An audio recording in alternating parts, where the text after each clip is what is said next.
Tantor Audio, a division of Recorded Books, presents Bulldozer by P. Dangelico.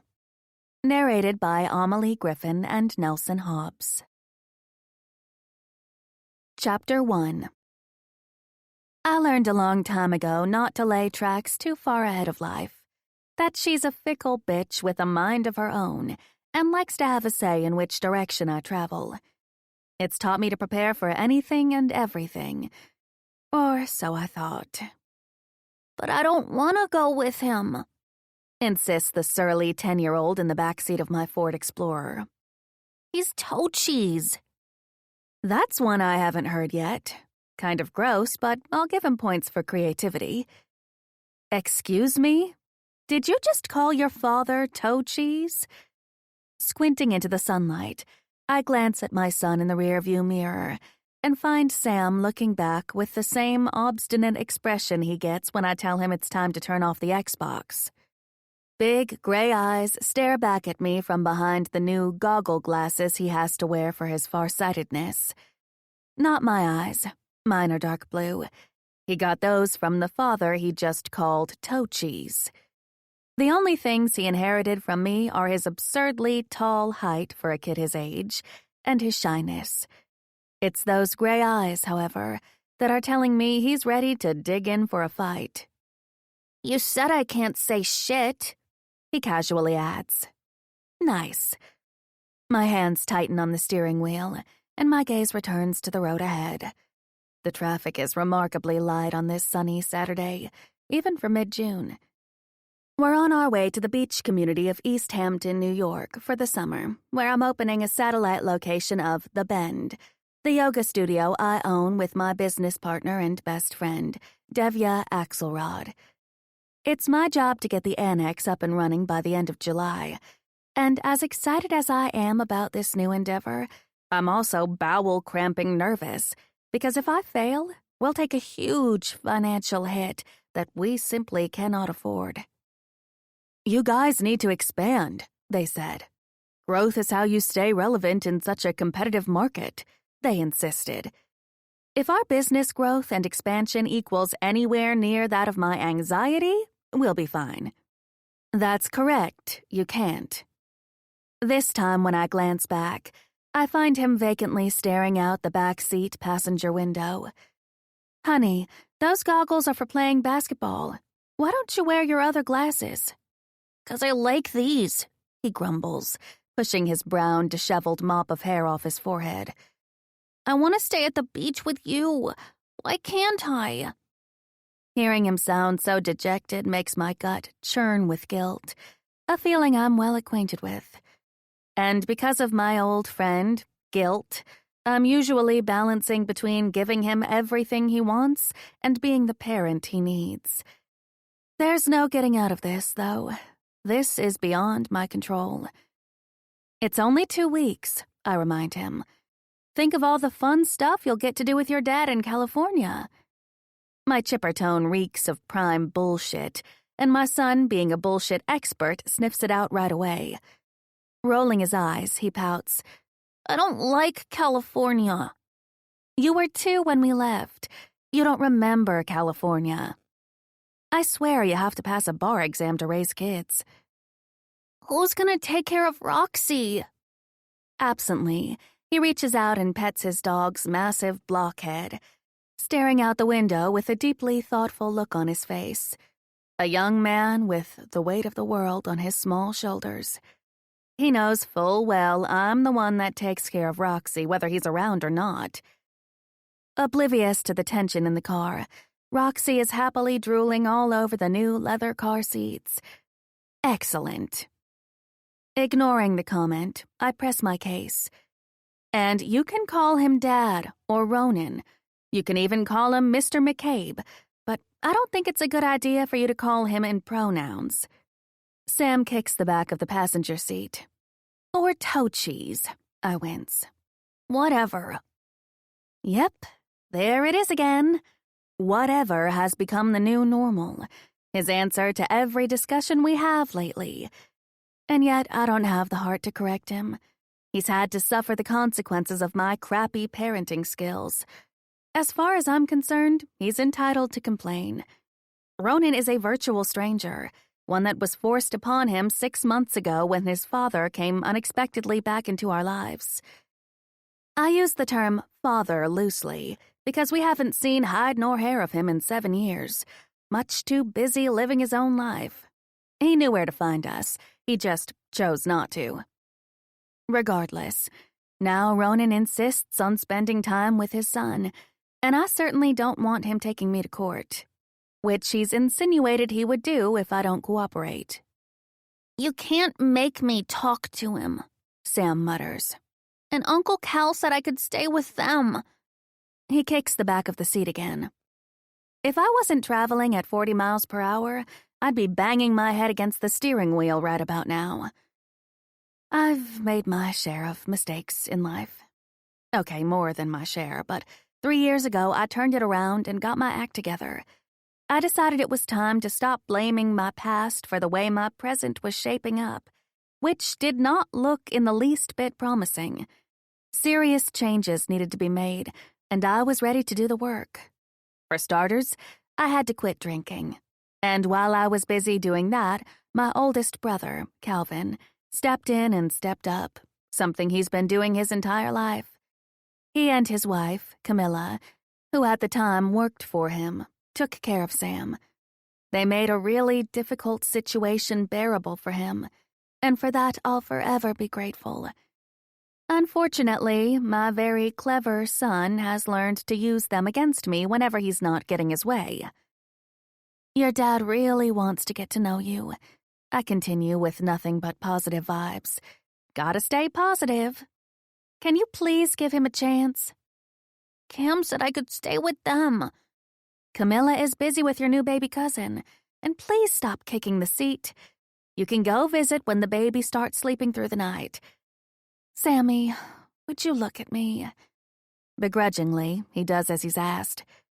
When he calls, can you please try and listen to what he has to say? Whatever. He slings an arm around Roxy, and she licks his face. I think Roxy has to go to the bathroom. In the rearview mirror, I find him smirking. And then it hits me. Gagging, I roll down the car window for breathing room. The cool June air bites my cheeks. The pungent smell of the Atlantic clears my lungs and soothes my nerves. I turn on the radio. John Mayer croons about second chances and forgiveness. I can only hope he's not full of toe cheese. Known as the summer stomping ground for the New York elite, the Hamptons is a group of small towns located at the farthest tip of Long Island, northeast of New York City. It's unique in the way that multi-million-dollar homes rub up against small, organic working farms, and over-the-top luxury stores and restaurants sidle up to trendy cafes and specialty stores. Drive down Main Street or Newtown Lane, and the ultra-luxury shops are disguised as quaint colonial turn-of-the-century stores. Don't let the small-town New England vibe fool you, though. You're practically required to have a black Amex just to step inside some of these places. We're here, I announce with unabashed joy ringing in my voice. I'm so excited I'm practically floating. Looking around at the postcard scenery makes me want to cry. And count my blessings. The trailer park outside of Jacksonville, Florida, where I grew up, is a long way from here. When Calvin was drafted into the NFL second in the first round, it transformed all our lives. And by all, I mean all 8 of us. I have 7 brothers, which makes for interesting holidays. As we head toward Main Street, we drive by a sign marking the town limits. Look, established in 1684. Isn't that cute? Go optimism. I am all about optimism these days. Sam looks up from the video game he's playing to gaze out the window and shrugs. He doesn't seem as impressed as I am. Then again, he's never had to share a twin foam mattress with 2 other little boys who continuously karate-kicked in their sleep. You're acting weird. Leave it to a 10-year-old to rain on my parade. Can we try to be positive? And by we, I mean you. It's summer. We're at the beach. Let's focus on having fun, please. Whatever. A short time later, I'm driving down a shell driveway, and my brother's house slowly comes into view. A goofy smile takes up most of my face as I stare in wide-eyed wonder. The pictures Camilla sent me of the 2-story house don't do it justice.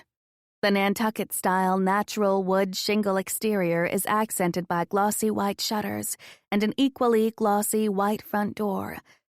A lawn as manicured as a putting green meets a wraparound porch, perfect for spending lazy weekends reading. All this, plus a wide, starkly empty beach, serves as the backdrop. I am in love. I've never had a home, not in the true sense. I've had plenty of places I lived in, places where I've stayed, but never a home. Since leaving Florida at 17, I've seen displays of wealth that boggle the mind. And yet this house with its slightly worn-in feel, framed by rambling, overgrown hydrangea bushes exploding in shades of blue and purple, is straight out of my dreams. The sight of it alone makes me feel better, makes my knotted-up heart muscle relax. Calvin bought the house last year, but with Camilla going into labor sooner than expected, they haven't spent much time here. Which works out perfectly for me and Sam, since we need a place to crash for the summer, while I get the Little Bend open for business, and the rents being what they are here, beyond expensive, made it a real problem for me. As soon as I park the Explorer, Sam and Roxy jump out, the latter taking off as she's prone to do. "Roxy Shaw, rocks those socks, get back here." Freaking dog. As much as I love her, she's another one that has zero respect for me. Without fail, she heads straight for the middle of the pristine lawn, looks at me as she squats, and takes an enormous steaming dump. Story of my life. Everything always starts out shitty. The good news is it usually gets better. Usually. "Sam, go get your dog." I know beyond a shadow of a doubt that although my son vowed to help pick up poop when I agreed to adopt a dog, I'll be the one to clean that up. While Sam goes to grab Roxy, I unlock the front door and step inside. A moment later, boy and dog follow. Decorated in soothing shades of beige and blue and ivory, the interior is just as stunning as the outside. A sigh of relief escapes me as I glance around. This house screams comfort. All us Shaws are built on the XXL side of the scale, so everything in this house is oversized. From the couches to the coffee table to the entertainment center that spans an entire wall. Nothing precious lying around. Nothing that can't easily be replaced. It's a house made for a growing family. We walk into the living room and my flip-flops make a hard stop when my gaze catches on the shiny object resting on the floor. An empty beer can. An empty beer can? Gross, Sam says. My thoughts exactly. I glance around and discover, on closer inspection, that the living room is a mess. Empty pizza boxes stacked on the coffee table, couch pillows strewn about, more beer cans litter the bleached oak floor. A pair of black boxer briefs lie next to them. A pair of boxer briefs? WTF? This looks like the aftermath of a frat party, or a home invasion, or possibly a squatter, none of which are good options. The visceral reaction I have to this is immediate, the likes of which I've never experienced before. Prickling heat rolls over me from my scalp to my toes. Sam giggles, I vaguely note. It sounds far away, barely audible over the blood rushing in my ears. I'll tell you this much, I'm not laughing. I'm not because I'm much too busy breaking out in a cold, clammy sweat. Without a word or sound, I pull my son behind me, grab my dog by the collar, and silently creep out of the front door. Once we're back on the driveway, I find my voice. Go to the car, lock the doors, and use my phone to dial 911. Tell them we have a home invasion robbery at 15 New Hope Lane. When he doesn't move fast enough, I stamp my foot and shout, "Can I count on you to do it?" I'm not stupid, he snipes back. I don't have time to correct him, so glaring to communicate the seriousness of the situation, I point to the car. "Do it, and don't you dare come out of that car." What are you gonna do? I must have gotten through to him, because he drops the tough guy routine, trading his mulish expression for a worried one. "I'm taking Roxy inside to see if anyone is still here. I'm pretty sure whomever did this is long gone, Sammy, but I need to check." He throws a last doubtful look my way before running back to the car. Taking a deep breath, I enter armed with the can of pepper spray that is always on my keychain since the day Cal gave me my first one when I left home, and my fierce-looking black pit bull bitch. The foyer is clear, the silence both deafening and reassuring. If anyone's here, they would surely make some noise, right? Yeah, okay. At least, that's what I tell myself. The living room is next. I pad through quietly, trying to curtail the dread growing in the pit of my gut. What a wreck. Thankfully, an empty wreck, though. Roxy starts to pull me toward the kitchen, her nails frantically scratching against the floor, and the dread ratchets up. This is probably not a good sign, but I'm keeping it positive.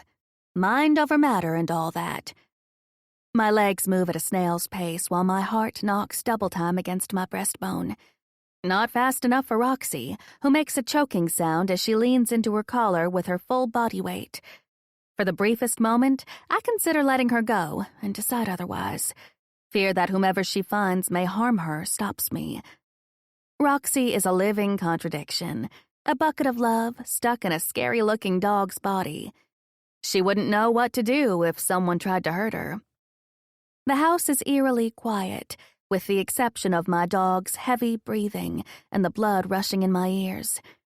At the threshold of the kitchen, holding my breath, I poke my head in and get a glimpse of absolutely nothing.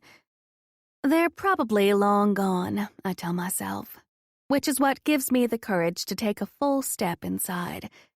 And then I freeze, my entire body turning to a block of ice, while my heart is whipped into an all-out gallop. Because straight ahead, with his back to me, a mountain of a man stands in front of the open refrigerator. And he's naked. His head cocks to the side, and he turns holding a beer.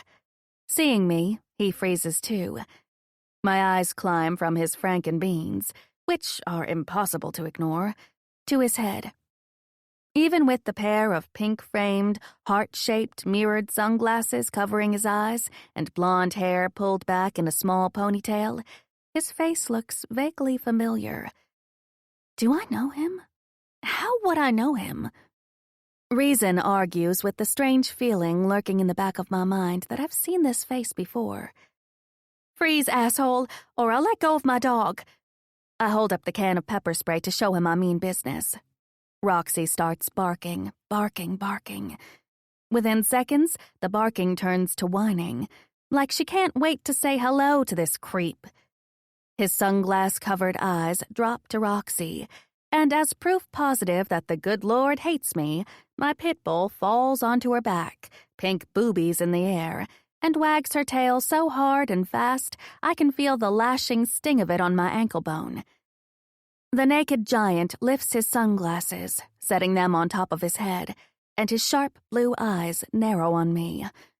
Uh-oh, this is not good. Don't move! The police are on their way! I jerk the pepper spray at him in warning. Let me see your hands, orders a male voice to my right. My head swivels to discover two police officers crowding the doorway, a woman and a man, guns drawn. Hallelujah! I take my first deep breath in minutes, my knees turning to liquid beneath me as the adrenaline rush burns away all at once. The intruder wisely raises his hands, while a feeling of déjà vu comes over me. Something about his face keeps scratching at the back of my memory. Grant Hendricks? The male police officer asks, a quirk in his tone that speaks of surprise and amusement. The naked one growls. Policeman's face lights up, He holsters his gun. Mina, this man is a legend. Mina holsters her gun as well. No shit. Except Mina is looking south of the dude's waist. I can see why. Gag. Time to butt in. Hello? I hate to interrupt this romantic interlude, but this guy is trespassing. He's a squatter. He broke into my brother's home and trashed it. I feel the need to underscore loudly, since both of them are now smiling at the perp. Ma'am, this is no squatter. Grant Hendricks is the most decorated player in the history of the Titans organization. Shit. My brother's teammate. Chapter 2. It's been 905 days since I've had a drink, and right now, I'm counting the minutes. Not because I'm craving one. I'm not. My addiction was an emotional crutch, and I've learned much healthier ways to deal with them. It's because the milestones mark how far I've come, how hard I've worked, the grit and determination it took. There isn't much I'm proud of. I can't even claim credit for Sam. He was born a good kid. But I'm proud of this. Even if, occasionally, every now and then, in moments such as these, I wish I could call my old friends Mr. Grey Goose and Sir Belvedere and invite them over for a dirty threesome. There's a very large man living in your house, and he's ornery as fuck. I hasten to my cell phone while I pace in circles, wearing out a donut into the driveway. The second the cuss word comes charging out of my mouth, I glance around to see if small ears are nearby. Thankfully, I find my son and his dog sitting on the porch swing. Your brother's not that bad, my sister-in-law replies. Holy crow, I'm not talking about Cal. Did you know a teammate of his is staying at the beach house?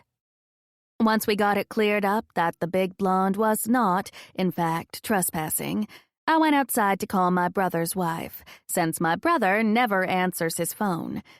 He's a one-syllable kind of guy, and she's naturally sweet and outgoing. Now that he's married, all family communication gets routed through her. A teammate? Which one? Calvin has never been Mr. Popularity, neither in the family nor with his millions of fans as the starting quarterback for the New York Titans, which is why I'm shocked to hear one of his teammates is staying at his house. Greg Henderson. He's in your house, parading around naked. My sister-in-law chuckles. Wait, who? Naked? What do you mean, naked? Naked is putting it lightly. Miles and miles of tanned flesh was on display, more than I ever want to see of a total stranger. I walked into the kitchen to find him naked as a jaybird, with the worrisome exception of the kitty sunglasses he was wearing. Little girl glasses, Camilla, little hearts. His ding-dong was hanging practically to his knees, and he had little pink hearts over his eyes. Does this sound okay to you? I'm getting more and more worked up as I tell the story, recalling the way he looked at me. While the police officers got autographs and whatnot, Henderson kept staring down his nose at me as if I was the one found naked and ransacking the house. Deep belly laughing comes through the phone. His ding-dong? Who are you, my Nana DeSantis? This is not funny to me. He trashed your house, I add, knowing that will get her full attention. He what? You better be joking. The humor is suddenly and conspicuously nowhere to be found. It's a mess. I don't think he broke anything, but it looks like he threw a frat party. Damn it, she quietly huffs. Hold on, your brother just walked in. Then I hear, who's staying at the beach house? You told me? When did you tell me? No, you didn't, Boo. No, you didn't. More murmuring follows. A moment later, I hear, Mandy. Yeah? A heavy sigh comes through the phone. Your brother told Grant Hendricks he could stay at the house for as long as he needs to. He's recovering from spinal surgery. I knew nothing about this because I wasn't told. Then I hear, Then you must have told a sister wife, 'cause you didn't tell me. My stomach pitches at the prospect of seeing this guy day in and day out. I don't want to be in the same state with him, let alone under the same roof. Lord knows why he hates me, and it's obvious he does. Subtlety is not his style. He looks at me like every sin I've ever committed is tattooed on my skin. I already have an entire collection of luggage filled with shame I carry around on a daily basis. I really don't need to get it from a stranger who doesn't have the right to judge me. As long as he needs to? I repeat dejectedly, while staring at the beautiful home where inside a monster lurks. How long is that? You know I can't find a place around here last minute. Everything's booked months in advance. The house comfortably sleeps 10. That's more than enough space for you two to avoid each other. He can stay in the guest room on the other side of the house. I have to share the house with the angry dude? I whine in a last-ditch attempt to get her to kick him out. I am not beyond begging. I'm really not. He's going to seriously mess up my positive vibes. Maybe you just caught him at a bad time. He's usually a big teddy bear. A teddy bear? I snort. I think of the bands of sculpted muscle running across his back, the glutes that looked carved out of stone. No, this dude is more grisly than teddy bear. There's nothing, literally nothing soft about him. Are you sure we're talking about the same dude? Really, he's harmless. You don't have to worry about him around Sam. You know I would never— I know, I say, interrupting. In the end, I don't really have a choice. I can't afford the beyond exorbitant rent even the smallest rooms fetch in this town, so there's no use in even trying to look for another place. Mandy? Yeah? Trust me, he's one of the good guys. Right. Not even Camilla could get me to believe that. We'll make do, is the only honest response I can give her. So much for peace and quiet. This guy has shattered what was supposed to be my solace. I'm stuck living with Sir Gregor Clegane for the foreseeable future. Yippee. Fun times ahead. Ending the call, I stare at the front door, figuring how best to handle this. Miss Parnell's words to me come echoing back, the only things of any value from my childhood. Or rather, from when I was a child. I never really had a childhood. Not in the true definition of the word, anyway. My parents were devoted to 3 things: booze, each other, and screwing. Not sure which one ranked at the top, but the last one produced 8 kids, yours truly being the second eldest. It sounds inconceivable that a woman who I've seen sober only a handful of times could pop out 8 healthy kids, and yet Suzanne Shaw managed it. Besides bringing us into this world, my parents didn't do much else for us. Calvin is the person who took care of us. Him and Ebony Parnell. For as long as I can remember, Miss Parnell lived in the trailer next door, and for as long as I can remember, she helped us out. We'd find formula and diapers, detergent, milk. Anything we needed, we'd find it on our front steps almost on a daily basis. Having spent her entire life since she'd turned 14 cleaning other people's homes, Miss Parnell didn't have much to give. And yet whatever she did have, she shared with us without even waiting for a thank you. It was Miss Parnell that I ran to when I got my period, who got me a heating pad and made me tea. It was her brown, leathery hands, her knotted fingers combing my hair while I slept on her couch.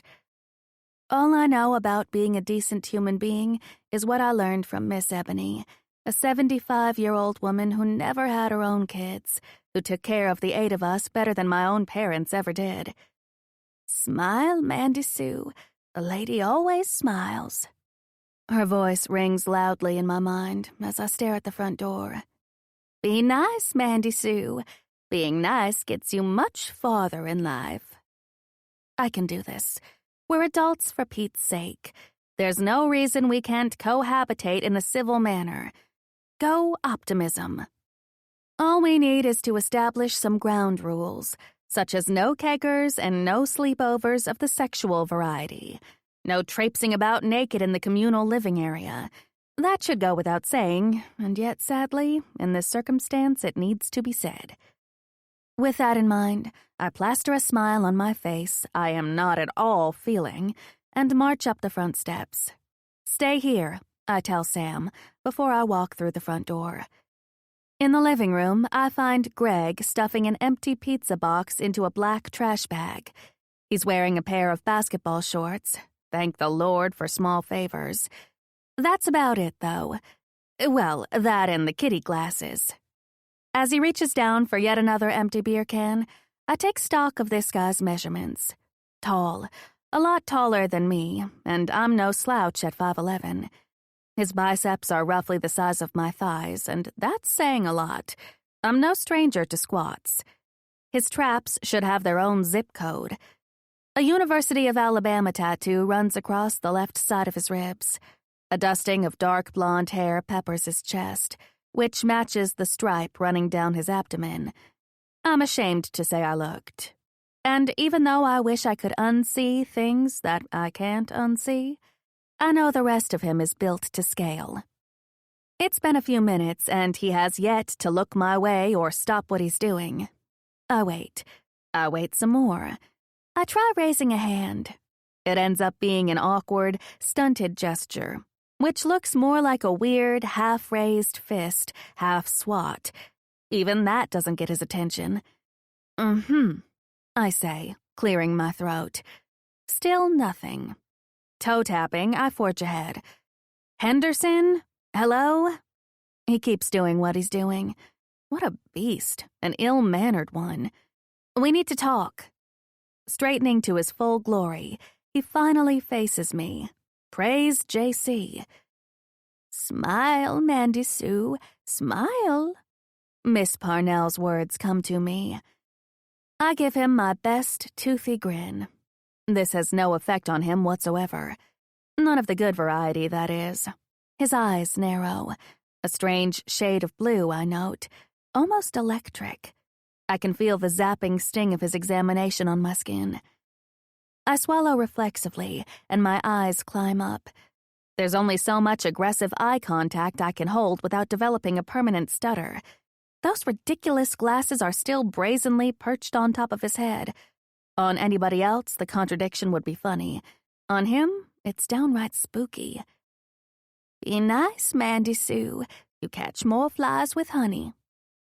But why would I want to catch flies, Miss Parnell? I'd asked her.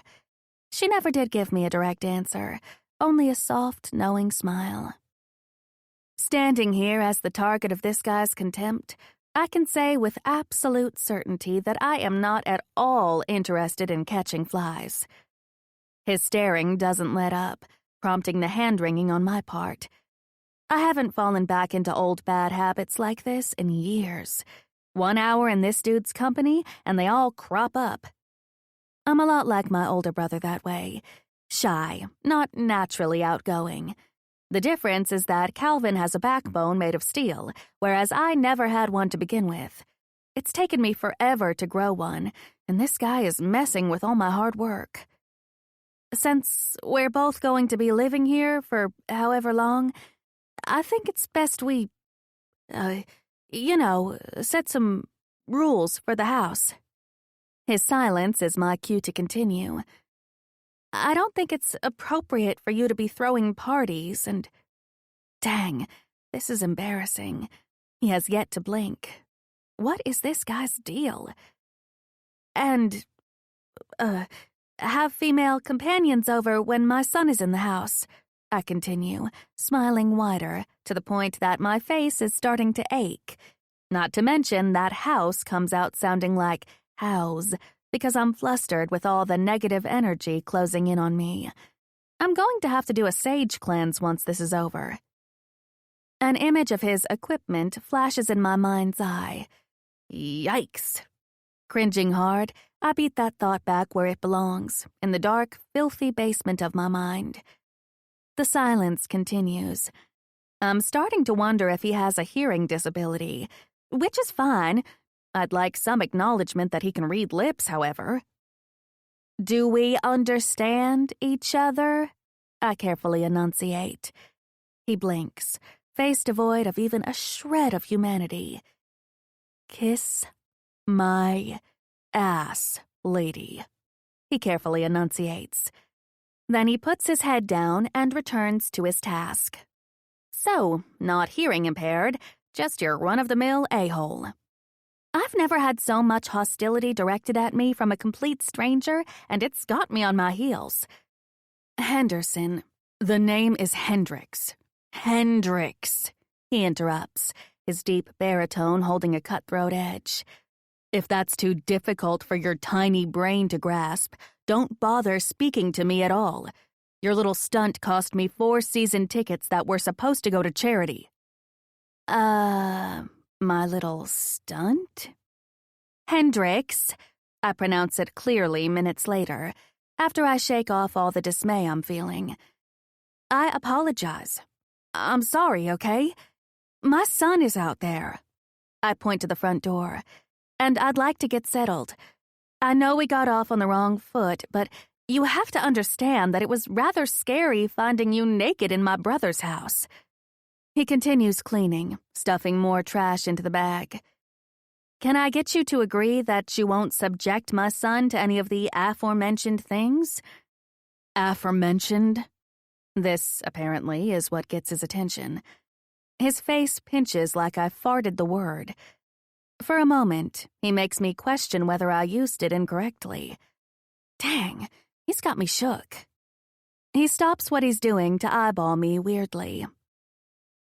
You don't remember me?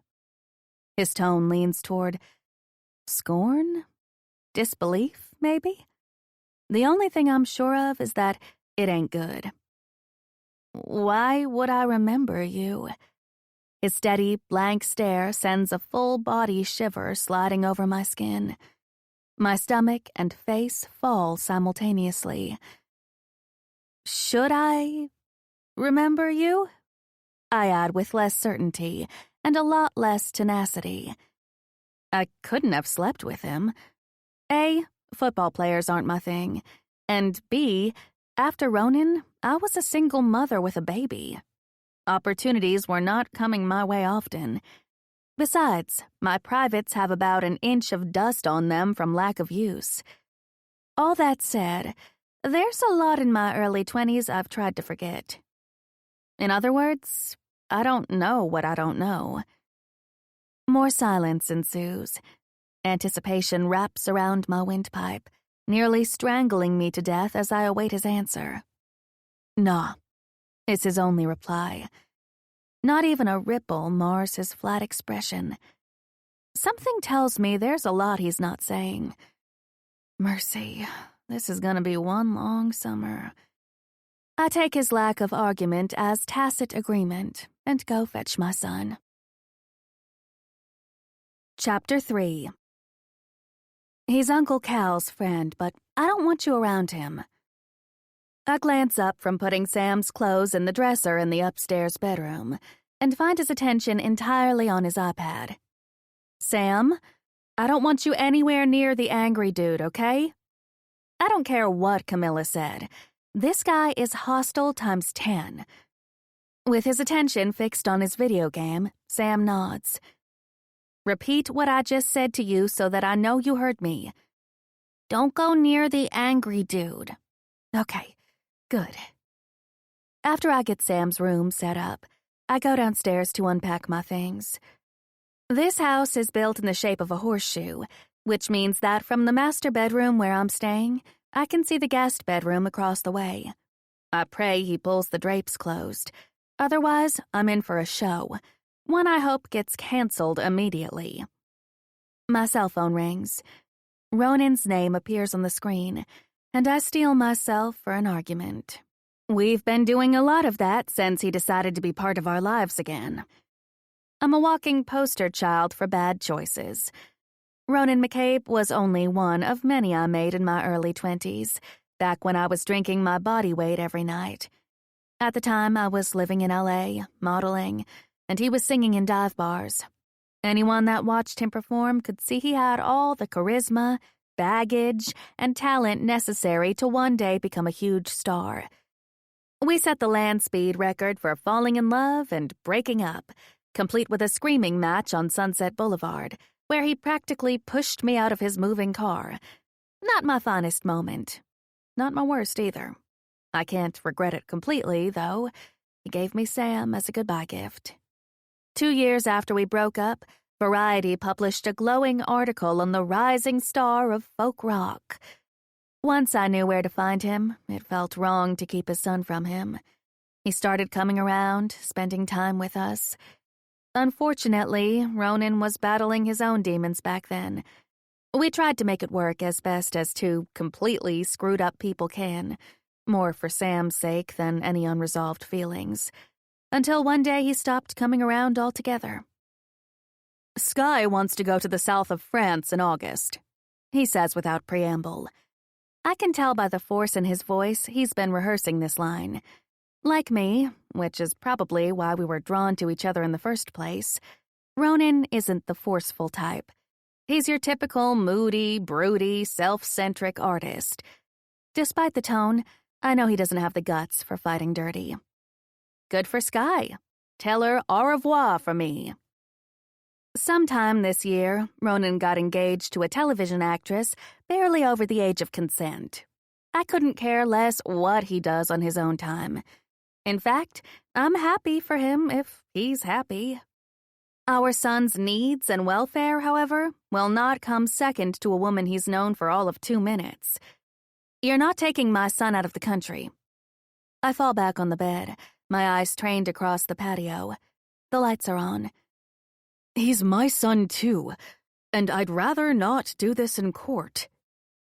After rehab, I set out to right a whole bunch of wrongs. First and foremost, by promising Sam that I was going to win back his respect and be the parent he deserves, to advocate for him, even if it meant throwing myself under the bus. If Ronan wants a tussle, I'll give him one. 3 years ago, I would have considered giving in to keep the peace. Today, peace can, in the words of the jerk living on the other side of the house, kiss my ass. You can't change plans without checking with me first. You're a stranger to him. He's already freaking out about spending 2 weeks with you in another state. You can't take him out of the country. He's 10 already. I was scoring weed from my mother at 10. Yeah, you're really not helping your cause with that. He's only freaking out because he doesn't know me. If you gave it a chance, helped me out a little with it, he'd be fine. I have a lot to atone for, no doubt about it. But even at my worst, I never put Sam in harm's way. Never drove drunk, never any of that. Yes, there were days I was hungover and forgetful, not attentive to my son's needs. I take full responsibility. And maybe the worst part was that it caused him to worry about me. I know how damaging constant anxiety can be to a child because I lived it myself. The difference is I never gave up trying to be a better parent. Ronan simply bailed, living his life for the last 7 years as if we didn't exist. And now he expects a free pass. Please don't make this ugly. You'll only end up making it harder for him to trust you. His heavy exhale tells me he doesn't want this to get nasty either. I'll talk to Sky. We could stay in California. You do that. Across the way, where the drapes are still wide open, Hendrix is walking around in his birthday suit. Can this summer be over already? The next morning, I stumble into the kitchen in dire need of a double shot of espresso. At the doorway, I am summarily greeted by a pair of perfectly tan buttocks blocking my path to the coffee machine. He's naked again. Oh, wait. Except for the Hello Kitty rubber band tying his hair back in a small ponytail. Ugh, I shudder to think where he got it. Nudity is obviously a lifestyle choice for him. There isn't even a faded tan line cutting across his ass cheeks, which is troubling in its own way. I'm pretty old-fashioned and modest by nature. No kissing until the second date. No sleeping with someone unless you know that person's date of birth. And keep your bits covered until you do. For that reason, and a few others, modeling only became tolerable when I was drinking. All that aside, I'm not uptight. I'm the girl that grew up in a double wide with 7 brothers. When they were younger, they were always running around naked. That trailer was a regular sausage factory. It still doesn't mean I want to see this guy's sausage while I'm getting my morning coffee. Or ever, for that matter. Hendrix? He turns, his expression one of long-suffering boredom. Mustering a weak smile, I keep my eyes fixed way north of his navel. There's a minor in the house. I can't believe I have to say this out loud, but you cannot continue to walk around with your junk hanging out. A loaded minute of silence passes in which he does his best to glare me into going away. I remain unmoved. It's going to take a lot more than his empty glares to scare me. He's a boy. He knows what boy parts look like. Hooded eyes slide up and down my body. I suspect you do, too. Nice. Why do I get the feeling that was not a compliment? You know you're being super creepy, right? I'm trying to be real patient with your juvenile shenanigans, but you're quickly exceeding my limit.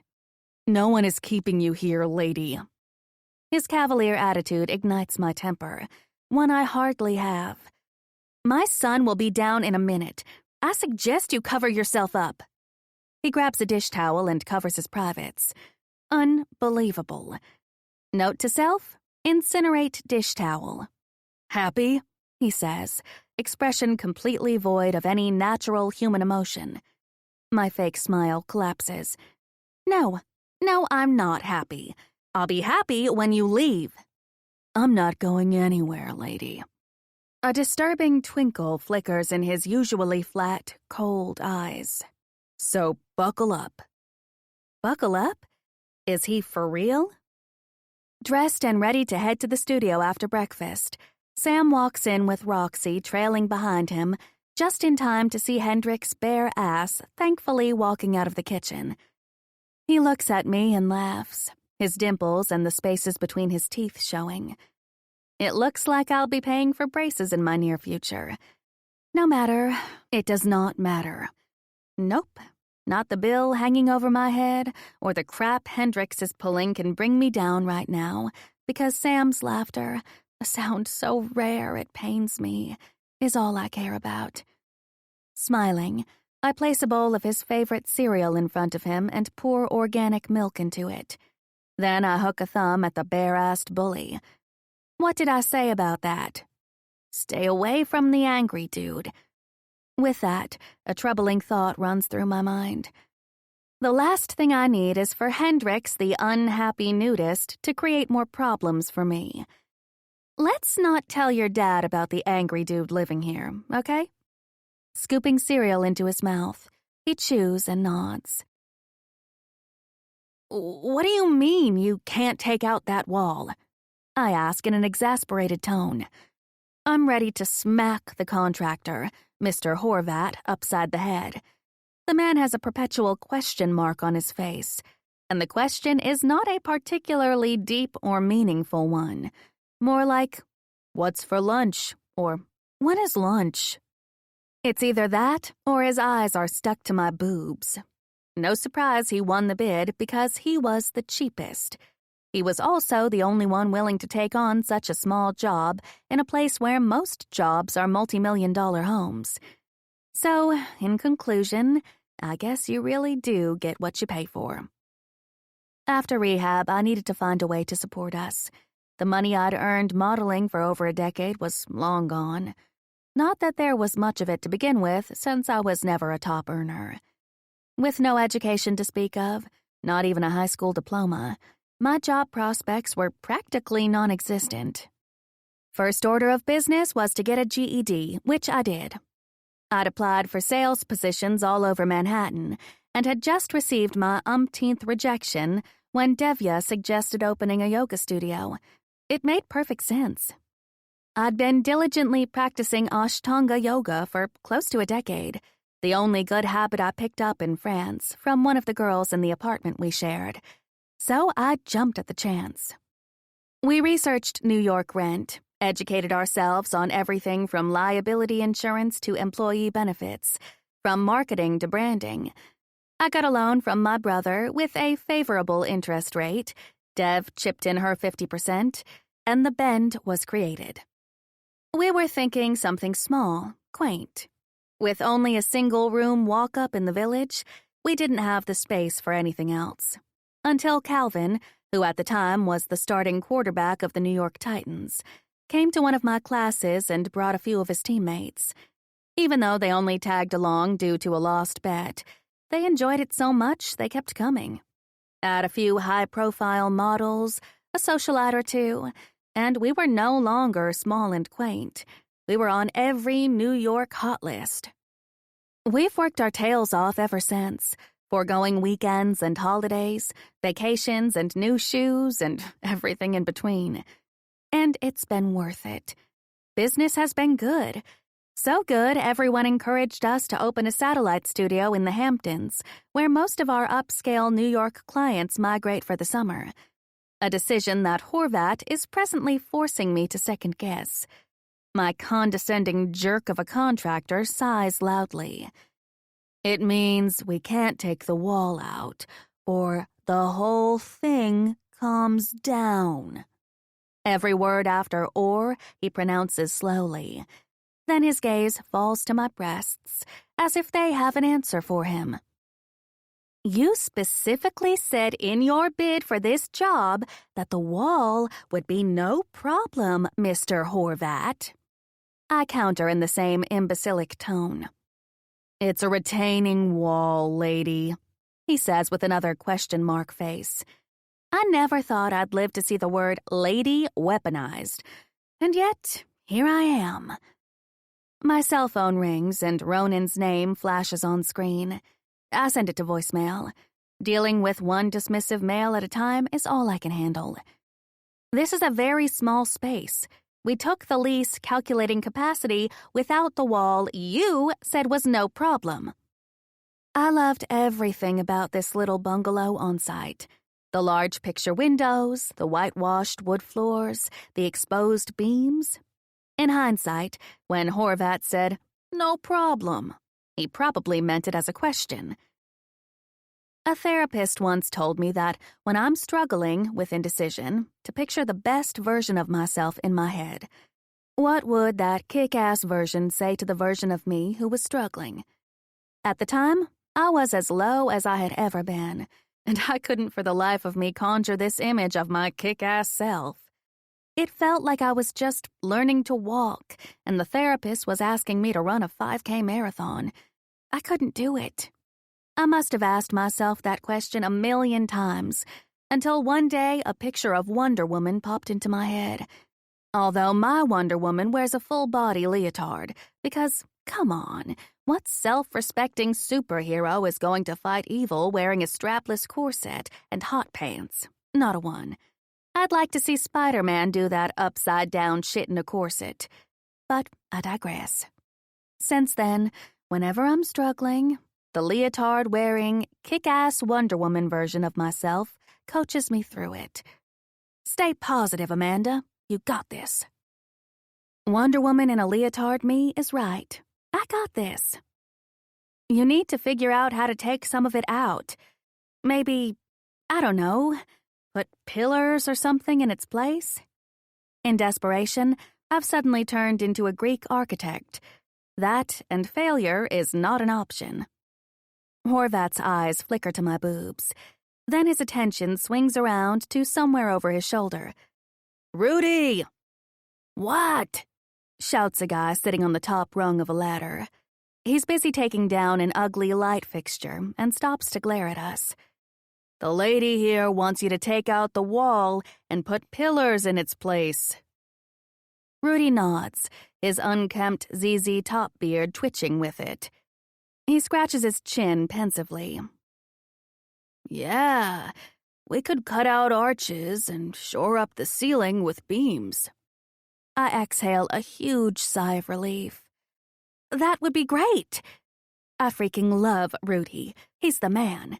Rudy, Rudy, I'm chanting in my head. Thank you so much. Bouncing on the balls of my feet, I clap. Want a fountain with dolphins too, sweetheart? My face falls. Rudy sucks. Horvat's expression comes back to me, smug with a side of lech. Rudy says it can't be done. I don't got this. Chapter 4. There's nothing quite like the magic of dawn. I don't know what it is, but some undefinable quality makes the possibilities feel endless. As if the universe is conspiring to give you a fresh chance to get it right. And God knows, I've needed a lot of chances. Stepping out of the French doors of the master suite and onto the patio, I scan the horizon, taking in the scene one small piece at a time. In the distance, the soft lavender sky blends into sharp blue, the Atlantic calm. The beauty of it moves me. So overwhelmed am I by this blessing that my sinuses feel stuffed. I take a deep breath, the briny air needling my lungs, and flip open my yoga mat. I'm in lotus position, eyes closed, all set to begin morning meditation with a prayer of gratitude when the piece is torn asunder with the efficiency of a bullhorn. Hi, honey. My eyes flutter open and track the offensive sound to the opposite side of the patio. Hendricks stands with the phone glued to his ear, bare-chested, oblivious to everything around him. With all my time devoted to staying on top of the renovations and dealing with Horvat, I've managed to see very little of him in the last few days. He stays mostly in his room, venturing out only when his takeout food is delivered. Otherwise, he's sleeping by the pool. This dude sleeps a lot. Yeah, I miss you too. Sadly, it looks like my luck has finally run out. A few things leave me confused. One, does he have some kind of dependency? The state of the house when we first arrived suggests he may, in which case I would love to pay it forward and maybe get him some help. I decide to consult with the people at my next AA meeting on how best to go about that. Maybe that's why he's being such a giant a-hole to me. 2, he eats trash, nothing other than greasy, salty food. I know how anally retentive my brother is about eating clean, avoiding anything that causes inflammation in his body. Most professional athletes place strong emphasis on nutrition, not to mention he's healing from major surgery. Why does he eat so poorly? Inquisitive minds want to know. 3, no PT? Camilla said he had spinal surgery. I haven't seen him leave the house once. Not once. Not for a doctor's appointment, not for physical therapy. Much to my chagrin, his tricked-out Suburban has not moved out of the garage once. I've been walking on eggshells since we got here, knowing he and his sausage could make an appearance at any minute. It would be really nice for me if he vacated the premises permanently, but since that isn't happening, I'll take a few hours. Granted, it's only been a handful of days.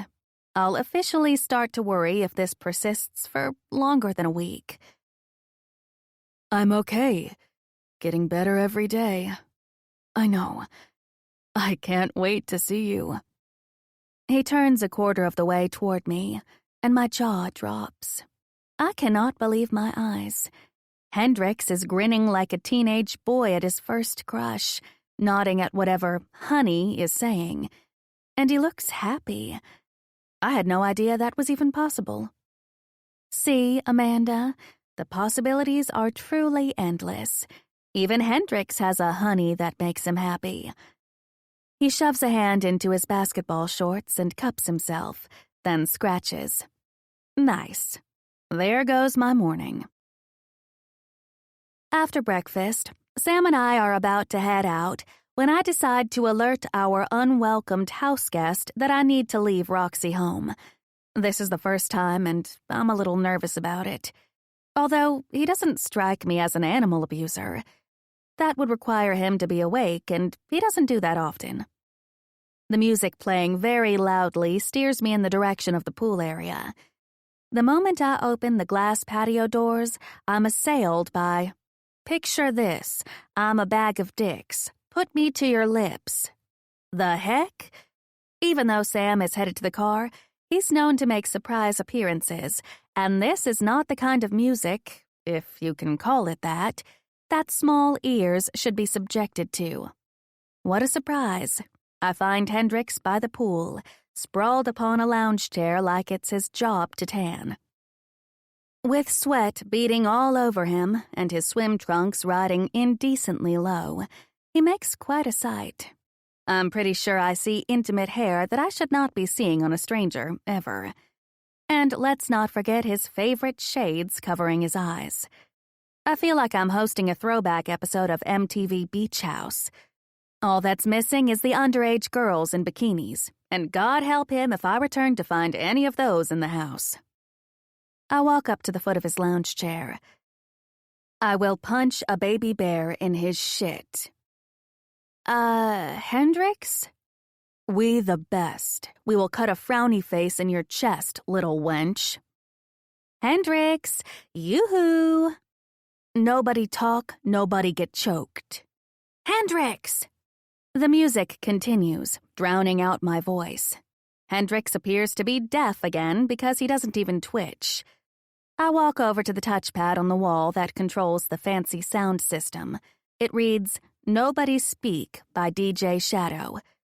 I hit the off button and march back to the ill-mannered giant nudging the enormous bare foot hanging off the chair.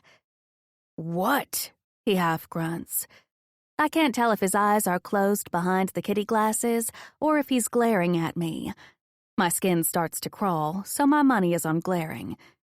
Is it okay if I leave Roxy here? Inside? Who? My dog. She won't bother you. I don't want to leave her in the car. She's black and... I'm rambling. He's got me flustered again. Dang it.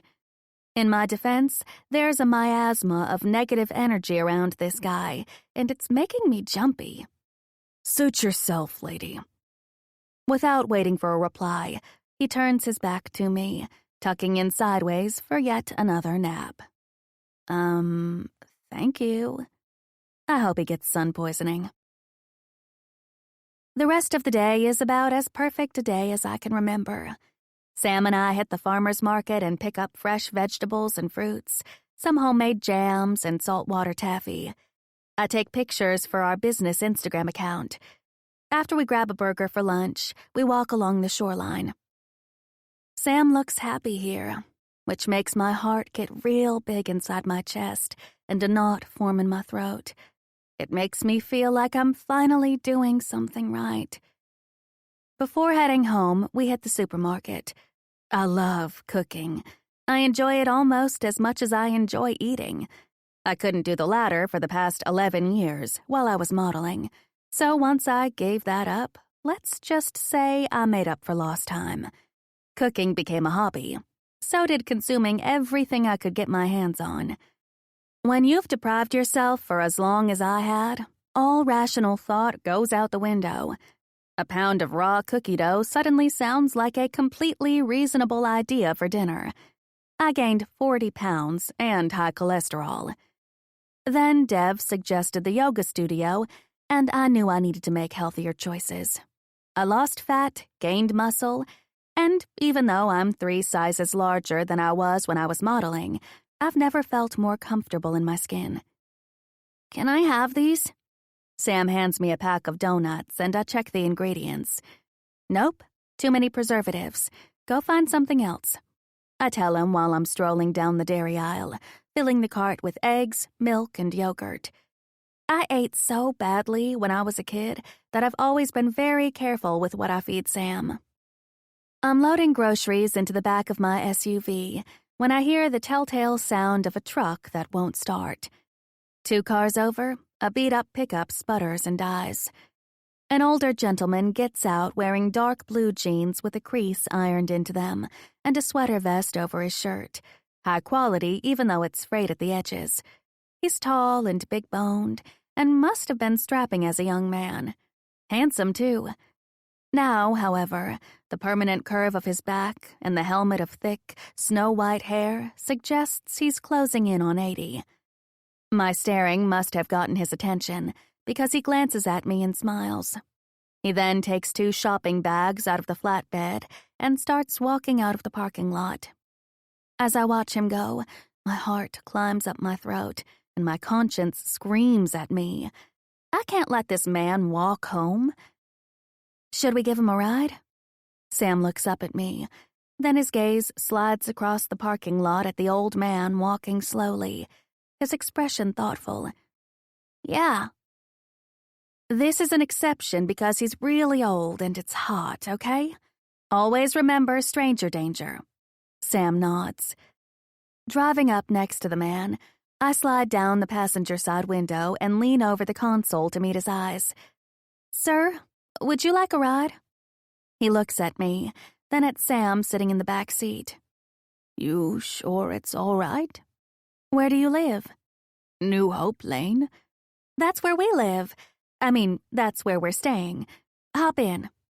Smiling, the deep crevices on his face that come with age grow more pronounced.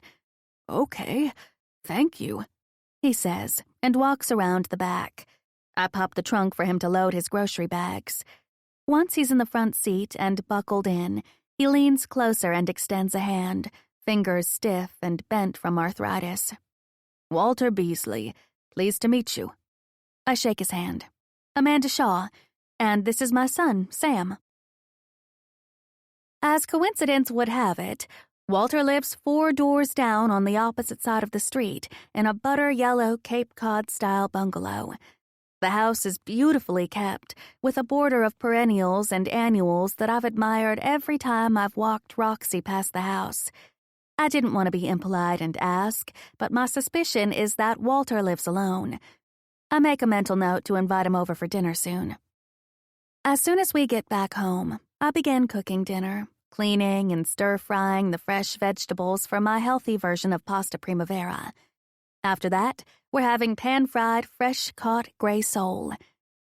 That's when an idea strikes. I'll offer an olive branch. Why didn't I think of it before? I'll make the first move, offer an apology of sorts, and we can do away with the awkwardness hanging between us. Or, more accurately, the hate on his part. Once the kitchen table is set and the food prepped, I go in search of Hendrix. The sound of a television coming from my brother's home office tugs me in that direction. With the open doorway, I step inside and find my dog, the same dog I was worried about leaving home with the angry nudist, sprawled like the shameless hussy she is on top of Hendrix's naked chest. I barely earn 2 whips of her tail when she sees me. This is what I get for saving her life, freaking traitor. Hendrix's attention is glued to the television while he mindlessly rubs Roxy's ear.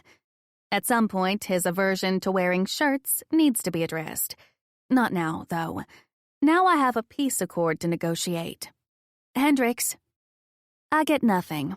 No acknowledge of my presence. He continues doing what he's doing without even a glance in my direction. I'm pretty sure he's actively ignoring me, which makes me self-conscious. My long arms, I have really long arms and legs, suddenly feel like ungainly appendages, hanging like limp noodles by my side. Cocking a hip, I jam my hands in the back pockets of my jean cutoffs. There's a football game on the flat-screen television fixed to the wall, a Titans game. He hits rewind twice, watching the same scene play over and over.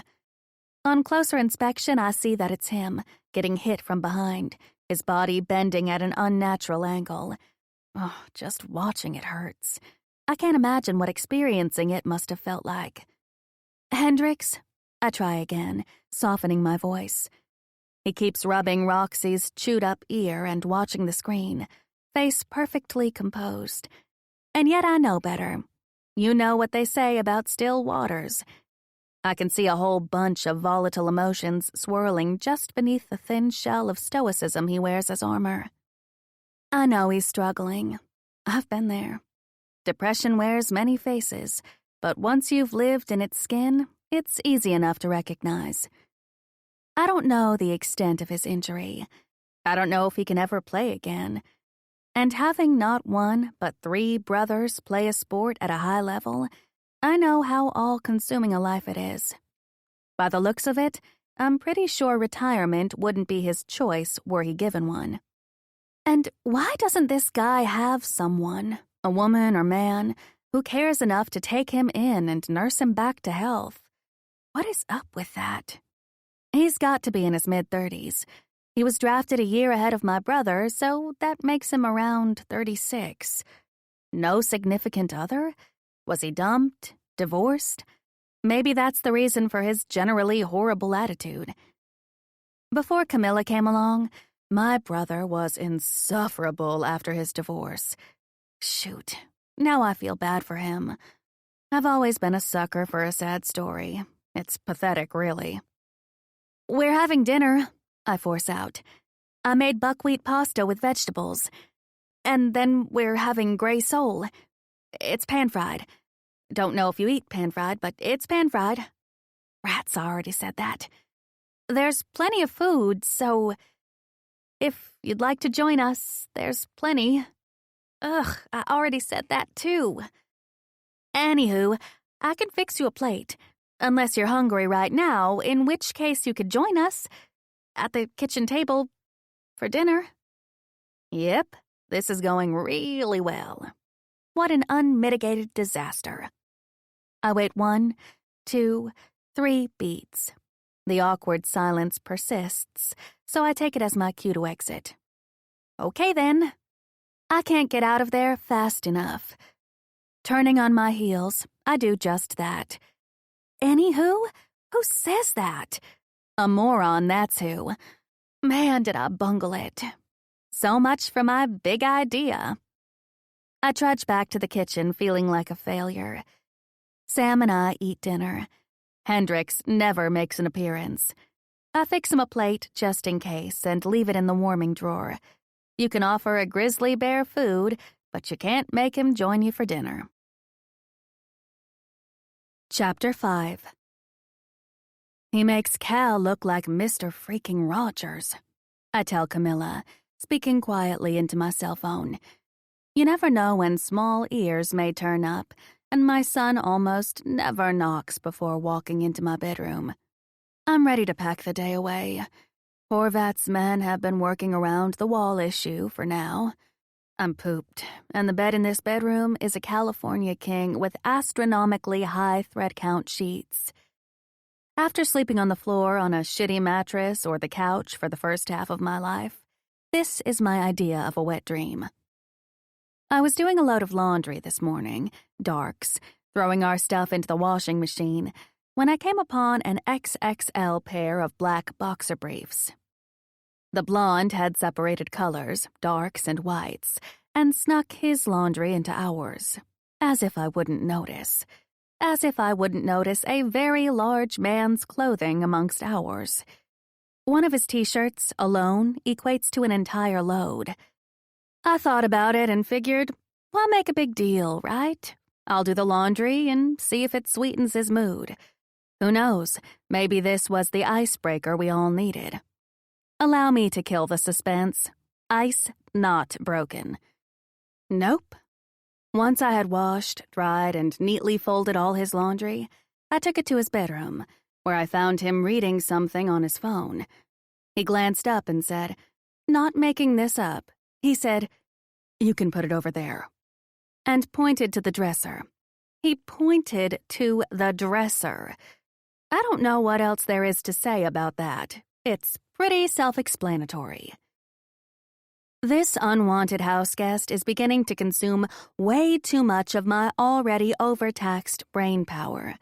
Too much strange behavior, too many unanswered questions, too much of a bad attitude. But most of all, too much nudity. Naturally, I Googled him. One of the most decorated defensive players in Titans history. Numerous MVP awards, too many records set to count. Future Hall of Famer. His father is some bigwig in Iowa. One younger brother. An ESPN 30 for 30 episode made it sound like Hendrix was raised in the lap of luxury. They also made it clear he's estranged from his family. Odd indeed. There were articles upon articles singing his praises. Apparently, the angry dude is a do-gooder, dedicating much of his time and money to a number of causes. The one that raised an eyebrow in his number one cause? Domestic violence. You don't need a degree in forensics to deduct there's a story there somewhere. And since he's supposedly my brother's friend, I figured my sister-in-law would know more. Camilla hums. That does not sound like the man I know. What do you really know about him? Is he divorced? No, I don't think so. Hold on. She moves the phone away from her mouth. Was Grant ever married? She asks my brother. I catch a deep murmur in the background. Really? That's odd. No, that's different. You were married. I hear her fumble around with the phone. Amanda? Yeah? Cal said he's never been married and hasn't ever met anyone Grant has dated. Oh, wait. I hear more manly murmuring. He said he doesn't think Grant has ever dated, but that can't be true. Then I hear, that can't be true, Cal. Because he's a grown-ass man, that's why. Maybe he just doesn't bring them around the team, which is smart of him. Is he gay? I don't think so, she answers. Who knows? Maybe he is. That would be tragic for women. For gay men, it would be cause for a national holiday. He's gorgeous, isn't he? Then I hear, it's just a figure of speech, Boo Bear. He's all right, I guess. All right. Get your eyesight checked. Then she mutters, he's hot. He could be Adonis and I wouldn't care. I'm pretty much off the market until Sam turns 50. Don't be ridiculous. You're too young to stay single. It's the price for my past. When are you going to stop punishing yourself? For one thing, it's not healthy. And second, you don't owe your son your entire existence because you made mistakes. We all mess up to some degree. It's our right as parents. Calvin's first marriage ended badly, in divorce after his wife cheated on him. Therefore, when Camilla came along, I was feeling overly protective of him. I didn't want to see him hurt again, and being a professional athlete seems to attract the dregs of humanity. Admittedly, I came on a little strong in warning her away, and I've since apologized for it. I couldn't have been more wrong about her, and I'm grateful I was, because not only is she perfect for my brother, she's also become a great friend. Thanks for the pep talk, but I feel like I'm in a bottomless hole of debt when it comes to him. I'm not saying you should get on Tinder. I'm saying find a nice guy that loves kids. Or, more importantly, can love your kid. I shut that part of me down years ago. It's a well-documented fact that I have horrible judgment when it comes to men, which is why I've stayed away from them for the better part of the last 6 years. I can't even recall when I last went on a date. I don't ask much of life. I really don't. As long as my kid is healthy and happy, my business keeps making enough money for me to pay my bills, and Starbucks never discontinues the pumpkin spice lattes, I'm good. Although I won't deny it would be nice to have some adult fun time once in a blue moon. He reminds me of that blonde guy in Sex and the City, Camilla continues, undaunted by my lack of agreement. You know the one, the cute guy Samantha dates. What's his name? I hear snapping of fingers. Smith Jared, only bigger. Who cares? He's a douchebag. And gay. I just wish he'd get laid, preferably someplace other than in this house. Maybe then he'd be easier to live with. We're not sure he's gay. I'll torture your brother for more info and let you know. Don't bother. I don't care either way. Gotcha. Then she whispers, I'll let you know. No, that's not code. I really don't need to know. I'll get all the dirty details. Totally low-key. Don't. I'm hanging up now. Whatever you're up to, shut it down. You bet. Her mouth gets really close to the phone because I can hear her breathing. I'll text you tomorrow with the info, she whispers. Check your phone. Camilla and I may have started on the wrong foot, but we've been on the right one ever since. A day later, Sam and I get home from the studio by early afternoon, to the sound of an argument coming from the home gym. Alarmed to hear it's a woman speaking, I charge over, Sam fast on my heels, fingers crossed that we don't walk in on a lover's quarrel. The team needs you to complete at least 30 hours, and you've barely completed 30 minutes, Mr. Hendricks. I hear her say, and breathe a sigh of relief. Good enough. I don't see how that's fulfilling your doctor's protocol. The team... Out. Excuse me? I said, get out. Mr. Hendricks, I'll have to document your lack of cooperation in my report to the team. Get out! You can take your documentation and shove it. Glancing down, I watch Sam's eyes get wide. I have construction problems bearing down on me. I have money problems. I have baby daddy problems. And now I have to deal with this. I am not a happy camper. Bootstraps, Amanda. Pull your ass up. I barge into the gym to find Hendricks glaring at a very tall, very fit woman. The physical therapist, I assume. His hands planted on his hips like a spoiled child. Maybe not a child. There's a whole lot of muscle on display. And the white, shiny baseball shorts he's wearing are showing the outline of things they really shouldn't be showing. Sweet JC, this man has no shame. Is there a problem? I dare ask. She's leaving, the shameless man announces. He's glaring at this poor woman, willing her gone with some serious hate vibes he's throwing her way. Mrs. Hendricks? The woman's determined brown gaze bores into mine. A burst of manic laughter rips out of me. Who, me? Oh, no. No. That's funny. No, definitely no. Mr. Hendricks is a house guest, my brother's teammate. The physical therapist returns a confused expression at my scatterbrained response.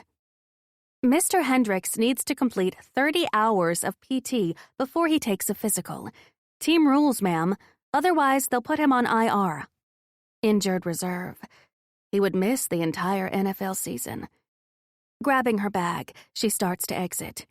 Maybe you'll have better luck than me convincing him, Miss Shaw. Any relation to Calvin Shaw?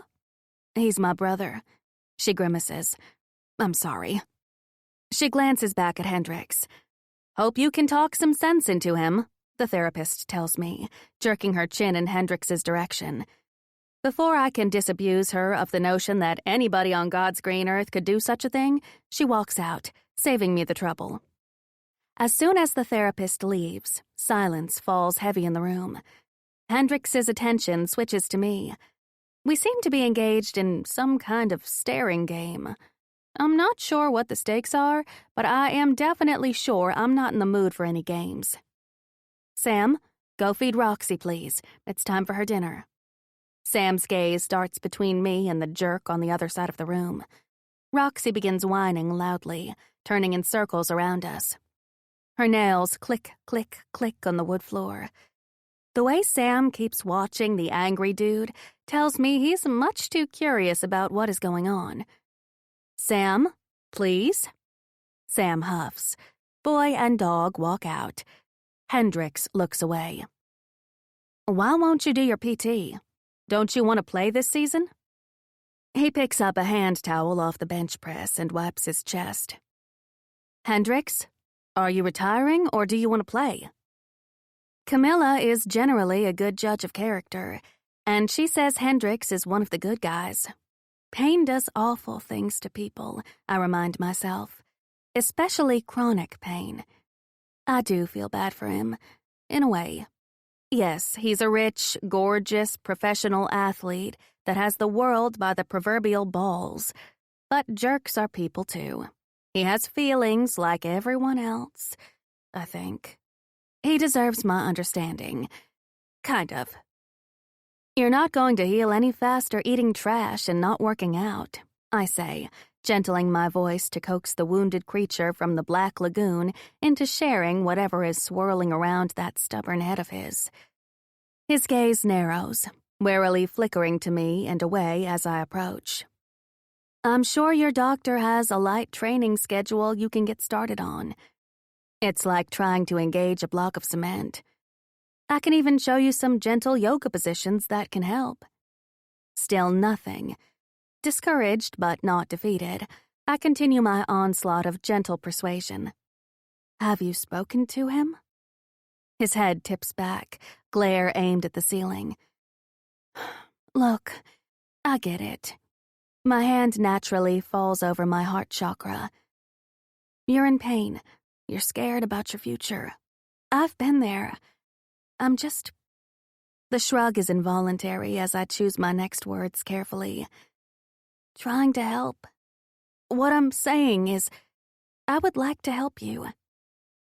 He takes his eyes off the ceiling to glare at me. He means to send me running from the room, and 3 years ago, I probably would have. 3 years ago, I would have avoided the conflict altogether. This is a man who gets paid big bucks to be intimidating, and that he is. But it's a new me, a me that kicks ass and takes names. The me that doesn't run and hide from conflict and second-guesses herself at every turn. It's the me that stands and deals. And that me has a sneaking suspicion that it may all be an act. If you got it, Tony Robbins, you wouldn't be wasting my precious time with your special brand of life coaching.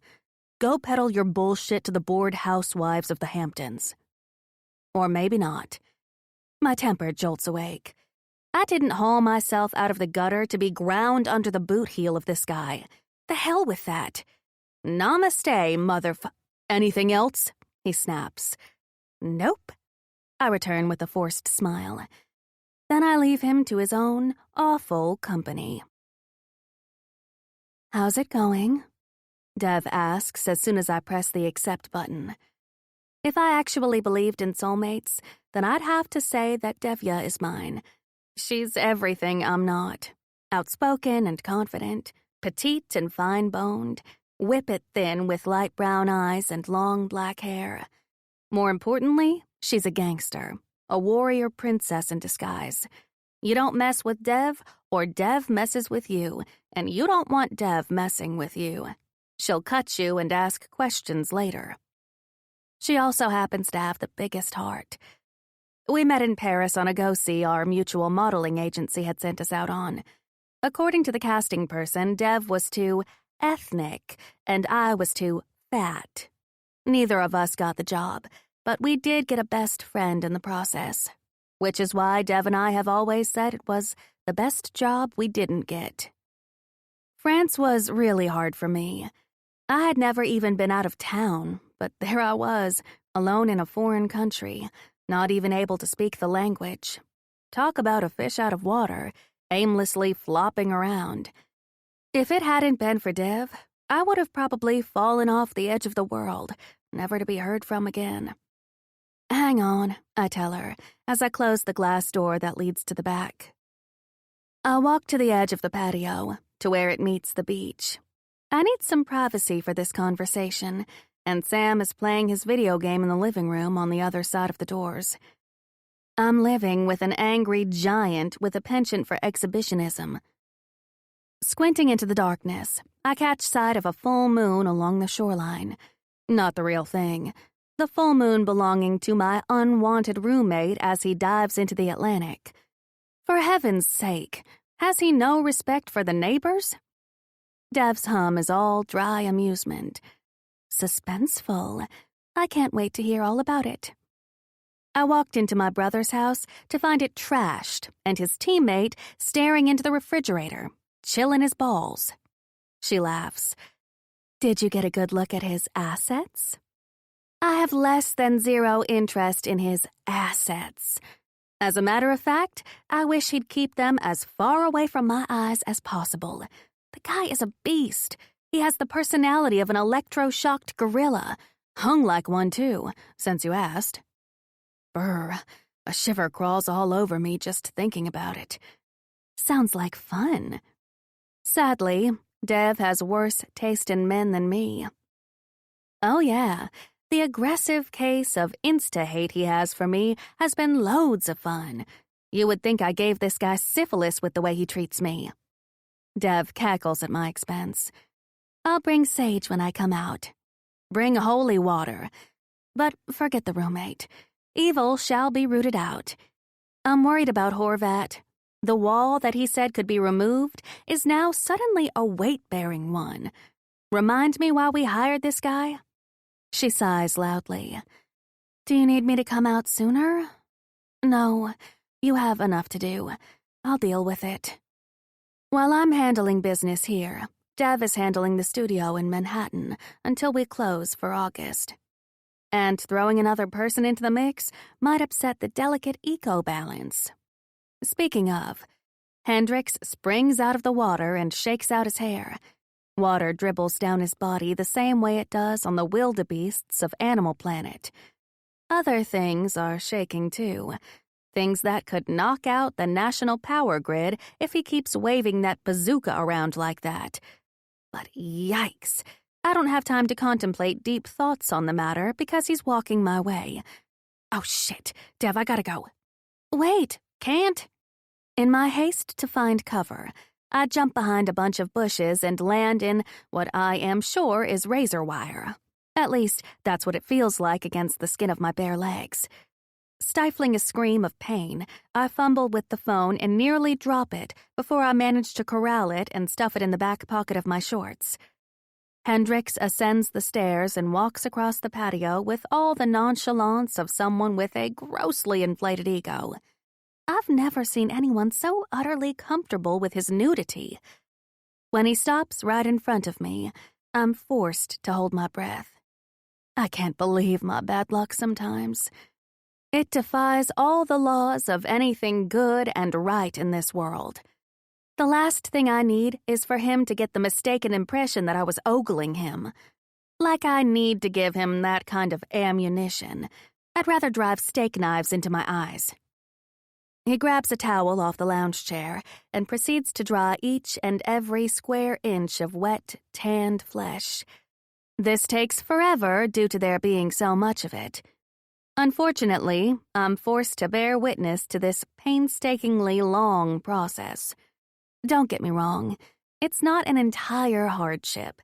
Aside from the general repulsion I feel for his sparkling personality, I'll admit that his body is a sight to behold, managing to be equally massive and proportionate at once.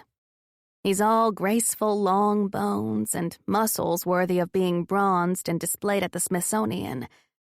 Come to think of it, if I were him, I'd walk around naked too. An eternity later, he wraps the towel around his waist. I'm done, he announces quite loudly. You can come out now. Then he walks into the house. I disengage myself from the bush, leaving chunks of flesh behind. He's going to make me pay for this. I just know it. Bracing myself for the worst, I take a big step out of the bushes, which, with my luck, will end up being a big step in the wrong direction. Chapter 6. Let me tell Angry Dude we're leaving, I say to Sam as we're walking past Calvin's home office. The refrigerator is a barren wasteland. Time to hit the grocery store again. My entire life revolves around grocery shopping, work, and laundry. If I had a personal slogan, it would be food, work, laundry, repeat. Sam and I spent the last few days visiting neighboring businesses, introducing ourselves and handing out flyers and coupons for free classes. Sam managed to charm every woman we met. Getting to know our fellow business owners, who happened to be warm and welcoming and more than happy to help us spread the word, has been a lot of fun. It went so well, some of the tension I was feeling over the studio opening on time has faded into the background. As an added bonus, all the work has kept us out of the house and away from the angry dude.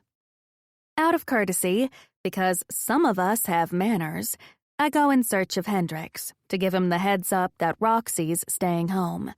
She spends an unseemly amount of her time tucked up against him anyway, and he seems to equally enjoy her company, taking her for walks and feeding her, so I don't anticipate this being a problem. I'll admit this has been a nice surprise, since it takes some of the burden off of me. The female moans coming from the open doorway is my first indication that something is very wrong. The second is the grunting, the unmistakable sound of skin slapping, and rapid-fire dirty talk, some of which I don't even understand, and not from lack of volume. Covering his mouth, Sam looks up at me and laughs. My blood starts to simmer. When the screaming starts, I march double time into the office where, lo and behold, I find Hendrix sprawled out on the couch. As per his usual, he's half naked and sound asleep, the porn playing full screen on the MacBook Air sitting on his lap. Snapping it shut, I walk out. Amanda. Half an hour later, I'm still stewing about the porn. Steaming. Actually, I'm livid. Ignoring my son, I stroll down the cereal aisle, only stopping to search for his favorite, Honey Nut Cheerios. Spotting the box, I chuck it into the cart and keep going. I'm going to kill Hendrix. Slowly, probably in his sleep, painlessly because I'm not a monster. I'm thinking a pillow over his face, maybe a plastic bag. He was an annoying inconvenience until today. Today, however, everything changed. Today he graduated to villain of the piece.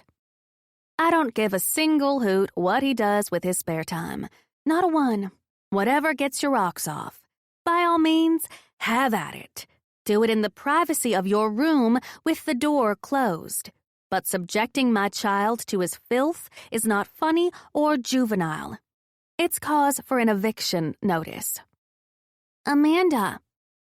I have repeatedly asked him to call me Mom, and still he continues to ignore me, which is why I'm choosing to ignore him. Amanda. He continues, louder this time. I keep walking toward the deli. He tugs the back of my t-shirt as I grab a ticket off the deli counter, the area packed 2 rows deep with people waiting to be served. Amanda! More than a few of them turn to glare disapprovingly at us. At me, to be specific. Embarrassment cuts a path of heat up my neck. I hand out an apologetic smile all around. Then I pin my son with a look that says, "Knock it off." "I've asked you to call me Mom several times," I quietly reprimand. "If you choose to treat me like a stranger, then I will continue to ignore you." Whatever. He nudges the wheel of our cart with his sneaker. "Excuse me?" After the porn incident, I'm in no mood for nonsense. Fine, he grumbles. I'm so shocked to hear him capitulate, I forget to be mad for a moment. Wow, did I just win? I never win, so this makes me delightfully happy. An idiotic smile stretches across my face. Mom? Yeah, baby? What's felching? My beautiful child innocently asks. And it's like the smile is smacked right off my face, or I've been gut punched. Point is, I am not a happy mom. I look around cautiously, hoping and praying nobody heard, but I am shit out of luck. Everybody is staring at me, judging me. I'm silently dying inside, curling into a fetal position and dying. One guy in particular eyeballs me strangely. Sicko. Belching, you mean. Belching. I correct, trying to sound casual and not as mortified as I'm feeling. No, I mean I put my hand over his mouth. Hey, how about that ice cream? You want a sundae? Doesn't a sundae sound great? He nods, easily distracted. I hustle him out of the deli area before somebody calls child services on me. Sam and I ended up staying in town and having an early dinner at Bostwick's, where the seafood is finger-licking good. I needed time to calm down. Had I gone straight home, it would have immediately turned into a crime scene. As it stands, it'll be a miracle if I don't stab him in his sleep tonight. From this day forth, he needs to namaste the fuck away from me, or it's going to get really ugly. Unfortunately, neither the amazing dinner nor the pit stop at Scoop du Jour for gelato did much to cool my jets. Once we're back at the house, I send Sam to his room to get ready for bed, then go in search of the defiler of innocent ears. There's no question in my mind he heard it from the porn Hendrix was watching. He can do his worst with me, but this he cannot do. This officially crosses the line. It crosses all the freaking lines. I check his bedroom, only to discover it dark and empty. I head over to the garage. Could this finally be the day he went out? Nope. There his Suburban sits. I have half a mind to shiv his tires, but sadly that would only ensure his residential status, and that would be counterproductive to my goal. On a hunch, I finally check the pool, even though the sun is about to set and the evening air has turned chilly. And there I find him, snoring on a lounge chair, heart-shaped sunglasses still on, oblivious to the temptation he presents. At least, he's not naked. There's something to be grateful for. Without further ado, I go grab the garden hose I use to water the cherished purple hydrangeas, point, and shoot. The cold water hits him right in the face, and he springs up, sputtering and screaming. What the? He rubs his face and shakes his drenched head like the dog he is. His beloved sunglasses fly off into the seagrass, hopefully never to be seen again. After which, he blinks in confusion. Again and again he blinks, staring ahead. Then he zeroes in on me, and the short-lived confusion quickly morphs into out-and-out fury. Lady, say that one more time, and I will blast you again. His fury takes a momentary hiatus to make way for befuddlement. Say what? Fire blazes up my neck. I have never been one to anger quickly. When it does happen, however, it's a runaway horse, practically impossible to put back in the barn. Listen up, shitbird. You have been riding my last nerve like it's a beast of burden, and I have had enough. You hear me? Enough! His face does a quirky thing. Then, ever so slowly, his lips hike up on one side. Oh, hell no.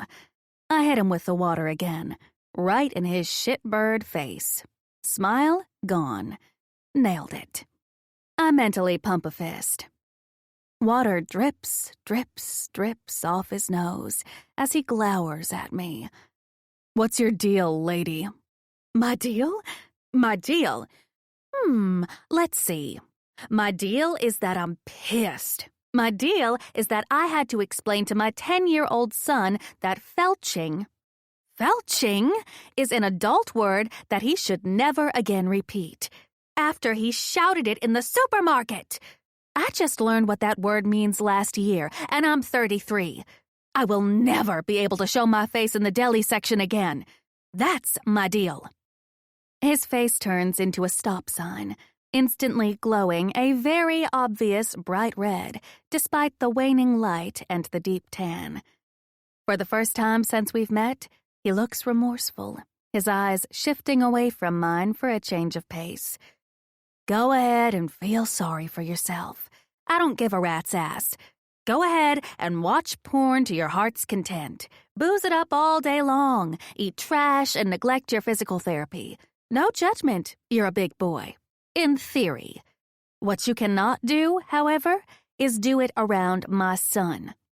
He's been subjected to enough of that from me. Well, I mean, except for the porn. The point is he will not be made to endure it from you. I'm calling my brother. With that, I throw the hose nozzle at him, which he catches with the most efficient of movements, and leave him to ponder my threat.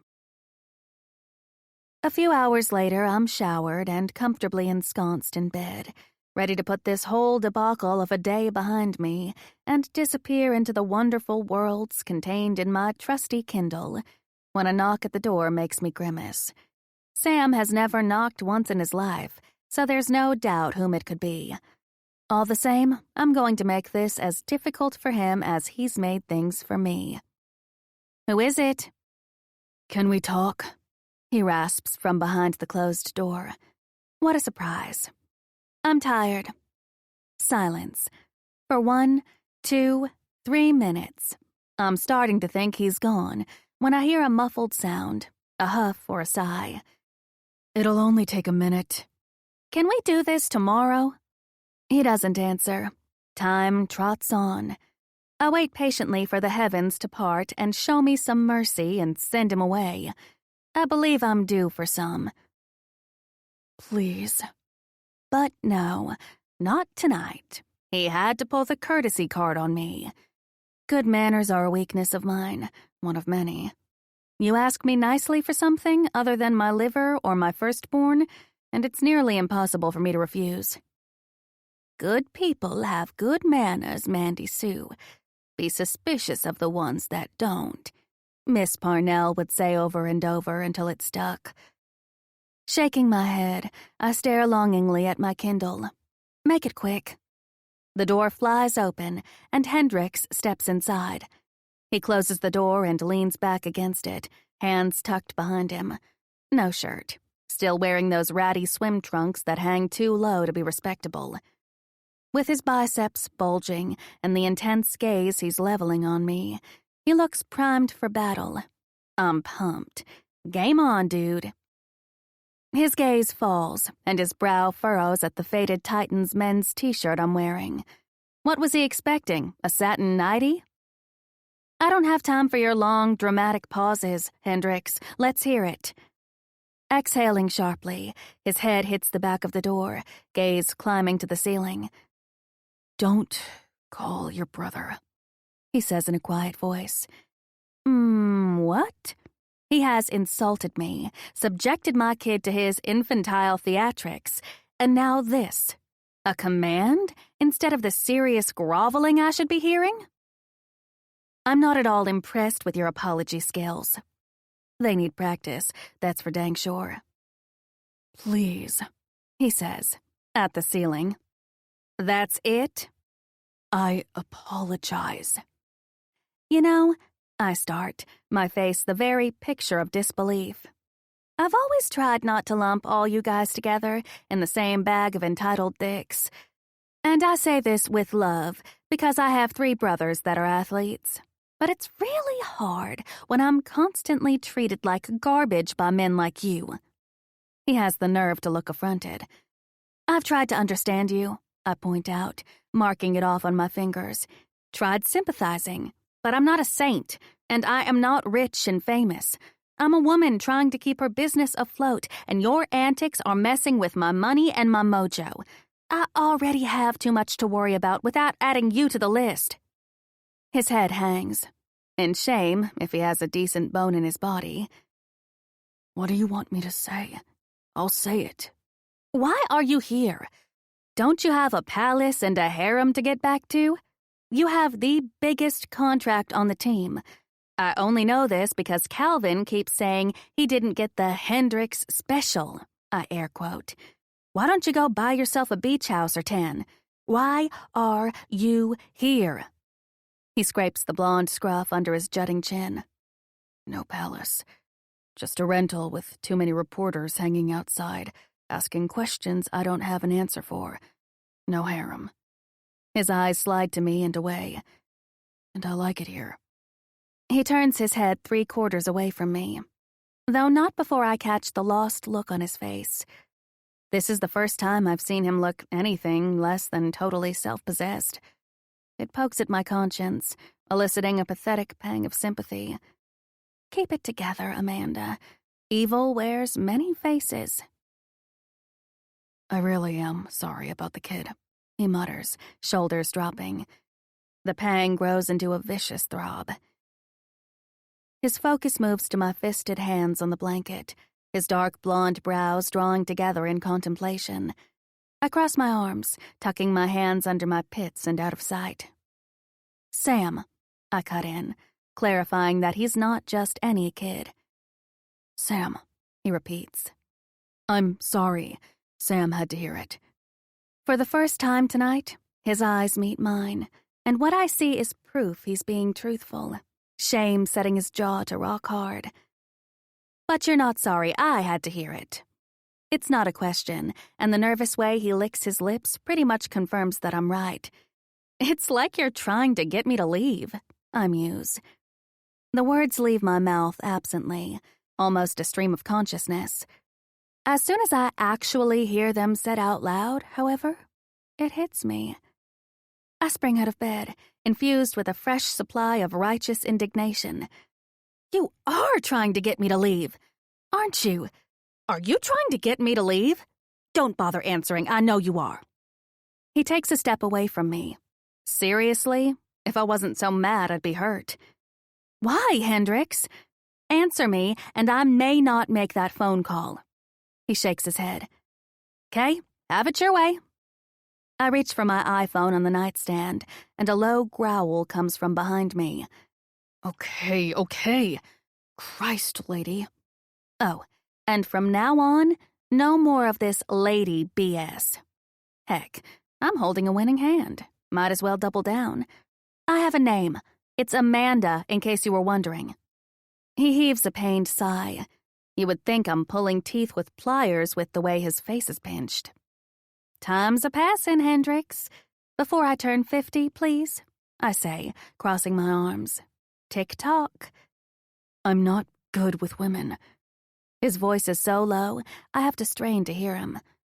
Come on. I barely resist rolling my eyes. The truth, please. That is the truth. He finally looks at me, and I can see he's being sincere. I have a temper, so I made it a habit to stay away from them. He exhales loudly, almost as if a load has been lifted off his shoulders. Interesting. My skepticism lingers, however. This is all sorts of weird. And what about honey? I want to say, but don't. I can't admit I was eavesdropping when I'm finally winning an argument.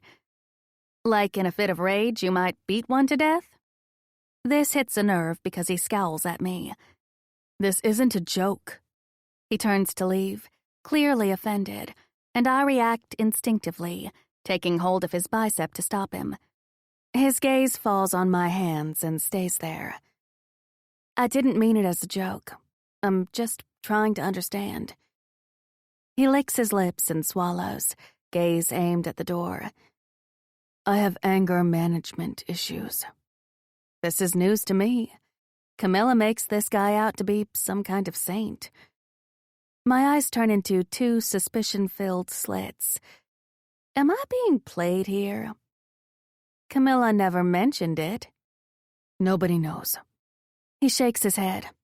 Not even the team. You can't feign the kind of emotional turmoil coming off of him. Not even Meryl Streep could pull that off. Nobody?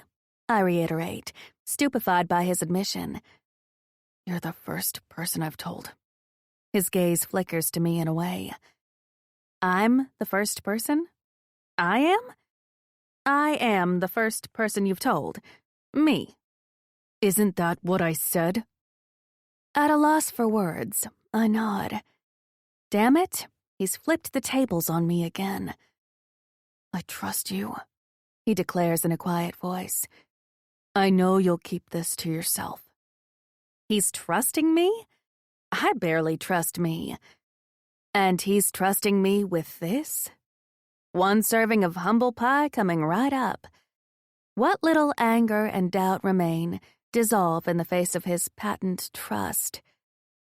Look, I say in a gentler voice, because he's trusting me and I don't like conflict or walking on eggshells. All I ask is that you not make my life more difficult than it already is. I have a business to get up and running. It's a big house. I think we can both live here and stay out of each other's hair, even though, in my humble opinion, you would really benefit from a haircut. If you can stop your campaign of terror, I don't see why we both can't stay. His mouth curves in a soft, one-sided smile, the sides of his eyes creasing with amusement. Can you agree to that? I think I can handle it, he murmurs. Thanks. Then he unleashes an honest-to-goodness smile, one that completely alters his face. I'm staring. I know I am, but can't seem to stop, which naturally makes me frown, 'cause I like it. I like seeing him smile, which is totally wrong, like so wrong. Okay, great, bye. That came out high and a tad shrilly. I give him a shove to hurry him out, swiftly closing the door afterward. Then I crawl back into bed, pull the covers over my nose, and sleep better than I have in years. Chapter 7. Dressed in my usual yoga pants and top, with our brand logo on them, I walk into the kitchen to get started on breakfast and find Hendrix already there, lingering around the coffee machine with his back to me. The good news? He has shorts on. A round of applause, everyone. It looks like he finally got the message that no one in this house is dying to see his bare ass. The bad news? He's still wearing a bad attitude, as evidenced by the frown he gives me when he notes I'm wearing a sports bra and leggings. That moment we shared last night, long forgotten. If Miss Parnell hadn't ingrained good manners in me, he'd be the recipient of a raised middle finger right about now. Roxy looks up at me and whines. You gotta go out? I ask her, because she's just a person trapped in a dog's body. Already took her, Hendrix answers. Better too. I look around, momentarily confused. Was he talking to me? I must be hearing things. I must be, because he couldn't possibly have said he did something nice for me. You took her to do her business? And you fed her? That's what I said. Okay, still a jerk. No miracle yet, but I'm keeping hope alive. Gosh, are you always so bright-eyed and bushy-tailed in the morning? You're killing me with all your positive energy. It's just too much. Enough already. He levels me with his signature stabby gaze. Meanwhile, I grab the ibuprofen out of the cabinet, pop two, and catch Hendrix watching me. Weirdo. Amanda! My 10-year-old shouts. Sam walks in wearing his Spider-Man pajamas and glass goggles, his hair standing up every which way. The habit of him calling me by my name has been going on for far too long, and I'm getting sick of it. Can I stay home today? He mumbles as he slides onto a stool at the kitchen island.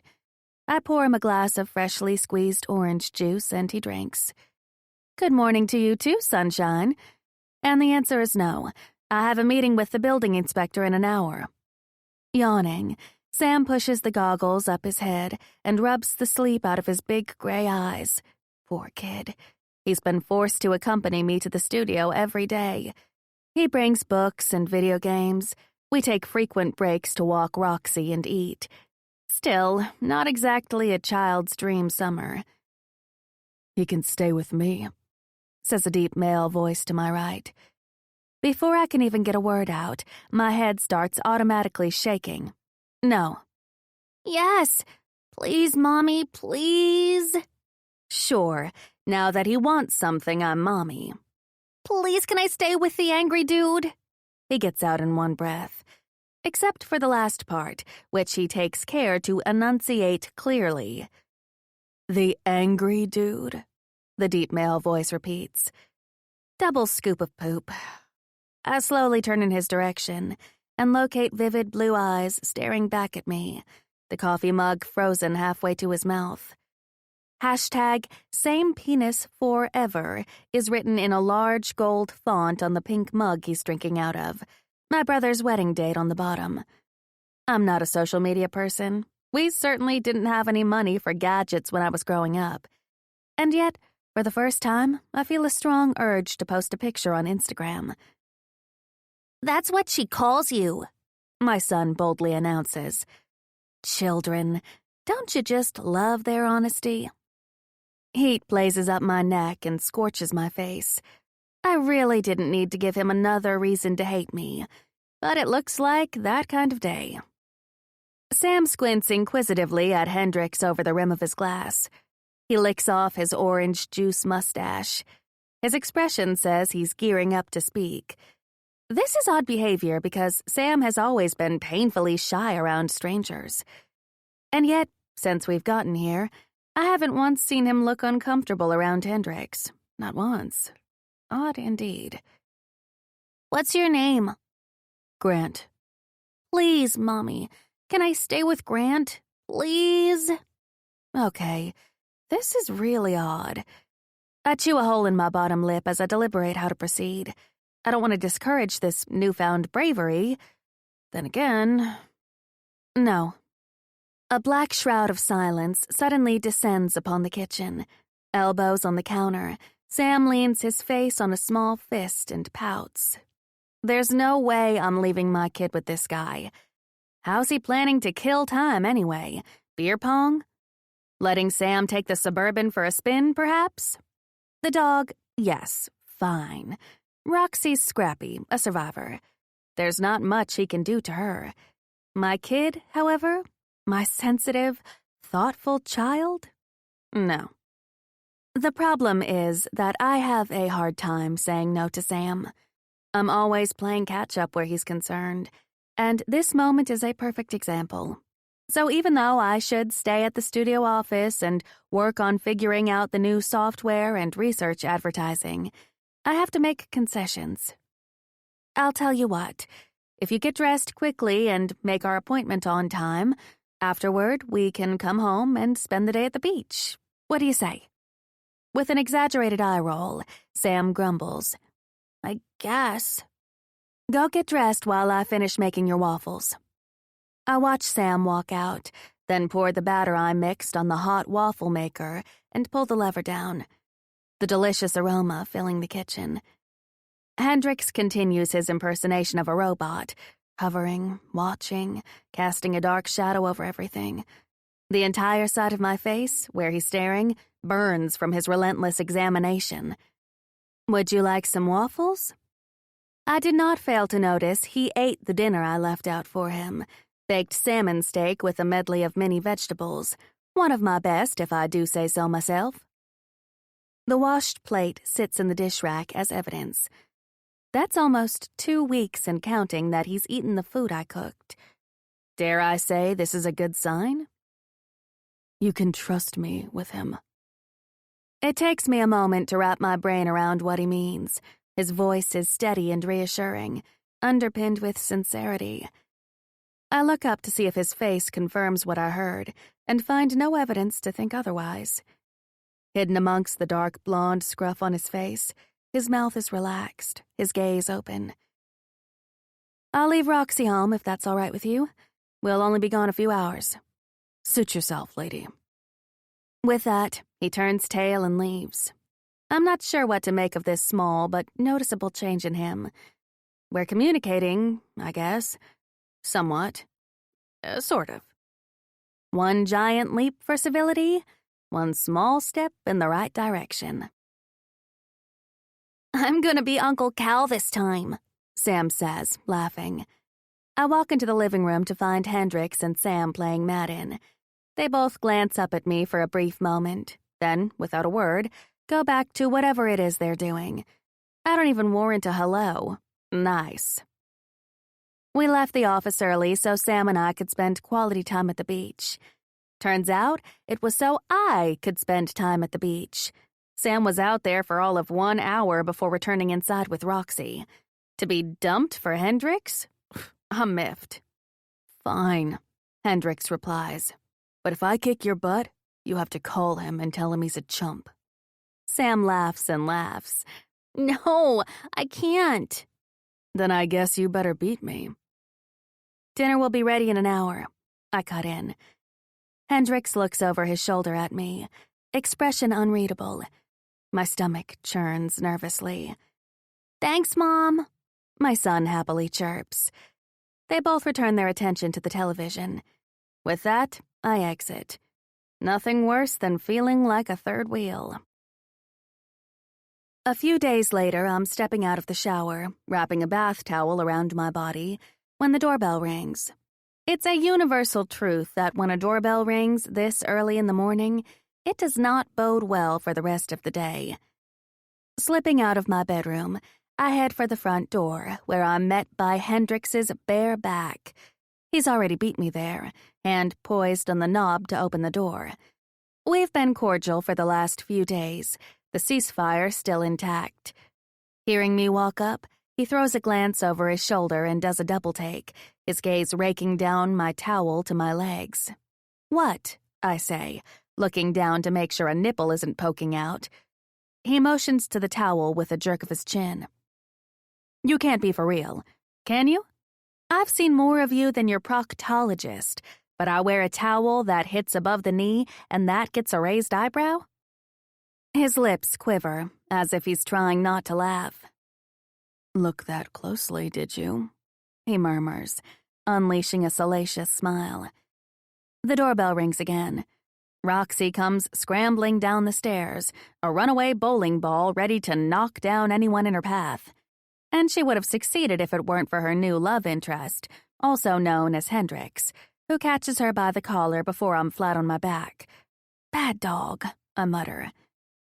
Hendrix opens the door, and Roxy is immediately forgotten because I'm much too busy taking stock of the man standing in the doorway. He's wearing the required music dude uniform. Distressed jeans that probably cost hundreds of dollars, motorcycle boots, about 1,000 leather bracelets on both wrists, and a belt with a heavy silver skull buckle.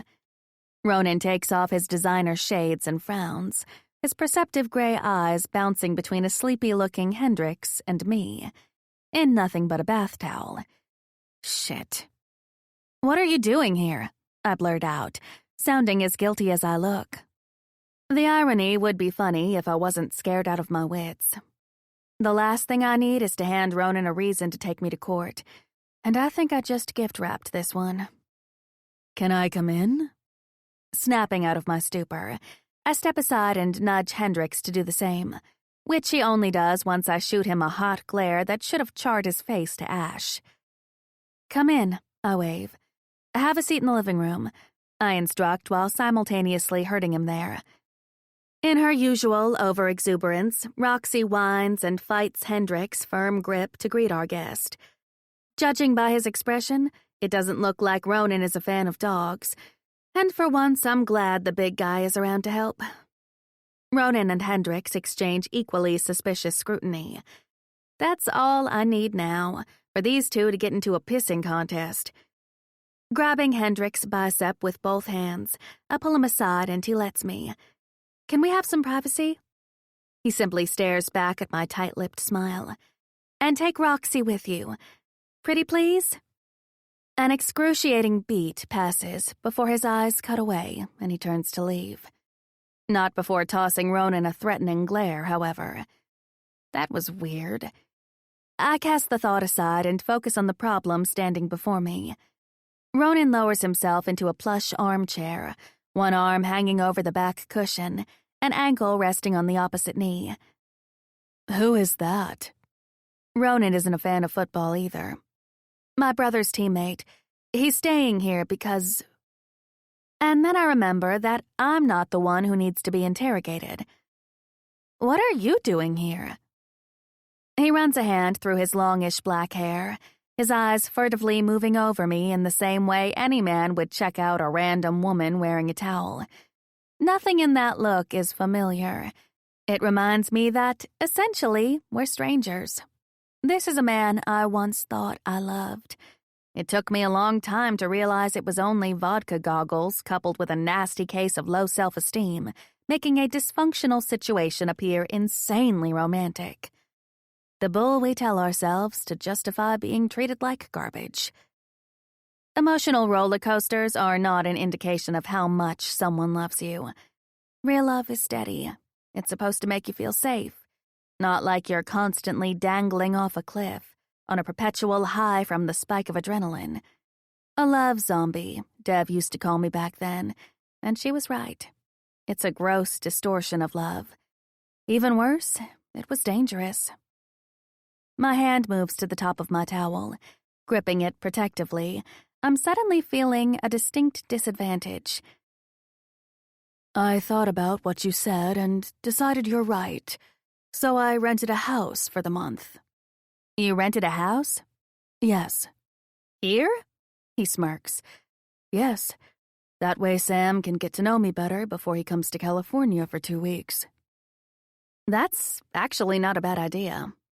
Wet towel be damned. I take a seat in the armchair next to the one Ronan occupies and nervously tug at the hem. How would this work?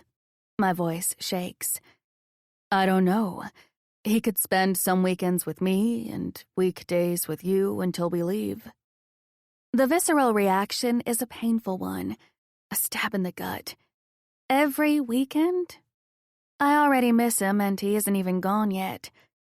On the other hand, it makes perfect sense, the slow acclimation that Sam needs. I have to think of Sam and what's best for him. My feelings don't factor. Okay, let me go get him and we can discuss it. This is for the best. It's going to make sending him off with Ronan in the middle of August a smoother transition, not as unsettling for him. This could actually turn out to be easier than I anticipated. I flew in to find a house and talk to you. Maybe we can start next weekend? Sky and I will be gone for the 4th of July weekend. Okay. I slow nod, still wrapping my brain around what's happening. I don't fly out till tomorrow night. I was thinking I could take Sam out for lunch tomorrow. That should be fine. Let's ask him, though. Small feet pounding down the stairs tell me Sam is coming down for breakfast. A beat later, his Spider-Man pajamas appear. He hits the ground floor and looks up. As soon as he sees Ronan staring back at him, he freezes. Then he turns and runs back up the stairs. Scratch that. This is not going to be easy.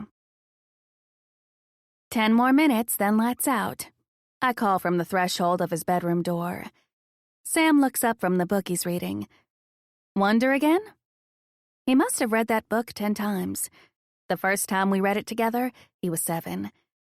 After which he harassed me for an entire year for a big sister.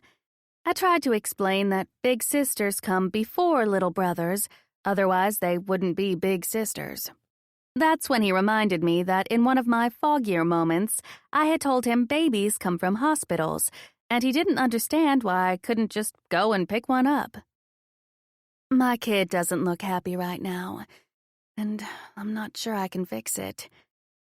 I walk in and sit on his bed, Roxy on the other side of him. Are you okay with having lunch with your dad tomorrow? The talk turned out to be a bit lopsided. As in, Ronan did all of the talking and Sam ignored him. I sat between them and played translator. Every time Sam refused to answer one of Ronan's questions, it was my job to make him answer. Let me say this. I would have rather had a root canal. In the end, Sam agreed to Ronan's lunch date. Granted, under duress. He shrugs. I guess. Lying down next to him, I raise an arm and he scoots closer.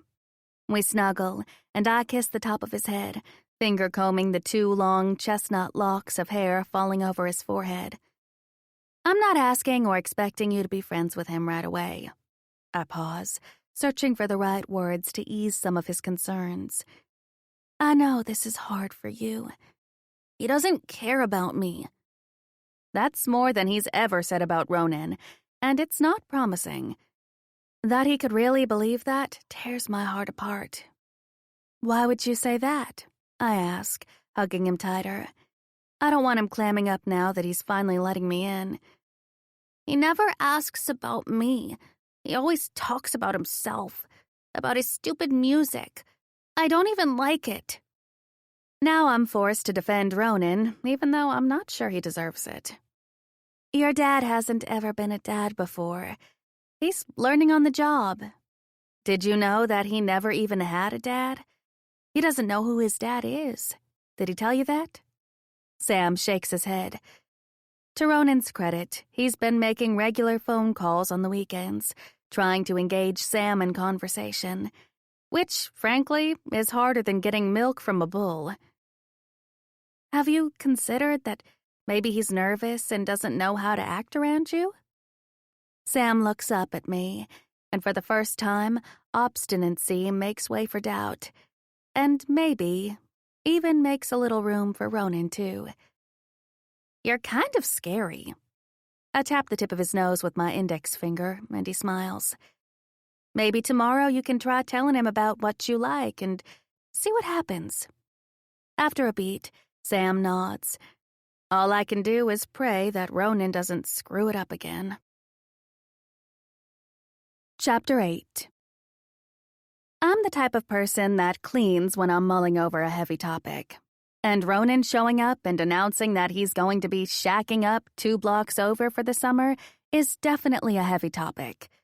I've had to get creative in the ways I cope with stress, and for me, there's nothing more liberating than putting on my favorite 90s rap and cleaning the shit out of my house. For one thing, it's definitely more productive than late-night cocktails. Hendrix stepped into the kitchen this morning dressed like a normal human being, wearing a pale gray suit that fit him beautifully. It was a serious exercise in self-discipline to not stare, or drool for that matter. This gift was courtesy of a meeting with team management he needed to attend that left me in the house blessedly alone. Basically, a twofer. Sam left for his lunch date with Ronan at 11:30, albeit reluctantly. Both father and son looked like 2 wooden soldiers marching out the door to deal with some unpleasant business. As soon as the front door closed, 2 words rang loudly in my head. Home alone. Blasting my music, I get to work. By the time I'm done with most of the house, it's early afternoon, and while the bathrooms twinkle and the kitchen sparkles, I'm a hot mess. Hair piled on top of my head, half of it dangling to the side and sticking to my sweaty neck, my face glistening. All that's left for me to do is to pass the Swiffer over the wood floors. The last song on my playlist comes on. Mama Say Knock You Out by LL Cool J. I love this song. I love it so much it is physically impossible for me not to move and sing along with it. Physically impossible. I've been listening to this song for years, and I still can't manage it. My black tank top is soaked in sweat, so I strip it off, wipe my chest, and take it to the laundry room where it gets dropped into the washing machine. No bra today, 'cause I'm home alone. As soon as the beat drops, my head is bobbing along with the music. A second later, I'm singing loudly. Roxy tucks tail and goes to hide out in my bedroom. Don't call it a comeback. I've been here for years. I'm rocking my peers, putting suckers in fear, making the tears rain down like a monsoon. I'm so pumped I'm karate kicking the dickens out of thin air. The chorus comes on, and I go full out, singing even louder. I'm gonna knock you out. Mama says knock you out. My eyes are closed and my body's moving. I'm working that Swiffer pole like I'm getting dollar bills stuffed into my underwear to do it. I'm so high from the uplifting power of the music, and I can feel my soul singing along, higher than I've ever been on controlled substances. I gotta thank God, 'cause he gave me the strength to rock hard. I'm gonna knock you out. Mama said knock you out. Oh! What the fuck? Hendrix is standing in the doorway with his hands tucked into his pockets, amusement flickering in his eyes, a sneaky smile in place. Screaming bloody murder, I sprint out of the living room while awkwardly holding my boobs. The first door I see gets yanked open, and I dive inside what ends up being a closet. What the hell are you doing home? I scream into the darkness. I thought you had a business meeting. I did. I listened to their pitch and decided to come home for lunch. MetLife Stadium is a good hour away, at the very least. What did he do? Take the Batmobile here? How long have you been standing there? I hear a deep, dark chuckle, and my already bruised and battered pride, the little I had left, takes another hit. Not long. I got here when you started twerking. Or, if you prefer, he snorts, throwing ass. Ugh. I grab the first thing I find on a hanger, put it on, and step out of the closet with my face flashing a particularly fluorescent shade of red. Only then do I realize I have Cal's ginormous track jacket on. Hugging the fabric tightly to my body, I walk across the kitchen, gaze averted, chin held high. If he wants what's left of my dignity, he can pry it away from my dead, cold hands. Blocking my path out of the room, the perv is leaning, arms crossed, against the kitchen counter. As much as he tries to stifle a smug smile, his mouth betrays him, turning up at the ends. For a moment, I flirt with the notion of elbowing him in the ribs on my way out. Except that would require me to touch him, and if I do that, I may not stop, and then I'll be booked on assault and battery charges, and that would not be good. I head to my bedroom and dive face first onto the bed, screaming into the luxurious Italian covers. He saw my boobs flopping around. I was twerking. There's no use in denying it. Worse than that, I was going full out. And I mean, I was going full out. My life has officially become a joke, a bunch of humiliating moments strung together. Stay positive, Amanda. Get your shit together, bitch. At the 2-beat knock on my door, I groan. He better not think we're going to talk about it. Go away. You left your iPhone in the dog. Go away, pest. Let me in. No. We have to talk about it. The hell we do. The sound of the door opening has me jerking my head up and looking over my shoulder. Are you completely absent of manners? You have Beastie Boys sabotage on here. He holds up my phone and points to it. I was impressed. Then I found DJ Jazzy Jeff and the Fresh Prince. I'm not in the mood for any more of your crap, Hendrix. You saw my boobs. Get out. With his suit jacket discarded, the pale blue shirt contrasting his deep tan makes his eyes look positively aflame. The handsome jerk places my phone down on the fireplace mantel and shoves his hands into the pockets of his slacks. He exhales tiredly, mouth drawn tight. Whatever, it's not like it could get any worse. I've already seen them. Before today, I mean. I stand corrected. It just got worse. My mind races up and down, scrolling through my entire history, searching for a way to discredit this claim until... Ping, ping, ping. An alarm bell sounds. The spread I did at 19 for the French edition of Elle. You're stalking me online? It's not a question, only a confirmation that more embarrassment will inevitably follow. I wouldn't be surprised to find out the entire Titans organization has seen those pictures. You've seen my dick, and I'm not hiding under the bed. He shrugs. My head sinks back onto the mattress, where I hide the burning flush covering my face. That's because you have a grossly overinflated ego. Are we done? Can you leave now? The edge of my bed sinks under the metric ton, also known as Hendrix.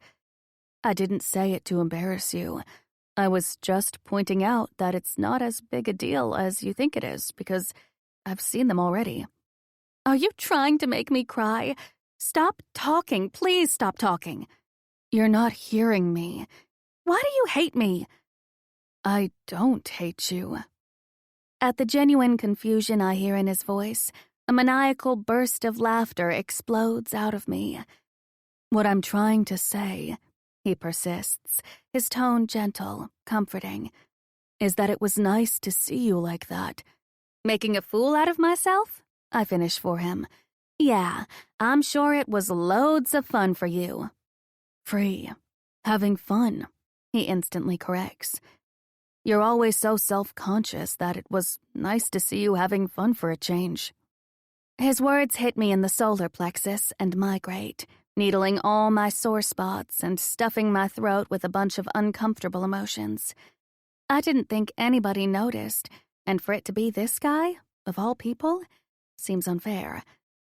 My chin trembles, and I almost bite a hole in my cheek to stop it. Lock it down, Amanda. I don't hate you, he repeats, his deep voice dipping even lower. I could never hate you. Right now, the one thing I can handle less than cruelty is kindness. It triggers all the issues I've worked so hard to shore up. At the top of that list is low self-esteem. Next comes the insatiable hunger for any scrap of praise thrown my way. And he's going after both with a battering ram. Whatever, Hendrix. I expect him to leave, to take that as his cue to beat it. But no, he hangs around some more. The atmosphere gets heavy.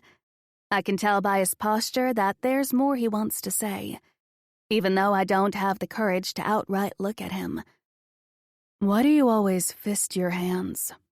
He's got me jumpier than a cat on a hot tin roof, and I am not about to grant him more ammunition he can inflict upon me later. This new and gentler version of him could be gone in a heartbeat. I'm not ready to trust him.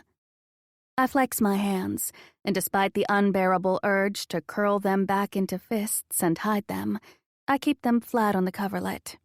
None of your business. The weight lifts off the bed.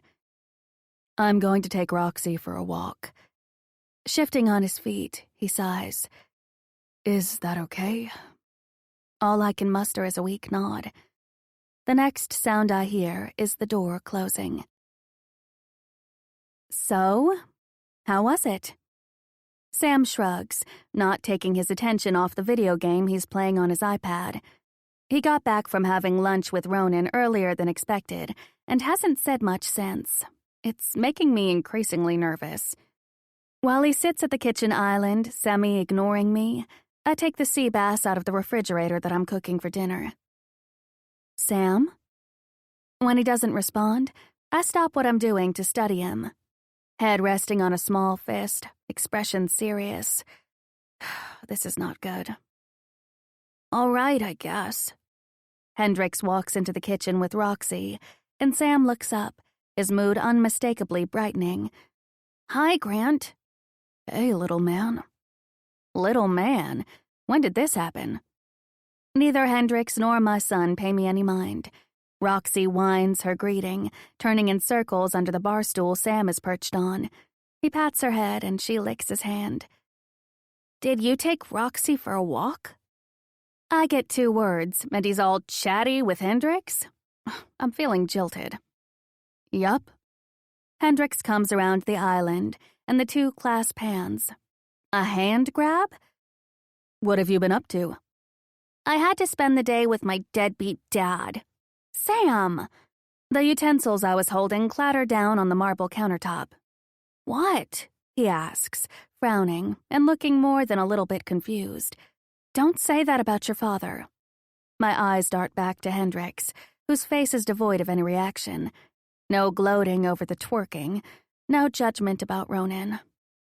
Why not? That's what you called him to Aunt Camilla. Dang, little ears. First, you need to stop eavesdropping. It's not polite, and yeah? Just don't. Nailed it. I totally nailed it. At this rate, I'm going to win Parent of the Year. A clearing of throat comes from across the island. I glance up to find Hendrix looking rather uncomfortable. He runs his hand back and forth over his hair. Is there... I thought that maybe... He blows out a breath. Maybe what? He casts his eyes on the food I'm preparing. You want to have dinner with us? I can't keep the surprise out of my voice. What's he up to? Trying to atone for sneaking up on me? Some attempt to mend fences? The unmistakable creep of color works quickly up his neck and blazes across cheekbones worthy of a Nordic god. Good Lord, he's blushing. Only if you have enough. I always make extra. You're welcome to have dinner with us. Yeah, have dinner with us, my son shouts, the space between his teeth showing.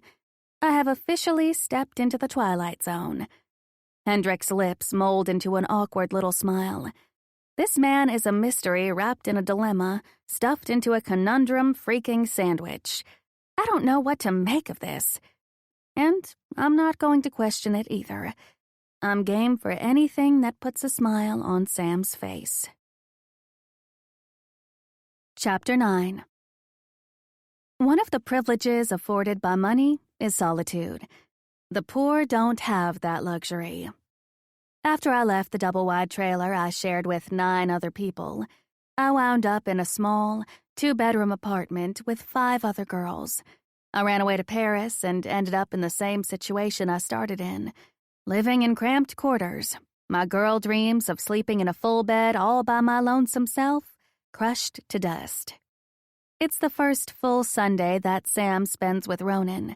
We decided to ease him into the sleepovers, and if I don't keep myself busy, I'll start to needlessly worry.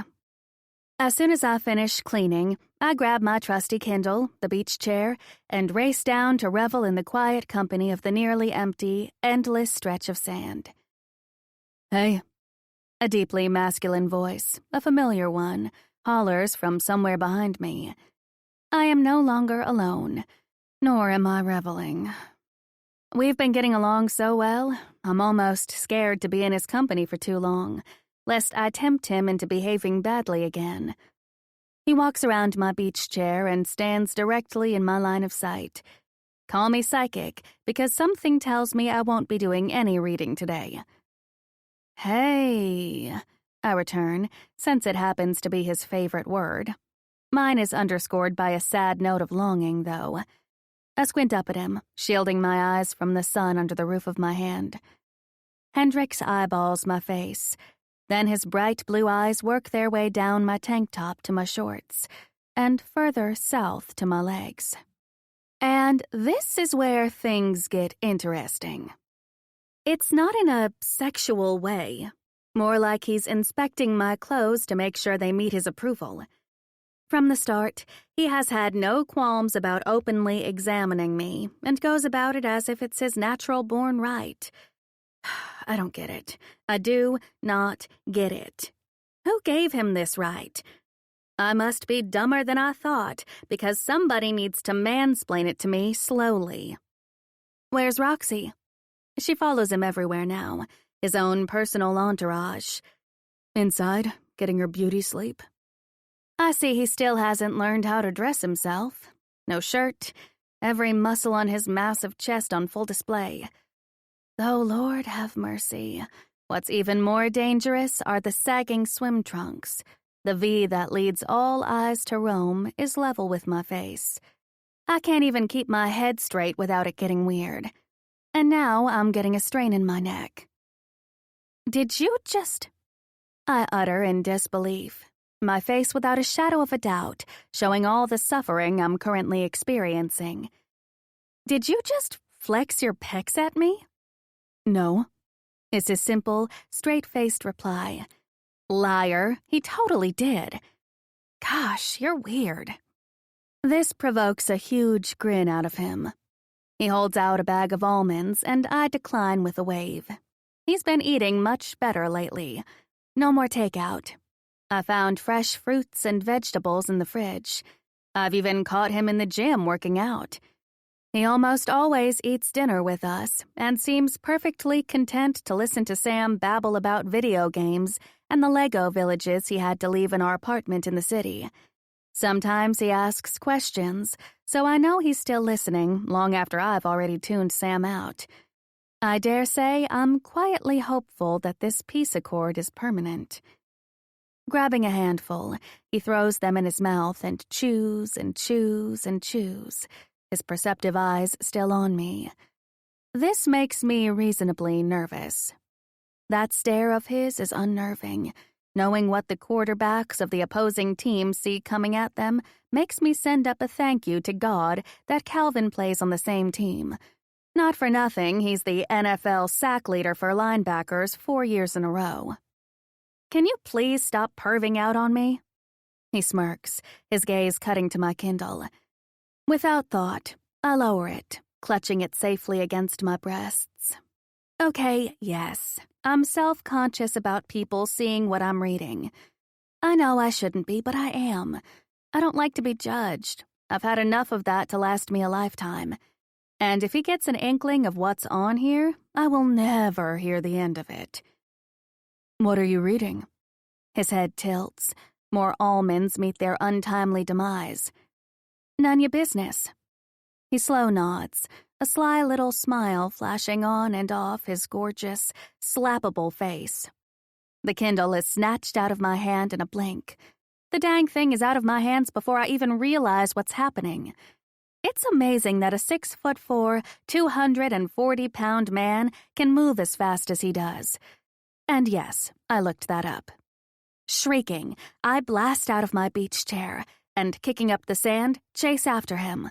A few folks walking along the shoreline turn to see what all the fuss is about, and when they determine it's only two idiots fighting over a piece of electronic equipment, they continue on their walk. I lunge for it, and the beast straight arms me, planting the fat heel of his palm on my forehead, his long fingers curling over the top of my head. While I'm grasping at thin air, arms flailing, he keeps me at bay with the damn heel of his palm to my forehead. This is exactly what I had in mind for my peaceful half-hour of me time. "What's this we got here?" he says, sly grin still in place. "Give it back, you ass!" I shout at the top of my lungs. I couldn't care less who hears me at this point. This fucker has my Kindle. Heads will roll. Hovering way above both our heads, my trusty Kindle is 1,000,000 miles away when things take a turn for the worse. And by that, I mean he starts reading. "Why are there so many highlights?" "Give it back!" "All these words are highlighted. Temerity?" he muses out loud with a puzzled frown. "Why temerity?" As in, where do you get the temerity to steal my Kindle? "Why is temerity highlighted?" When I answer with a glare, he glances back at the Kindle, mischief written in the lazy upturn of his mouth. "Suit yourself," he exhales. "Ben had the temerity to want, the audacity to desire. That was his crime, one that could ruin him." Grant stops reading to shoot me an inquisitive look. Not finding any answers, he shrugs and returns to his task. I can already foresee the trashing I'm going to get for this. Desperate circumstances and all that, I jump him. I've got a death grip on his neck, legs wrapped around his waist, and he doesn't so much as bat a thick, dark lash. I'm stuck, whereas all this does for him is free up his arm to hold my Kindle as far away from me as possible. He wanted Jake to spread his ass cheeks apart. His eyes narrow and his mouth puckers. This should be interesting. He wanted Jake's tongue where no man had ever been before. Jesus, he continues in a few decibels lower, the sound reverberating against his chest and punching me straight in the sacral chakra. The privates, in layman's terms. If he retires, he should consider a second career in audio narration. His voice is pure decadence. Listening to him read makes me think of objects being swept off of a table and crashing to the floor in a sexual frenzy. Good thing I did not go with the natural rock deodorant today. Ben pushed a finger inside of himself, his eyes falling shut as he imagined Jake's cock.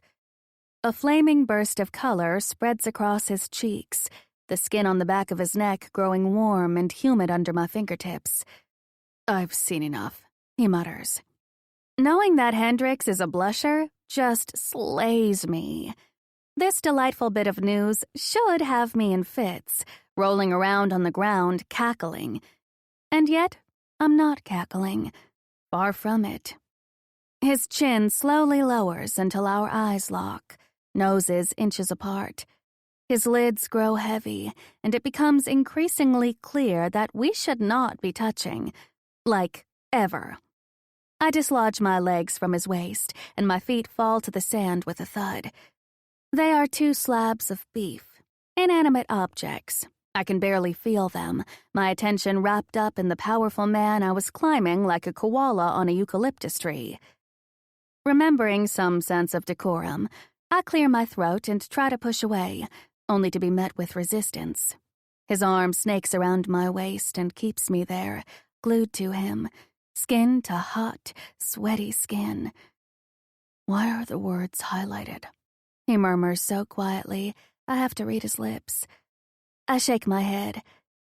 Handing over sensitive information to this ham-fisted oaf who could very well use it against me when it serves him is out of the question. I don't care how attractive the oaf is from this distance. And he is, I will begrudgingly admit. I go to grab my Kindle, and he jerks his arm away, causing me to lean on him. It throws us both off balance. He falls back, crashing into the sand, and takes me with him. A loud grunt bursts out of him as he unwillingly absorbs the full brunt of my weight. Gracelessly scrambling off, I fall to my knees beside him and watch in horror as his face pinches, his lower lip trapped between his teeth in what is undoubtedly pain. Oh my God, oh my God, oh my God, you're back! Grant, are you okay? I pet his face, his chest. He grunts. His shoulders, his abs, his face. He grunts again. Should I call 911? His face goes absolutely smooth. Right before he bursts into laughter, deep belly laughter. I'm going to kill him. I'm going to kill him slowly. You missed a spot. If I wasn't absolutely certain I'd break my fingers, he'd be the unhappy recipient of an uppercut to the chin, knocking that half-cocked grin right off his pretty face. I thought you were hurt. Shoving him, I get up and go to rescue my Kindle from the shoreline, and watch it drift up the beach on a tide. I'm going to cry. I'm definitely going to cry. It's wet, fine grains stuck in every nook and cranny. I try to dry it off and brush away the sand, but that proves a complete waste of time and effort. That's the first time you've called me by my first name, he says, the chuckles slowly petering out. I kind of like it. I turn to look at him with resentment shooting from my eyes. He's up on an elbow, lounging, his gaze slow roaming all over my body. Hope you enjoyed it, because your new name is Asshole. He thinks this is hilarious. The laughter starts up again, which only stokes my sense of injustice. All I wanted to do was read. That's all I wanted to do. The pressure behind my eyes builds. Embarrassingly, I really am on the verge of tears. He takes another look at my face, and his smile collapses, as if someone kicked out the scaffolding holding it up. I am so stressed about the studio, I can't even breathe, and all I wanted was a measly half hour to read about Ben and Jake's forbidden fucking love affair in peace. And now you've ruined my Kindle. I shake it at him. You ruin everything. I stomp away as the tears I've been holding back make a break for it, racing down my cheeks. I'm embarrassed and tired, that's all. That's what I tell myself. I'm not frustrated. I'm not strangely attracted to him and equally want to see him disappear from the face of the earth forever. That would be madness. Hey, he says, taking gentle hold of my arms and spinning me around. The amusement his voice held a moment ago has vanished. His expression now is very serious and very determined. Wonderful. All I need for him is to be determined. That's about as appealing as a determined yeast infection. Sniffling, I do my best to wipe away the evidence of my weakness with my shoulder. The next thing I know, I'm being crushed to his bare chest, the fine hair tickling my cheek. Oddly, my first thought is that he smells good, like coconuts and soap and something distinctly male, masculine, manly. Sperm, maybe? Healthy, robust sperm. You smell like coconuts, I sniffle. A beat later, I hear, sorry? I didn't mean it as a bad thing. Thanks. No, forget it. Don't cry. Please don't cry. Oh, shit. I'm sorry.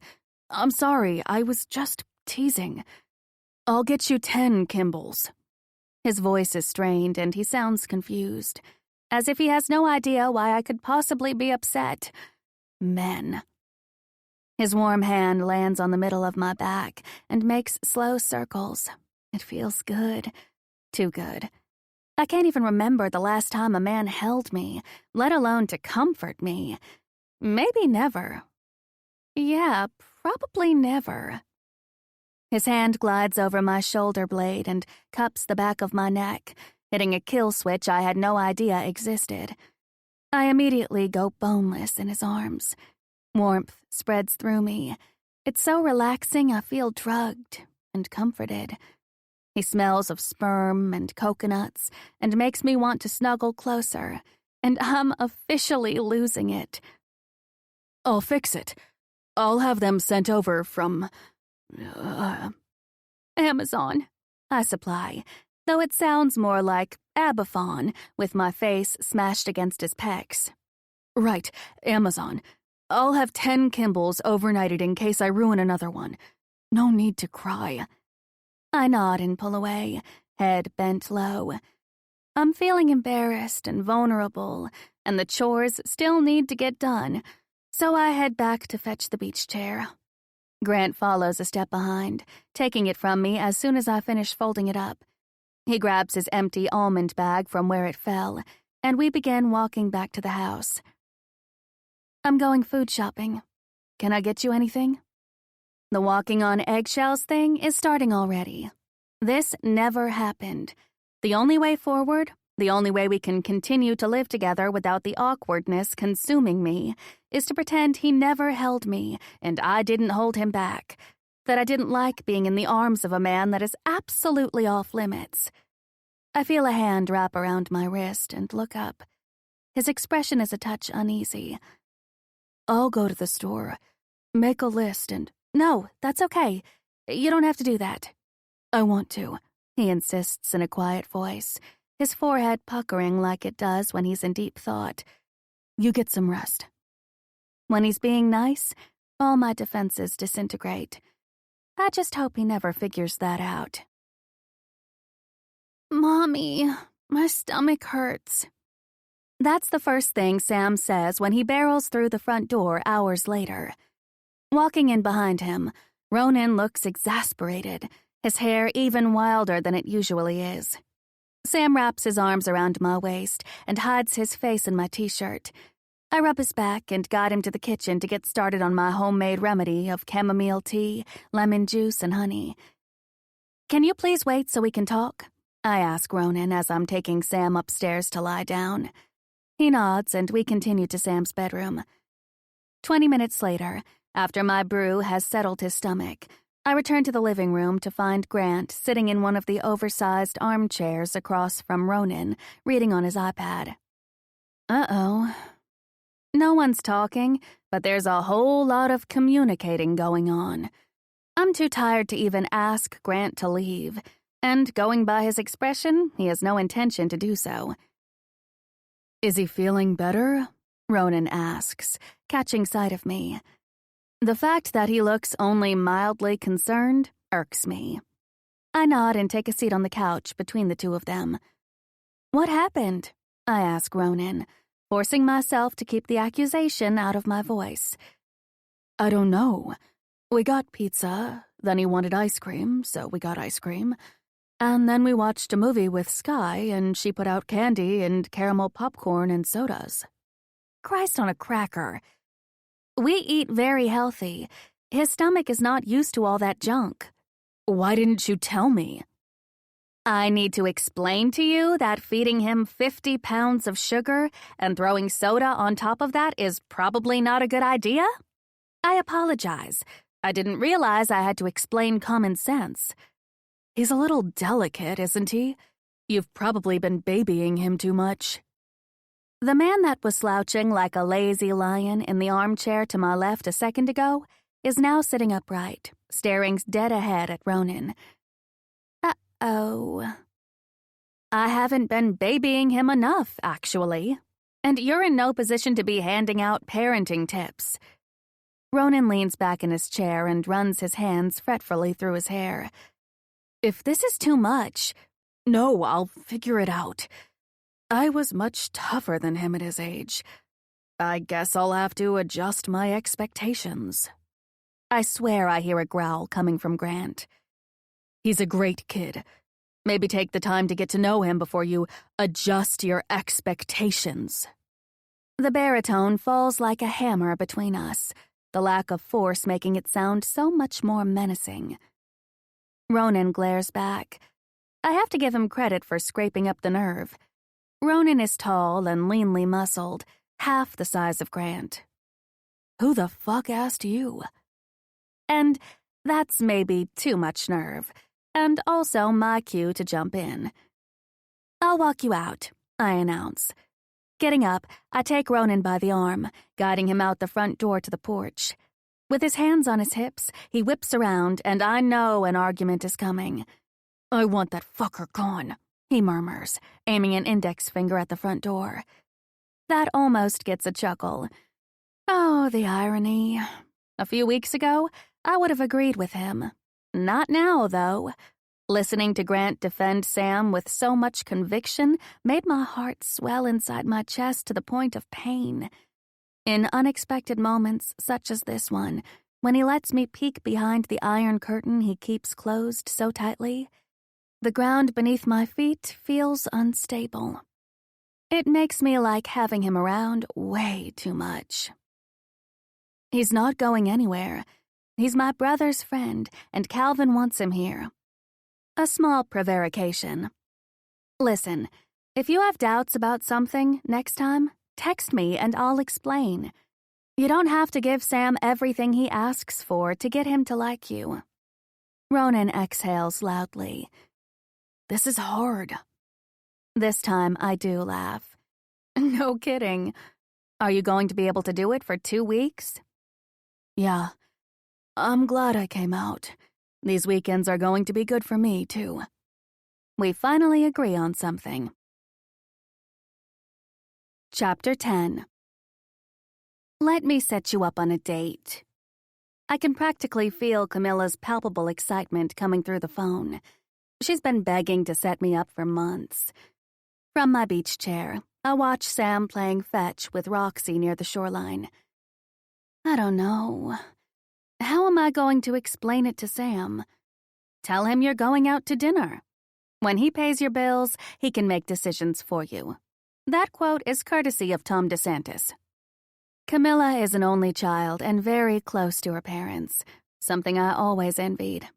Both my parents are long gone, but since they were never around to begin with, there's nothing to miss. If I can find someone, I'm sure you can too. Not even in my wildest dreams would that happen to me. As the words leave my lips, I'm instantly transported back to this morning. I was watering the hydrangeas when Grant's voice reached me. He was on the phone with Honey again. Truth, it irked me to hear him sound so excited to speak to her, and I refused to examine that too closely. Hendrix has Honey to make him happy, and Ronan's engaged. Don't I deserve someone that puts a smile on my face and a spark of joy in my voice? My life was in shambles when I met your brother, and look how that turned out. Camilla had a streak of really bad luck before she met my brother. Her first husband died in a car accident. Then it was discovered that he'd been embezzling money from his investors.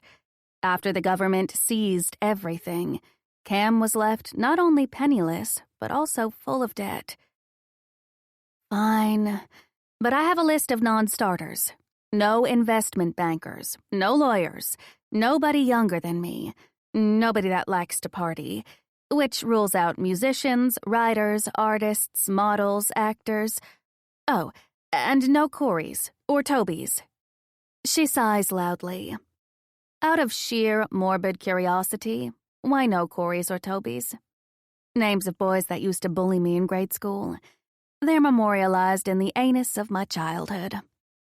Feminine laughter draws my attention to the house next door. A bunch of people are playing beach volleyball. An even mix of men and women. All attractive, mostly young. A half-dozen luxury cars pulled into the driveway next door this morning. Your neighbor is in town. Next thing I know, a blur of black races past me at the speed of light, and that blur is headed straight for the neighbor's volleyball game. Mandy? No, Roxy, no! Dropping my phone, I scramble to my feet. With her fat pink tongue hanging out and flapping around, Roxy races at a dead gallop to the volleyball bouncing toward the water's edge. She sinks her fangs into it and instantly deflates it into a limp pancake. Then she starts shaking her head to make sure it's good and dead. All I can do is watch, powerless to stop the horror unfolding before my eyes. Meanwhile, my son thinks this is hilarious. Cringing, I jog over and grab the end of the pancake/ball from my bad dog. Bad, bad, bad dog, I grit out. I'm wrestling it out of her mouth when a man approaches. She seems to think this is the best tug-of-war game ever and fights me with all her might. I finally give up and let her have it. The neighbor, I presume, is lean and fit, an attractive man with salt and pepper hair and a deep tan. He saunters up, wearing a half-cocked grin hiding amidst a tidy goatee. Am I safe? I am so sorry. And yes, absolutely, you are completely safe. Unless you're an inflatable ball, in which case you should run. He laughs. In the meantime, Roxy nudges me because she doesn't understand why the tug-of-war game is suddenly over. Roxy, no. Stephen Ames. He hitches a thumb at his house, a white block of cement and glass, pretending to be an architectural masterpiece, yet acting more like an eyesore. Amanda Shaw, I reply, and extend a hand.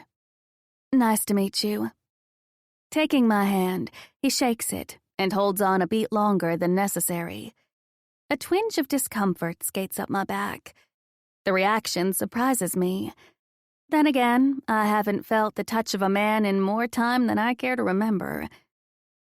I know you're not Cal's wife because I've met Camilla, so you must be his sister. Sister! Right. He keeps absently repeating, his mouth still curved in what appears to be a permagrin. Again, I'm so sorry. I promise to keep her away from the rest of your balls. That did not come out right. I'm certain of it because his smile widens. I'll try to shut up now. I'm having a 4th of July party, Stephen casually mentions. You should come. That's 4 days away, also known as the day before Ronan comes back, and becomes a daily fixture in Sam's life, and mine. Mandy, comes from somewhere behind me. The voice sounds like Hendrix. It's certainly loud enough to be Hendrix, but it couldn't possibly be Hendrix calling me by the nickname only my family uses. I glance over my shoulder and see a shirtless Hendrix jogging toward us in what looks like hand on the good book, slow-mo. Traps glistening in the sun, pecs bouncing up and down, arm veins bulging. What is happening? Hey, he says as soon as he reaches us. I'm going to the store. Do we need anything? Dumbfounded by this strange behavior, all I can do is stare. In fact, I don't blink once.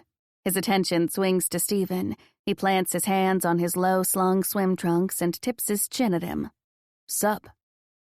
Grant fucking Hendrix. Sup, dude bro? Not much, dude bro. Hendrix replies in an unusually upbeat tone. I bite back a burst of laughter at what I know is terrible acting on the big blonde's part and watch the two of them shake hands. I was just telling your girlfriend that I'm having a 4th of July party. You and Amanda should come.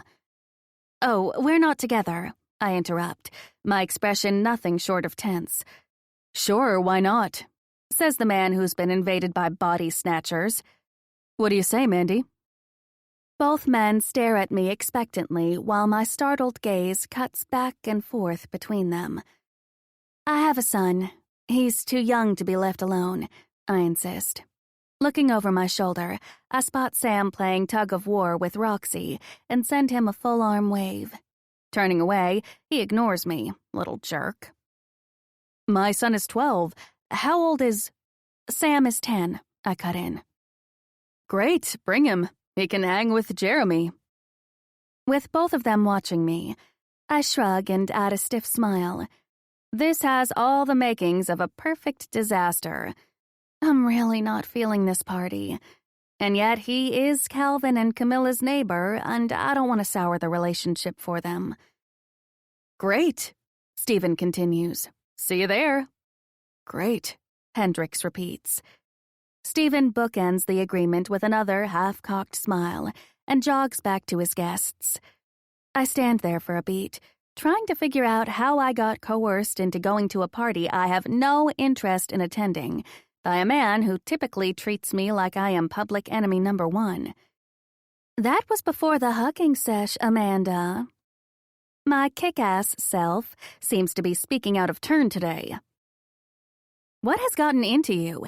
Because your moods are giving me whiplash. That dude, bro. He jerks a thumb in the general direction of Stephen's house. Wasn't going to take no for an answer from you. Your brother would want me to keep an eye on him. I can't dispute his claim about Calvin. He's always been overly suspicious of any man remotely nice to me. Whether Hendricks is the man for the job is another matter altogether. And how would you know that? A cryptic smile, absent of any real amusement, unfurls across his face. I know. He looks back at Stephen's house. What a tool, he absently mutters. With that, he jogs back to the house. Hours later, as I'm opening a brand new Kindle, courtesy of the man who drowned my last one, Hendricks appears in the open doorway of my bedroom. Leaning against the frame, he stuffs his hands into the pockets of his track pants, which forces them into a seriously compromising position. So far down low on his hips, that pesky V makes an appearance. It's very distracting, like my eyes refuse to go anywhere else. Then I remember I didn't take my hair out of the bun it was in when I got out of the shower. It's still in a mangled beehive on the top of my head. Along with the zit medication on my chin, I must be quite a sight. While I attempt to surreptitiously swipe the white clump of cream away with the back of my hand, his attention goes straight there, naturally. I have a favor to ask. Say what? I don't know if I should admire his courage or be appalled by it. Either way, I really shouldn't be staring at his chest. Again. Do you have something against shirts? Confusion falls over his face, his hand absent-mindedly brushing across his bulging pecs, like he only now remembers that he's mostly naked. It's hot. It's not that hot, but whatever. You were saying something about a favor? My interest is definitely piqued. That, and the fact that Hendricks looks like a hot poker is being shoved up his perfectly muscular butt. No amount of self-control is wiping the smug smile off my face.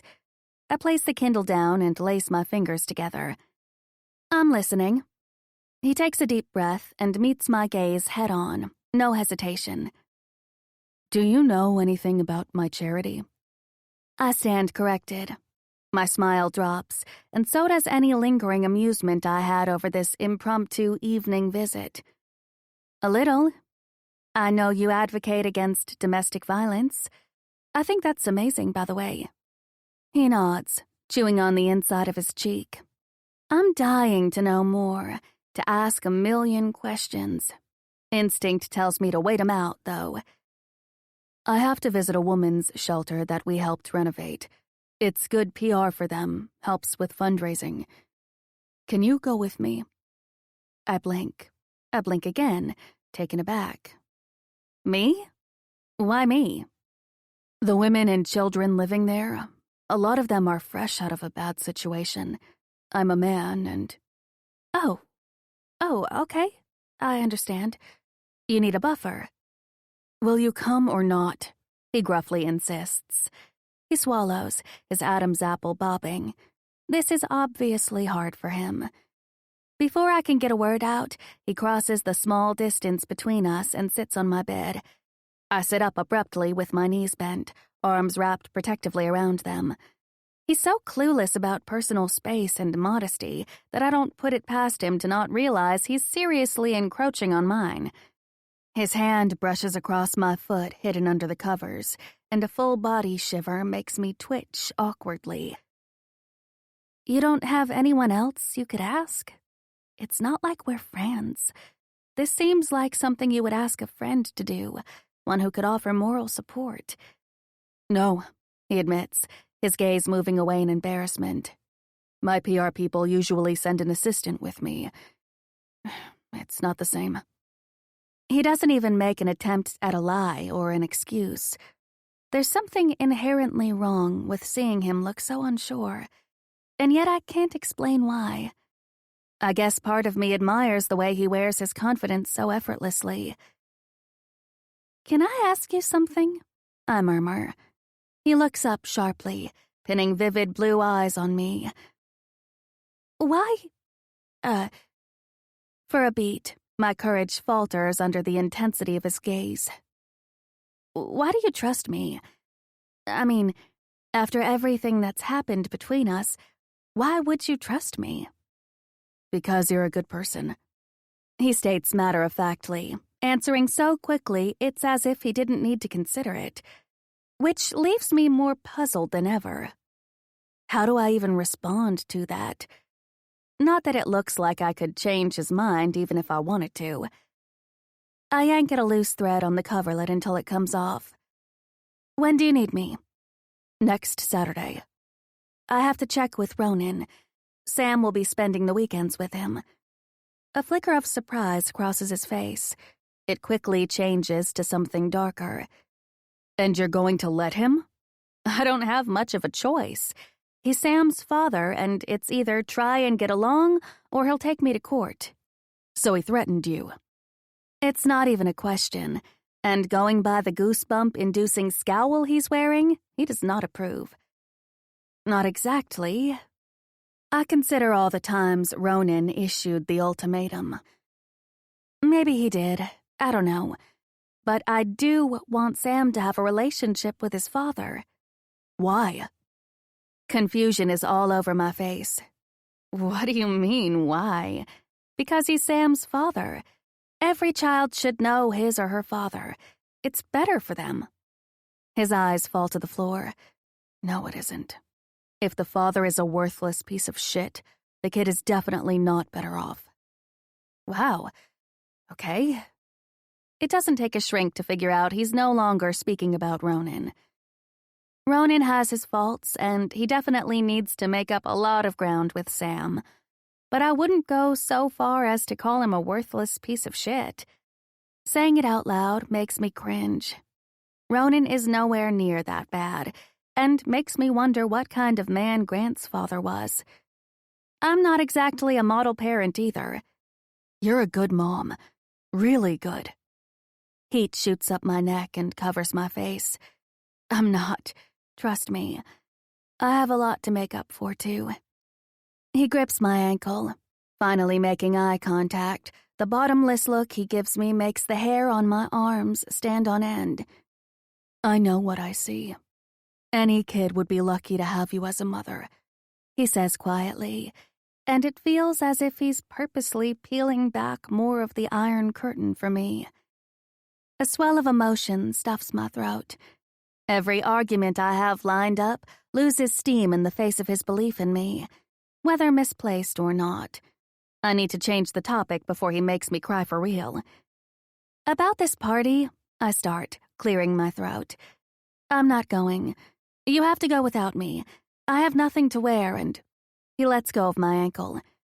I'll have my guy at Neiman Marcus send something over. Huh? Marcus, you mean?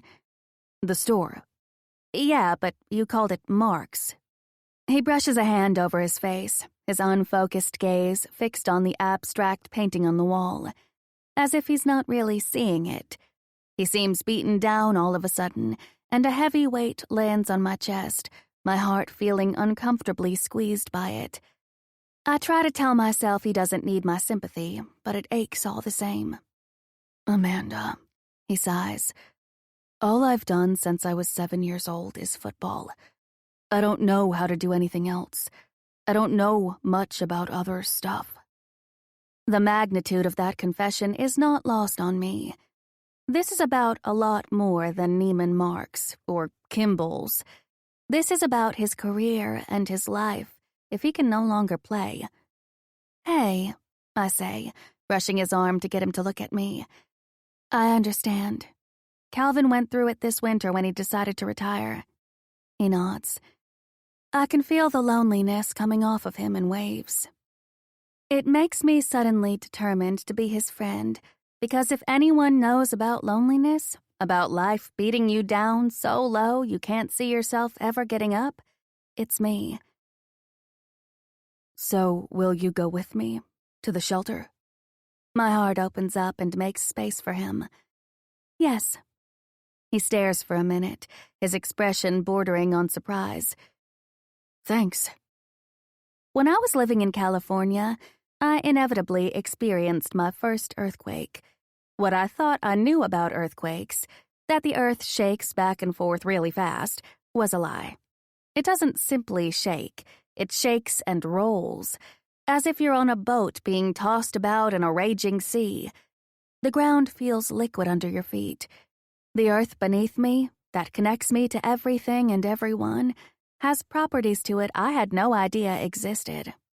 It's profoundly frightening to realize that what you've believed all your life to be true is nothing but an illusion. Grant is not at all the person I thought he was, or rather who he wanted me to believe he was. There are properties to him you only get to see if he lets you in. Properties like kindness, generosity, patience. And what scares me, really scares me, is that I get the impression he doesn't let many people in, and that when he does, it really is a seismic event. Chapter 11. "This'll have to do," I mutter to myself as I stare into the floor-length mirror. I brought one outfit for going out, and only because Dev insisted. Skinny white linen pants paired with gold sandals and a cropped hot pink silk top. It's the best I can do on short notice. By no means is it a Hamptons-approved outfit. I have no doubt people will be wearing designer everything at this party, but I console myself knowing that no one will be looking at me. Again, Grant offered to have his guy at Neiman Marcus send over clothes, and I categorically refused. As sweet as it was for him to offer, I wasn't about to spend money on things I don't need. Or, heaven forbid, have him pay. I have braces to pay for in my near future. The days of me thinking about myself are long gone. After our heartfelt talk the other night, he's been giving me a wide berth. Cordial but distant. I figured he probably regrets having said too much, which, for reasons I can't explain, kind of bums me out. After gathering my long brown hair in a sleek ponytail and adding some mascara and lip gloss, I step out of the bedroom, ready to fetch my son. I placed his chino shorts and light blue polo shirt on his bed while he took his shower, so he should be ready to go. Grant comes around the corner as I'm halfway up the stairs. Munching on an apple, he glances up and stops chewing the moment his eyes land on me. Aside from the long hair tucked behind his ears, he actually looks civilized for a change, wearing a long-sleeve cotton shirt with the sleeves rolled up and khaki chino shorts. His eyes openly move over me, from the top of my head all the way to my toes. "That shirt shows your... His gaze focuses on the sliver of bare skin over my belly button. It's called a stomach or midriff, and this just in, everyone's got one. For the record, it barely shows. His frown deepens. "So why does everyone need to see yours?" He can't be serious. I have seen every square inch of this man, and he takes issue with my wardrobe? The double standard here is appalling. "I know you have a tiny beauty mark high on your left ass cheek. Glass houses?" A lazy smile pushes up one side of his lips. "Look that closely, did you?" He takes a huge bite of the apple, chews slowly, then swallows slowly. A very sexy swallow.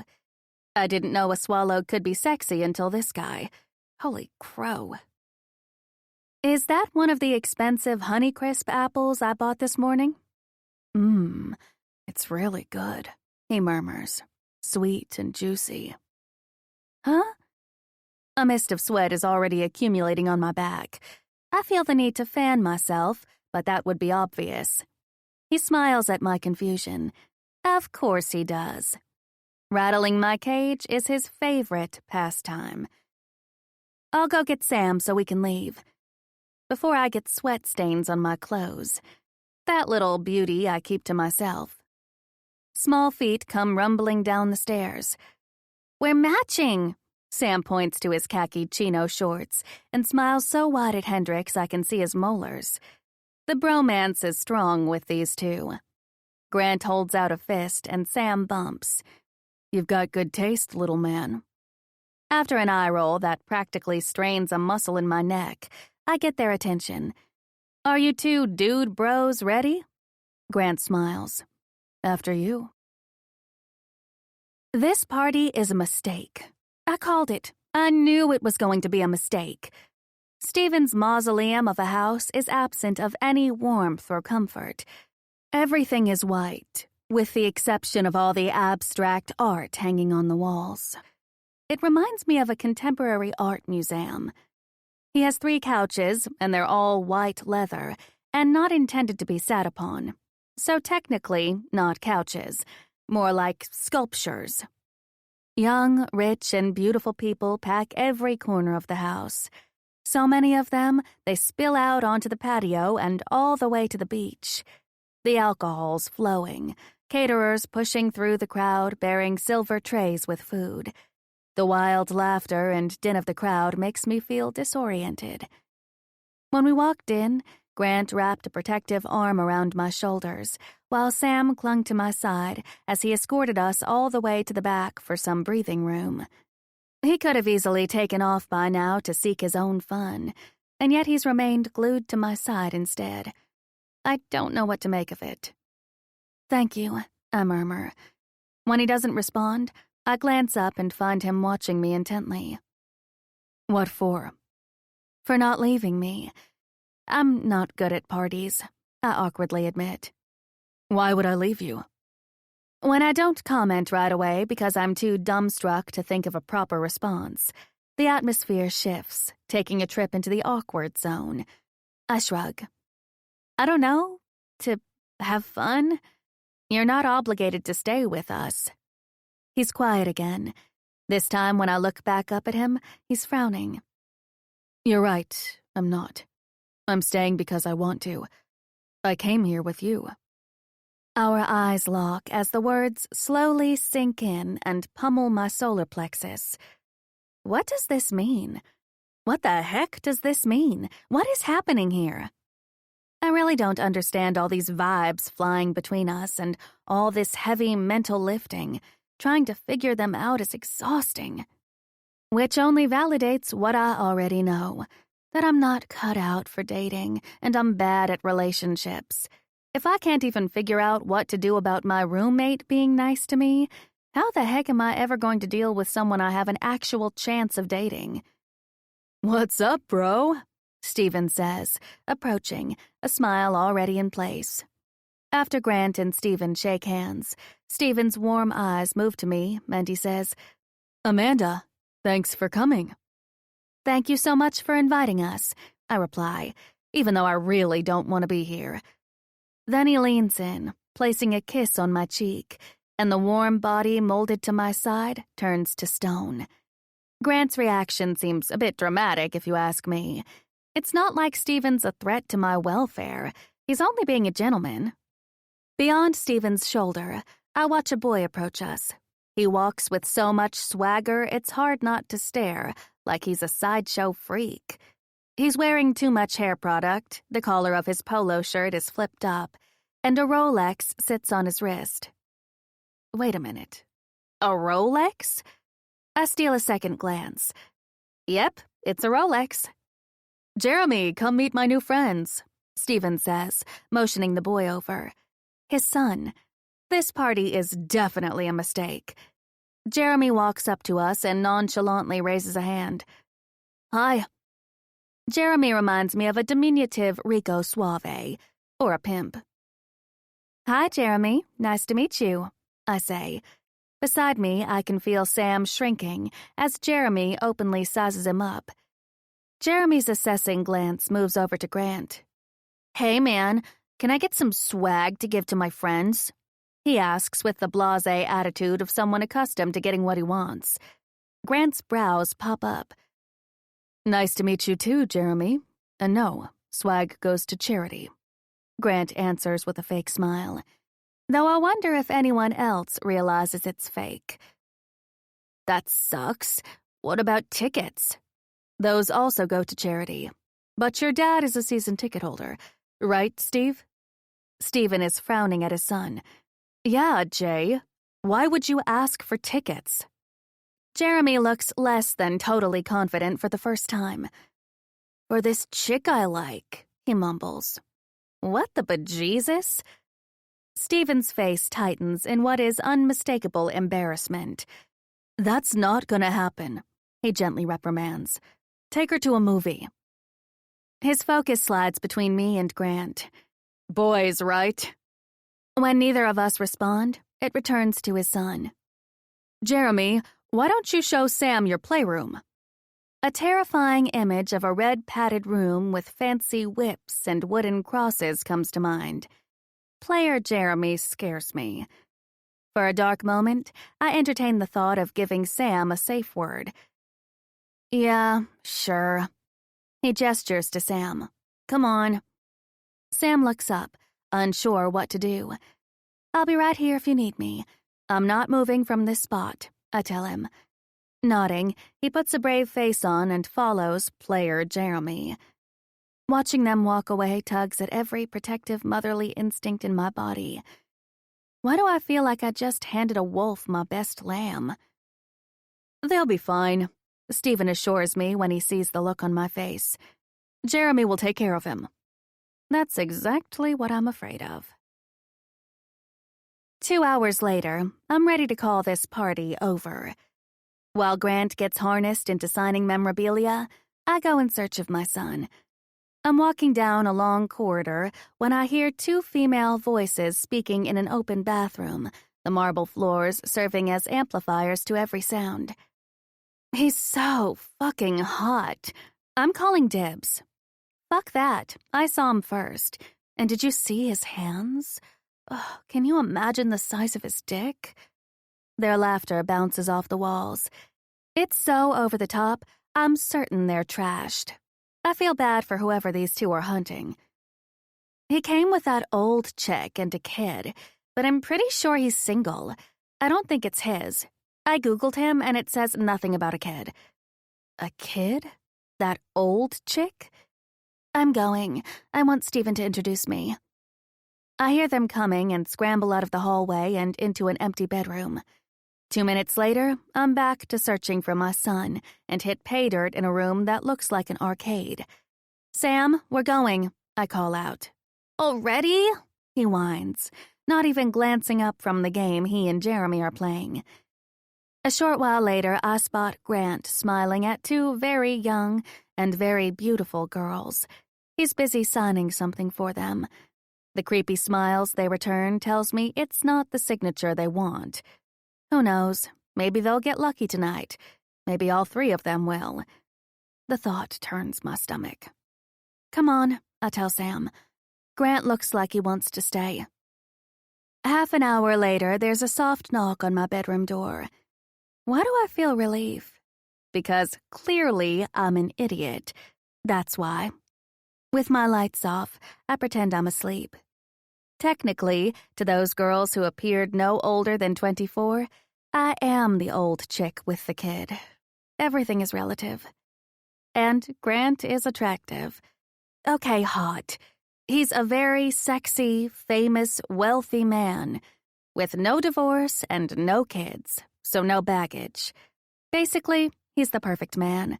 He could have anybody he wants. Anybody. I need to stop thinking about him. Like yesterday. "Amanda?" I hear him murmur. The knob rattles. I locked my bedroom door for the first time in years. The sound of feet walking away follows a short time later. How do people date now? I ask Dev, pinning my iPhone to my shoulder while I close the curtains. She should know she dates like it's a competitive sport, mostly because she's trying to crowd out the memory of her escape from the altar, but you didn't hear it from me. I mean, how do people meet without someone winding up in a dog crate in some random basement? It's close to midnight, and Hendrix's curtains are open, the lights on. For a brief moment, I wonder if he's talking to Honey. Is he smiling and laughing? Does he tell her he loves her? Does he jerk off thinking about her every night? The thought makes me instantly hot and irritable, so I shake it off. Through social media. You're such a goober. Did you open an Instagram account like I told you to? Why, so my brothers can see what I'm having for lunch? I barely make a contribution to our business account. I don't need a personal one. Correction, you make no contribution to our business account. Sigh. She's right. Along the way, the world decided to go digital and forgot to send me the alert. I'll be better about that, I promise. I've been taking some pictures around town. And everyone has a safe word, she continues. Everyone? Even if you're not into BDSM? Everyone. You have a safe word? I make no bones about my skepticism. Come on. Of course I do. You do? I practically shout. This is troubling. How come you never told me?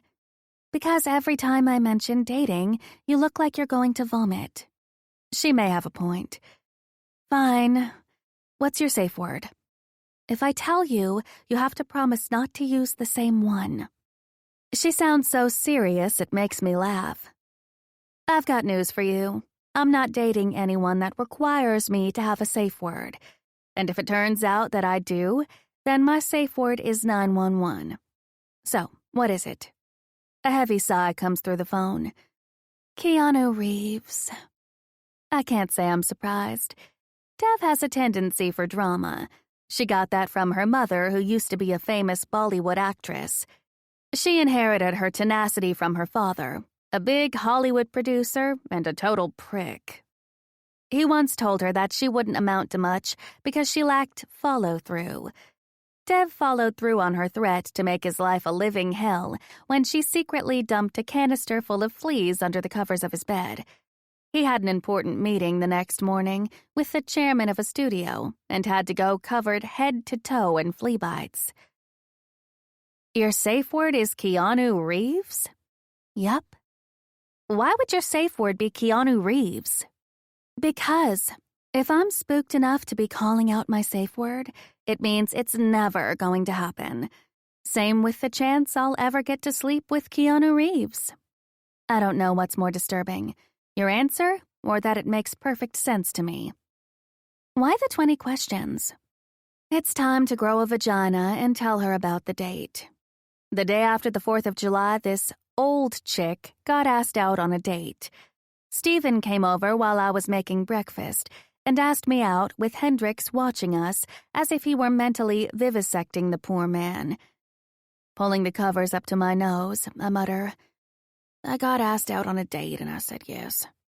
She's going to make this into a much bigger deal than it needs to be. Heavy silence is followed shortly after by an eardrum-busting shriek. Eek! I'm so excited for you. What happened? Ronan's engaged and Hendrix has a honey. If those two can manage to have a social life, I figured I should probably give it a shot. It's about damn time. Who is this lucky fella? I laugh. His name is Stephen. He's my brother's neighbor, single father, ruthlessly groomed. Not exactly my type, and Dev knows that. I like a man to be less groomed than I am, and I'm not the very groomed type. I'm sure I'll be a disaster. I have horrible judgment when it comes to men. How would you know that, since you haven't dated one in forever? Remember the really positive guy I dated when we were still in France? The guy going to dental school? Oh, yeah, he was annoying. Yeah, He wasn't positive. He was a coke fiend. Dev snorts. And Ronan? I continue. You were young and clueless. My bestie counters, always coming to my defense. I'm still clueless. I've got news for you. So is everybody else. Chapter 12.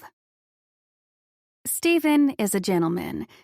That's the best thing I can say about the first date I've been on in half a decade. My gaze roams the restaurant, moving over white marble, dark wood, and polished nickel trim. It's your typical upscale New York retro modern. After a 180-degree turn, my eyes catch Stephen's, and we exchange polite smiles. One of the greatest mysteries in life is chemistry. Who decides this stuff? Who determines why you would have it with one person and not another? I'd like to know, because frankly, I have more chemistry with the dish of penne pomodoro I'm considering ordering than I do with Stephen. I open the front door to find him in a black Tom Ford suit and his hair styled within an inch of its life. Grant mysteriously appeared behind me to stare down my date in nothing but a bath towel, fresh out of the shower. Yeah, that wasn't at all awkward. Stephen complimented my Century 21 discount Diane von Furstenberg wrap dress, my one and only cocktail dress that I always bring with me, just in case. In case of what? I can't say, but I always bring it anyway. And I complimented his $5,000 suit. The babysitter had come over an hour prior to fetch Sam, a sweet woman in her late 60s. She assured me that she'd keep a close eye on the boys. Sam was more than happy to sleep over at Jeremy's. I wasn't at all. But how was I going to explain to Stephen that his son was a baby player in training and I didn't want him hanging around mine? Yeah, I couldn't. On the car ride to the restaurant, Stephen and I had a riveting conversation on the weather. We both agreed it was going to be sunny with a chance of late showers tomorrow. We're practically soulmates. He's doing everything right. He really is. On paper, he's perfect boyfriend material. Single father, amicable divorce. He's attractive and takes care of himself. Has a thriving career, but is also at the age where it's no longer his main interest. Like I said, he's nearly perfect. There's nothing I can point to as the reason for my lack of attraction to him. And yet, I now find myself daydreaming about Ben and Jake's illicit affair and wishing I could get back to it.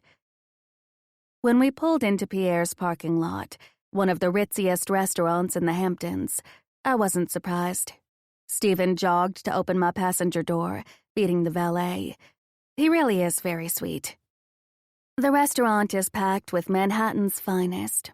I spotted a Hadid, a Cuomo, and a few other celebrities. Despite the staggering amount of people waiting for a table, we were seated immediately. It was clear the hostess knew Stephen, and according to the seductive smile she threw his way, she'd like to know him even better. Our polite eye contact breaks apart when the waiter comes over to take our drink order. This is always hard for me, and embarrassing.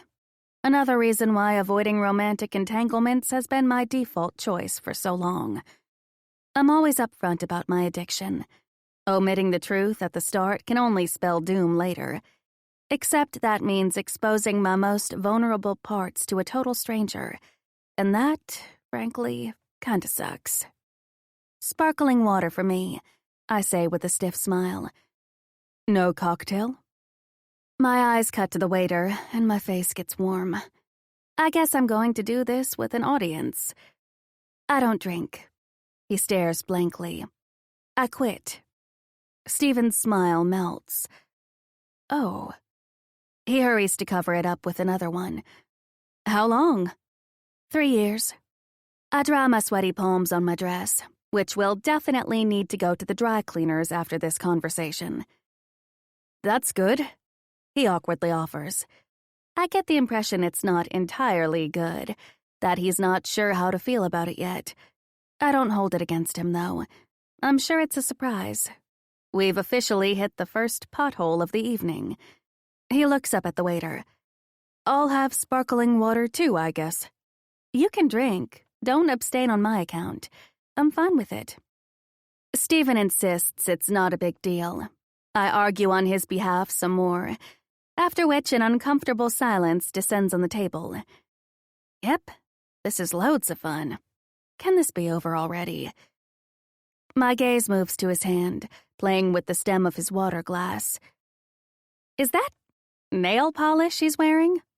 Or maybe they're buffed to a really high shine? I debate with myself for the next 10 minutes, and the nail polish side wins. My mind drifts again.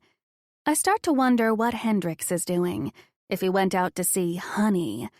Or maybe she's out of town and they Skype, which naturally leads me to question whether they have Skype sex. The hypothetical alone bothers me. Seems weird to me that people do that, but who am I to judge?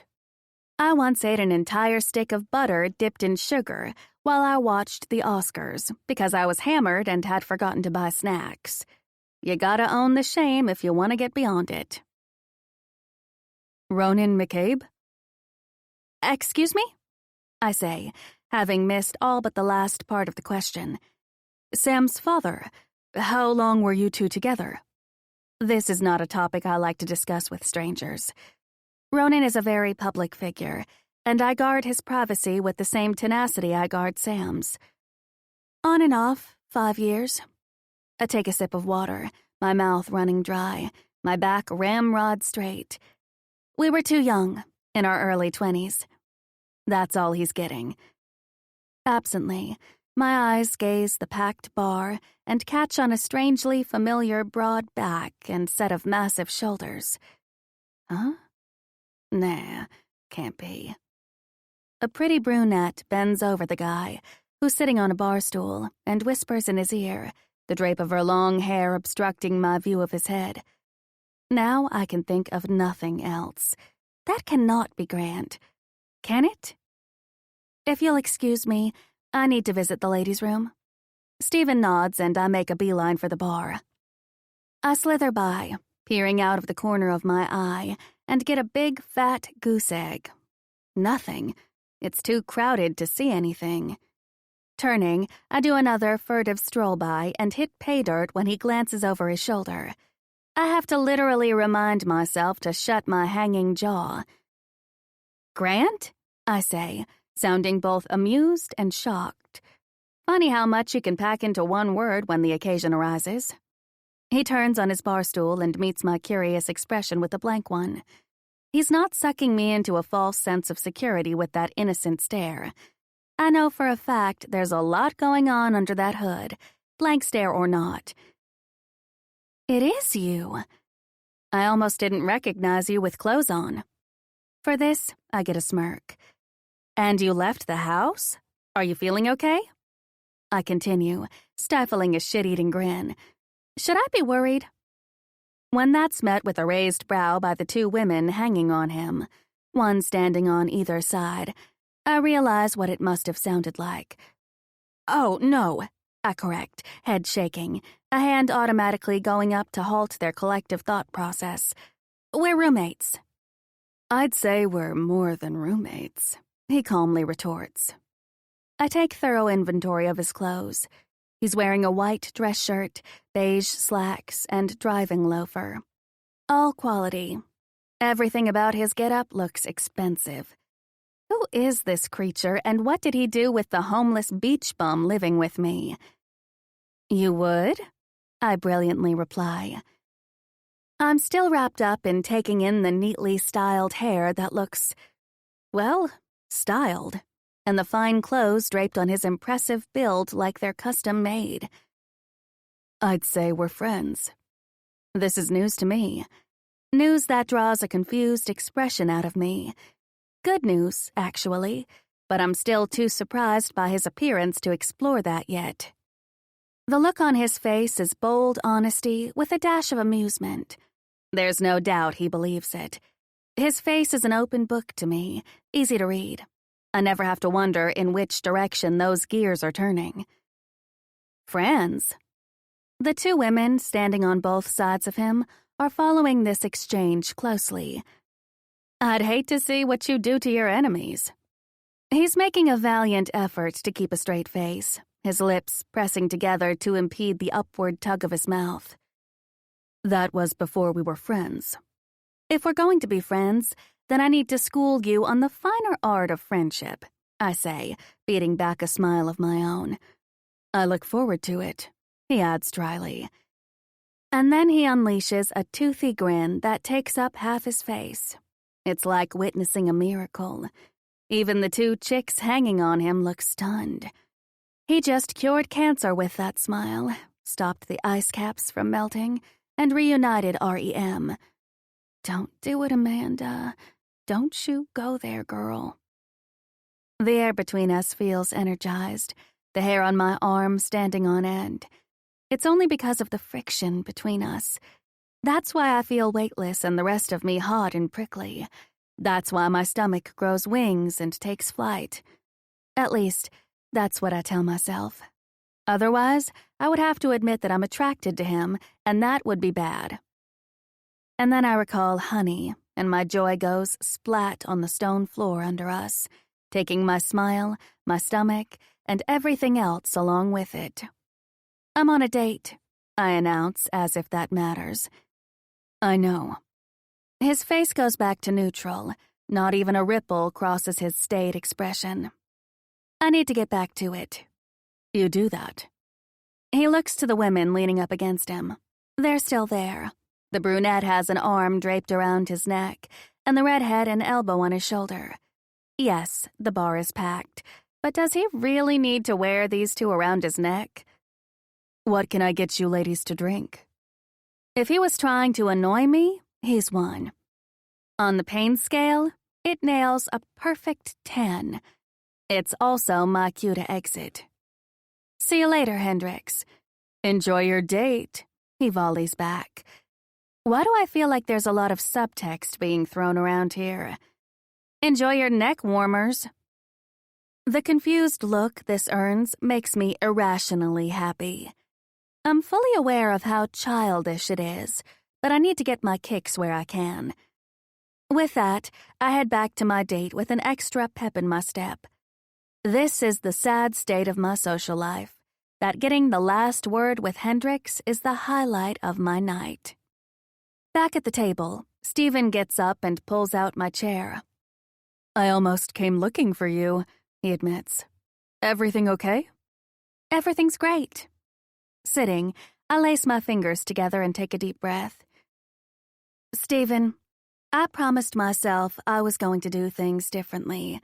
And in that spirit, I have to tell you that you are about as perfect a date as any woman could wish for. He really does deserve the praise. He hasn't checked his phone once since he picked me up. That alone is worth a standing ovation. Stephen returns a broad smile. But I don't think this is going to work, I add, placing my napkin neatly on the table, preparing to leave if he asks me to. His smile falls, the mood now sober. Guilt pricks at me, but I persevere. Pretending won't do anyone any good. I should probably leave so you can enjoy your dinner. Exhaling, he looks toward the bar, the spotlight illuminating the disappointment already settling on his angular features. Most women see me as a wallet with legs, he tells me. It's nice to get some honesty for a change. I have no doubt Stephen will make some woman thank her lucky stars one day soon. It just won't be me. Having come to a decision, his warm brown eyes meet mine squarely. Stay? He shrugs. Have dinner with me anyway? The smile he gives me does the trick, convincing me that, if nothing else, we could at least enjoy a nice dinner. Okay. He raises his water glass, preparing to toast. To honesty and new friends. Now that the atmosphere's relaxed, I'm happy to be out. Smiling, I raise mine as well. In the periphery of my vision, I catch Hendrix watching us. He pauses a beat, expression unreadable, before he walks out. Alone, I note. Not a neck warmer in sight. To honesty and friendship, I repeat, touching glasses while a comfortable ease seeps through me. Maybe that's all I'm destined for in this life. A life that is already filled with family and friends who have my best interest at heart. People who love me, and I love in return. I have nothing to complain about, and everything to be grateful for. Maybe hoping for true love is asking for too much. An hour and a half later, after a healthy debate over whether the Game of Thrones television series is better than the books, Stephen drops me off. I walk into a dark, silent house and almost get pile-driven into the ground by my lovely dog. Hendrix must have gone elsewhere, I determine. Glancing around the empty house, disappointment comes over me. It knocks out of place the leftover joy I brought home from my non-date, which irks me. He doesn't get my leftovers, damn it. He's not entitled to them. Kicking off my heels, I slip on my rubber flip-flops and take Roxy out to do her business. 15 minutes later, outside my bedroom, I hear the unmistakable sound of heavy breathing. I step inside with a good idea of what I might find, or hope to find. The small lamp on the nightstand is on, bathing the large man sleeping in my bed in gold light. And Goldilocks is snoring. Faintly, but snoring nonetheless. My lips curl around my teeth to stifle the laughter on a particularly loud snort. The good news is he's still clothed. The bad news is there's still a very large man sleeping like the dead in my bed. What do I do about it? I clear my throat. Nothing happens. Shuffling into the room, I clear it louder, and still he remains asleep. My feet carry me closer, to his side. Like a creepster, I watch him. If he wakes up now, with my face hovering over his like this, it will be probable cause for a restraining order. Asleep, he looks almost angelic, and way too handsome for the safety of the general public. I'm not blind. Even though he's generally not my type. My type being men who are capable of stitching together more than 3 words at a time and whose default mood isn't surly. He's pretty much everyone's type. Classically handsome in the way only models and actors are. "Grant," I whisper while petting his shoulder gently, careful not to startle him into punching me in the face. That wouldn't be good for either one of us. "Grant!" His eyes blink open, and I swear when he sees me, his entire face lights up with excitement. It only lasts for a beat, the next instant reverting back to neutral. "You're sleeping in my bed." He blinks, electric blue eyes intensely searching my face, as if looking for a way into my mind. "I wanted to make sure you got home safely," he murmurs. "I guess I fell asleep." Then he blushes, embarrassment staining his cheeks. It's kind of cute. "Rein it in, Amanda. That's a no-ride zone." "Did you have a good time?" "Yeah, it was nice." His forehead furrows. His mood darkens. "Are you going to go out with him again?" he demands. Because it's definitely not a question, and his tone is way sharper than it needs to be. Feeling the need to defend myself, I lift my hand off his shoulder and cross my arms. "I don't see how it's any of your concern." He sits up, throwing his legs over the side, and runs his palms over his face. "You like that tool? That dude bro is your type?" He cannot be serious. My eyebrows hover somewhere near the top of my hairline. "You're calling me out?" I say out loud to be sure where we stand. "Are you kidding?" He tips up his chin. "As far as I'm concerned, that's licensed to charge full steam ahead. You have some nerve. What about the neck warmers, Grant? What about honey?" I'm almost lightheaded from the adrenaline rush. His face twists. "Who?" "Those chicks wrapped around your neck at the restaurant. And what about honey? I heard you on the phone. You speak to that poor girl like she's your girlfriend. And frankly, I'm really disappointed in you. I did not peg you for a player, but holy hell was I wrong. He keeps blinking, watching me with the same expression one usually reserves for aliens, three-headed freaks, or watching the news these days. Maybe I overdid it a bit. I'm about to apologize when he starts to chuckle. A minute later, it turns into full-blown laughter, his shoulders shaking from the effort to contain it.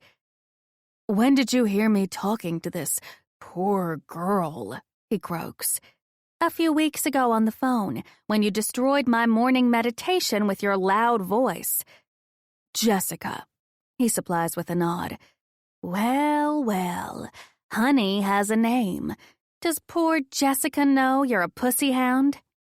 He bites down on his lip, trying so hard not to laugh, I see tears in his eyes.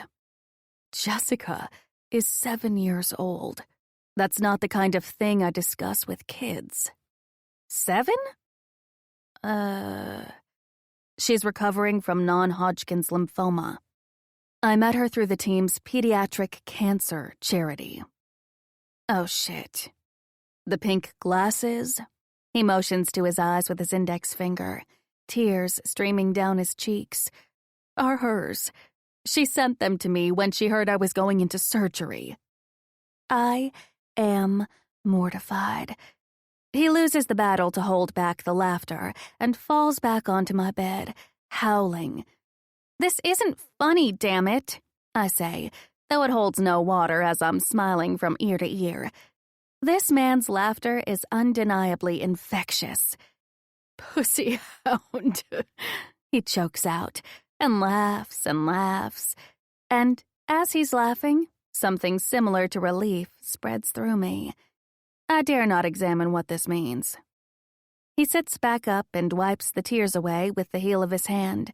Then he stands. And when he stands way too close for comfort. My comfort, that is. Smile lingering, humor making his eyes sparkle. He's drop-dead gorgeous when he isn't impersonating the Grim Reaper, radiating the kind of razzle-dazzle that makes people want to bask in his glittery light, roll around and smother themselves in it. And he smells good. Man, does he smell good. No coconuts this time. Bergamot and something spicy. That scent is crack to my sex drive. The one that has been non-existent until this man came into my life, wearing nothing but heart-shaped kitty sunglasses. I haven't laughed like that in a long time, he murmurs, his warm gaze hitting every detail on my face before coming to rest on my lips. As he watches me with eyes glossy from his laughing fit, amusement still dancing in them, the soft beat of my heart against my sternum turns into an all-out clobbering. He leans in, and my first thought is, holy crow, he's going to kiss me. And then the most terrible thing happens. The voice that I count on to keep me steady, to lend me strength, and keep me on the straight and narrow, I hear that self-serving bitch say, "I hope so." Tipping his chin down, he brushes his soft lips against my cheek and squeezes my shoulder. I freeze, a deer caught in headlights. "Sleep well, Mandy Sue." He murmurs in a voice I can hear between my legs. My clam has grown ears, and it hears him. He's a freaking clam whisperer. And then he leaves the room, and in his wake, a whole mess of confusion. What just happened? Chapter 13. Mom. I didn't sleep a wink last night. Not a wink. Hang on, back up a step. I slept for an entire hour, and during that hour, I had such a sordid dream about the man presently pretending he doesn't see me watching him that I soaked the sheets in sweat. After which, I was too scared to go back to sleep. Every time I let my guard down now, relax for a breath, I see him hovering over me, thrusting hard. The clattering of metal breaks into my thoughts. Shit, I dropped the spatula. Grabbing it off the floor, I throw it in the sink and retrieve a clean one from the drawer. I risk another side-eye glance at the star of my filthy dreams. He's sitting at the kitchen table, reading his emails on his phone and sipping his coffee.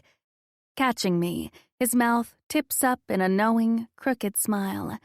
The ghost of affection I see cross his face makes my breath catch. Glancing away, I hide my embarrassment somewhere around the pancakes on the skillet. "Mommy?" Sam got back from his sleepover in time for breakfast. I haven't seen him this excited about a new friend in a long time.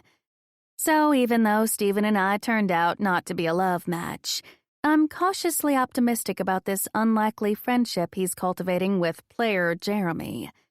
Who knows? Maybe I misunderstood the kid and he'll be a good influence. Inspire Sam to come out of his shell a little. "Sorry, honey. What is it?"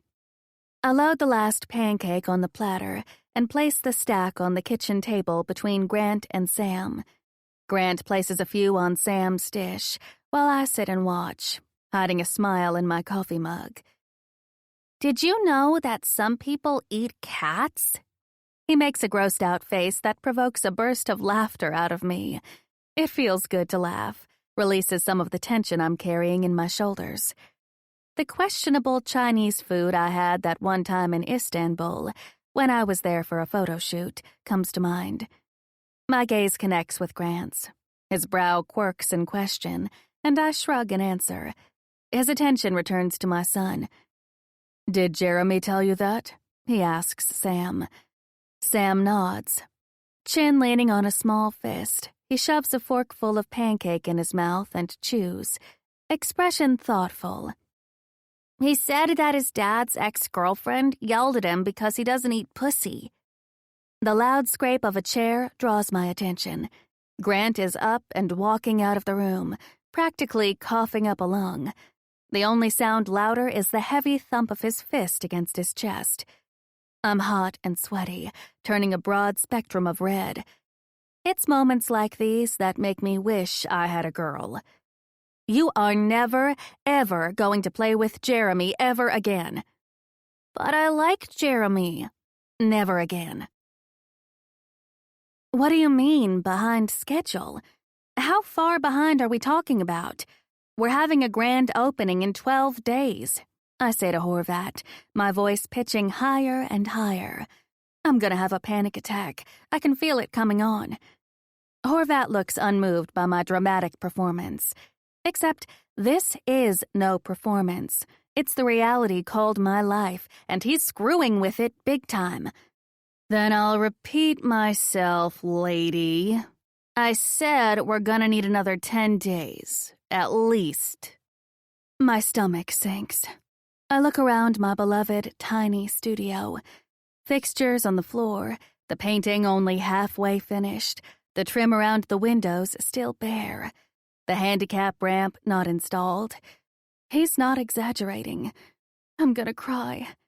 We emailed grand opening invitation for a free class and cocktails to 30 guests, and we have no place to put them. Not to mention the loss of revenue we'll suffer if we don't open in time. I'm gonna cry. Seeing my stricken expression, Horvat shakes his head and checks his phone, as if I'm taking up his precious time. "This is why I don't like to do business with women. You all have unreal expectations and no idea what it takes to do a job right." "Apologize to her." A low, growly voice orders from somewhere behind me. Horvat looks past me and pales. I don't need to look to know who is standing in the doorway. I look nonetheless, and oh no, he's got his favorite murderous expression on, Roxy obediently sitting next to him with a quizzical look. Apparently, Horvat is not a football fan, because the clouds in his eyes do not part. No dawning whatsoever appears on his face. What I do see, however, is the exact moment Horvat makes the decision to turn this into a pissing contest with a man 2 times taller and 3 times heavier. "This is private business. You need to get off the property or I'll have one of my guys escort you off." One guy, try 10. It's fine, George, I know him. Horvat's expression flashes in mistaken understanding, his mouth twisting lewdly. Not possessing the patience or the desire to correct him, I ignore his reaction and push on. Can we get back to the important stuff? When can your guy fix the handicap access? The shake in my voice can be heard from a mile away. I'm positive Grant did, because his frown deepens. Not till the end of the week. I said apologize. The man filling the doorway growls. I won't tell you again. Horvat shoots Grant a narrow-eyed sneer and motions with his chin to one of his guys to handle it. This turns borderline comical when the guy takes a good long look at Grant, who looks like the instrument of God's wrath, gulps, and shakes his head. Horvat levels Grant with a deep scowl. Fuck off. Wrong answer, dude. I hang my head, knowing this spells disaster. Grant makes a beeline for us, and now I'm legitimately worried. A, Grant is still healing. I don't think Titan's management would take kindly to hearing that he's bare-knuckle brawling on his time off. B, he could get sued, or worse, arrested. C, I need Horvat to finish the job. Grant, don't. Reaching me, he hands me Roxy's leash and grabs Horvat, who struggles to land a punch, hitting empty space instead. By the seat of his pants and his shirt. I wish I was making this up. Grant, please don't. I'm summarily ignored while he shoves Horvat to the door. I run to the doorway and find Horvat fixing his pants, adjusting the waist from the wedgie he undoubtedly has. He catches sight of me and snarls, I fucking quit! Mr. Horvat, I am so sorry. Good luck finding someone to take the job in the middle of summer, you dumb bitch. Grant starts for him, and Horvat hustles away. Inside the studio, the three guys who are working at a snail's pace put down their tools and silently file out the door. I'm gonna cry. Hands planted on my hips, I aim my despair on the one responsible for this. Have you lost your ever-loving mind? What am I gonna do now? Hey, I just did you a favor, lady. We're back to that, are we? It's my turn to glare. Why, thank you, klutzy knight in no armor. This favor may have cost me the business I've spent every waking minute building for the past 2.5 years. You sure saved the day. That guy was an asshole. Roxy looks up at him with the same disgusted look I'm wearing. I laugh without humor. It's high and erratic, and sounds a tad manic. Tell me something I don't know. You think this behavior is rare? For weeks, I've put up with his condescension and filthy leering to get him to finish the job. Pink tingles his sharp cheekbones, his slanted brows pulling together. Why didn't you tell me?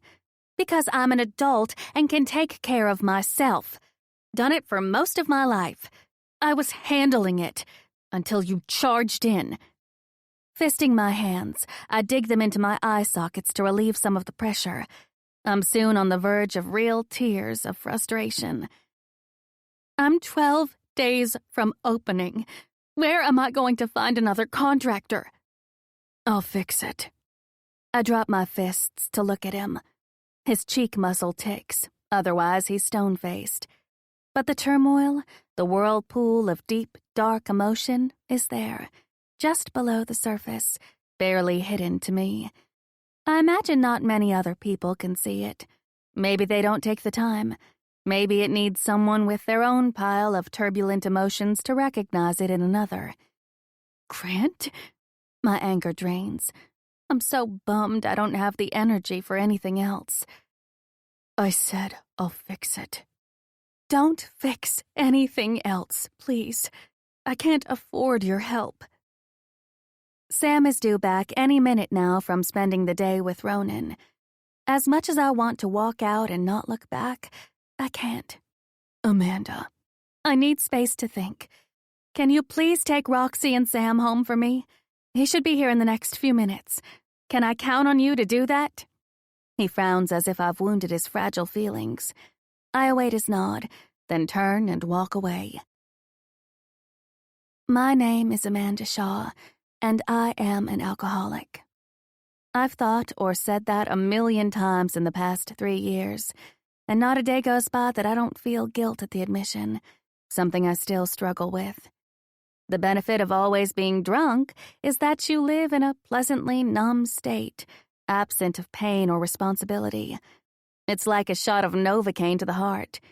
Once it wears off, however, the pain comes rushing back tenfold, making you throb with it. Whenever I'm feeling like I can't see my way out of something, I know it's time for a meeting.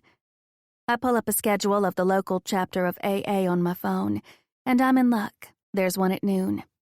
After my argument with my self-appointed protector, I walked around town and eventually wound up at the small Unitarian church where the meetings are held.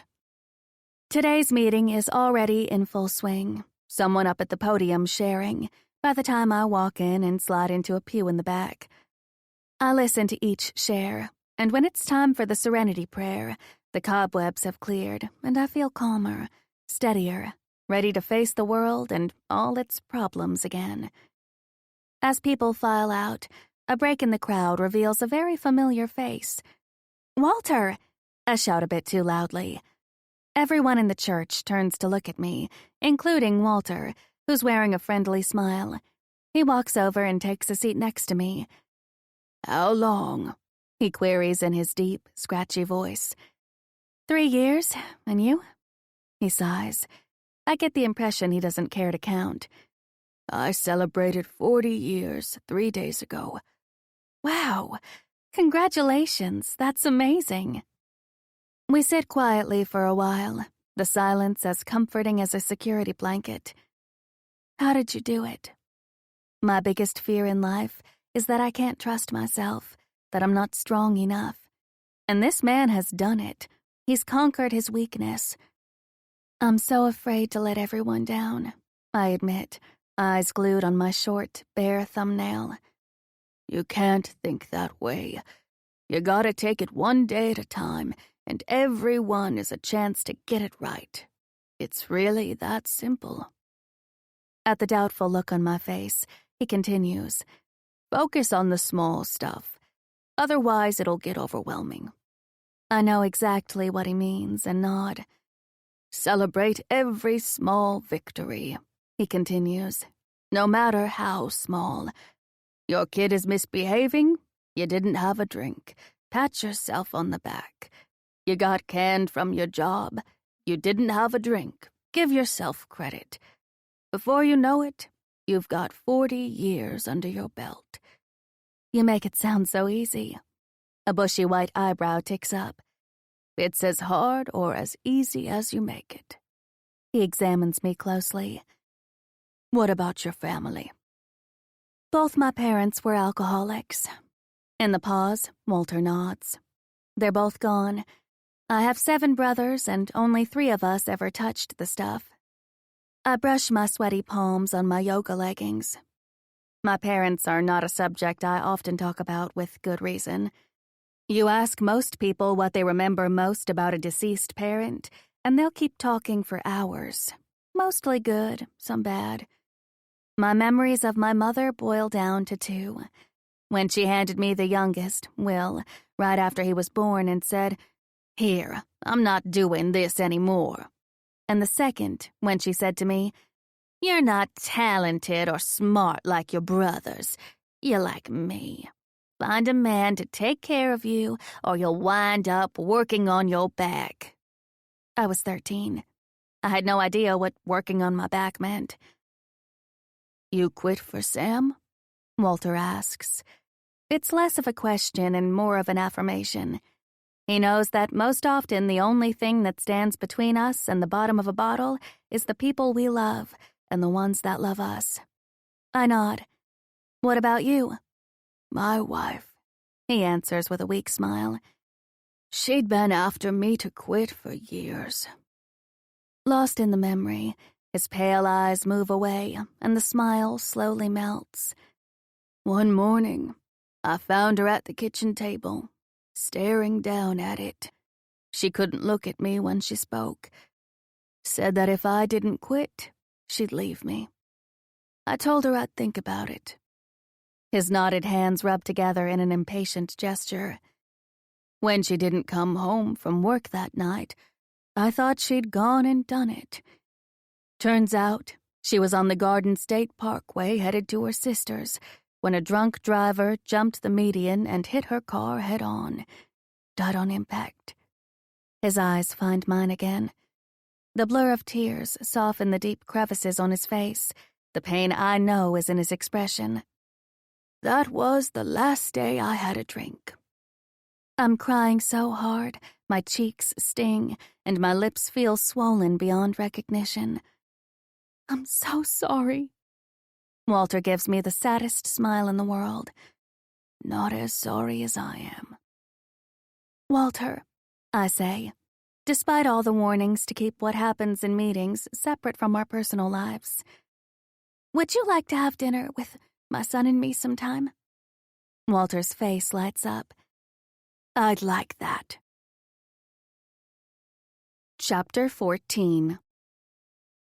2 days later, after numerous calls to local contractors, none of whom are willing to take on the job, I'm closer to a nervous breakdown than I've ever been before. I walk into the kitchen with a pile of laundry to do and find my son lacing up his sneakers. My mommy alarm started blinking immediately. Where are you going? To the mall, because Grant wants to buy a rollaway basketball hoop so I can practice with him, because you said I can't spend the whole summer indoors playing video games. What? I'm compelled to ask. Grant walks into the kitchen dressed in black basketball shorts and a gray t-shirt. Sam and I have stuff to do. Dude bro stuff. No ladies allowed. He shoots Sam a sly grin, and Sam laughs. We'll be gone for a couple of hours. We're taking Roxy with us, so you have the day to yourself. I'm miffed. First, that I'm being jilted for Grant.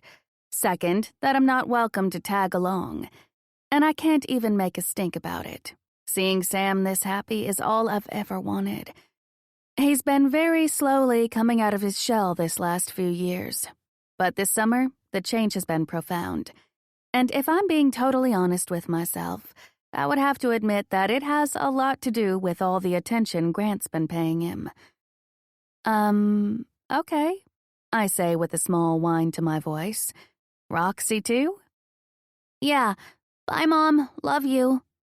Sam walks out saying, and my hand automatically goes to my throat.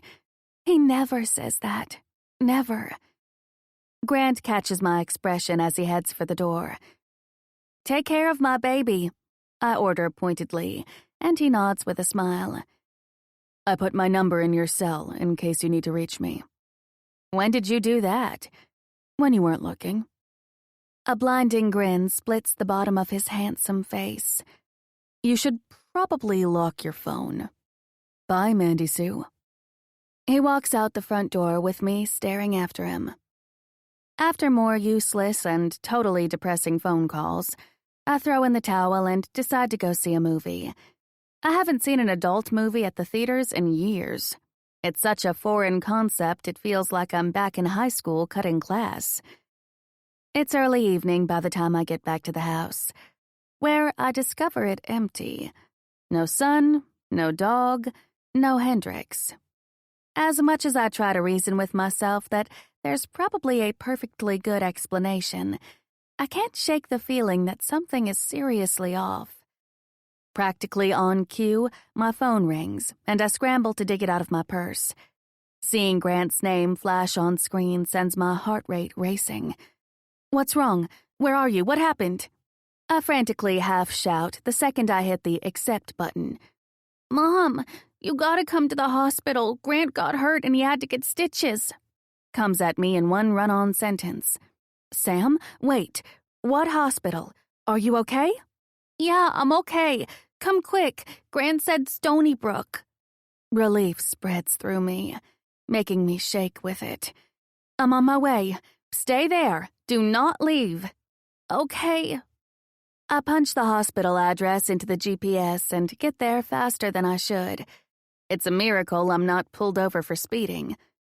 Once I get to the emergency room, I hurry to the kiosk and a nurse directs me to the last visitation room at the end of the hallway.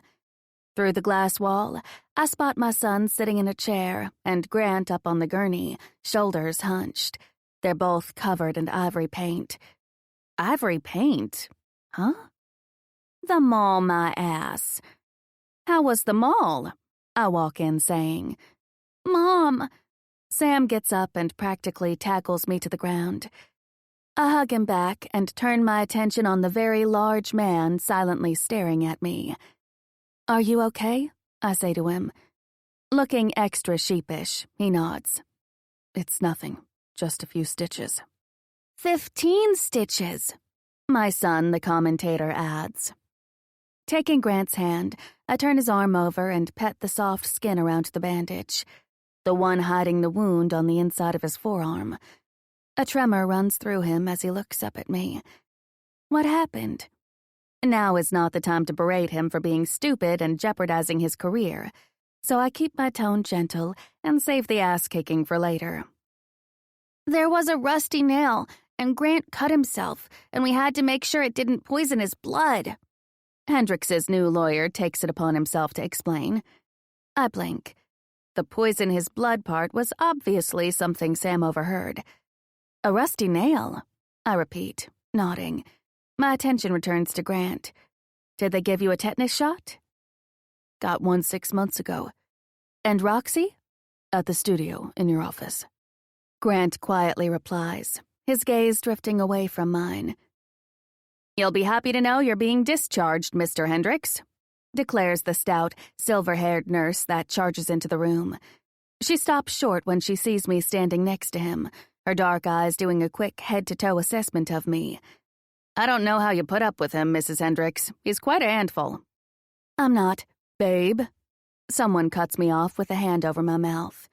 Come on, let's get out of here. Remember to keep the wound clean and dry, and if you feel heat, throbbing, or unusual pain in the next few days, you come back here right away, the nurse tells him. Sam giggles while I gently peel the hand off my smiling lips. You sure you don't need him to stay overnight, ma? The hand clamps back down on my mouth. No, thanks, Mrs. Hendrix. You take him with you. Sign the papers, sweet cheeks, someone murmurs in my ear. The nurse hands me the paperwork, and I sign for him.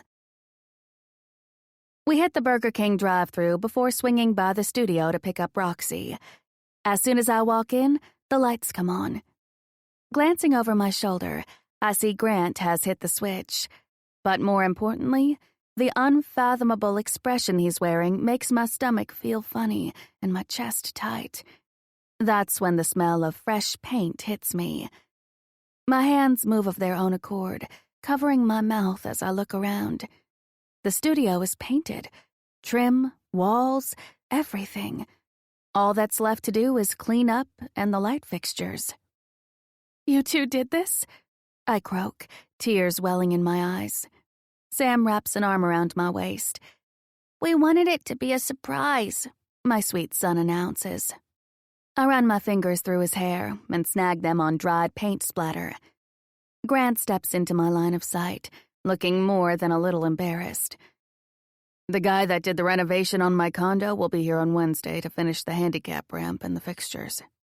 Thank you, I murmur, brushing away a tear that's broken loose with the back of my hand. Don't cry. He looks pained. You would think someone is shoving pins under his nails. I told you I'd fix it. I know you did, but people say a lot of stuff they don't mean. Thank you. Hours later, long after we've inhaled our fast food and I've tucked Sam into bed, after I've walked Roxy and taken a shower, I'm in bed, staring at the ceiling, unable to sleep, when the urge to give Grant a piece of my mind gets to be too much to ignore. Throwing the covers off, I stomp down the hallway and head to his room. I find the bedroom door unexpectedly open and the lights on. With his back to me, he slowly creeps across the room to the dresser. It says a lot that the sight of him in only his boxer briefs hardly registers anymore. The sharp cut of his massive thighs does, though. So do his sinuous calves. And that muscular butt? Oh, have mercy. That deserves a Super Bowl ring, a blue ribbon, and a gold medal all on its own. I hear him fumbling around with something on the dresser. What are you doing? Stiffening, he turns, clutching a large bottle of ibuprofen, his face taut with pain. My anger slowly bubbles up, evident in my narrowed eyes. I couldn't sleep thinking about how you could have seriously hurt yourself. Or Sam. What if he'd run into that rusty nail? Pushing aside all the horrible scenarios running around my head, I take a deep breath and tamp down the anger. Is it your back? It's a little tight, he says tightly. It's obviously more than a little tight. There seems to be nothing wrong with his eyes, however. I watch those bright blue peepers make their way down my body, taking their sweet time. It doesn't even faze me anymore. Not the way his gaze feels like a velvet glove stroking every inch of my skin. Not with all the dirty dreams I have of him on a regular basis. Okay, so maybe it fazes me a little bit. I've learned to live with it. Ignore it and move on. And God knows I'm a pro at the art of avoidance. Lie down on the bed, I order. Unfortunately, the floors are all wood and too hard for my purposes. What? He says with a dubious look on his face. I don't know whether to laugh or be offended. Relax, I'm not planning on molesting you. Get on your stomach and I'll be right back. His mouth suddenly cocks up on one side. What if I want you to? Then sadly, you're out of luck. By the time I return with the lavender and vetiver massage oil, he's face down on the bed. His gaze warily cuts to me. Don't look so scared. I promise you'll feel better when I'm done. Did you pull anything? No, I just overdid it, he groans. It was a fool thing to do. This could have been so much worse. And you really need to start on your PT. I pour some oil in my palm and rub my hands together. Grant, did you hear me? What are you wearing? I look down at my old-as-dirt Titans t-shirt that hits mid-thigh. It's not like anything is hanging out. It's a very rare object called an extra-large t-shirt. You've probably never seen one before. This one is museum quality. He hums. One I surmise is not complimentary. Does it meet your approval, my klutzy knight? This earns me a full-fledged grunt. I get on the bed and straddle his body, laughing at the suspicious stare he pins on me. When I sit on his butt, he groans. Did that hurt? No. I rub my hands together, heating up the oil, then press the heels on both sides of his spine. He moans so loudly, I have to forcefully restrain myself from laughing again. For the next 20 minutes, I work the tightness out of his back muscles with my hands and elbows, even the edge of my forearm, careful to avoid the area where a small incision scar is knitted across his lower spine. The sighs, groans, grunts, and whines didn't let up until the last few minutes. By the time I'm done, my arms are aching, and I'm ready for a good night's rest. I'm going to need an entire bottle of ibuprofen tomorrow. Grant, I murmur as I slide off his body. Standing next to the bed, I rub my sore biceps and wrists. Grant? I get nothing. Not a peep. I stoop down so we're face to face, only to discover Goldilocks is asleep. Despite the way this man has turned my life upside down and inside out, a silly smile stretches across my face. Time to face the undeniable truth that Grant Hendricks is really hard to hate. I brush the hair out of his eyes, my gaze tracing the soft pink curve of his lips, surrounded by dark blonde scruff. The thick lashes so much darker than the rest of his hair, his beautifully shaped nose, and the sprinkle of freckles only visible up close. Anybody ever tell you what a nice ass you have? Very biteable, I whisper, wrestling with the smile parting my face. He mumbles something in his sleep, and I curb the urge to laugh again. Maybe you already know. I'm sure plenty of ladies have already gotten a taste. I'm surprised you don't have little teeth marks all over it. He really is one of the good guys. Not perfect, but good in only the best way.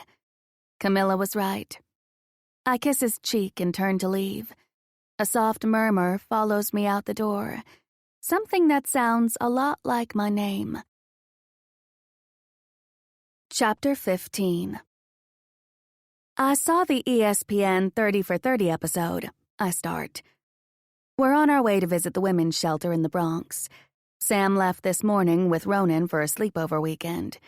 I promised to keep my cell phone on me at all times, and he promised he would call if he felt uncomfortable. He didn't seem as hesitant to leave this time, so I'm assuming the day visits worked. Fingers crossed. Shifting in his seat, Grant's face tightens, and his fingers drum on the steering wheel of the Suburban. You don't have to talk about it if you don't want to, I say, even though I await his answer with bated breath. All I get is his elegant profile, his attention laser-focused on the road ahead. I'm not even going to pretend I'm not insanely curious about anything and everything that has to do with him.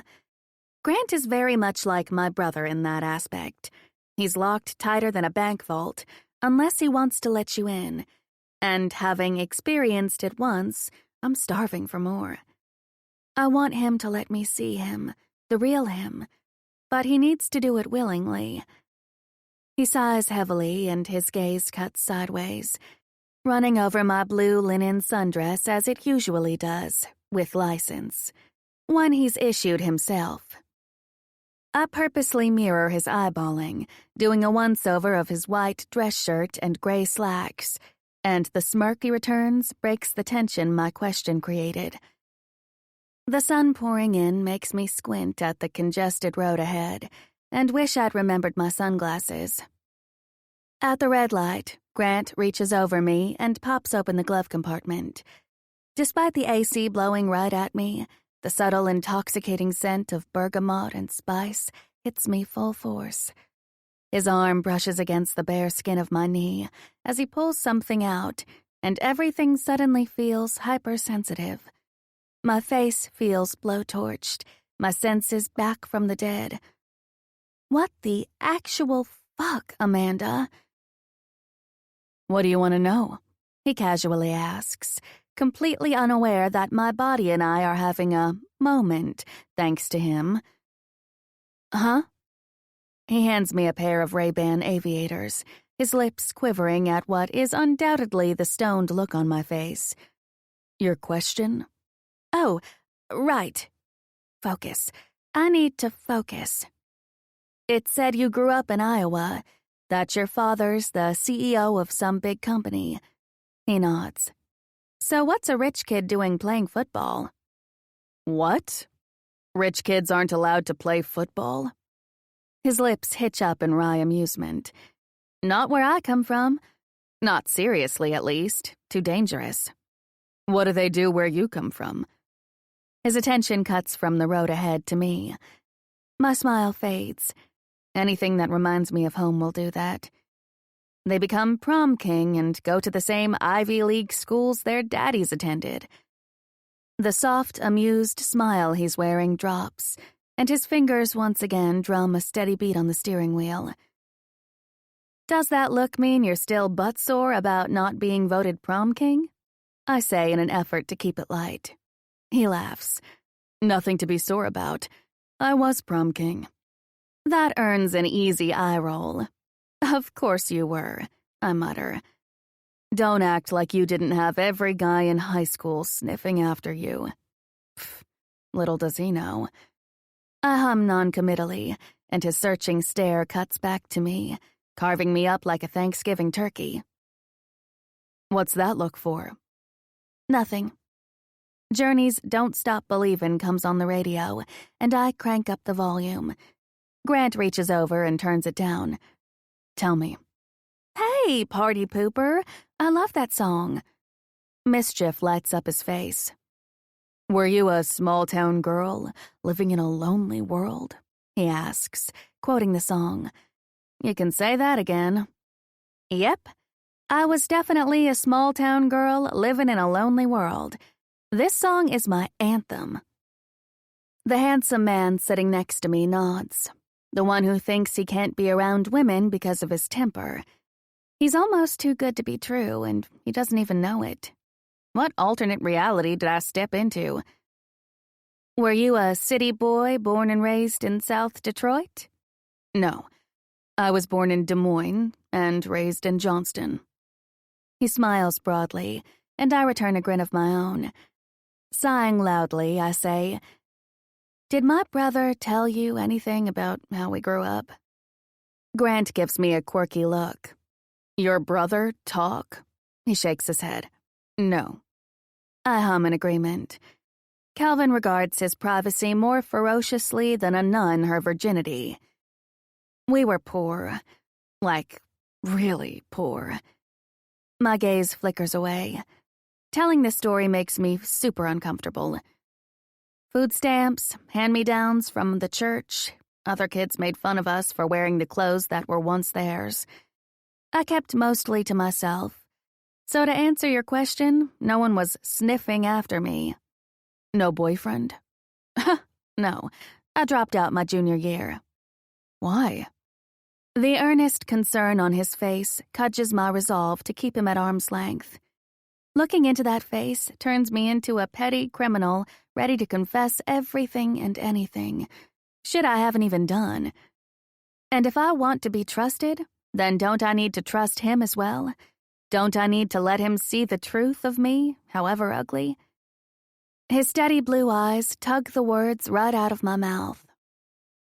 "I started having a real hard time in school. I was bullied a lot." He nods. "I started cutting school." "What about your parents?" Here comes the hard part. Fisting my hands, I stuff them under my thighs as the worst comes out. My parents were drunks. They didn't know or care what was happening with any of us. I admit, fidgeting with the hem of my dress. The only person who cared was Miss Parnell. "You're gonna do wonderful things with your life, Amanda. I can just feel it," she'd said to me over and over until I started to believe it. Not a day goes by that I don't think she'd be disappointed in me. A heavy weight lands on my knee. His thumb brushes back and forth soothingly on the bare skin. I hadn't even noticed that my leg was hammering up and down nervously. I look at Grant's big, capable hand, his fingers long and even, the nail beds clean and trimmed. No buffing or polishing for this guy. "It's okay," he murmurs and pats my knee softly. "Who's Miss Parnell?" "The lady who lived next door. She was more of a mother to me than my own. I loved her. She's the one that helped me get to Miami, to interview with the modeling agency. She knew it was my only ticket out of that town." Staring out at the passing scenery, I absently add, "A freaking curse." "What?"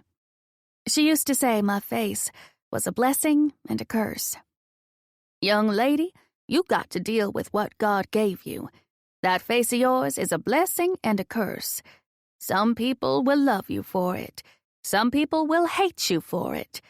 You mind none of them. Find someone that notices your insides." A wave of nostalgia hits me at the recollection. I miss her so much, the feeling has 3 dimensions.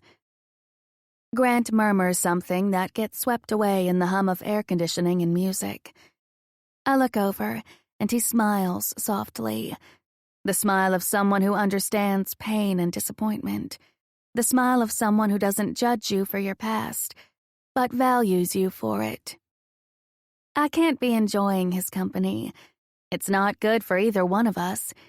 And yet, when he's sweet like this, it's the worst temptation. "Did you say something?" "I said blessing, but you'd still be beautiful without it." The shelter is at full capacity. The shelter director, an attractive woman named Dr. Maria Lopez, tells us while she gives us the tour. The closer we got to our destination, the more Grant shut down and started brooding. I'm getting a pretty clear idea about his childhood, and it's not a nice one. It doesn't take a genius to figure out his father must have been abusive. From the outside, the renovations are noticeable. A fresh coat of paint, thick, expensive picture windows, all the new light fixtures to keep the street well lit at night, in case there's trouble. It's not uncommon for the abusive spouse or boyfriend to track the victim down, Dr. Lopez tells us. Inside, the beds all have new mattresses, and the rooms are clean, freshly painted in soothing colors. The kids have more than enough toys to play with and books to read. The women and children that happen to be there in the middle of the day, who are not at work or school for personal reasons, watch us curiously as we move from room to room. One little boy waves, and we wave back. Our major expenses these days are keeping up with the rising cost of medical and security, Dr. Lopez tells us. Grant nods with a deeply thoughtful look. I'll see what I can do. You already do so much, Mr. Hendricks. We're all so very grateful. No need to thank me. A photographer from the shelter's PR company takes Grant's picture, careful not to include any of the women and children in residence. The turmoil of emotion is there, behind every smile he gives. I wonder if anyone else notices what a great job he does pretending he's this easygoing guy. How lonely it must be for him to not have anyone to share this burden. We received 2 new residents from another shelter last night, a 19-year-old woman in her 3rd trimester and a mother of 5. Dr. Lopez informs us. Grant nods and listens attentively, but I don't miss that his hands are shaking, that he has to shove them into his pants pockets to hide what's going on with him. It looks like PTSD, even though I'm no expert. Instinctively, I loop my arm around his and pet his bicep over his shirt. He stiffens at first, and then almost simultaneously relaxes, accepting my touch. Dr. Lopez's speech falters for a beat, her gaze falling where I'm touching him. Then her warm eyes find mine, and a genuine smile spreads across her face. By the time the tour is over and Grant has handed over signed Titans memorabilia that can be auctioned for fundraising, he's a block of ice. We step outside Dr. Lopez's office, and a little girl with curly pigtails, no older than 6, runs up to him and holds something out. Grant crouches down to her level and murmurs a hello. The little girl is suddenly shy. That's Ashley. She and her mother have been here too long, Dr. Lopez sighs. She hasn't spoken since she arrived, she finishes, catching herself. I look at the hard lines on Dr. Lopez's face, the tinge of blue under her eyes from one too many sleepless nights. This woman is a saint. Ashley hands Grant a pencil with a plastic unicorn head on top. He doesn't want to take it, but she pushes it into his hand. The backs of my eyes sting as I watch the torn expression on Grant's face take shape. Ashley smiles, a gap where her front tooth should be, and runs away, leaving Grant staring at the pencil. The Hello Kitty rubber band, the heart-shaped glasses, and now a unicorn pencil to add to his collection. I chew a hole through my cheek, trying to stop the tears from falling. I'm so happy he finally found someone. My attention jerks back to Dr. Lopez. She smiles. He's such a good man. I always wondered why he didn't have someone to love him the way he deserves. I'm so happy to have met you. I don't have the courage to correct her. We say our goodbyes and head back to the Suburban parked near the street corner. Almost every head turns to look at Grant as we walk the New York City streets, their expressions worshipful. It's the haunted expression he wears that warns people to stay away, however. Everyone parts to make way for the angry giant walking with his head down and his gaze lost somewhere far away. I think I should drive. I gently suggest when we reach the car. He snaps out of whatever memory he was lost in and looks at me, the stormy expression fading for the first time in 2 hours. "Let me drive," I press. "I'm a good driver, I promise." That actually gets the tiniest, briefest smile on the planet out of him. Walking over to where I'm standing near the front of the Suburban, he takes my hand and unfurls it, then places the keys in my palm. "Thank you." Mesmerized by the way he's looking at me, it takes a second to answer. "You don't have to thank me. We're friends, right?" I've never had a female friend before, so I'm not sure how it works. "Never?" "I told you I'm not good with women." He couldn't be more wrong. And I have yet to see any evidence of this so-called explosive temper he's convinced is a problem. He leans in, placing a soft kiss on my cheek. A beat later, he pulls away, only a fraction, his lips lingering near my mouth. A hair's breadth apart. All he has to do is close the smallest of distance, and our lips will meet. My breath catches, and my heart pounds in anticipation. That's when I realize I want him to kiss me, and I want to kiss him. But I'm not bold enough to make the first move, and I never will be. "Amanda." "Yeah?" I say breathless. "I'm bad news. I don't do relationships." My face falls, along with my hopes. Before I can argue, before I can state all the reasons he's not, he retreats, avoiding eye contact as he gets into the SUV's passenger side. I climb into the driver's side and start the car. While I carefully navigate us back to the Hamptons, he sleeps, while disappointment clings to me the whole way there. Around midnight, I throw in the towel and admit defeat. The day's events haunt me. Grant haunts me. I can't close my eyes without seeing him. Smiling, pensive, sad, lost, naked, all the shades of Grant. Kicking off the covers, I head to the kitchen. After rehab, I got on a huge health kick, researching all kinds of holistic remedies for common ailments. I found that warm milk with cinnamon and a little sugar worked wonders to help me sleep. I step into the dark kitchen to find a large figure slumped on a bar stool at the kitchen island. His head bent low, his hands on the counter wrapped around a glass tumbler a quarter filled with brown liquid. Hearing me, he looks up. He looks more lost than he did today. "Can't sleep," I say, breaking the tension. "Me neither." Is it always that hard? Opening the refrigerator door, I grab the milk. "Yes." He brings the glass to his lips and sips. "Do you always drink after?" "No."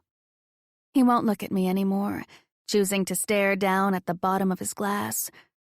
I pour the milk in a small pot and crank up the flame of the gas top. Then I go in search of the cinnamon and sugar. "Do you want to talk about it?" "Not really."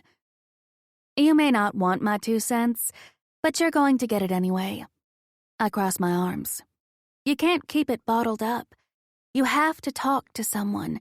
A friend, a family member, a therapist. Someone. You're like a pressure cooker and something's going to blow. "You're my friend, aren't you?" He looks up with so much bottomless longing that an anvil falls on my chest. "Yes, you can tell me anything." "Anything?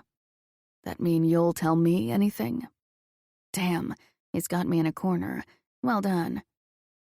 Exhaling deeply, I nod and pour the warm milk into 2 mugs I pulled out of the cabinet. Then I add cinnamon and sugar and push 1 mug toward him. Gently, I pry the glass out of his hands, and he lets me. "This will help you sleep." "Why do you highlight the words on the thing you read on?" He still doesn't know what it's called, I note. I drain the rest of the liquor in the sink and place the glass in the dishwasher. I turn and lean against the edge of the counter for support. Calvin is very smart. He was on an academic scholarship at Florida State before he was a walk-on tryout for the football team. Smart, naturally talented. Same goes for all my brothers. It's almost weird. They all have a talent. I take a deep breath. My mother called me the stupid one. She didn't refer to us by our names. It was always the funny one, the smart one, the ambitious one, the one good at making money, the hard-working one. You get the picture. Grant nods, gaze fixed on me and unblinking. After I dropped out, the girls in France looked down their noses at me because I didn't even graduate from high school. Some of them were real snobs, reading heavy literature to sound cool. So I tried reading those books too. A smile kicks up at the memory. I could barely get through them. One of them, an American girl from California, handed me a romance novel and said, "Try this." I started highlighting her paperback. Words I liked, words I didn't know, words I didn't use enough. Writing them down in a notebook, I had 10 notebooks filled with words and expressions by the time I left Paris and moved to LA. I shrug. Grant's expression is unreadable for once. Now I highlight them in my e-reader. It's a habit. An awful, heavy, eternal minute of silence passes. He gets up off the stool and walks over to me. My heart starts to freak out and my mouth runs dry. I have no idea what to expect. He hugs me. He hugs me tightly. "Perfect. That's your word. You're the perfect one." He murmurs close to my ear. And then he lets go and walks out. The milk did not work wonders that night. I'm screwed, I say into my cell phone. Glancing around the studio, satisfaction blooms in my chest. It's perfect. Every fixture in place, the handicap ramp done. Thanks to Grant's contractor, the studio is ready in time for the grand opening. On a more positive note, the studio is perfect. The wall didn't have to be knocked down because Grant's guy found 3 more feet behind some sheetrock on the far wall. Thank fuck. Now, how bad was the screwing? That's not what I meant. I didn't sleep with Stephen. He was nice, but no chemistry. I'm talking about Grant. I practically sigh. You mean the electroshocked gorilla that's hung like one too? I laugh. Yeah, that guy. 1 minute we can barely stand each other, and the next minute, oops. Oops. What kind of oops? Oops like he's really 17 and not 18, oops? Or I put on a mismatched pair of socks, oops?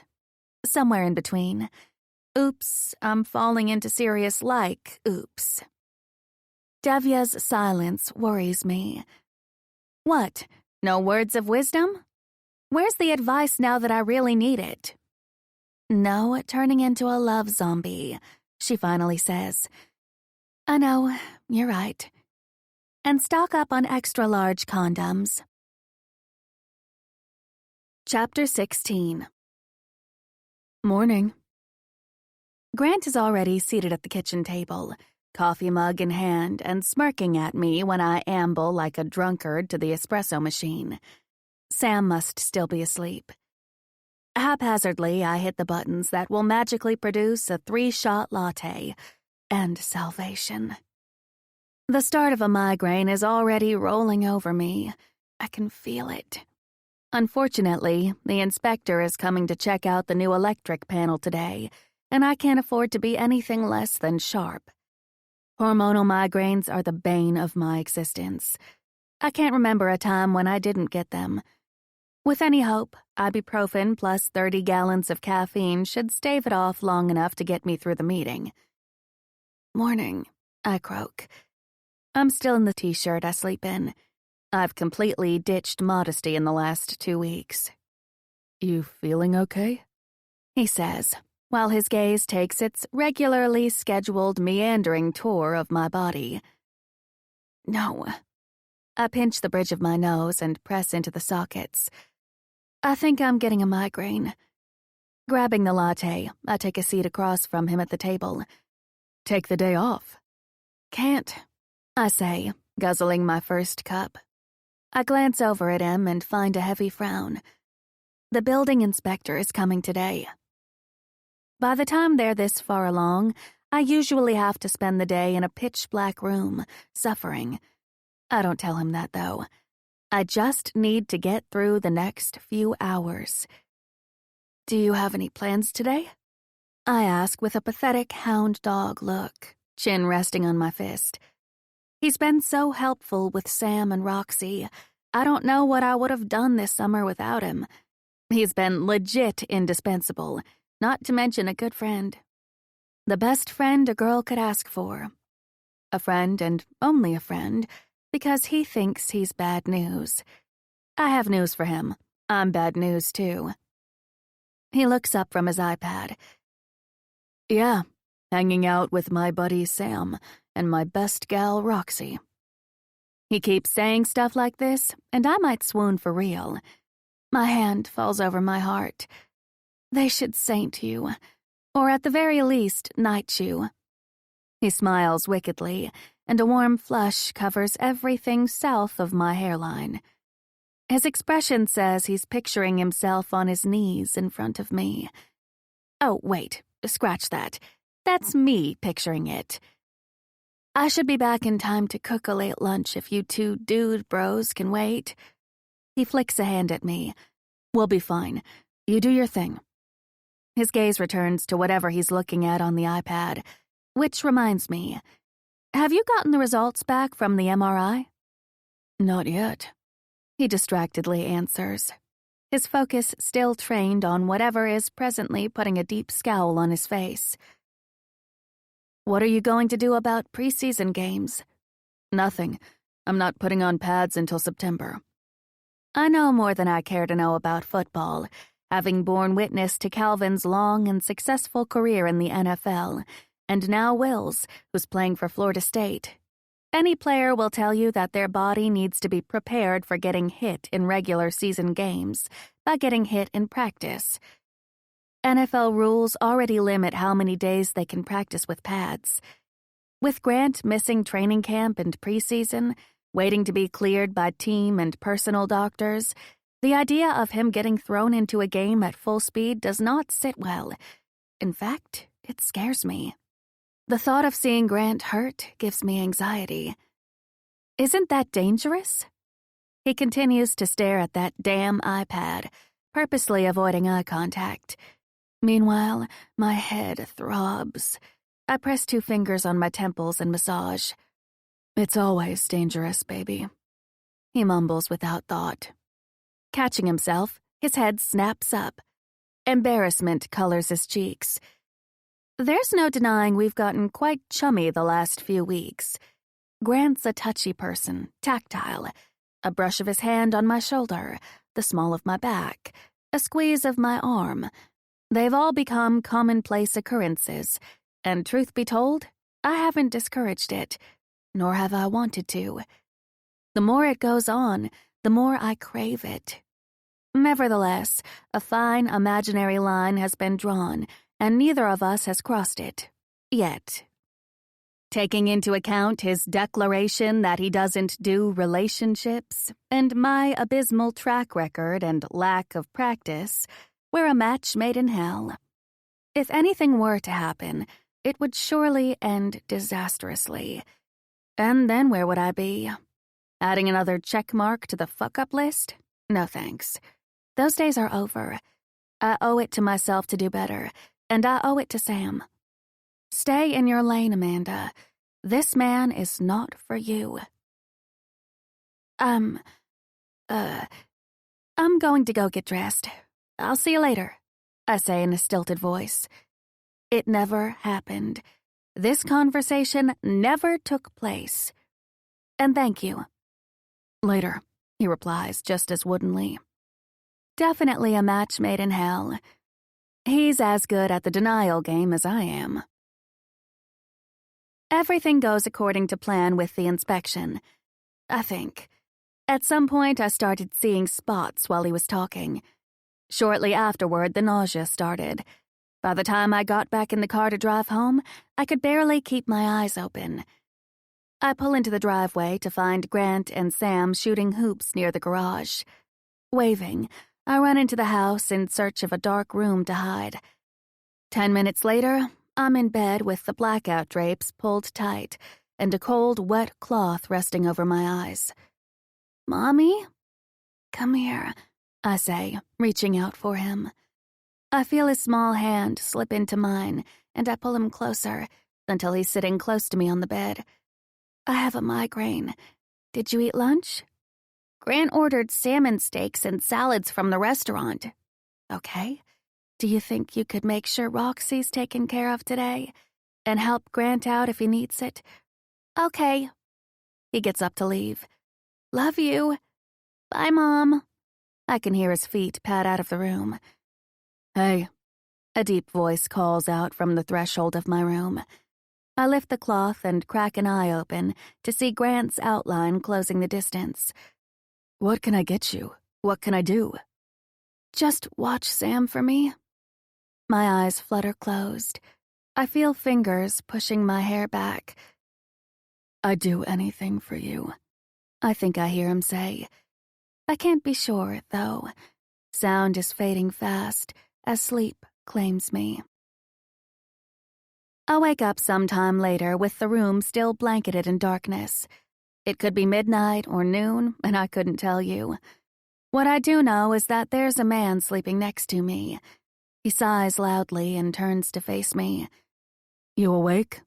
The deep baritone vibrates over my skin and sends a shiver down my back. So familiar it now feels like home. A home I've never had. "Yeah. What time is it?" "A little past 1 a.m. How do you feel?" "Still in pain. Not nearly as bad." I reach out and find his shoulder, brushing up and down the bare skin softly. "I don't know how to thank you. You're always saving my ass."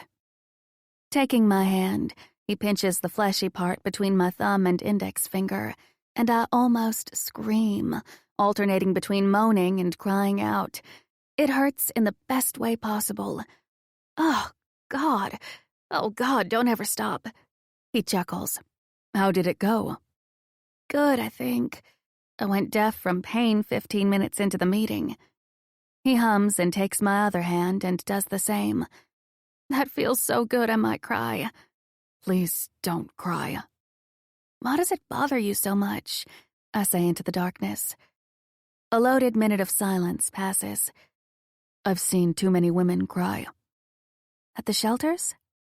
With my free hand, I come into contact with his forearm and pet him. He shivers and sighs, the sound distinct in the absence of sight. "Your mother?" He hums again. "I'm sorry. How old were you when it started?" Another eternal minute of silence passes. "I don't remember a time when he didn't beat her. Never on the face, though. He didn't want the neighbors or people at church knowing." My heart breaks, carving out an even bigger spot for him than was already there. It feels like only a matter of time before he owns all of it. "Did he hit you too?" "Only when I got between them." "And your brother?" "My brother was arrested for hitting his girlfriend last year. He's cut from the same mold." I squint into the darkness, the faint light from the open doorway casting shadows on his face, the only sound his soft exhale when I run my fingers through his hair. It feels like there's less of it for some reason.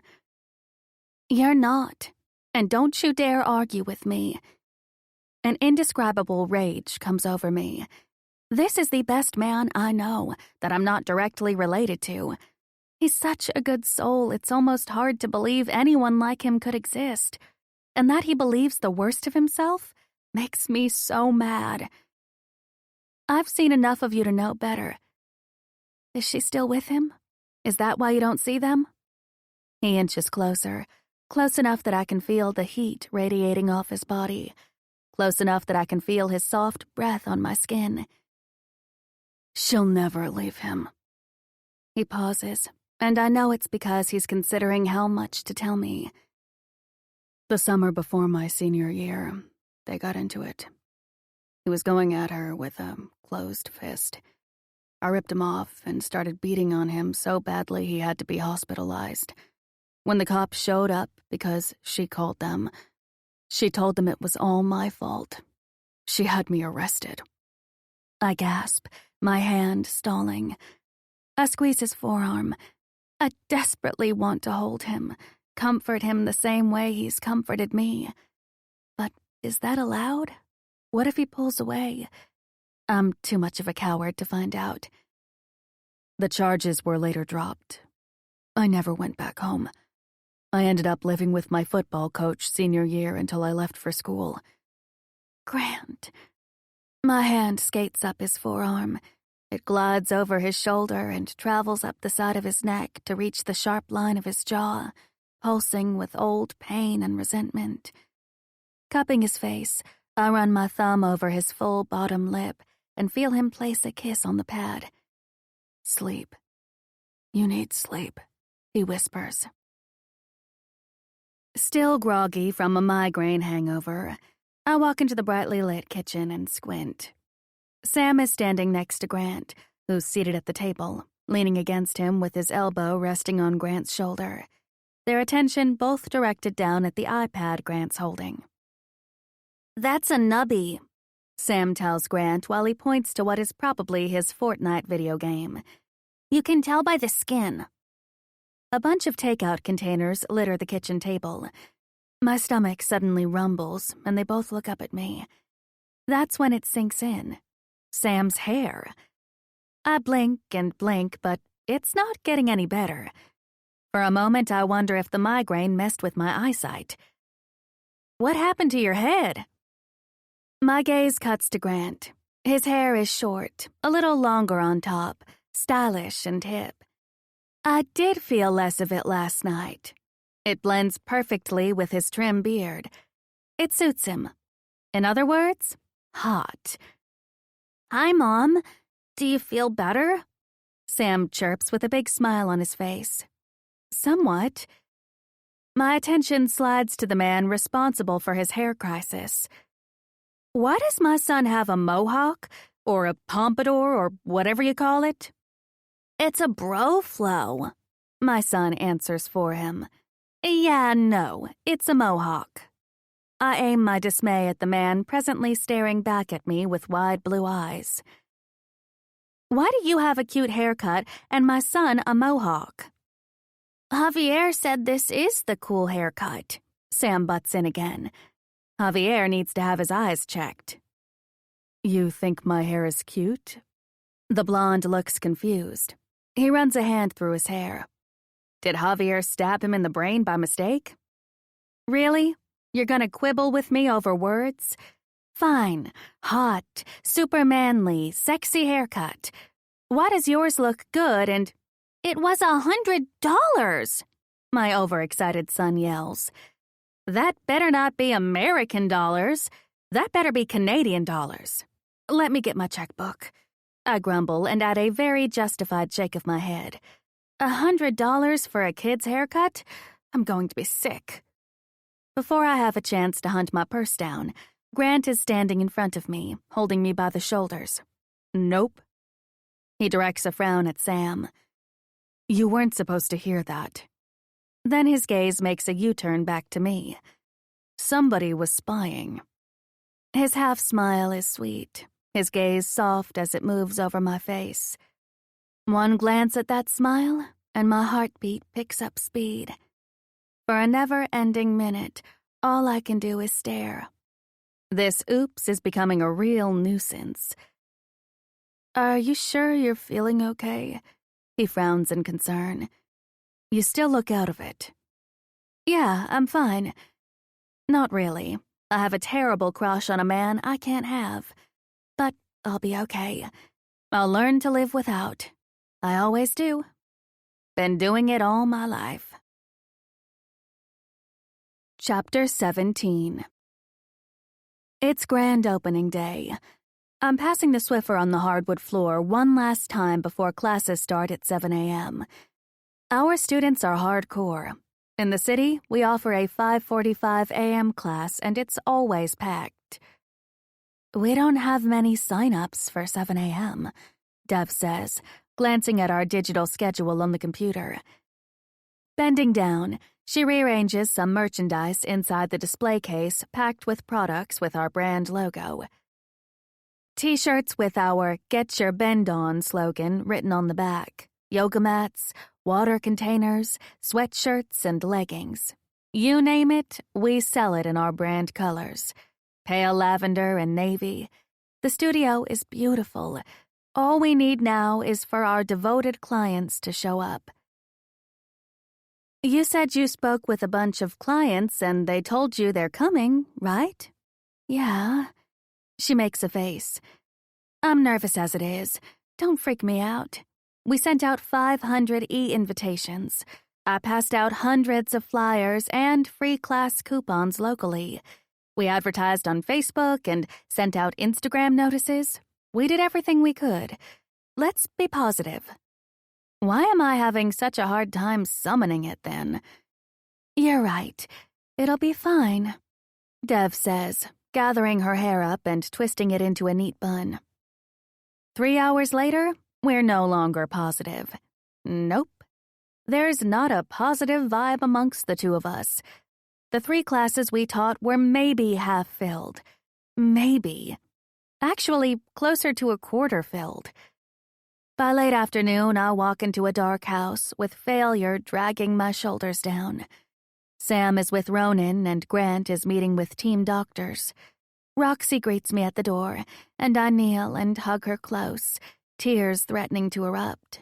I can't bear to be in this house alone, so I head to the back patio and fall into one of the huge, plush lounge chairs near the pool. The air sticky humid, the sky purple. Above me, a full moon is already making its presence known, even though it's not even dark out. I'm convinced it's a bad omen.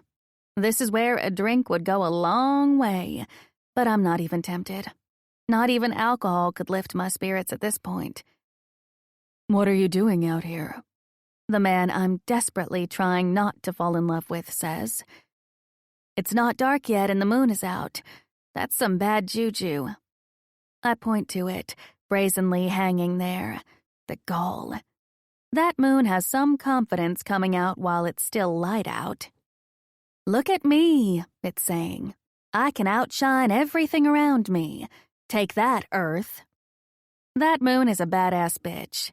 It doesn't think it's not deserving. It doesn't second-guess every decision it's ever made. Mistakes? No sweat. It struts its stuff without a care, knowing its rightful place in the world. Must be nice. I wonder what that fucking feels like. Grant walks around to stand in front of me. He searches my face while he takes off his suit jacket, throwing it on the lounge chair at my feet. Then he starts unbuttoning his dress shirt. What are you doing? I feel the need to ask. Getting naked. He casually answers, expression unreadable. How was work? My eyes bug out. Naked? He unbuttons his cuffs and strips it off. Floating, it comes to rest over his jacket. My mouth instantly waters at the sight of his chest. I could stare at it for hours and still not get enough. Doesn't matter how many times I've seen it. It never, and I mean never, gets old. We failed. I failed. The classes were practically empty. I dig my fingers into the roots of my hair and scratch. He pauses, unbuckling his belt, and glances up. That's why you look grumpy, he muses. Nodding, he picks up his phone and starts typing. What are you doing? As grumpy as I am, my curiosity is still piqued. Telling all my 3.3 million Instagram followers that I just discovered an awesome new yoga studio. Holy Hendrix. I'm speechless, my jaw hanging loosely. I never liked to use my brother's celebrity status to help me. Seemed wrong somehow, and he never offered. Grant just did it, didn't offer. He did it for me. Grant is all I can get out. He drops his phone on the chair and whips off his belt, then pulls down his zipper. I snap out of the haze of gratitude I was wandering in and realize he's taking off his pants. Are you really getting naked? He shrugs. You've seen me naked before. I want to go for a swim. Yeah, except that was before I was panting after you like an alley cat in heat, I want to say. His slow striptease has robbed me of the power of speech, however. The briefs come off, and I'm indeed panting like an alley cat in heat. Everything on me is turning on, getting warm, cutting loose. He dives into the pool and starts swimming. 2 laps and he stops at the edge, clearing his nose and brushing his hair back. Come in. The water's nice, he says, bobbing in the deep end. Said every boy who ever wanted to get laid.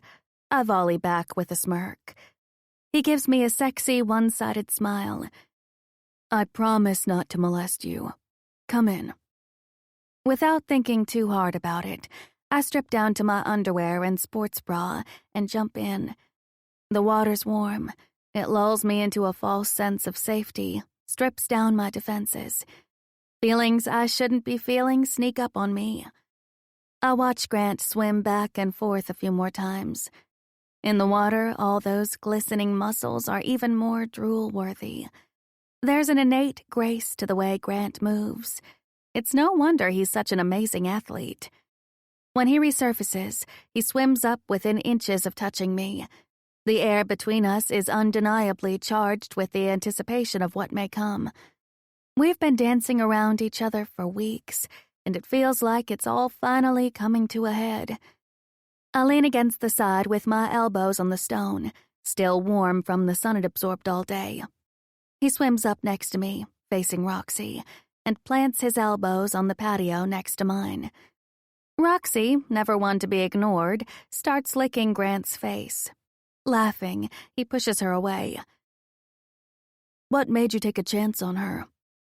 When she tries to lick him again, he takes Roxy's head in his hands and rubs, her big pink tongue hanging out as she eats up all the love and attention Grant is showering on her. The rescue is a really good one. They assured us she wasn't aggressive. Frankly, I wasn't completely sold. I sigh, thinking back on how desperate for love Roxy was back then, starved for affection. Black pits are the hardest to adopt out because they look so scary. They're most likely to be euthanized. She pushed her thin body up against the bars so hard to get to Sam, licking him and crying to get out. I had a good feeling about it. And then she looked at me and... My mouth slams shut. And what? My gaze moves away from his. Not before I catch the look of utter, rapt attention on Grant's face, though. He's hanging on my every word, as if the world is reduced to that one point of focus, and that point is me. Nervously, I bounce on the balls of my feet.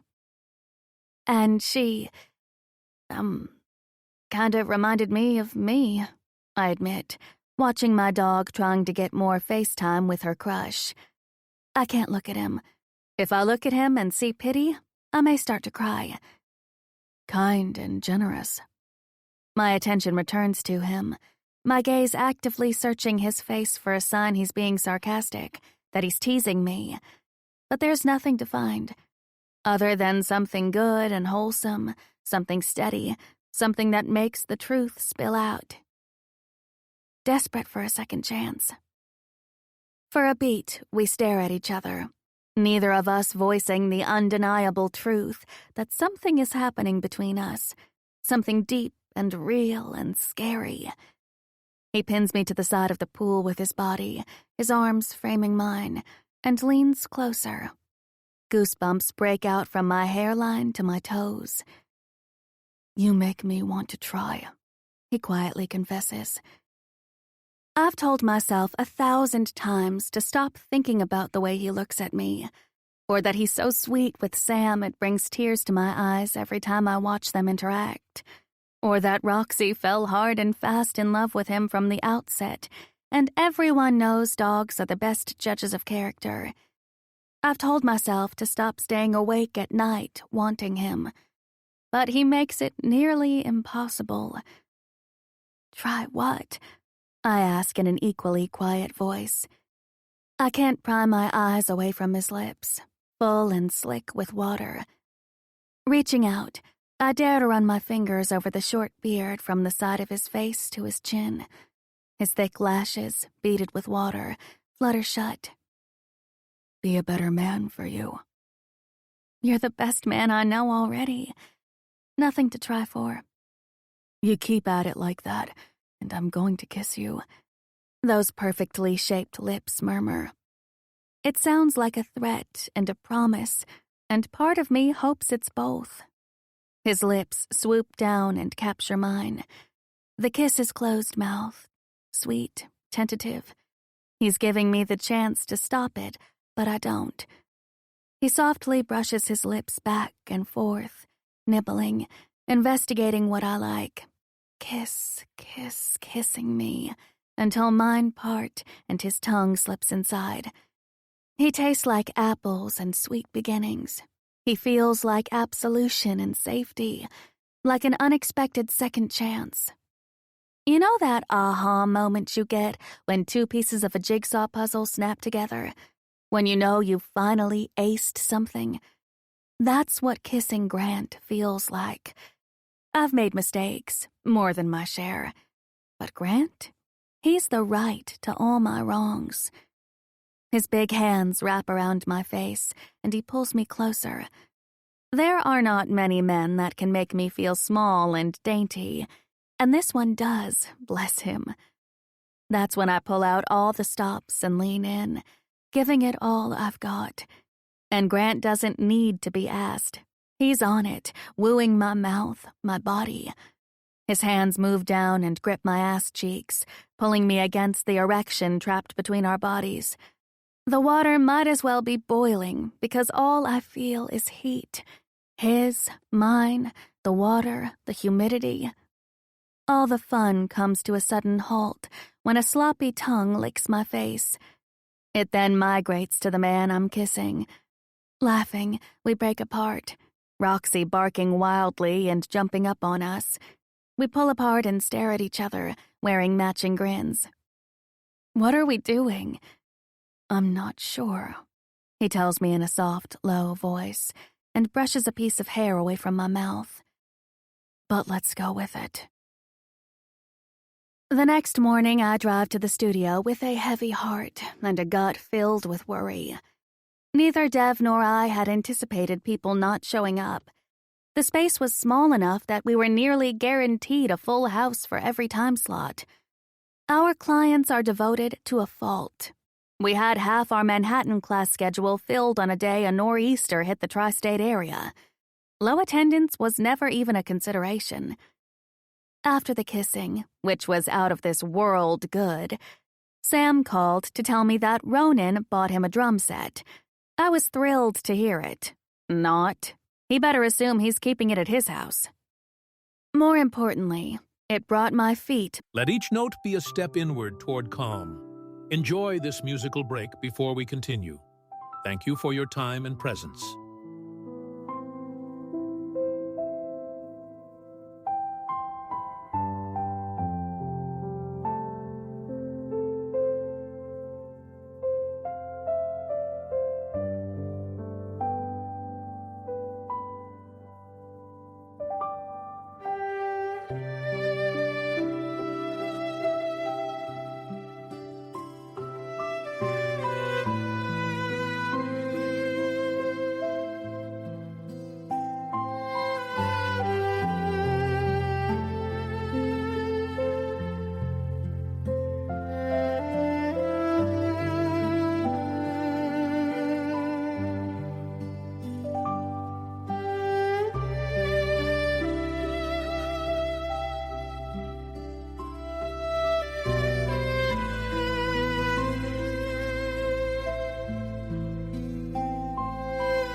back down to earth.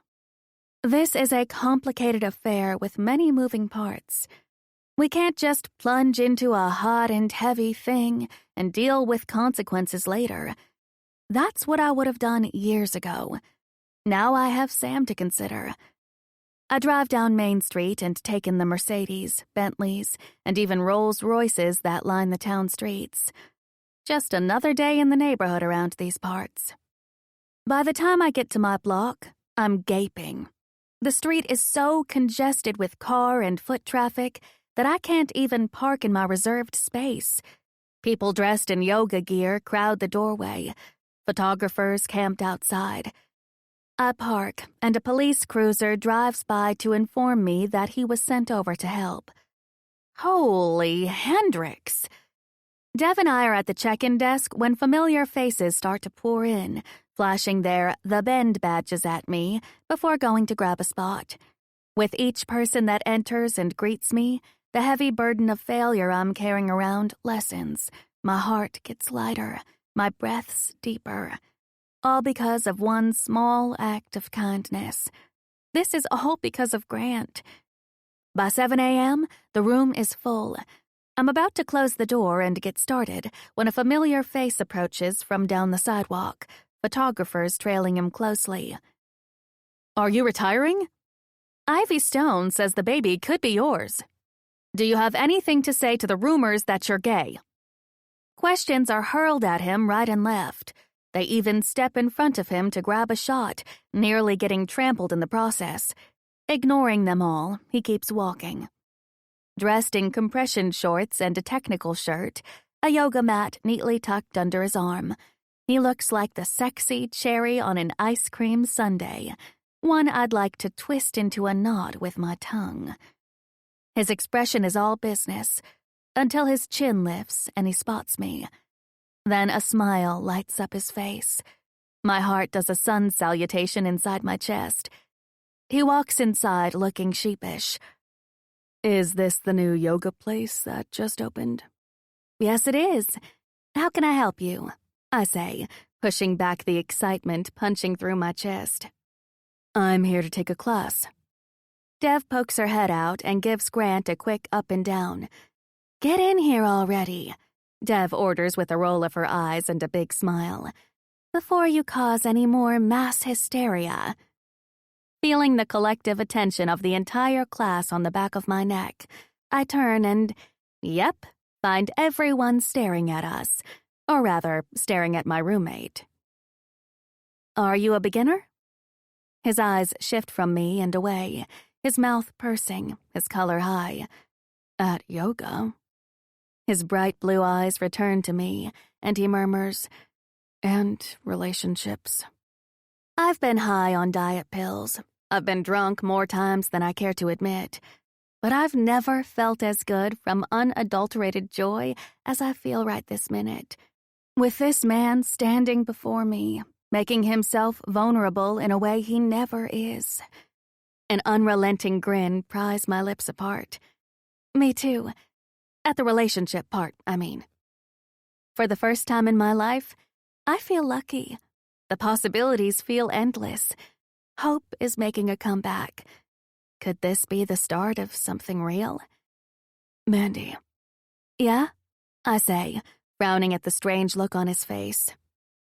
"I don't know who Ivy Stone is." "I figured," I say, smiling. "Find a spot and take it easy. This is not a competitive sport." Nodding, Grant walks to the back of the room and takes everyone's attention with him. "I don't know, Phil. I don't. That's my answer. You make any moves without consulting me and Barry, and we're going to have a problem." I hear Grant practically yell into the phone. The sound finds me at the kitchen sink as I finish rinsing all the fruit I bought. Strawberries, plums, red grapes. I crane my neck to look through the window and examine the heavy scowl he's wearing, the stiff way he's pacing. I've never seen him so angry. "What are you gonna do if the kid is a bust or he gets injured?" "Of course it can happen. How many first-round picks have the Browns flushed down the toilet?" "You gotta do what you gotta do, and so do I." Uh-huh. Yeah. I can play anywhere I want. Remember that.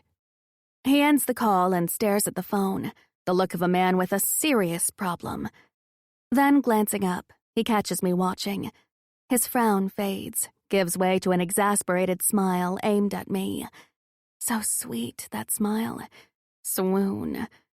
I am one swoon from becoming a love zombie. He's been working out every day. He's completed his PT. He's been eating high-protein, plant-based food and low-sugar carbs, thanks to the food I cook for him. Everything to fight inflammation in his $130 million body. I can't ever wrap my brain around how much money that is. He should be almost fully recovered by this time next month. Something doesn't seem right, though. Charging into the kitchen, he grabs a water bottle out of the refrigerator. What was that about? His head tips back. Phil. He side-eyes me. Do you know Phil Sutton? The manager of the Titans? Grant nods. They drafted a linebacker in the first round. With talk of my injury and retirement, they wanted an insurance policy. He exhales tiredly and looks off, shaking his head in dismay. I don't know. They might try and trade me. I have a feeling they're going to. My stomach bottoms out. I'm in shock. Traded? To another city? What? But you're a legend. You're indispensable to this team. You're the face of the franchise. I grip the marble counter for purchase. Lose him now to a trade when things are just getting started? He scoffs. For the right price, everyone's on the block. He looks suddenly tired, worn out. And it sucks to see him slipping back into the depression I found him in all that time ago. Grant? He looks at me. Try to stay positive. You're doing everything right. The doctor said the MRI looks good, right? We haven't discussed it at length, although every time I ask, he implies everything is going according to plan. He nods again, wiping away any lingering doubt I had. I'm going out of town next weekend. I'm a little taken aback. This is the first I've heard of it. Risking a glance, I find his expression flat. The atmosphere has suddenly turned chilly. Oh, okay. We'll miss you. I don't say anything else. I let it hang out there. I'm not going to ask where he's going because, technically, I have no right. Technically. I'm, being given an award. The ESPYs. So I'll be in LA a few nights. Meet up with Barry, my agent. He's Cal's agent, too. I know Barry. Wow, the awkward set in real fast. Congratulations, you deserve it. He hums, hooks a thumb over his shoulder. I'm going to get another workout in. One more nod, and he walks out. Chapter 18. After teaching back-to-back morning classes, I make a beeline for the shower as soon as we get home. 20 minutes later, I'm dressed and go in search of Sam. We're meeting Walter for a late lunch. I don't find him glued to the Xbox where I expect to, nor do I locate him anywhere else in the house. Roxy is also nowhere to be found, which kickstarts a little bit of concern. Grant is seeing his agent today and isn't expected back until early evening, so that rules him out. I step out onto the patio and don't find him there either. Scanning the horizon, I get the same crappy result. The concern spikes, twists, and turns until it becomes a full-on ache in my chest. I'm going to ground him for scaring me. No video games for a week. Then I hear Sam yelling for Roxy to fetch the tennis ball. From my elevated vantage point on the edge of the patio, I can see that the ball has landed in the water. Two things happen at once. I know in my heart of hearts that Roxy will not, under any circumstance, get her paws wet, and that my son will go into the frigid Atlantic to get it, a body of water known for its powerful undertow. Everything slows down, and my scope of vision narrows. I try to yell for him to stop, but the chunk of stone-cold fear lodged in my throat prevents any sound from coming out. This stretch of beach butts up against high-priced homes. It's secluded and mostly deserted. No lifeguards on duty, no people crowding the beach. Nobody is coming to our rescue. Sam starts running after it, and I move without thought, launching myself down a flight of stairs and powering through the sand to get to my kid. I'm only halfway there by the time Sam is in the water knee-deep. "Sam!" I finally get out. Even though my long legs cover ground quickly, I'm still not fast enough. He's already in the water up to his waist when he hears me. Sam turns, and in that small increment of time, a wave hits him from behind and knocks him off his feet. He disappears from sight, dragged under. Roxy starts to bark aggressively, running back and forth along the shoreline. Time stands still as I dive into the water. All my senses focused on one and only one objective: to save my son. The shocking cold makes me gasp, causing me to swallow a mouthful of salt water. My throat and lungs sting. My muscles burn, and yet I don't stop kicking. The water is murky, the floating sediment making it impossible to see anything. A strange thought hits me. It reminds me of a lava lamp with blobs of floating color. The flash of red appears among the cloud of brown, and I lunge for it, hitting the solid weight of Sam's back. Grabbing the t-shirt, I pull him in and hold him tightly. I once heard a story about a mother lifting a car to save her child.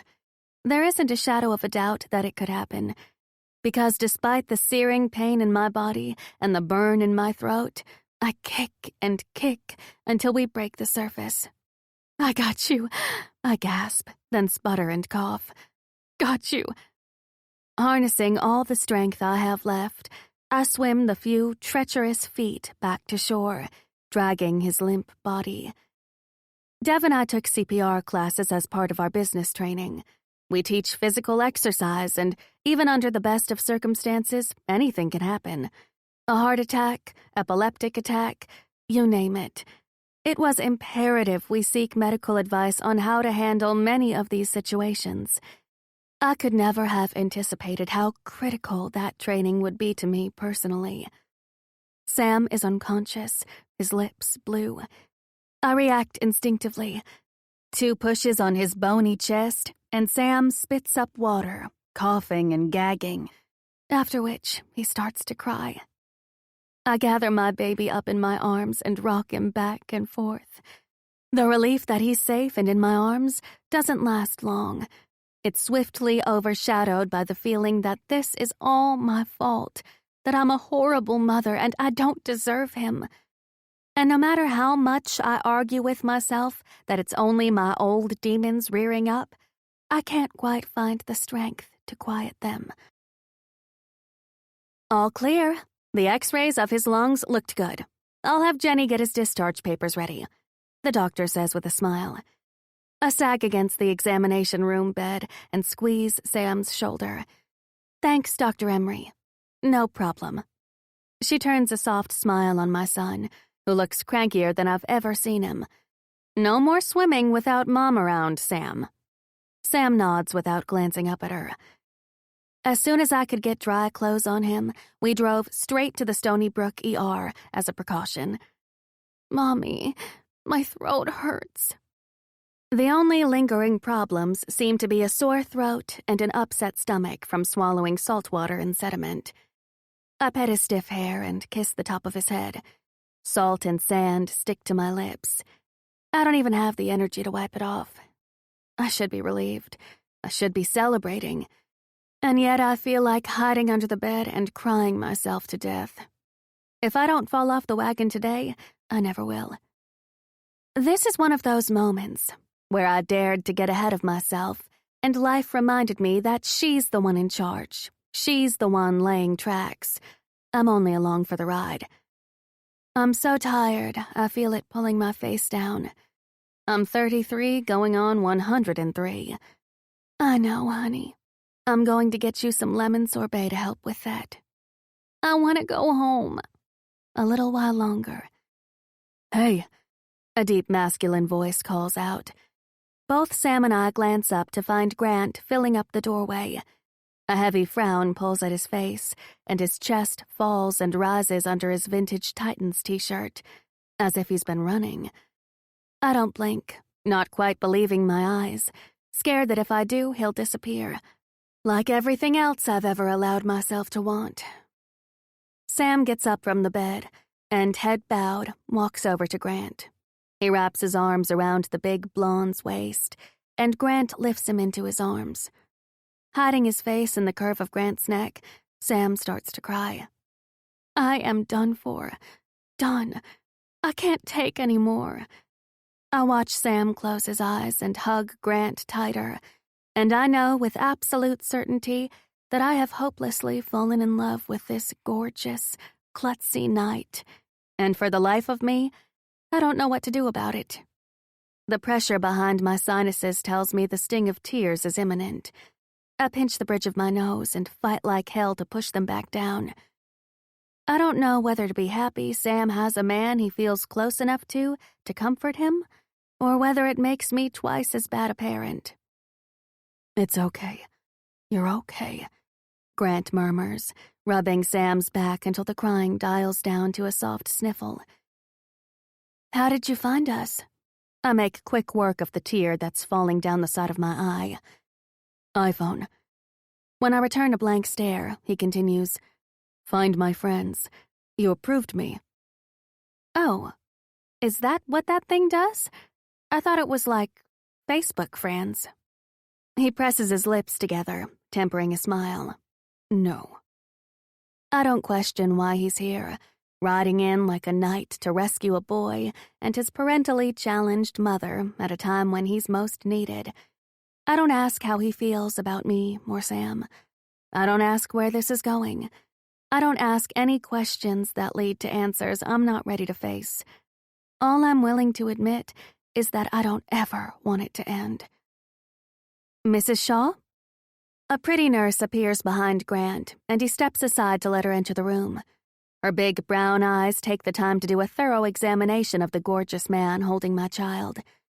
He needs a nice girl, I tell myself, like this one, without enough baggage and issues to fill a small plane. He needs someone who's going to complement his life, not one who will undoubtedly complicate it. Miss, not married. I have your son's discharge papers. The nurse hands me a stack of them while her gaze flickers to Grant and away. She waits a beat before leaving. You hungry, buddy? Grant murmurs. Without looking up once, Sam nods. Ice cream. Grant motions for me to go first. He doesn't have to ask twice. Grant runs in to scoop du jour and gets Sam a large chocolate cone. It's grotesquely enormous, but I don't argue that it's too big and way too much sugar so close to bedtime due to the insane amount of guilt I'm feeling, and compounding at an alarming rate as each minute passes. If my bank account grew as quickly and reliably as my guilt, I'd hit the Forbes list in no time. Once we're back at the house, I tuck Sam into bed while Grant lets Roxy out to do her business. The nice gestures continue, and with them, so does the nausea I'm feeling. This domestic scene we're pretending at, it gives me ideas I have no right to entertain. It's almost cruel.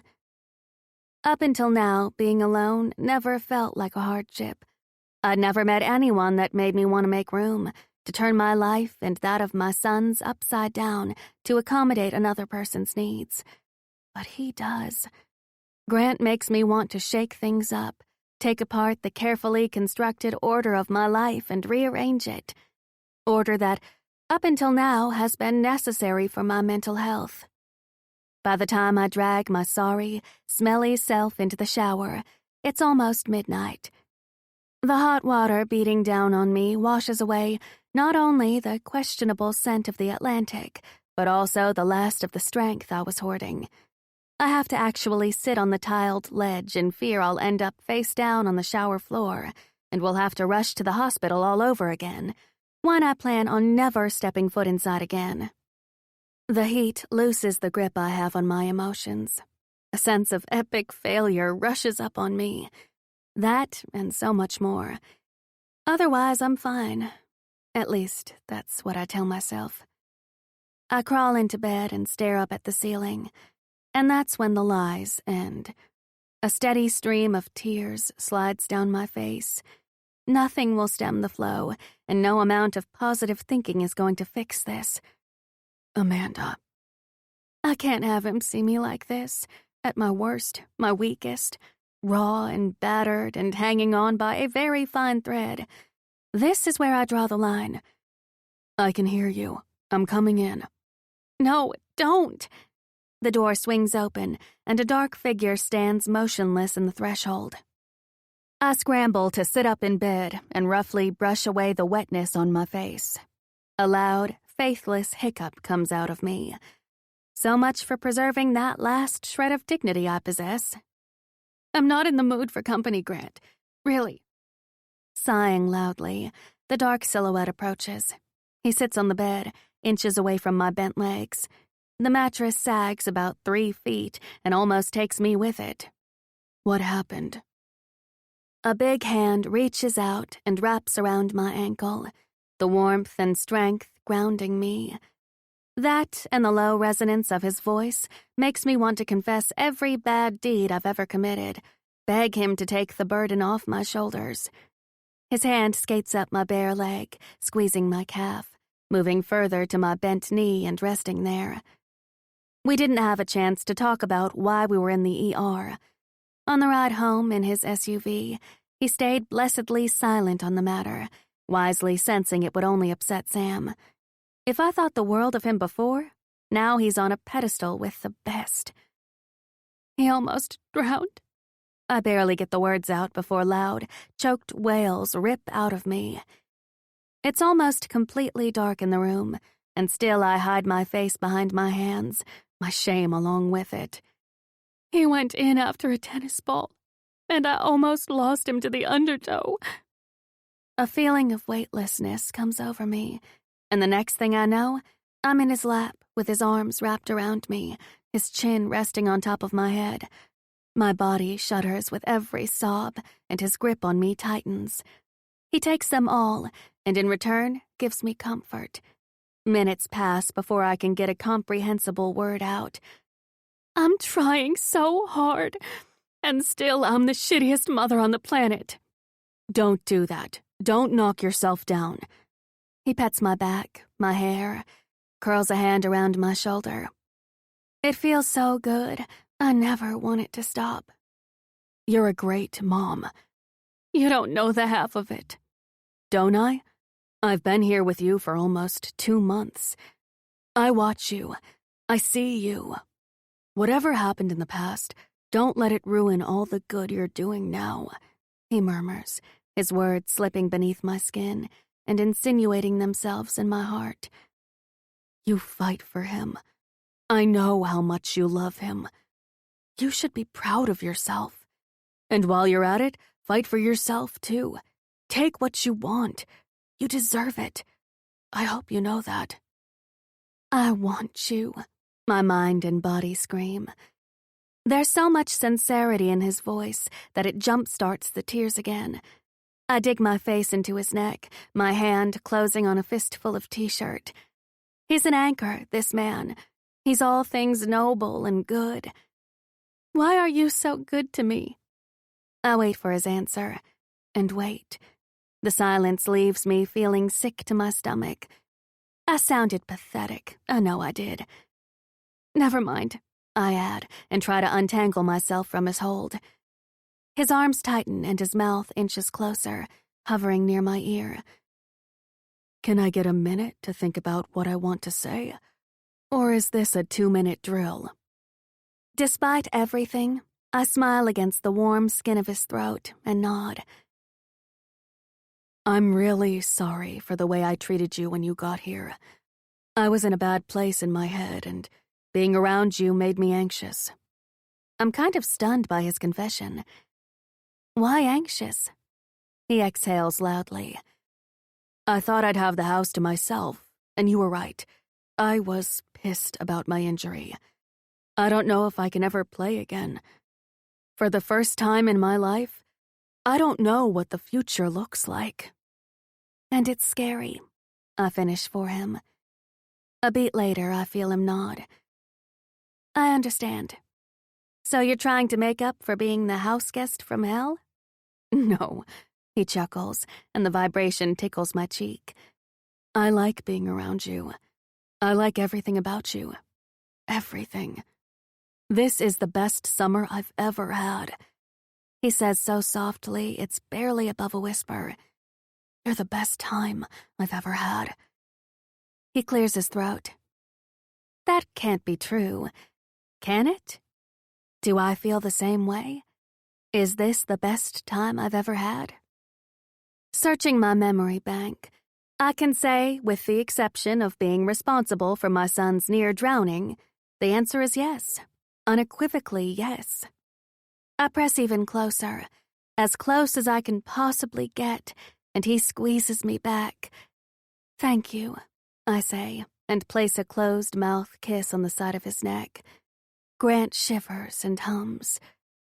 For what? For being a great friend. For being you. There are morning people, and then there are the rest of us. Whether I've had 4 hours of sleep or 12, I always look like a prize-fighter who's lost a grudge match when I wake up. Swollen-faced, more beast than beauty. That's on a regular schmegular morning, let alone if I've been crying a river. I hear the toilet flush, then the sink run in my bathroom. My bleary eyes crack open to see Grant walk out wearing only his boxers and a smile. I instantly forget to feel embarrassed about my prize-fighter face. His body really is a work of art. It gets juices flowing that haven't flowed in years. There, I said it. I squint. Were you naked when you walked in here last night? I'm not naked, I'm wearing underwear. And I had a t-shirt on. Right, I remember now. But you drooled all over it while you slept on me, so I took it off. Awesome. That's just awesome. I pat my rat's nest of hair. What time is it? What I really want to say, however, is, can we pretend last night never happened? That I didn't end up falling asleep curled around you? That I didn't wake up in the middle of the night and tuck myself under your arm, closer to your warm body, as if you were my personal thunder blanket? Or how about, can we pretend I didn't feel the steel pole between your legs press against my ass earlier this morning, and I didn't press back? Can we pretend that never happened? 6:30, he answers with a smirk. I'll make coffee. Bless you, I shout as he walks out the door. He makes coffee and gives hugs to little boys whose mothers almost let them drown. It's official. He really is a knight. Chapter 19. You're pining, Dev claims. I'm not pining. I'm fine. I had a life before Grant showed up. I'm getting back to it. Food, work, laundry, repeat. Dev comes out of warrior pose and plants her hands on her slim waist. Did you say you had a life before Grant? Because that's funny. She gives me a fake smile. Like sad funny. That you would actually say that out loud. With Sam staying at Ronan's for the weekend and Grant in LA for the ESPYs, I'm spending all my time at the studio. Chuckling, I throw my towel at her. I'm getting really caught up on my cleaning, I weakly argue. Look around you. I motion with my arm. This place is sparkling. There's no denying the place looks good. All the mats are neatly stacked, the merchandise displays dust-free and stocked. The studio spotless.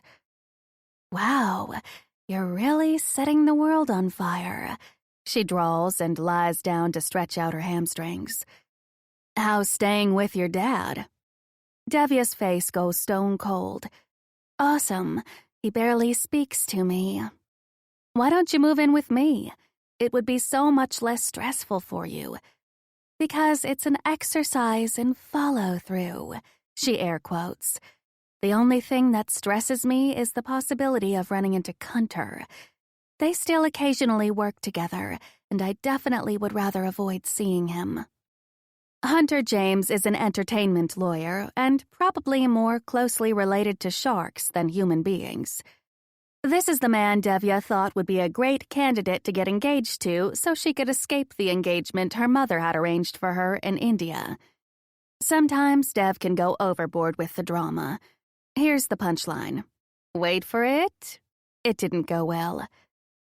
Lying on her back, she glances over at where I'm sitting cross-legged, looking through our schedule for next week on the laptop.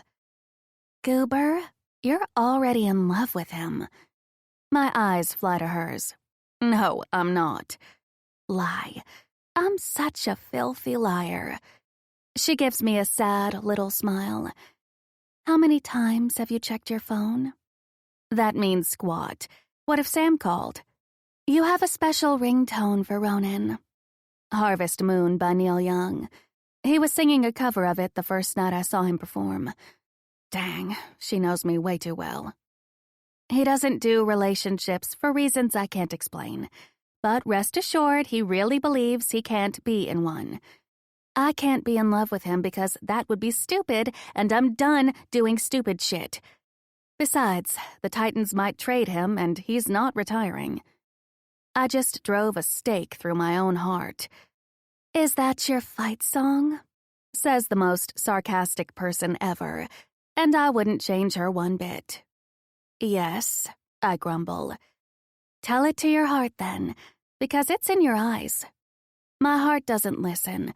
Unlike my clam, my heart plays deaf. It does what it wants, loves who it loves, always has. Men that aren't capable of loving me back.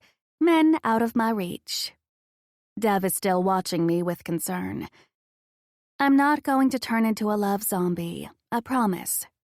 Problem is, I'm halfway there already.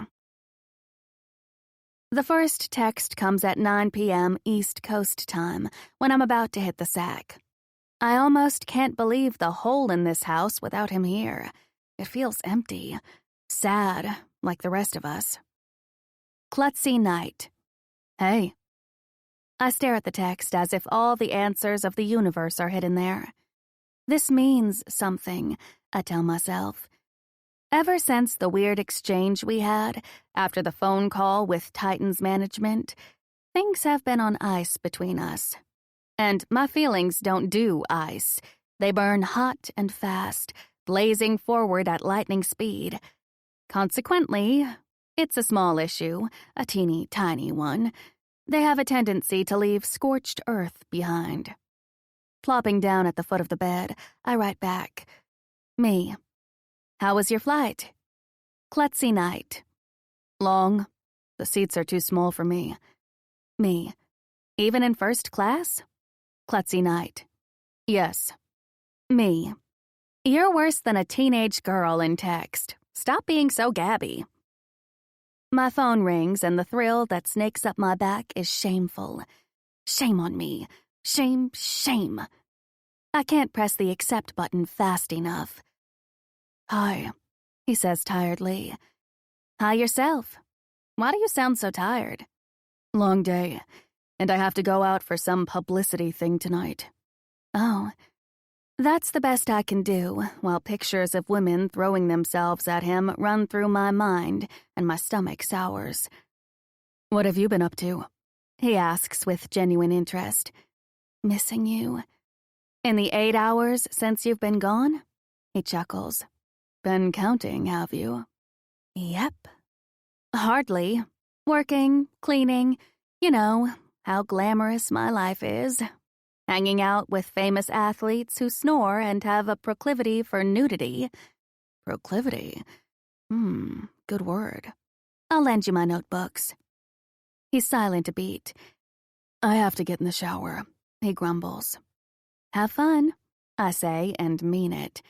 He's entitled. Hey, Mandy. I put the phone back to my ear. Yeah? I miss you too. Klutzy night. Good morning. Comes in at 12 p.m. the next day. Me. It's noon, dear sir. Klutzy night. What are you up to today? Me. You ask that like you don't already know.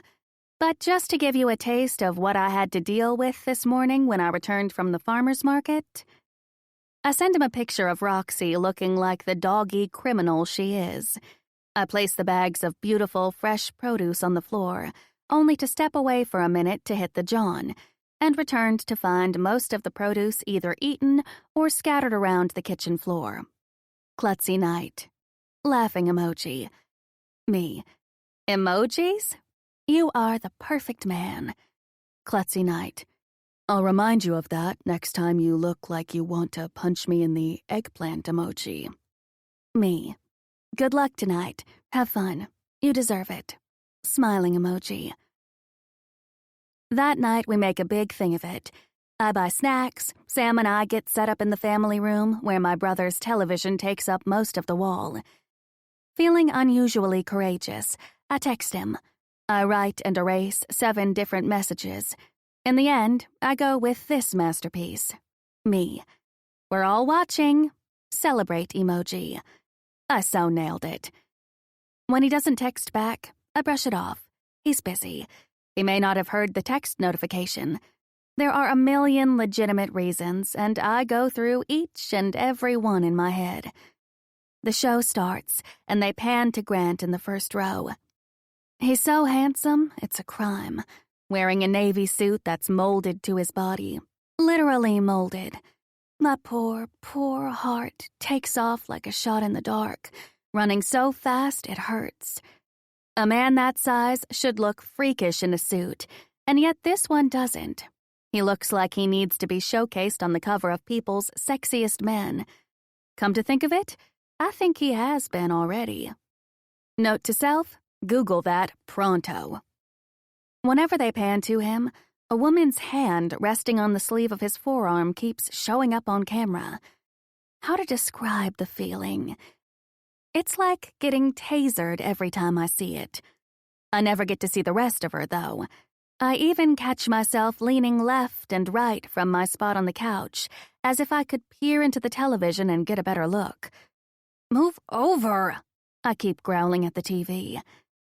By the time Grant's award is announced, Sam is passed out on the couch, sleeping next to Roxy. The host, Peyton Manning, calls Grant's name after going down an insanely long list of accomplishments too numerous to discuss. The camera finally focuses on Grant, and the beautiful blonde with her arm hooked under his. I can feel my pulse in my throat. She flashes him a $1 million smile and reluctantly lets him go when he stands to accept his award. Jogging up the steps, he shares a number of bro pats on the back with Peyton. They exchange many words. It's obvious they're friends. Then, Peyton hands him the statue. I am crestfallen. I don't recognize him anymore. He's smiling, loose, happy.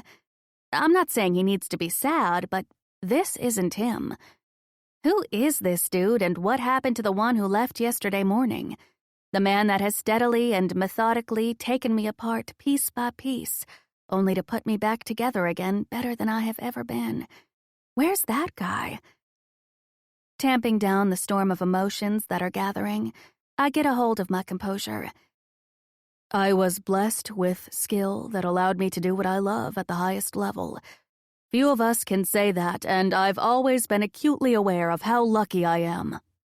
His voice, the voice that yesterday felt like home, at present sounds stiff and unfeeling, foreign.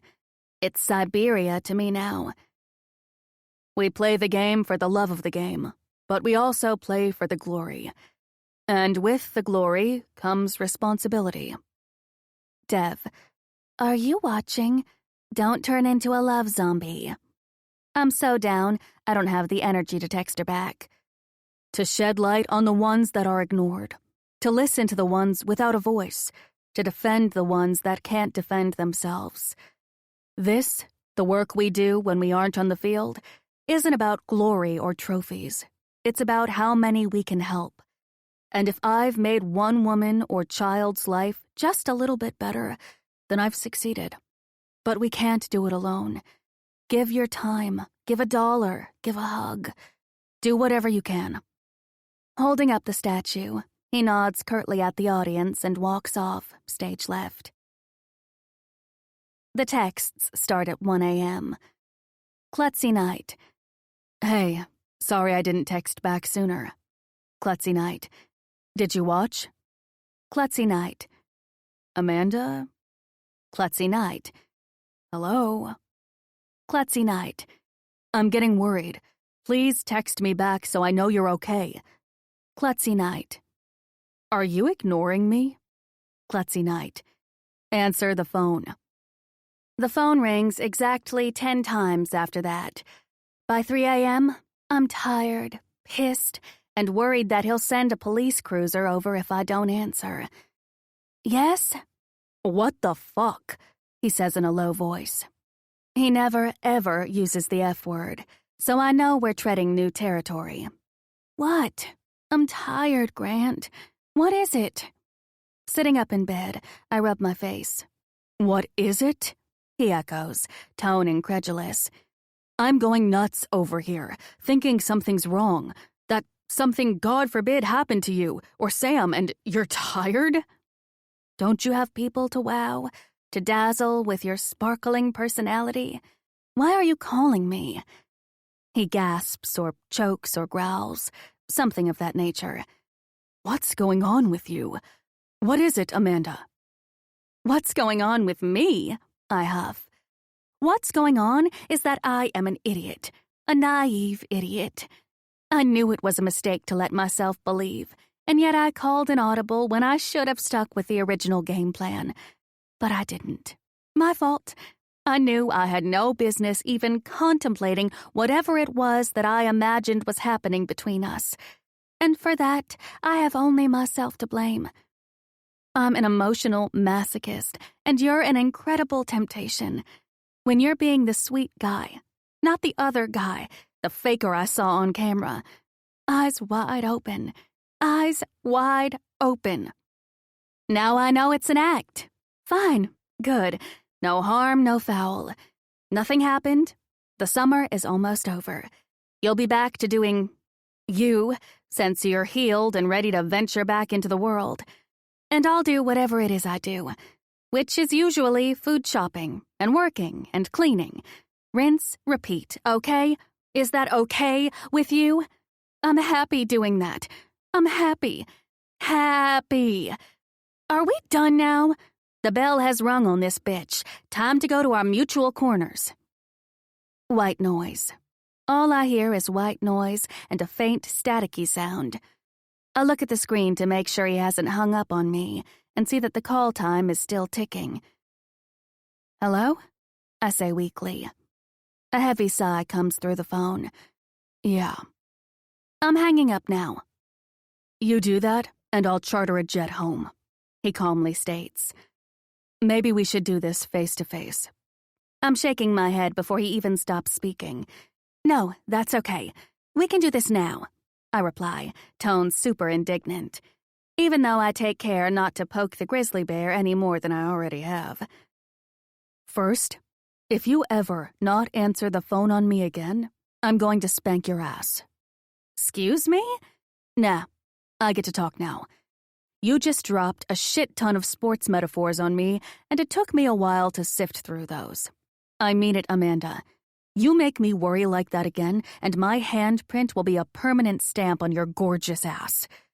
I almost called in favors from NYPD detectives I'm friendly with to go check out the house. I called that one. I had a hunch.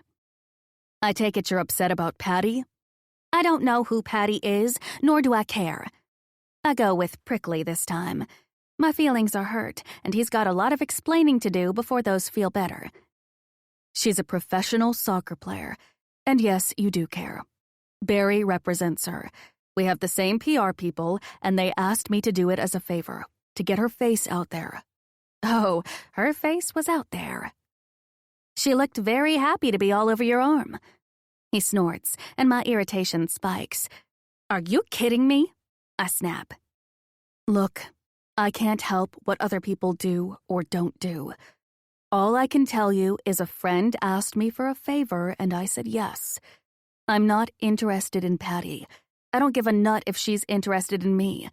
The fake shit, that's work. I've been doing it for so long, I don't notice it anymore. The public gets that guy. And you, unfortunately, get me. He takes a deep breath. I have come up with a million reasons to stay away from you, and nothing has worked.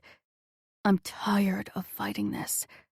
I didn't ask you to come with me to LA because of your work and Sam. That's what I told myself. But the truth is that I didn't ask because I can't keep my hands off of you anymore. I can't do it. I want you. I miss you. All I want to do right now is hold you and kiss you, and I can't because I have lunch with Barry and the people from Nike tomorrow. Mandy?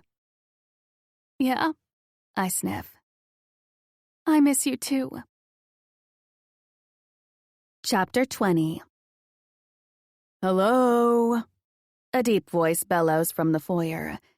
Sam's eyes light up. He jumps down from the counter stool while Roxy is already halfway out, scampering to greet the one she loves. Meanwhile, I stay rooted to the limestone floor with my heart doing a sun salutation inside my chest. This is bad. It is really bad how beyond happy his voice makes me. Out of Siberia, back home where he belongs. I slowly make my way to the front of the house. Grant is crouched low, my son with his arms wrapped tightly around his neck, my dog jumping up on both of them to shower Grant with sloppy kisses. The oxygen is back. He's brought the oxygen back with him. I can breathe again. I stick my hands into the back pockets of my jean shorts to hide the shaking. I bite the inside of my cheek to stop my chin from trembling. I don't know what I did to deserve him, what stars got crossed for life to lead me here, but I'm not going to second-guess it this time. The man of my dreams looks up at me with a breathtaking grin, and I grimace because that smile karate chops me in the privates. I'm pretty sure he just single-handedly kick-started my ovulation cycle. His smile drops when he notes my pained expression. What?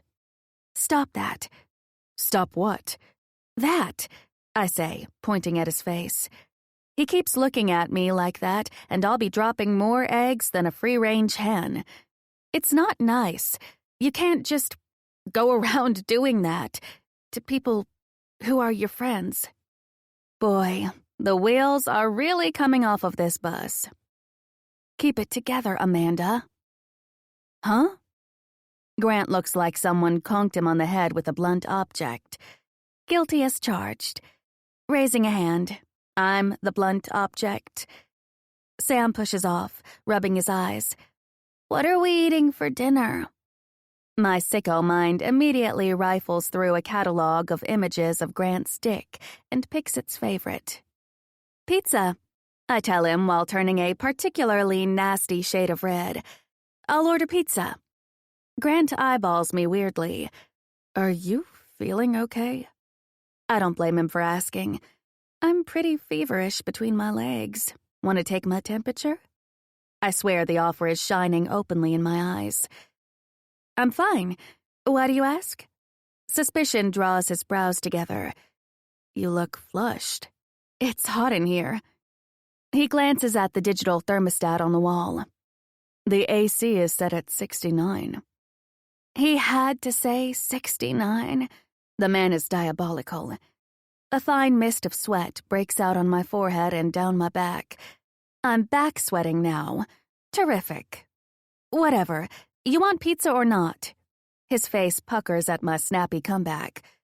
Man, you're in a mood tonight. Yes, I'll have pizza. Grant, will you play Madden with me? Maybe Grant has stuff to do, Sam. You can't expect... Yes, I want to play.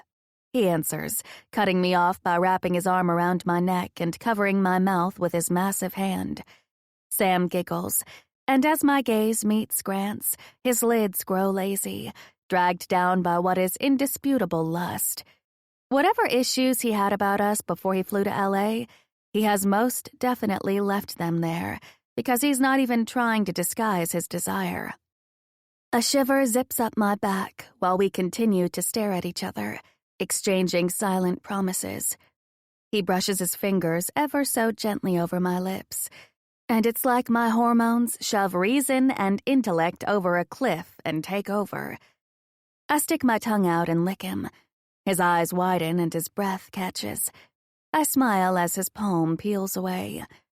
You play with fire, buddy. You get the tongue.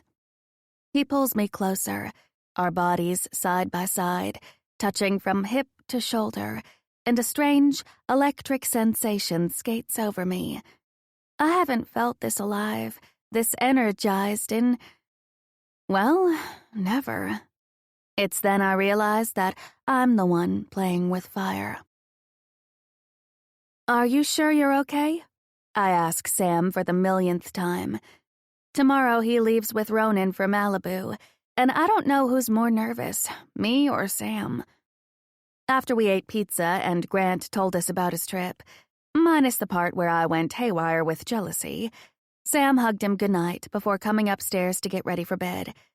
I nearly expired from the sight alone, biting the inside of my cheek to stem the tears, which are becoming hella inconvenient. Seems all I do these days is cry. Yeah, I guess. Dad said he would teach me how to play drums. He tugs on his ear, expression pensive, like he's not sure how to feel about it. I place another stack of colorful underwear in his luggage while he pets Roxy's head and watches me from his spot on the bed. He started calling Ronan Dad last week, and I haven't discussed it with him in fear it would make him feel self-conscious and possibly cause him to stop. Are you excited about it? I ask, while crossing the room to delve into the dresser for his t-shirts. Kind of. I don't know if I'll be any good at it. Honey, you won't know unless you try. Yeah, but what if I'm not good and Dad... He tugs on his ear again. Then maybe Dad won't want to spend time with me anymore. My poor heart. I'm going to need a transplant if it keeps getting abused like this. Taking a deep breath, I squash the sting in my chest and begin, "Sweet love." Dropping the clothes in his bag, I sit next to him and pull him onto my lap so he's straddling me. With his face cradled in my hands, I meet him eye to eye. You are perfect the way you are. You don't have to do anything to make your dad love you or like you. You're part of us. We will love you no matter what. And your dad likes you already. Why do you think he's so excited to bring you to his home? The doubt on Sam's face shifts to curiosity. He's trying real hard for you to like him. That's why he wants to teach you the drums. He's scared you won't think he's cool. I think he's cool, my sweet, sweet child murmurs. But he doesn't know that. The clouds part in Sam's stormy gray eyes, the same eyes as his father's. Always remember that he wants you. He pestered and pestered me until I let him spend time with you. I tickle his sides and he smiles. Okay? Okay, Sam mumbles. He nods, and I slide him off my lap. Let's finish packing so you can get to bed. You have a long day tomorrow. By the time I walk into my bedroom, it's around midnight. The table light is on, and there's a man in my bed. Stopping at the threshold, I lean against the frame and take in the view. Hand tucked behind his head, bicep bulging, ankles crossed. My eyes slow crawl from his bare feet up the delineated lines of his quads and over the erection growing in his underwear, the one stretching the fabric within an inch of its integrity. He has got to be the sexiest man I have ever laid eyes on, bar none. He is literally a walking, perfect DNA bank. My gaze travels to his face and the hungry look in his hooded eyes. There's no mistaking that look for anything else. Grant, I'm scared. I want you. I need you. I'm scared. I love you. I don't say any of those things because I'm a coward. my leotard-wearing Wonder Woman nowhere to be found, leaving me high and dry when she's most needed, the bitch. He's up and across the room in 2 strides. Holding my face, he feasts on my mouth. "I'm done waiting," he mumbles between kisses. "I need you. Fuck, I've never wanted anyone more. Never. I'm going insane wanting you." "But, Grant..." "No buts," he growls. "No more excuses. I'm not running anymore. I want you, and I know you're dying to get your hands on my ass. I'm not going to spend my life wanting you when I can have you." A litany of sentiments fly back and forth in his eyes. Worry, affection, need, desire. "What do you say, Mandy Sue?" Little by little, his words sink in and take hold. A smile creeps up the side of my lips. "How do you know I'm dying to get my hands on your ass, you egomaniac?" Head cocked, he smirks. "I have a very biteable ass. You're surprised I don't have little teeth marks." My jaw drops. "Oh my God." I hit his chest and he chuckles, grabbing my wrist and kissing my fist. "You gigantic faker! You were awake!" A blinding white smile splits his face. He wraps his arms around me, pinning me down, vivid blue eyes shining brightly with humor. As we stare at each other, with everything riding on this moment, the smile slowly melts. "I'm crazy about you. Absolutely gone." He squeezes me tighter. "Be with me. Just be with me. Don't call it anything you don't want to. We can make our own rules." My heart's freaking out inside my chest again. My gut tells me to take a chance on him, that he's worth the risk. Except, my gut's been wrong before. Meanwhile, my heart insists that my gut's a moron. An effing idiot are her exact words, and should not be trusted with our welfare. "We make our own rules?" I repeat. Grant slow nods. "It's not only me." "I know," he says, interrupting. I chew on my lip, searching for my kick-ass self. Rule number 1, don't mess with my heart. The one he pieced back together by being there, by stepping up when I needed him, by being the man I fell in love with, body and soul. He kisses me, pecking my closed mouth softly. "I'll take good care of it." He murmurs so close, I can feel the tangible proof of his words on my skin. "Let's get some sleep. Tomorrow is going to be rough." A short while later, he wraps his heat and strength and his determination around my body, tucking my back to his front, his steady breathing lulling me into a sense of peace I've never felt before, a feeling I hope never ends. There I go, hoping again. At dawn, my eyes snapped open, mostly because the biggest erection on the planet was wedged between my ass cheeks. Maybe on other planets they have bigger alien erections, but not on this one. "Ignore it," Grant mumbled when he felt me stirring awake. Kind of hard to ignore a giant, hard dick anywhere near my butthole. That's a no-go zone. Sorry, not sorry. We were up and showered long before Sam awoke. When he came down to the kitchen for breakfast, Grant took him aside and my stomach started to act up. I don't know what he's up to. Sitting next to each other at the table, heads bent together, one dark, the other light. It looks serious. I catch hushed words, a few nods. Grant murmurs something else. He pulls an iPhone out of the pocket of his track pants and hands it to my wide-eyed son. "All the numbers are programmed in there," Grant tells him. "Your mom, your dad, me, your Uncle Cal. You call when you need us. Doesn't matter what time." Sam nods so fast, I fear his head is going to snap off his neck. With a huge grin, he turns to me, holding up the phone. "Look what Grant got me." I stare at the man I love and shake my head while he winks at me. "Yeah, and you better be careful with it, Sam. That's a very expensive gift." By the time the doorbell rings, at 10, I'm shaking. On the outside, I'm the very picture of calm.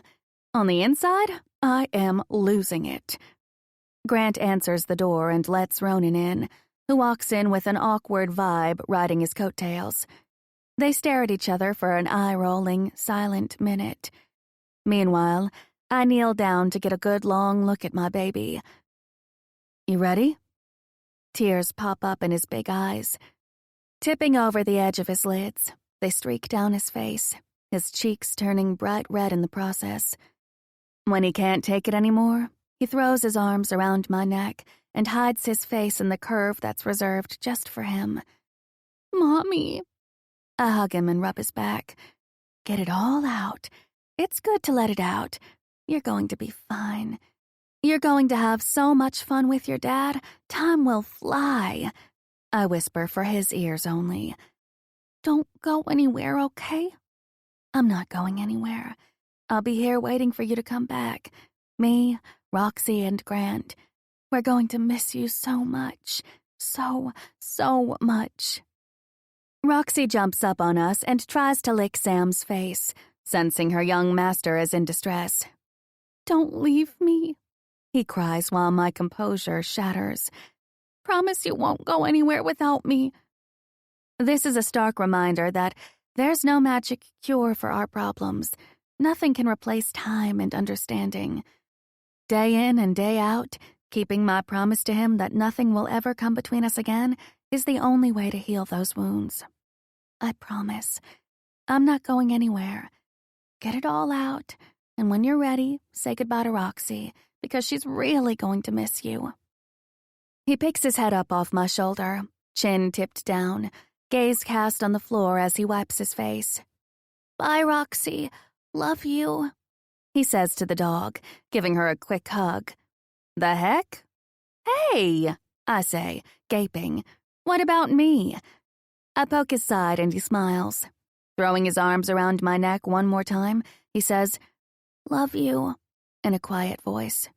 Love you more, I tell him, placing 1,000 kisses on the side of his soft neck. Gaze still downcast, he shuffles up to Grant and hugs his waist. Grant pulls him closer and rubs his back. Don't forget to call us, little man. I'm going to miss you. Sam nods and walks out with a wave. Ronan's cool gaze cuts back and forth between me and Grant, looking for answers that are none of his business. Grant picks up Sam's luggage with 3 fingers and hands it to Ronan. The bag drops to the floor with a bang when it slips through Ronan's grasp. Sigh. If a reporter calls, it's okay to speak to her about me. I gave her your number, says the man that, in the past, accused me of gaslighting his career. Something about his stiff delivery gets my attention, but I brush it off. I have real problems, and soothing Ronan's fragile ego isn't one of them. When Ronan goes to hoist up the bag and struggles, I bite back a shameful chuckle. For an article? No, a book, he corrects. Anyway, I wanted to give you a heads up. I nod. Have a safe trip, and take care of my kid, I warn, crossing my arms and tucking my hands away. A yawning chasm has already begun to open in my chest. I miss him already, and he's only in the car. I'll call you, Ronan returns. A beat later, he steps out the front door. Grant walks over and wraps me up in him. Get it all out, he murmurs. You'll feel better. And I do. I cry into his neck until I can't cry anymore. Chapter 21. I walk into a dark, empty house with a nervous flutter in my gut, not even Roxy to greet me. I drop my purse by the door and kick off my flip-flops. After teaching 3 classes back-to-back, I desperately need a shower, but that can wait. I've been wishing the minutes away all day in anticipation of this moment. All I want to do right now is wrap my arms around Grant's neck and kiss him like nobody's watching. Sam is in California. I called this morning and he sounded settled, good, stronger. It went a long way in soothing my worry. Nothing stands in our way. Not a child, not my past or his. No more excuses. I haven't allowed myself to want something since I was a kid and still harbored hope for the future. Along the way, the disappointment piles up, leaves its mark on you. You tell yourself it's a normal part of the growing process. You tell yourself to put away childish notions. But really, it's a cop-out, because with each disappointment, you lose a little piece of your soul until you can't bear to hope anymore. Until the despair of disappointment outweighs the thrill of hope. I really want this. I want him. All of him. Whether that means a little or a lot doesn't matter anymore. Like you said, we'll make up the rules as we go. Grant? The only sound I can detect is the quiet hum of the refrigerator coming from the kitchen. My eyes search the house and spy an envelope taped to the wall opposite the front door. "Read me" is scribbled across it. Smiling like a loon, I rip it open and pull out the card inside. "Go to your bedroom," it says. My feet move before I'm even done reading, expecting to find Grant naked and ready for me. God, please let him be naked. Funny how the tables have turned. The bedroom is veiled in darkness. No Grant. Instead, a dress lies where the man I've fallen in love with should be. It's beautiful. A gauzy, dusty lavender silk with a halter top and a flowy skirt. The tag says Chloe. It's my size. A pair of Sophia Webster silver sandals with tiny butterflies attached to the straps sit next to it. This man. Another card lies on top of the dress. "You have 15 minutes to get dressed," it orders. 15 minutes? He's right. He knows nothing about women. I bolt into the shower and take a quick one. I get dressed, slap on some mascara and lip gloss, and shake out my hair in record time. The hint of a tan means I can get away with going out barefaced. The state of my aching, empty privates demands that I do. Getting this date on and over with so we can get back here is all my libido is interested in. I step out of the bathroom, and the lights on the back patio automatically come on.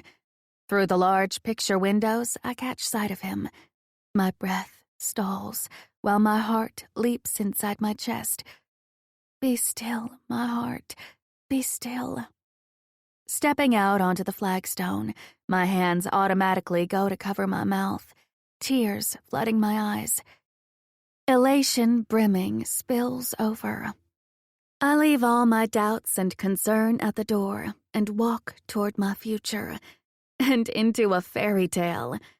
The entire back patio is decorated. The pool is covered in gold balloons. Tiny white Christmas lights are strung from one end of the patio to the other, creating a shimmering, cross-hatched canopy. Gold balloons arc above our heads, spelling out Prom 2002. And Grant? Grant is wearing a tuxedo and a shy smile, a blush painting his cheeks, while Roxy sits obediently by his side, wearing a red bow and a sign that says chaperone. She barks twice and I laugh, tears breaking loose and sliding down my face. Grant sees me crying, and his face pinches. I've never known a man to hate feminine tears more than this one. It's like it physically pains him to see it. Closing the distance between us, he wraps his arms around me, and I press my body against his, feeling the hard length of him through our clothes. Roxy starts jumping up and down on us, and Grant snaps his fingers at her and says sit. And she does. That's almost as breathtaking as the decorations. Don't cry. This was supposed to make you happy. I am happy. So happy my body can't contain it. Standing on my toes, I throw my arms around his neck while his thumbs gently brush my tears away. I can't believe you did this. I sigh, looking around at the table all set up for dinner. You got a corsage, too? I say, laughing. And Roxy. Every prom needs a chaperone, he says, straight-faced. Are you planning on getting fresh? My smile cannot be contained. Because if you're not, I'm gonna get fresh with you. His hooded eyes fall to my lips, and he sighs. God, yes. Good. I murmur against his lips. I'm about to kiss him when he stops me, pulling back. No way. We start that and my plans will go to shit. Don't pout. I put a lot of time and thought into this. He's right, even though my body protests loudly. All I want is him and me naked, preferably in a bed. He grabs the corsage off the table, a white orchid he takes out of the box and slips onto my wrist. Then he moves to the touchpad on the wall, punching numbers. The music comes on. The Scientist by Coldplay. A 2002 greatest hit? I muse. He picks something up off the table and pulls them into shape. 2 paper crowns. I laugh. When I do something, I do it right. His wicked smile makes all kinds of promises. I'm looking forward to each and every one. He places the smaller one on my head, then shoves his on. You voted me queen? He nods. Now, if this was prom 2002, I would be in college and your parents wouldn't be too happy to have a meathead like me take their sweet, young daughter to prom. What's so striking about Grant is his inherent innocence. He's a grown man working in a testosterone-fueled business.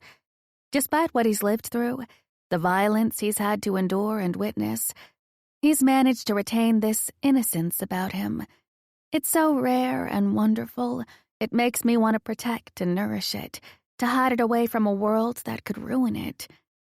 Placing a hand on my lower back, he pulls me flush against the warm wool, the hard length of him, and we start dancing, swaying slowly, lost in each other, in this one perfect moment. My sweet, klutzy night. If this was 2002, my parents would be passed out in the back of a bar somewhere. And you're definitely no meathead. You're everything a girl could wish for. The reaction this gets floors me. My poor heart twists itself into a pretzel for him, the dull ache reminding me that he has the unmitigated power to hurt me. Did you wish for me? He looks a little lost and a lot anxious. How can he not know his value? How can he not know he's the best thing since the invention of fire and Krispy Kreme donuts and drive-through Starbucks and e-readers? How can he not know that I love him completely and entirely? I place a chaste kiss on his lips. No, but only because I stopped believing men as good as you existed. Wonder and hope stare back at me, undiluted by responsibility and complication, by fucked-up childhoods and uncertain futures. He shakes his head as if he can't believe his ears. Then his lips curve up slightly. Something inside of him snaps. He comes at me hungry and needy. His body hard and ready, presses against my stomach. Holding my face, he kisses me. He kisses me like it's the first and the last time he'll ever kiss me. Like he could pour all the meaning in the world into that one ravenous kiss. His tongue traces the corners of my mouth. His fingers dive into my hair and grip it firmly. Slanting my head, I open, let him in, let him take what he wants, and let him give me so much more in return. In the background, I can hear the music. A cover of Don't Stop Believin' comes on. The truth rocks me. I would do it all over again to get to this point right now, with him. I would. All of it. Every stumble, every mistake, every lonely night and disappointed hope. Suddenly he pulls away, panting, a crooked smile making him appear 10 years younger. I'm barely hanging on, and if you kiss me like that again, you know what's going to happen. I want you, I say, breathless. You're all I want. I never let myself want anything, but I want you. He blinks, his gaze sharpening. Baby, he shakes his head. You had me from the get-go. I was yours the minute you bulldozed your way into my life. Now, Grant, naked, hard, over me. I mean it. I can't wait another minute. He kisses me gently, slides his tuxedo jacket off. It falls to the floor. I rip open his shirt. His hands glide up my thighs, pulling my dress along the way. It slides over my head and off. He throws it up, and a lavender cloud floats down, coming to rest in a halo of clothes around us. I push his shirt off his shoulders, and he unbuttons his pants. Not long after, we're both naked, reflecting the flickering lights above. His eyes watch me with primal hunger. You are the most beautiful woman I've ever seen. No one even comes close. There are stretch marks on this body, too many to count. There are scars from bad razor blades and stupid accidents. There are pockets of fat on the insides of my thighs and knees that I will never be rid of no matter what I do. He doesn't see any of that. I launch myself at him, and he catches me, picks me up with ease, and kisses me. I wrap my legs around his waist, my arms around his neck. The heavy, thick weight of his erection slaps me between my thighs. Soft, he's impressive. Hard, he's got to be the sexiest man in the universe. And all mine. Leave the crown on, he orders, breathlessly between kisses. Why? I've always wanted to fuck a prom queen. I break the kiss and stare. You didn't, with the last one? He shakes his head, the look in his eyes practically feral. Well, by all means, get to it, young man. And leave your crown on, too.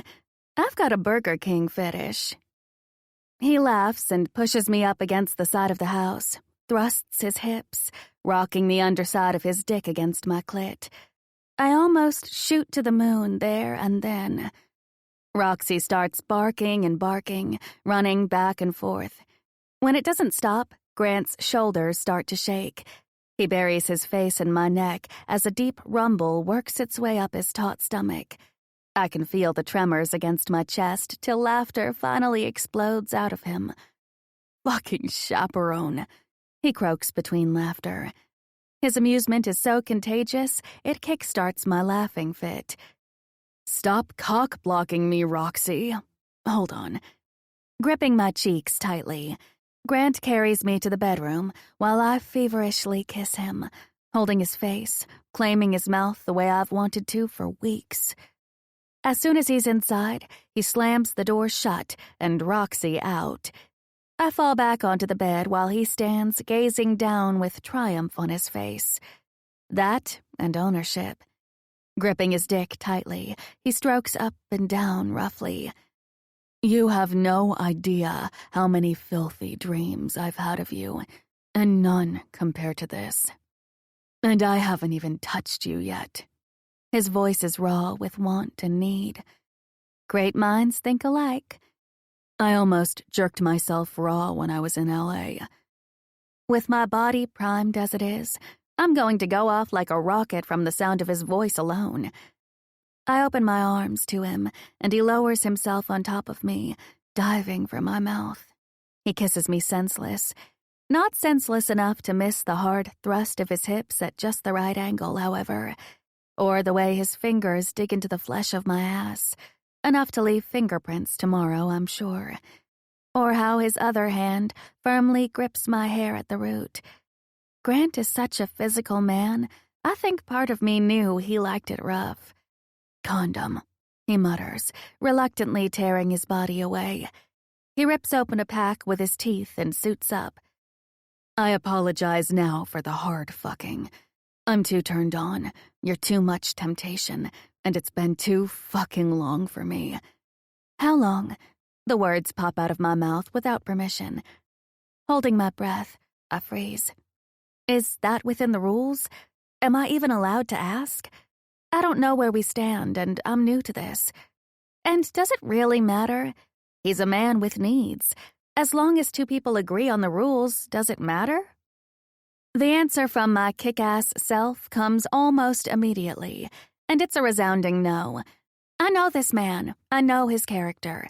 He's good and kind and loyal as the day is long. My klutzy knight is a noble dude. I don't care about anything else. He slowly crawls over my body and pushes my knees apart with his, claiming the space between my legs for himself. pinning my hips with his pelvis, his erection lined up with my core. He strokes me until I know nothing other than the sensation he's giving me. God, I'd forgotten how good this felt. Or maybe how it should have felt, because nothing compares to him. Maybe 3 years. He looks off, thinking. 4. You? Forever. I barely get out. Since Ronan. He keeps stroking me, working me with the head of his shaft. Then he adds his fingers, and I'm gone, shuddering from the full body contractions. Grant rears back and rocks his hips forward, pulling my leg around his waist. He pushes inside of me to the hilt, while my contractions continue and roll over into another orgasm for the ages. On his elbows, he fucks me hard, hips slamming, skin slapping, deep and hard until he's close to cresting. Grant, I'm coming again. Don't stop. I'll give it to you, baby. I'll give you everything you want. Just stay with me. And he does, staving off his own release to give me what I want. More of him. Chapter 22. I lost count of how many times Grant reached for me in the middle of the night. There was all sorts of fucking going on. Slow, hard, sweet, drawn out. Too drawn out. The last one almost earned him a black eye. For a man who never ever utters that word outside the bedroom, he sure uses it enough in bed. Between the sheets, it's his favorite word. And on the couch, and on the kitchen island. Let's not forget the shower. He really liked it there. The pool saw some fucking too. That was not my favorite. I got 27 pictures of sand texted to me today from Sam. He murmurs with a smile. I smile back and trace the shape of his lips with my finger. Just sand, nothing else. Dawn starts to peek through the drawn curtains in my bedroom. Me too. I did get one of him, though. I think Ronan took it. I wish I could have seen your brother's face when he got those. Grant chuckles darkly. Calvin is not a phone guy. Let's just leave it there. Thinking of Calvin takes me back to the first day we met. Remember when I found you naked in the kitchen? I start. A hidden memory keeps poking at me. I'm at the edge of remembering it, and it's driving me crazy. How could I forget? You cost me 4 tickets. I slap his chest, and he traps my hand over his heart. Smiling wickedly, he says, The day you gave me the angry fist, you mean? You're such a weirdo. I did not give you the angry fist. I was raising my hand because you were ignoring me. Smiling, he kisses me. You asked if I remembered you. Expression serious, he says, Do you remember Cal's draft night? Barely. The NFL draft was a whirlwind. I was so nervous for Cal that the days sped by in a blur. I have zero recollections of anything other than Cal's smile when they called his name and my other brothers screaming at the top of their lungs. I watched it on TV. When I saw you sitting next to him in the green room, I could have sworn my heart stopped. Grant searches my face for a reaction, but he won't find it there. It's inside my chest, thumping double time. You were wearing this dress that was too big for you. I remember that dress. I borrowed it from one of the other models I was living with at the time and didn't try it on before that night. Man, that thing was ugly, he continues with a smirk. But you were the prettiest thing I'd ever seen. Dancing blue eyes move over my face. Still are. I'm the one blushing for a change. It took me 3 years to get the courage to ask your brother if you were dating anyone. He said you were unavailable. If I didn't love Cal so much, I'd hire a hitman. I kept asking him, but year in and year out, he kept saying the same thing.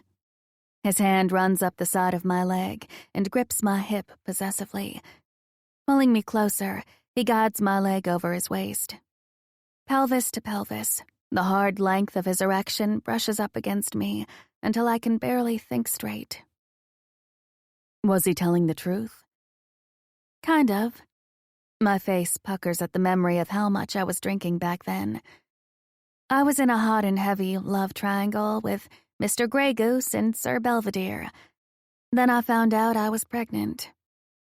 Unlike my parents, my dependency was strictly an emotional crutch, which is why I could function and start and stop at will. One could argue also inevitably prolonging the pain.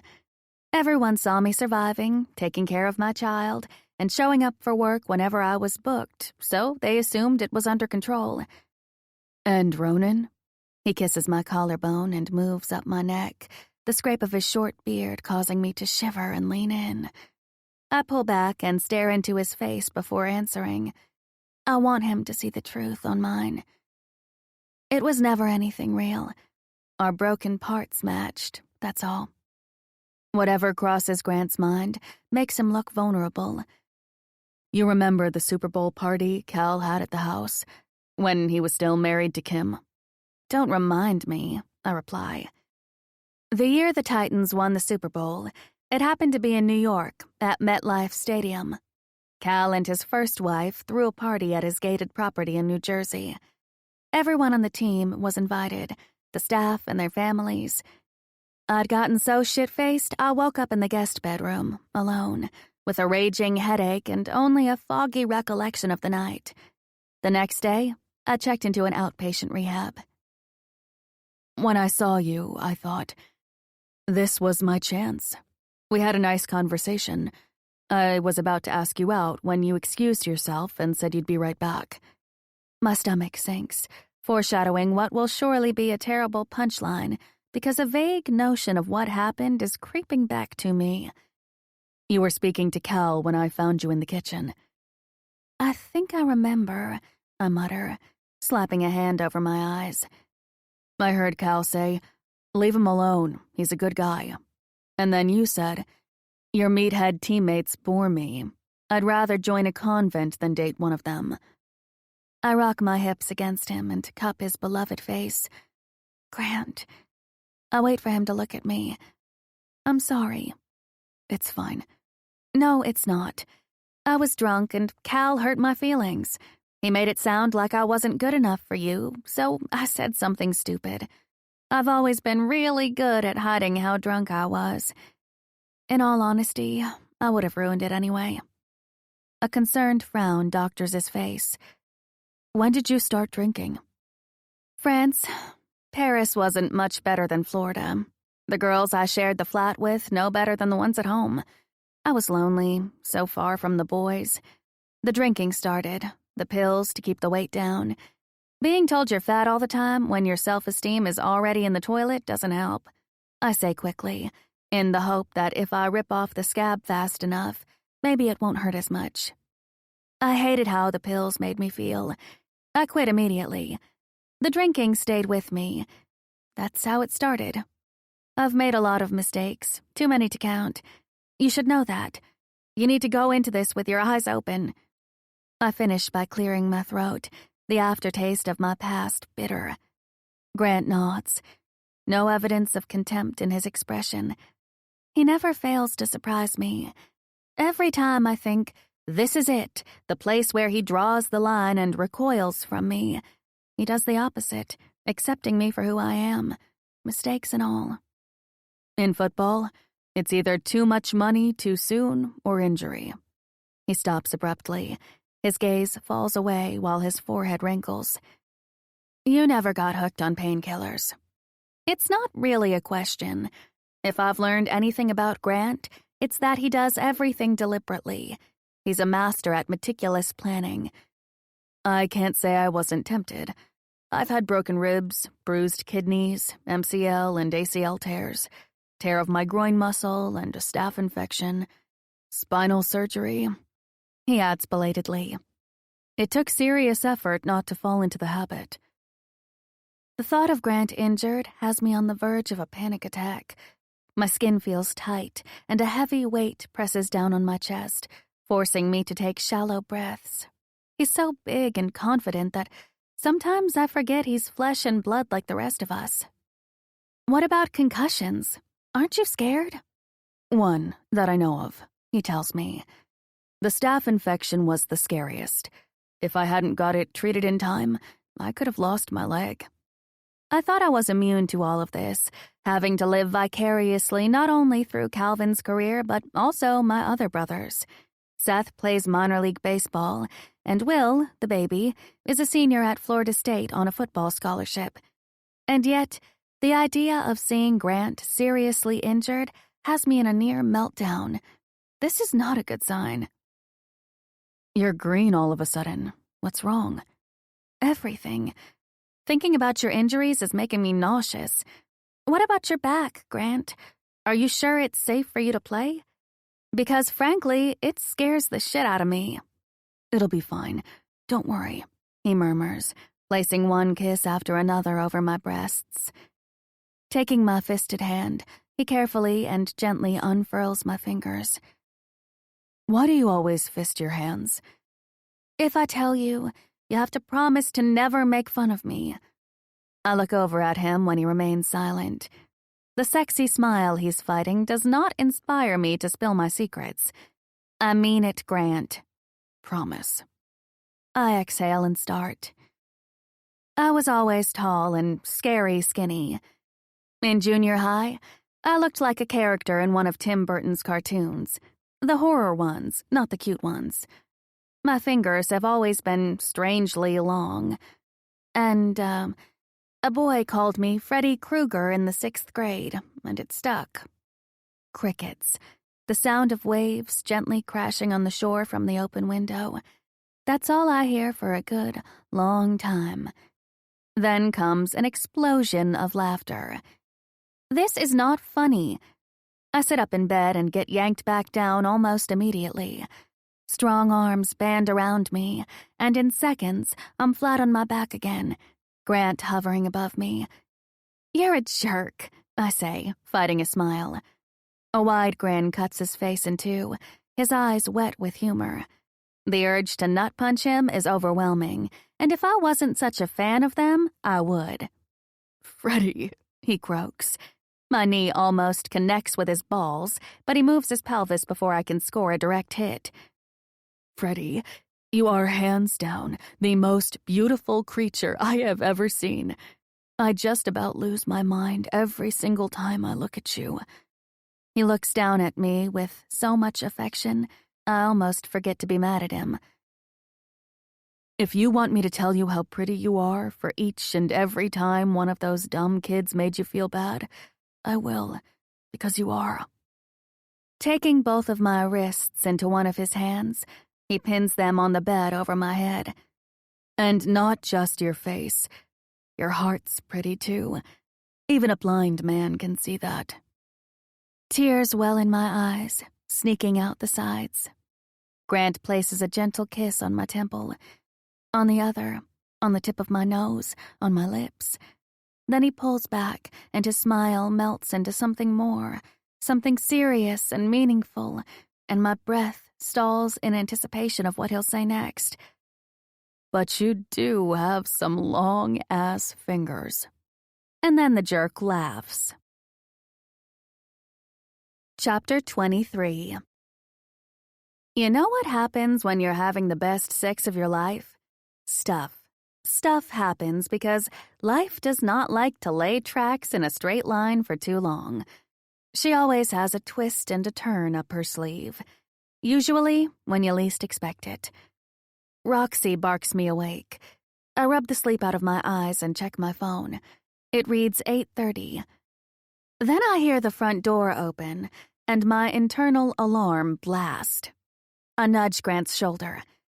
1 more hour. Tired, baby. Rode me like a beast of burden. He slurs in his sleep. Grant, I whisper hiss. Wake up. Somebody's here. He turns over onto his back and blinks, then squints. Huh? I heard the front door open. A strange sound comes from the other room, and we both jump out of bed.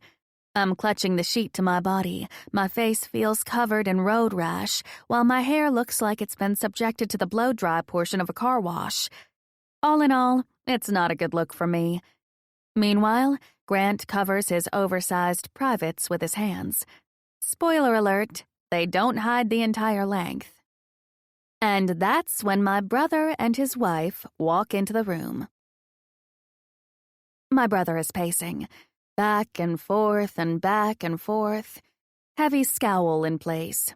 Calvin's scowl gives Grant's a run for its money, only because it's more readily available and comes more naturally. Cal, stop. You're wearing out the limestone floors that took me forever to pick out. His wife, my bud, most importantly, the voice of reason, says. She opens the refrigerator and pulls out the milk and hits the start button on the fancy espresso machine. Decaf for you, she says, pointing to her husband. Once we ascertained that there was no home invasion robbery and it was only two family members with an overactive imagination, Grant and I threw clothes on and met them in the kitchen. My gaze surreptitiously cuts to the man I love. I curl my lips between my teeth to stifle a laugh. With his shoulders sloped and his hands fisted together and resting on the kitchen table, he looks like an oversized child caught stealing and awaiting punishment. If you woulda just answered my texts. Camilla looks at me, leaving that hanging in the air. She stands behind my brother, pointing and making a crazy sign with her index finger. Grant smirks, and Calvin turns to find Camilla smiling sweetly. Boo, relax. It's okay. Take a deep breath. How are the boys? I ask. Great, Camilla answers. This one has been so much easier than Connor. Sleeps a good stretch at night soundly. My parents are with them today. My brother vowed never to have children. He hated babies, hated them. After what we lived through, nobody blamed him. Now he has a 3-year-old and a 3-month-old, and is happier than I've ever seen him. Go figure. Calvin levels me with his typical pointed glare. Don't you dare get pregnant, Mandy Sue. We can't afford another mouth to feed, so stay away from boys. He must have said that to me every single day since I turned 14, with the same look on his face he's wearing now. I'm telling you right now, boys want one thing and one thing only. They don't give a single shit about you. They just want that. We thought you were... My brother begins, searching for words. I almost jump out of my chair, I'm so offended. You thought I was drinking? How could you? I shout at Cal. I haven't had a setback, not even close. Why would he even entertain that? With Sam away, he was a little concerned, Camilla explains, riding to my brother's defense. She hugs his waist and pets his chest, and the stiffness drains out of him completely. When you didn't answer my texts, he got a lot concerned. Remorse takes root on Cal's face. It surprises me. In the past, it would have been impossible to get him to see the error of his ways. I guess we're all making changes. We were a little busy, I mutter, and it looks like the top of Cal's head is about to explode off. Casting pity at my sister-in-law, I say, What are you going to do if you guys have a girl? He's going to be a beast. We're not having any more kids. The horrified look she gives me says she means it. That's crazy talk. Maybe one more, I hear my brother mutter at her. How's the new studio doing? Cam says, in a swift change of topic. Amazing, thanks to Grant. He put it on Instagram, and we had a near riot the next day. Super busy since. I would have done that for you, Calvin says. And unless I'm mistaken, he looks hurt. You never offered, so I didn't want to put you out more than I already have. He runs a hand through his black hair. You've never put me out, Amanda. His exhale sounds exasperated. You're my sister. Beyond his shoulder, I see Camilla tearing up. Sorry, hormones. She shakes a hand at us and levels all the love in her eyes at my brother. Reggie, that was so sweet. You're the best. She often calls him by his middle name, a name which he loathes. It's hilarious. I've never seen him take shit from someone and look happy doing it before he met her. His face softens, and he wraps an arm around her shoulders while she continues to pet him like he's a wild animal to be tamed. Seeing them stand next to each other, looking at each other the way they often do, Calvin with his black hair and gray eyes, and Camilla with her brown Mediterranean skin and big brown eyes and freckles, they make a head-turning couple. Cool and warm, reserved and outgoing. They are a perfect match in every way. Grant takes hold of my wrist, stroking my pulse with his thumb, and my brother's head whips around, gaze zeroed in on the target. "What did I say when we spoke, Hendricks? Repeat what I said to you." Grant looks suddenly contrite.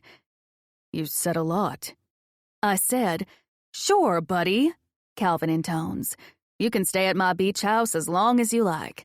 My one rule is you stay away from my sister. Don't go near her. She's not available, off limits to you and every other asshole in the NFL.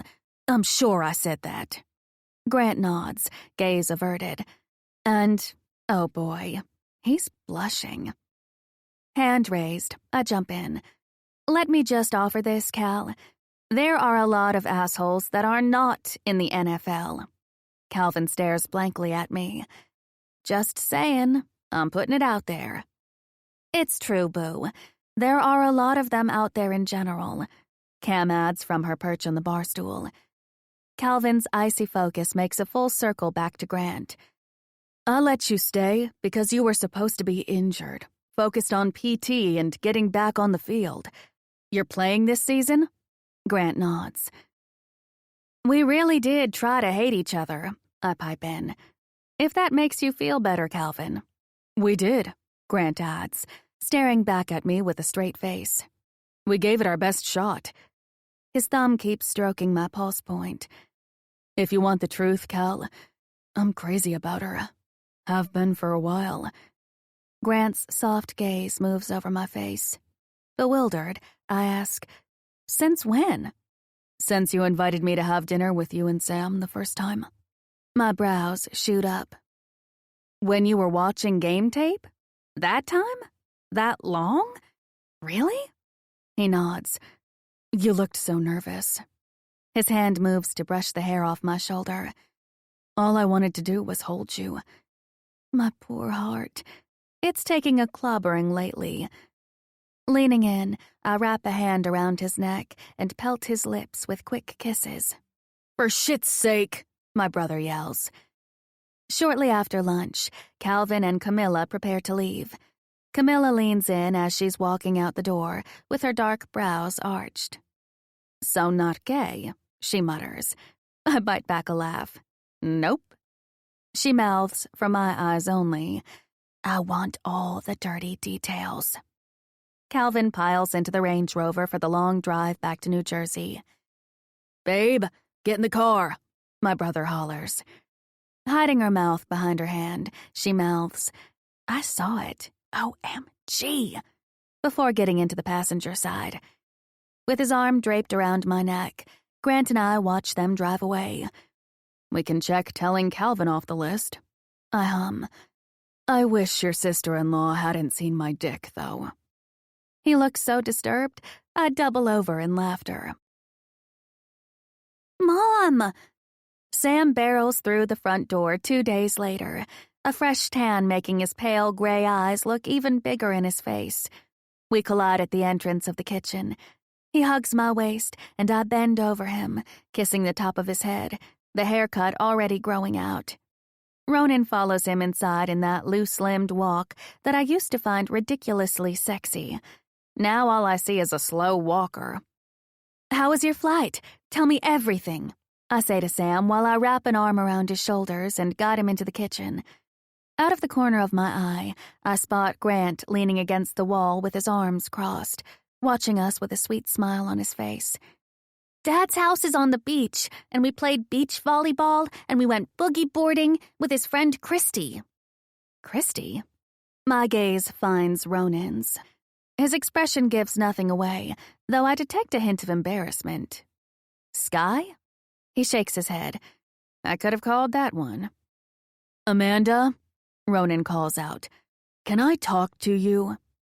Ronan's cool gaze moves from Sam to Grant, who is presently scowling heavily at him. Privately, the pit in my stomach says this is not good. Sam, catch up with Grant and I'll be right back. He doesn't think twice, running over to Grant with Roxy on his heels. I lead Ronan to the front porch. The second I shut the front door, he turns on me. I'm filing for joint custody. My stomach was right. My hands begin to shake. I push them into the back pockets of my white jean cutoffs. There is no way I'm giving him the satisfaction of seeing me come apart. Have you lost your mind? You're never home, and that home is in another state. I had a long talk with my son. Oh, please, Ronan, your son? Where were you the last 6 years and more? You had our address. Did you use it? No, you were too busy being a folk hero.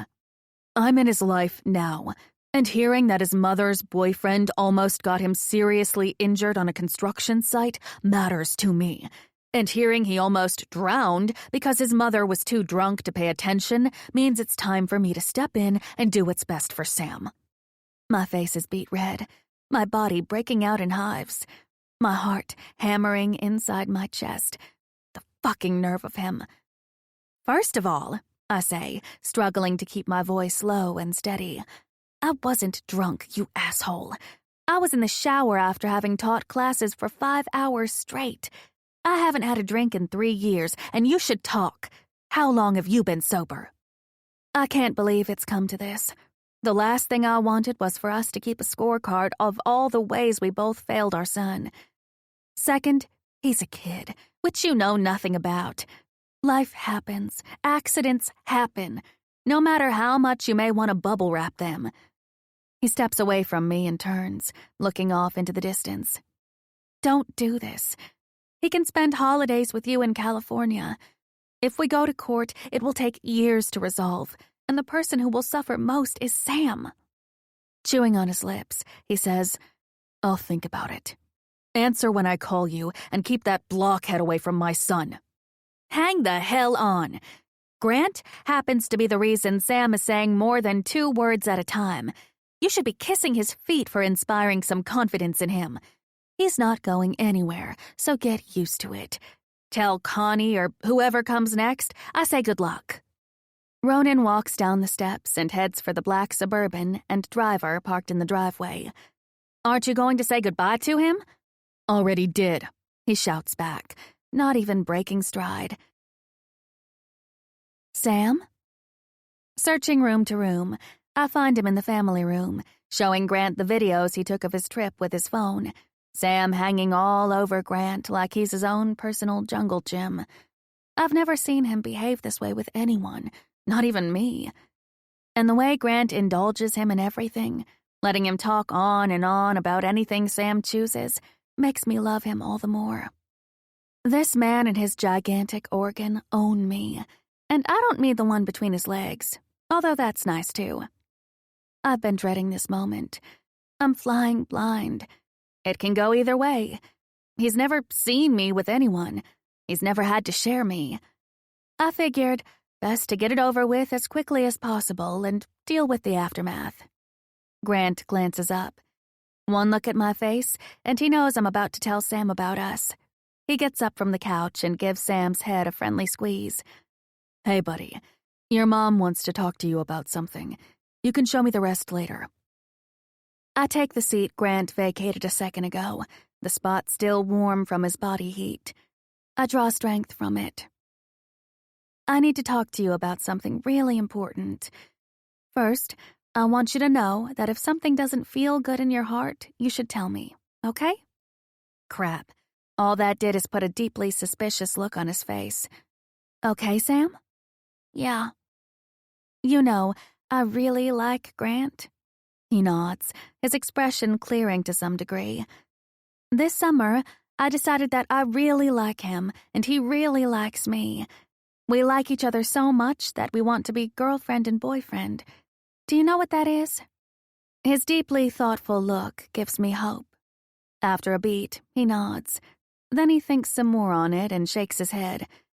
It means that we're kissing friends, that you might see us kiss and hug.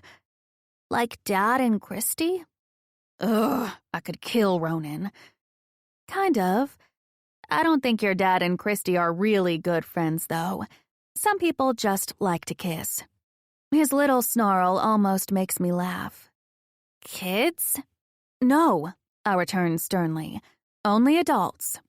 I'll tackle the birds and bees some other time. What a nightmare that will be. This is the hard part. Better he hears it from me rather than accidentally discovering it. And Grant likes to have sleepovers sometimes. So he'll sleep with me in my bed because he gets scared sleeping alone. Examining my face, he takes his time considering this news. It makes me nervous. This child can sniff out BS better than anyone. He can sleep in my bed. Biting back a smile, I point out the actual problem with that. No, honey, Grant is too big. He'll never fit in your twin bed. He wants to share mine. He's my kissing friend. Is that okay with you? He shrugs like, no biggie, and I finally exhale. Does that mean you're going to make him eat cats now? Nice. Grant comes into my bedroom, closes the door, and locks it. Grabbing a handful of the back of his t-shirt, he rips it over his head. He fights a smile. I just got a motivational speech from a 10-year-old about my fear of sleeping alone. It's the best I could do. I was a 33-year-old woman with a non-existent sex life until you came along. I earned this. I was not about to go sneaking around.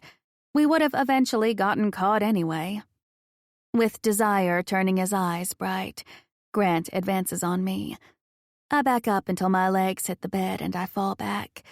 He's on me a moment later, on all fours, a predator hovering over his prey. Especially since I can't keep my hands off of you. He bites and kisses up the side of my neck, and I'm ready to go. Wanting him, needing him. That's all it takes. Or my dick out of you. If I could stay inside you all the time, I would. His hands grab at my black tank top and rip it over my head. He paws at the buttons of my shorts until I push his hands away and do the job myself. Baby, you are a man in full. But that would be highly inconvenient for me. I quietly laugh. He pushes my shorts down to my knees and takes my underwear with them. Then he turns me and pulls my hips up to his groin. Face down, his hand gently slides down my spine and releases the clasp on my bra. He strokes my back, my breasts, every inch of skin that's exposed to him, as if he's memorizing every pore. The head of his erection slips back and forth against me until he slowly pushes in, pushing me apart. From the start, he's been doing it, making room for himself.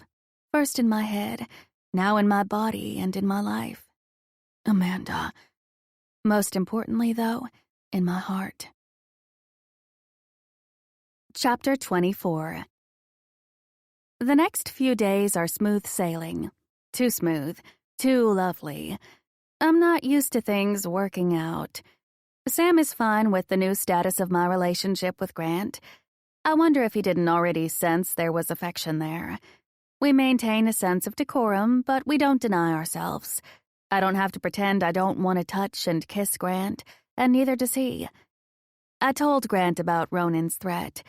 He quietly went DEFCON 1000, promising me that he would let me handle it unless I asked for help. Summer is winding down, and we were all due to return to the city before Labor Day.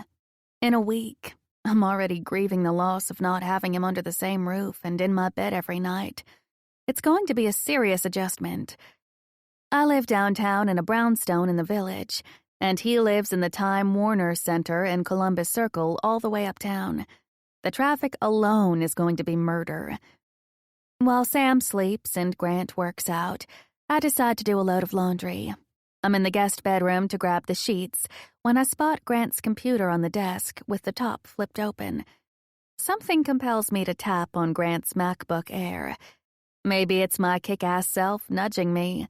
Maybe not. Maybe I'm just nosy. It's not password protected. This, I convince myself, Must be a sign. I make quick work of opening his mail and scroll through the most recent ones. Nope, nope, nope. I stop on a meet single exotic women email and determine it's junk. The next 2 emails are from Titan's management with attachments at the bottom. Clickety-click, and the first one gets opened. It's a waiver. As I read, a sense of dread in my gut stirs and grows larger. A lot of legal nonsense, and then something that makes my blood curdle. Not liable for any injury, catastrophic or otherwise, including but not exclusive to death.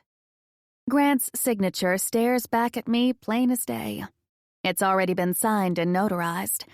I open the second attachment, a letter from team doctors stating that he is not cleared to play. There's a waiver at the bottom, absolving team doctors of any liability. Again, already signed. I'm going to hurl. I've never been much good at sussing out bullshit. Despite growing up with 0 parental protection, I have always been a little naive, accustomed to taking people at their word, desperately wanting to believe that humans are intrinsically good and fair. How wrong I was. I scroll down his emails and hit on one from a hospital email address.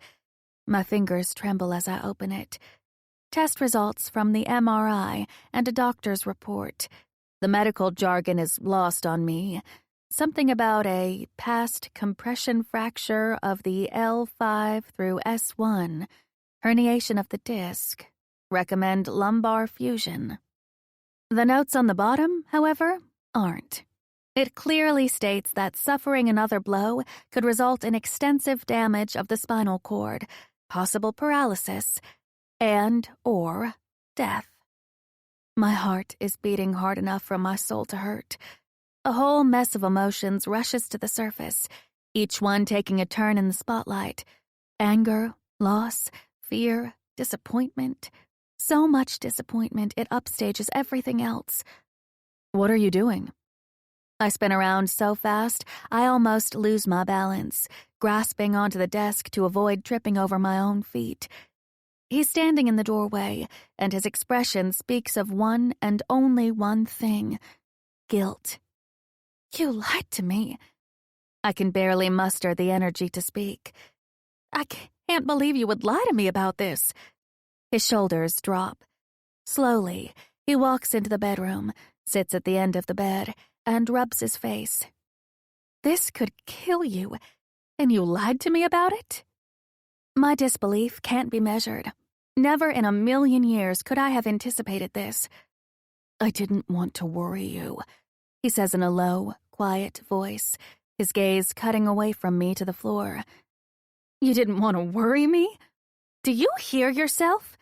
You'd rather I find out when they carry your lifeless body off the field? Would that be more convenient for you? You don't understand. What the hell is there to understand, Grant? I jump in before he goes any further. It's right here in the doctor's report. I don't have anything else. That one hurt. It took a second for the words to sink and get a foothold, for them to do their damage. And now that they have, a dull pain remains. I guess I'm nothing then. Regret flashes on his face. It doesn't stop him for long, however. He gets to his feet and starts pacing. I've been doing this since I was 7, and you know why? Because I got into a fist fight with another kid on the playground and beat him into unconsciousness. I punched him in the face repeatedly because he shoved me off the jungle gym, Amanda. He nearly shouts. I put him in the hospital, and my piece of shit father paid off the family to not get the authorities involved. Then he decided I should channel all that anger into something more productive, so he stuck me in Pop Warner. He takes a step back and sucks in a deep breath, runs both hands over his short hair and shakes his head.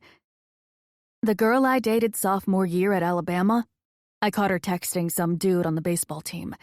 He'd sent her a dick pic. I was busy with football, so it took a while before I caught on. I went to his place and broke his arm while his roommate watched because he was too scared to step in. He stares at me like he's expecting me to bolt from the room, daring me to justify or argue. What he did was horrible, and he should have been punished, but I won't agree that he's the monster he thinks he is. I know this man. I know the fabric his soul is made of. Leaning against the desk, I cross my arms and he shakes his head. I emptied out my trust fund to pay him off. $500,000. That's when I knew I was just like my old man, that people weren't safe around me. The man I love tells me. I poured everything I had into football, took all that anger and turned it into something useful, something of value. I learned a lot in rehab.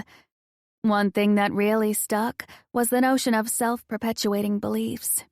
We believe we are weak, violent, stupid, fat, lazy, fill in the blank. So we look for any small evidence to substantiate that belief. It's a closed system, and one that's very hard to break. Grant. Turning, he drops back down on the end of the bed and rests his elbows on his knees. I've never seen him look so lost. Whether he's being a jerk, a saint, a lover, a friend, he's always been supremely sure of himself. Grant does everything with clarity of purpose, a quiet confidence that few people possess. Not now, though.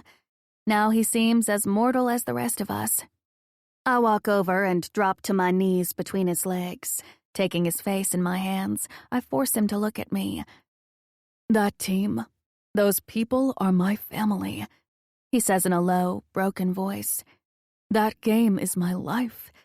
Without it, I'm just another asshole who likes to hit people. I think of all the times he could have lost his temper with me, with Ronan, even with Horvat. All he did was take him by his clothes and shove him out the door. I think of how sweet and caring he is with Sam and Roxy, and all the people he helps through his charity work. I guess I have more faith in him than he does in himself, and if anyone understands not trusting oneself, it's me. Sometimes all it takes is someone that knows and loves you to shine a light on the truth, to make you see that you're capable of more than you think you are. I guess that's what love is at its best. I get it, I do. But you're not being objective. Football hasn't changed you. You've changed in spite of football. You're a man with more strength of will than anyone I've ever known, and that's saying a lot because Calvin is a force to be reckoned with. Football isn't preventing you from doing anything. It's a crutch, one that will kill you if you don't give it up. I can't. You are not your history. Isn't that what you said to me?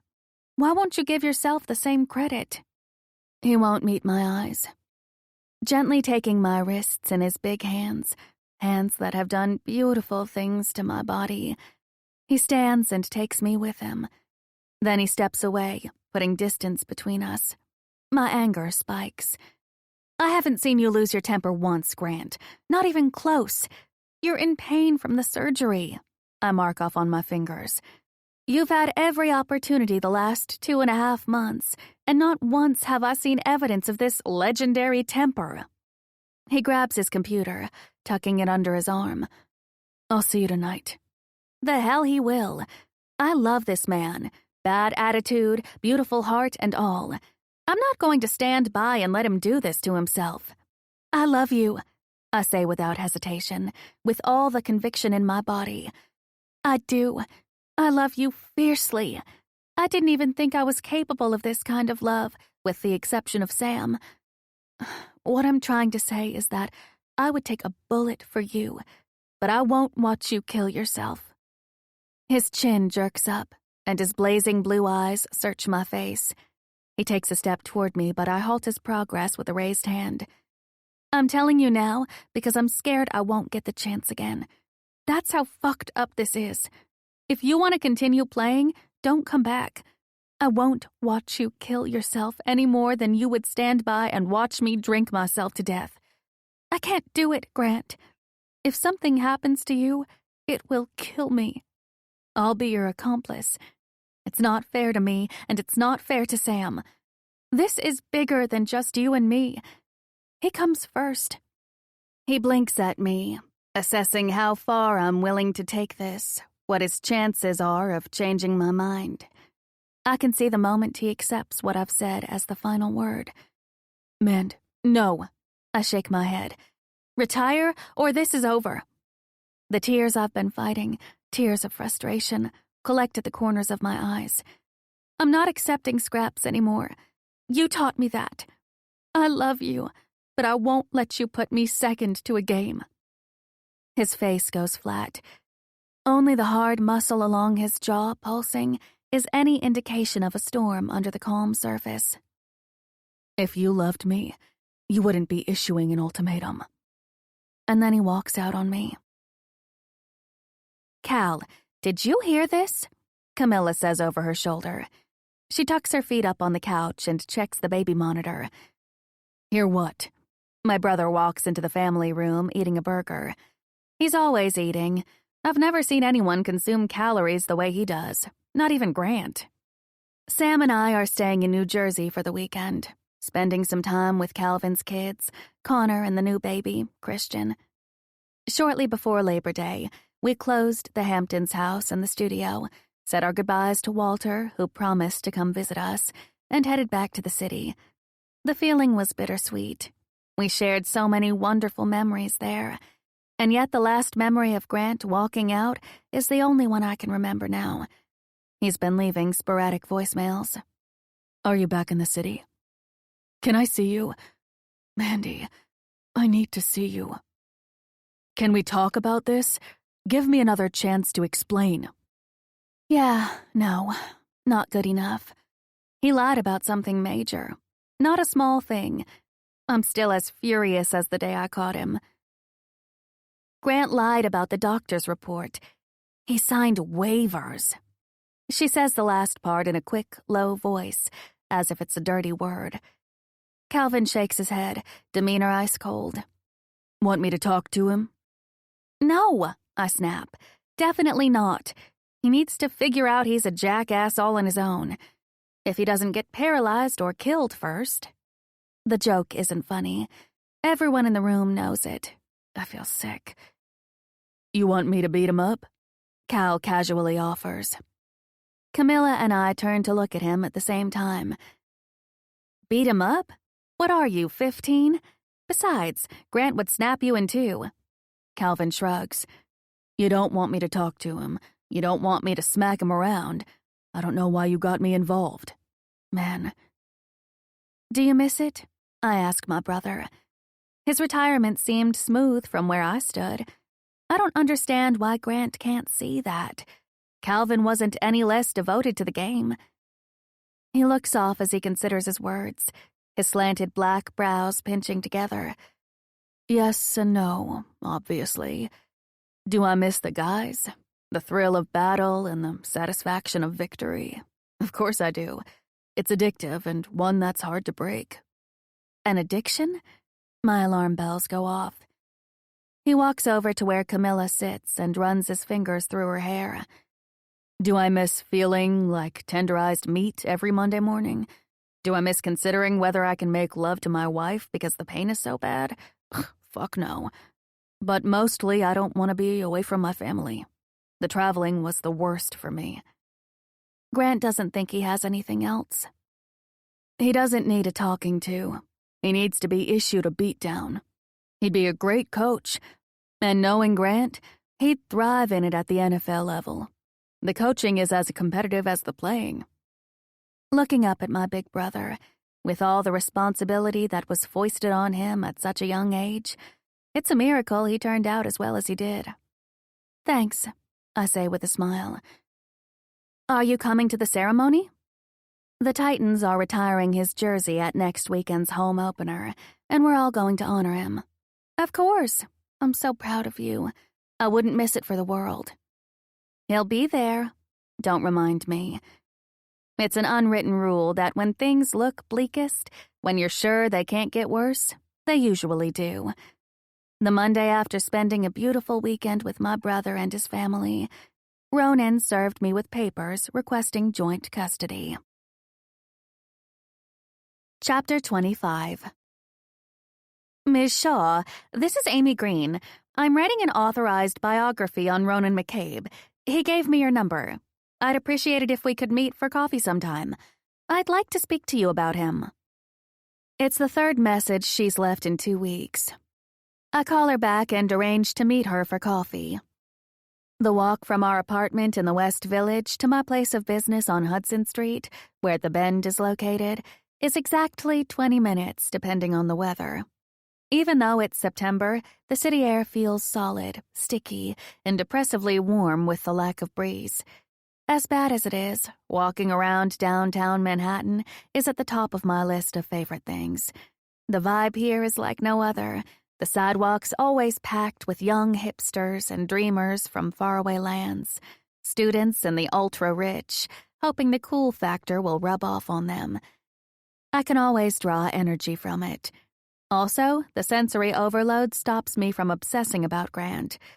The NFL season kicks off this week, and as much as I want to deny it to myself, I know I'll be glued to the sports channels, praying I don't catch any bad news about him. My cell phone rings again. I fish it out of my messenger bag. The sight of Grant's name flashing on screen stirs up too much pain, so I send it to voicemail. I can't be that for him anymore. The girlfriend with no rules or boundaries. I'm a rules and boundaries kind of girl. Always have been. I want it all with him. Not a life where we chase our own dreams separately and try to carve out some time for each other. Like he said, I deserve more. And a leotard-wearing Wonder Woman wouldn't settle for anything else. After teaching 5 back-to-back classes, I wait for a few stragglers to file out so I can pick up Sam and head home. There are always a few that take forever, and tonight is no different. I watch them say their lazy goodbyes, willing them gone with my pointed stare. The good news? It works. This space is enormous in comparison to the Hamptons location. It's a converted turn-of-the-century factory, with oversized arched windows and, even better, a wait list. I have scraped and bled and sacrificed for this business, and Ronan has put me in a position where I might have to sell my share to fund a lengthy custody battle, not to mention the loan from my brother that I still have to pay off. Hoping is for suckers. I walk around, collecting the last of the mats that were not put away, shutting off the lights when a knock comes from the open doorway. I swivel around to discover Grant standing inside the room, dressed in sleek, tapered black running pants, black sneakers, and a gray t-shirt. He looks so good, I almost start crying right then and there. Fortunately, I'm far enough away, and the studio is dark enough that I have cover. Time to gather my wits and stuff it all back down. If he senses weakness, he'll never stop. I've never met a man with more tenacity and focus. When Grant wants something, he gets it. And I'm no match for that.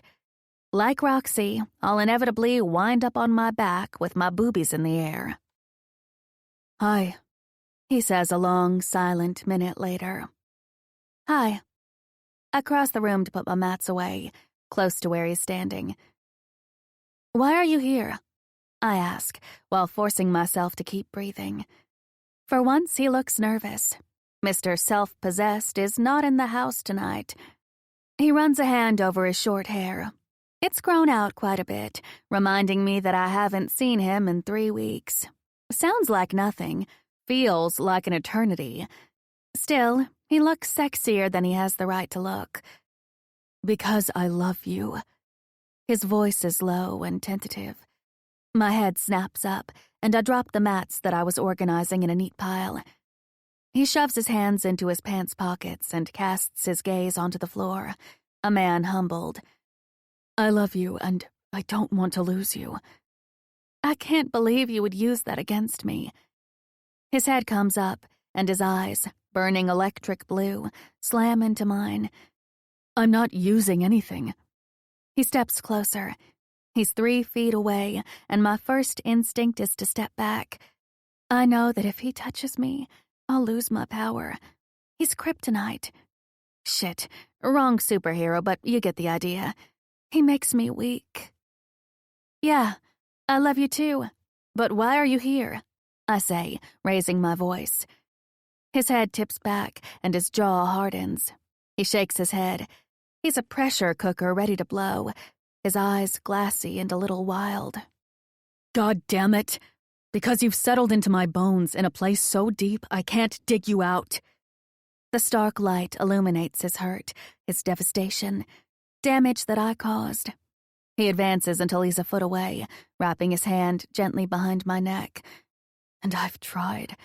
Trust me, I've tried. I can't sleep. I can't eat. I've lost 10 pounds when I should be gaining right now. I can't think of anything else. I miss Sam.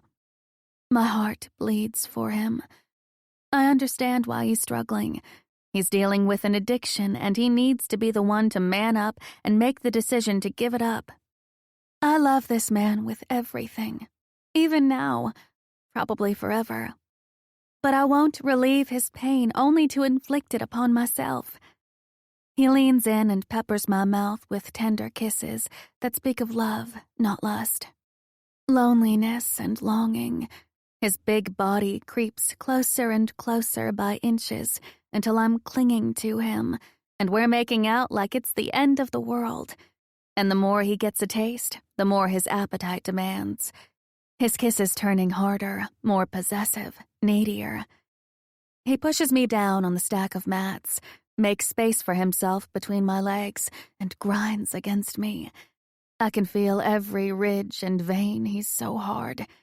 I'm close to coming through our clothes when he stops and pulls back, resting on his knees. I have to have you, baby.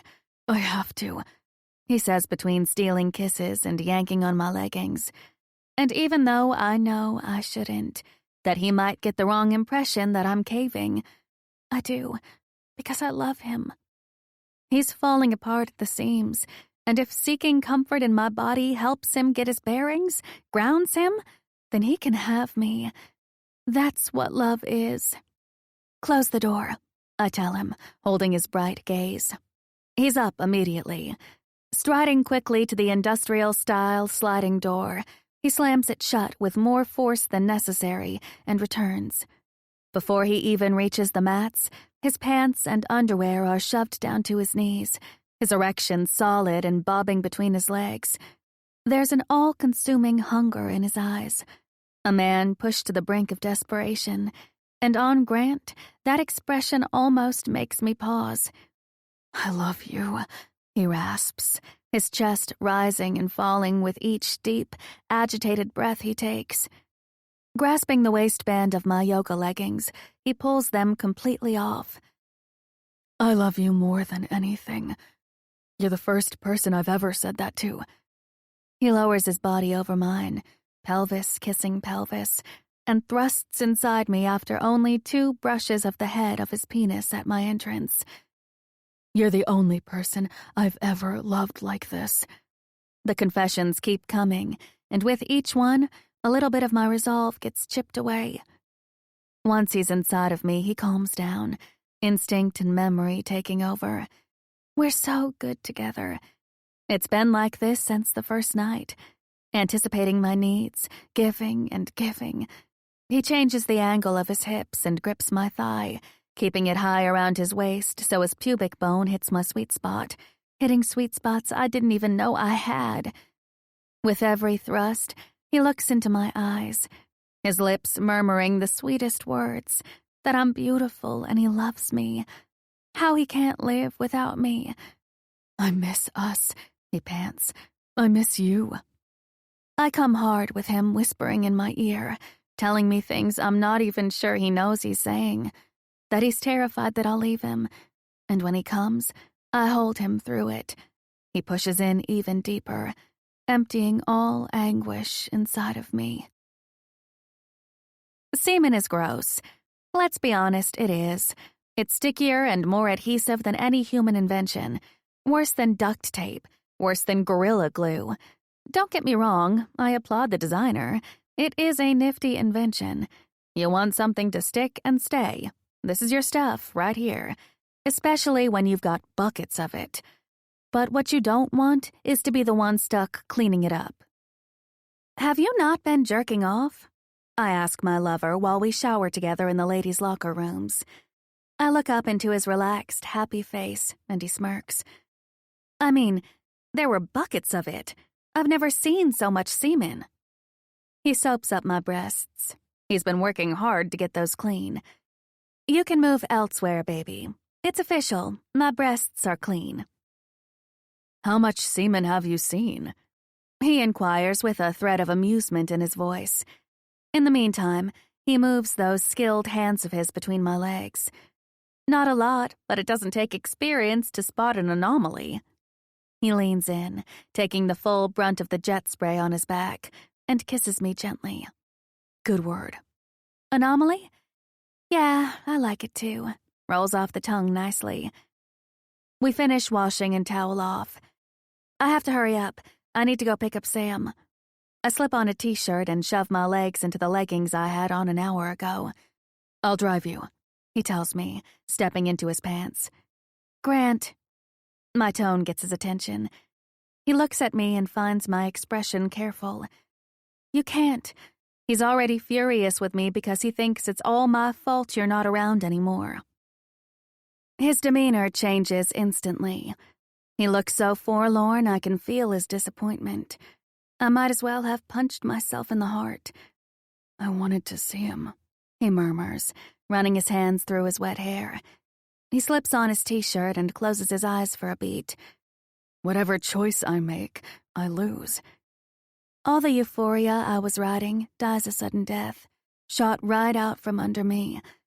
My mouth runs dry so fast, I have to lick my lips before speaking. That you think I'm on par with a game? Devastated, I barely finish. That hurts. Seeing the stricken look on my face, he panics. Amanda, I'm sorry, I didn't mean it like that. I walk out of the locker room with tears flooding my eyes. You need to leave, and don't come back. You don't get it. Baby, I misspoke. I didn't mean it. I'm strung so tight, it doesn't take much to trigger an outburst. Wheeling around, I unload. Do you have any idea what it's like to fear yourself? We are not all as confident as you. His gaze softens, holding mine with tender concern. I'm so scared of losing my balance, of tripping up. I risked everything for you because you're worth it. You are worth betting the house.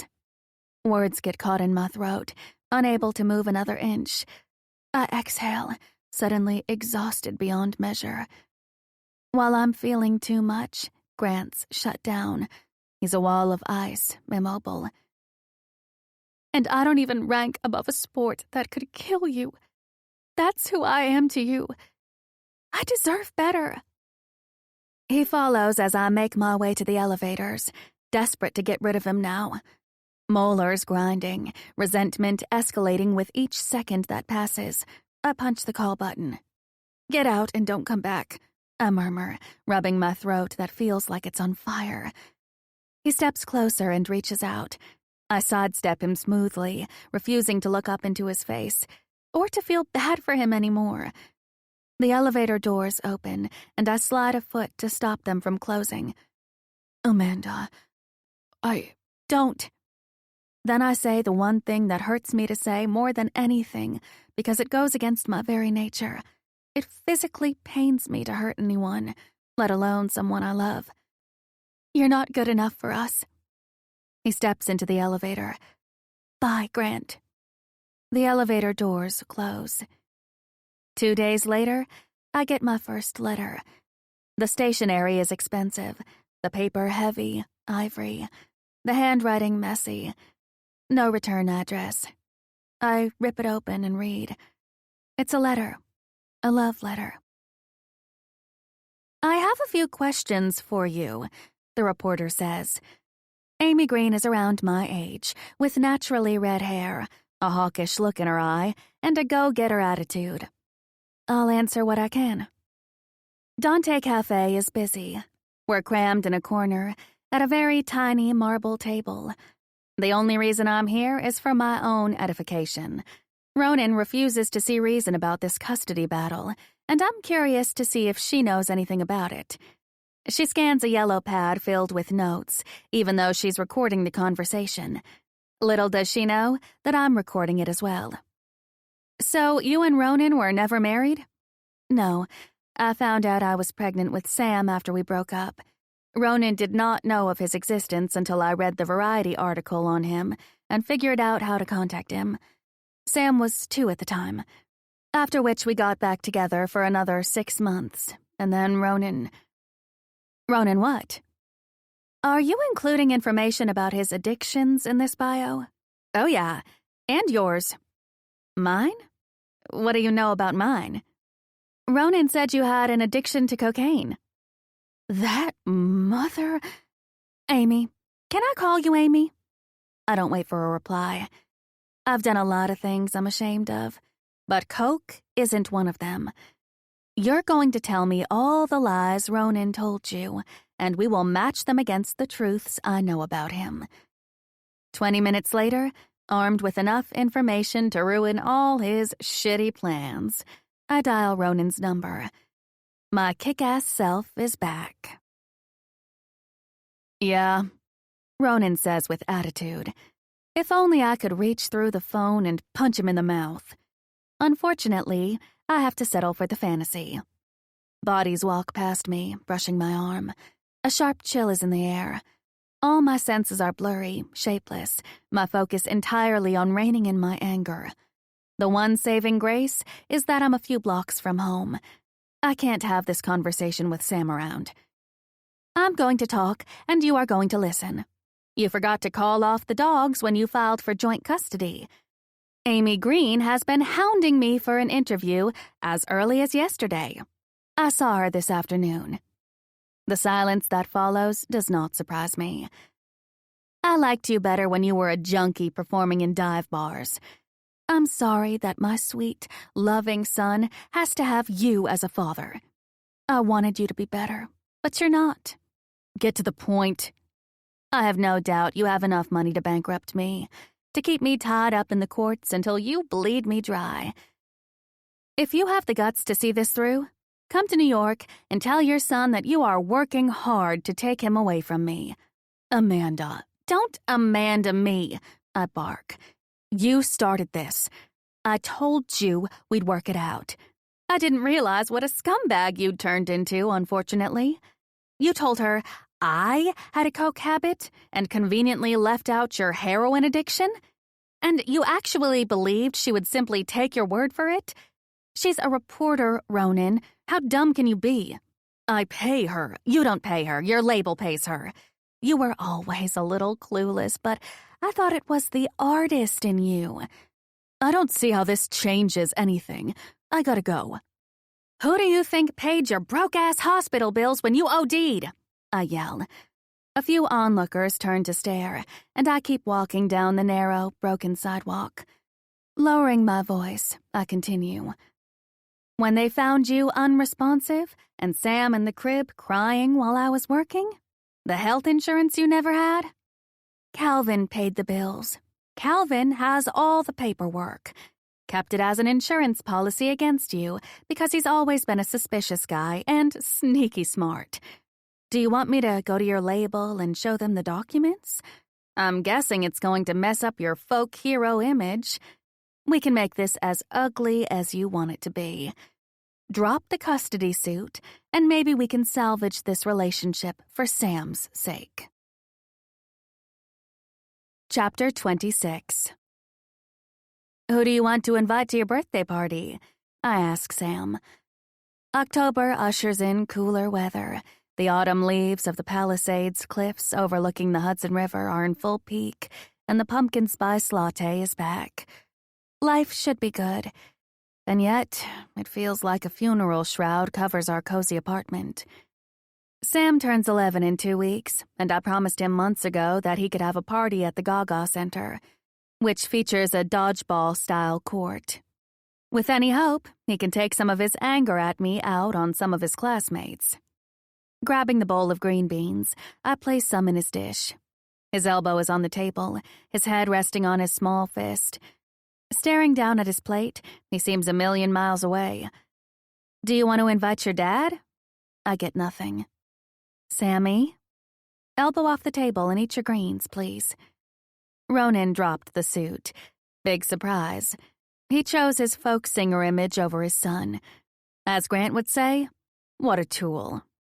He's been keeping up with the phone calls, however, which, for Sam's sake, I'm happy about. I guess. Anyone else? It's been 6 weeks since the breakup, 3 since he showed up at the Bend, and it still feels like someone died. Sam is grieving. Roxy's grieving. I'm grieving. Do I miss him? Like the Earth would miss the moon if she were suddenly gone. Nothing's working properly. Nothing in my life seems right anymore. Not my day-to-day existence, not my goals, not my relationship with my son. And then there are the letters. Letters upon letters. It's been 3 weeks and I have 20 letters. Descriptions of all the things I'm better than. Reasons why he loves me. Random thoughts on love and life. He's poured all the sentiments he couldn't speak out loud on paper. Every time I read them, I cry. I've never been the girl that swoons whenever the movie The Notebook comes on. I'm not big on romance. But Grant? He made a believer out of me. His letters aren't perfect, but they're heartfelt. They're him. Sam keeps pushing his chicken breast around the plate. Grant. I want Grant to come. He mumbles without looking at me. Ouch. Why didn't he kick me in the teeth? It would have been more humane. Sighing tiredly, I place my utensils down and try to explain why that isn't possible. Sam, you know he's in the middle of football season. You know how busy Uncle Cal was when he was playing. Grant probably won't have the time. That's bullshit. I'm pretty sure I hear him mutter under his breath. Excuse me? He finally deigns me with his attention, looking up with the trademark Shaw scowl. I'm in for it now. I said bullshit. I want to invite Grant, but you won't ask him to come because you had a fight and kissed him, and now I can't see him anymore, and that sucks. He's my friend, and you ruined it. Pushing up from the table, he stomps out of the kitchen, Roxy trotting after him. I steepled my fingers and leaned my forehead on my hands. That went well. I knocked that one out of the park. Is he saying we had a fight 'cause I kissed him? I rack my mind for answers and get a lot of white noise instead. After gathering the energy and intestinal fortitude to deal with a heartbroken boy, I push up from the table and drag my feet to Sam's room. He's in bed, staring at his iPad with Roxy tucked against him, eyes swollen from crying. Sam. I sent him an email inviting him. You don't have to talk to him, but I want him to come. I walk over to his bed and sit, running my fingers through the soft chestnut wisps. He's due for a haircut. I know you miss him. I miss him too. When you love someone, you never stop missing them, whether they're gone for an hour or for forever. Then I never want to love anyone. I bite back the urge to laugh. If only it were that easy. Sometimes you don't get a choice. Your heart makes the decision for you. Do you feel like your heart loves Grant? He thinks for a minute before nodding. Does your heart love Roxy? He looks over at his dog and pets her head. I lean closer and bury my face in his sweet-smelling neck, showering him with kisses until he starts to squirm and giggle. Does your heart love me? He smiles as he nods. See? It's hard not to love. He thinks for a beat, gray gaze distant. That sucks. No, baby, it's a good thing. It's murder ball out there. I feel unsafe. These kids are vicious. I hear Devia comment. And voting in less than 10 years. Chew on that. They're not following the rules. They're supposed to hit below the knees. Camilla joins in. Oh dear, I'm pretty sure that little girl just took that boy's head off. Props to her, Dev mutters. He got a dirty shot in earlier. I second that, Cam adds. It's all background noise to me. Wired on nervous energy and lost in deep thought, all my senses are trained on the door, waiting to see if Grant shows up to Sam's birthday party. In the meantime, I have to finish decorating the table while 20 of Sam's classmates play in the Gaga pit. Grant wrote Sam back almost immediately. The Titans are playing a home game this weekend, so he said he'd make it. I'm not too proud to admit that I was secretly hoping he could, and I've been on pins and needles ever since, because as desperately as I want to see him, and I do, I'm practically jonesing for a chance. I also know this one is going to hurt, especially if all I get from him is indifference with a side of stony silence. Is my son still alive? I absently query while I finish setting the table for lunch. Holding his own for now, Camilla answers. I'm going to have to coach him up at halftime, though. I'm not happy with his form. Amanda, Dev says, louder the second time. What? She raises a well-groomed brow. Stop fondling the cake. You're going to bruise it, and I'm looking forward to having some. I look down at the table and realize the delicate strawberry supreme cake from Baked NYC is tilting to the side, the candles I'm carefully arranging in danger of falling over. Step away from the cake, Dev orders with an edge to her voice. The anticipation is killing me, and possibly the birthday cake, too. What if he doesn't show up? I practically whine. Dev shrugs. Then he's a monkey's ass that's been hit in the head too many times to know what's good for him. I should know better than to ask Dev. There are small ears everywhere. Maybe throttle back on the language a notch or two? Do not call him. Let him marinate, Camilla adds. I love men, I really do, but they are all so sensitive. He has to think it's his idea to retire. Nodding, Dev adds, truth. It's been 2 months. He needs to do it while he's still alive and preferably in one piece. And if he doesn't do that soon, you're going to see me on the evening news climbing a clock tower with a high-powered water gun. I look down at my outfit and grimace. How's the outfit? Does it say desperate single mom? It does, doesn't it? I only spent 4 hours picking out the skinny jeans and dark green silk poet's shirt I'm wearing. I doubt that guy, Dev motions with her chin to the front entrance, has ever thought you look anything less than totally fuckable. If she hadn't said, that guy, I'd be berating her for her language at a children's party. But as it stands, however, I can think of nothing else other than that guy. My attention tracks her motion and slams into the most gorgeous man on the planet.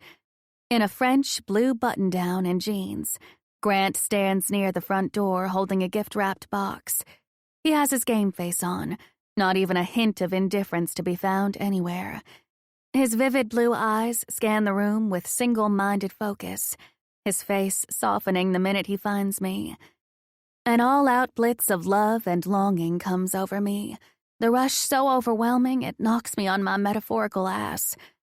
Despite our differences, this thing between hasn't waned one bit. If anything, it's grown deeper. I never knew romantic love could feel like this, all-encompassing, essential, and so much more dangerous to my welfare than I had originally thought. Never taking his eyes off of me, he heads straight for our table, and in the process, catches every set of mommy eyes in the place. I must say, muscles have never been my thing, but he makes a woman change her mind, Dev drawls. Speaking of muscles, where the heck is my husband? Cam muses out loud. Parking, I absently murmur. Where, in Jersey? She furiously taps out a text on her phone. Hi, he says with a soft smile when he reaches us. Hi, I sigh, then look to my left and find 2 sets of large brown eyes on us. Can you 2 busybodies excuse us for a minute? Both Cam and Dev look disappointed. Oh, yeah, says one. Sure, says the other. They walk 4 feet away at the most.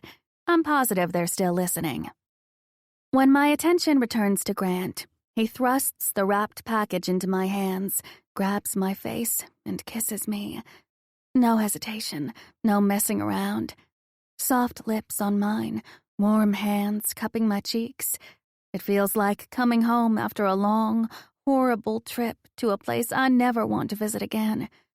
The relief this triggers has me melting against him. The box between us, the only thing that stops me from mauling him. "Grant!" I hear Sam yell from the game pit. We break apart in time to brace for impact. Sam launches himself at Grant, colliding with the side of his body. Then he wraps his arms around the big blonde's waist. And that's when I know something is wrong, because Grant grimaces. And this is a man who doesn't grimace, not through torn muscles or sprained ligaments or broken bones. "What's wrong? Where are you hurt?" Panic escalates instantly, reminding me why we broke up in the first place. All the euphoria I was riding high on a moment ago takes a nosedive down the toilet. "I know you're hurt, Grant. What happened?" Sheepishly, he meets my examining gaze. "Bruised kidney." Sam looks up at him, his sweet face consumed with worry. "Does it hurt a lot?" Grant smiles and brushes Sam's hair. "Not too bad. I'll be okay." Unlike me, Sam is great at sussing out bullshit, and his expression blatantly states that something stinks. "I promise. Don't worry." Taking the package I'm still holding, Grant hands it to Sam. "Wow, thanks," my sweet boy says, even though he has no idea what's inside. "Happy 11th, little man." Sam leaves to place the box with the rest of his presents. Taking a deep breath, Grant starts. "We need to talk. Today, and not here." His eyes scan the area, and catching all the attention pointed at him, he says, "Definitely not here." "Come back to my place after? I mean, only if you want to." His eyes slam into mine. "Yeah, I do." 4 hours later, we're pulling up to my block in Grant's Suburban. He double parks and hops out. Then he unloads all of Sam's gifts, placing them inside the security door before driving off to find parking. Watching him take such good care of us without being asked, when I know he's hurting, destroys me. Any hope I had of keeping him at bay is lost. I love him. I'll take him any way I can and pray for the best. 15 minutes later, he's at the door, and I'm ushering him inside while Roxy loses her mind over him. Sam is so excited to have him over our house, he's almost as bad. That and all the sugar he ate. We live on the top floor of a walk-up. The brownstone has one small, enchanting rooftop garden, which is attached to our apartment, which is the reason we chose to live here. That and it was newly renovated. Grant's curious gaze flies around, checking out every detail. "It's nice. It feels like you." "It's small," I add, "and smaller with you in it." He smiles broadly. "That it is." "Come and see my bedroom," Sam orders. "Sam," I reprimand, "easy." From the other room, I hear Grant speaking. "Basketball sheets. I would have never guessed this one is yours." Sam laughs. Grant comes back into the main room and sits next to me on the couch, throwing his arm around my shoulders. "Does yours have basketball sheets too?" he murmurs. "I bet you'd like to see them." "I sure would." "Thank you for the letters. I loved them." Pink stains his cheeks as he schools a smile. "What paper? I'm just curious. Why didn't you email them?" "Your notebooks." He shrugs, runs a hand nervously back and forth over his head. "I wanted you to have something from me that hopefully meant something to you." I'm dead. This man slays me. They did. After the sugar rush comes the inevitable sugar crash. Sam is passed out by 9:30. Watching Grant pick him up and place him in his bed adds another nail in my coffin. I will love this man till I'm 6 feet under. Slipping on my zip-up hoodie, I take his hand and lead him out to the garden. Grant spots the canopy of Christmas lights and grins. Not nearly as many as he had arranged to be strung at Cal's house, but it's the same idea. "What's your place like?" That might be the worst, most transparent attempt at getting an invitation. His face pinches. He frowns. Empty. I'm moving out. Oh. My heartbeat quickens, and the funny feeling in my stomach tells me to brace myself. I love you, he declares, while staring at the lights over our heads. My eyes trace every graceful line of his profile. I love you too. I love you so much that I'm willing to take you as you are, a football player, and not a retired one. His gaze finally meets mine. His smile falters. They traded me to Green Bay. Chapter 27. Can you come to the game this weekend? I already made arrangements for you and Sam with the clubhouse. Please, Amanda. I won't ever ask for anything else. Grant's deep voice sounds strained, tired. The voicemail cuts off after that. My heartache doesn't. It goes on, practically bringing me to my knees. How can you love someone so completely and yet equally want to run as far away from them as possible? If I had a mixed bag of feelings before the trade to Wisconsin, now I'm constantly wavering between being so angry at him I could put him in a dog crate and stick him in the basement, and begging him not to go. One of these days, someone will find me in Central Park with pigeons sitting on my shoulders talking to myself.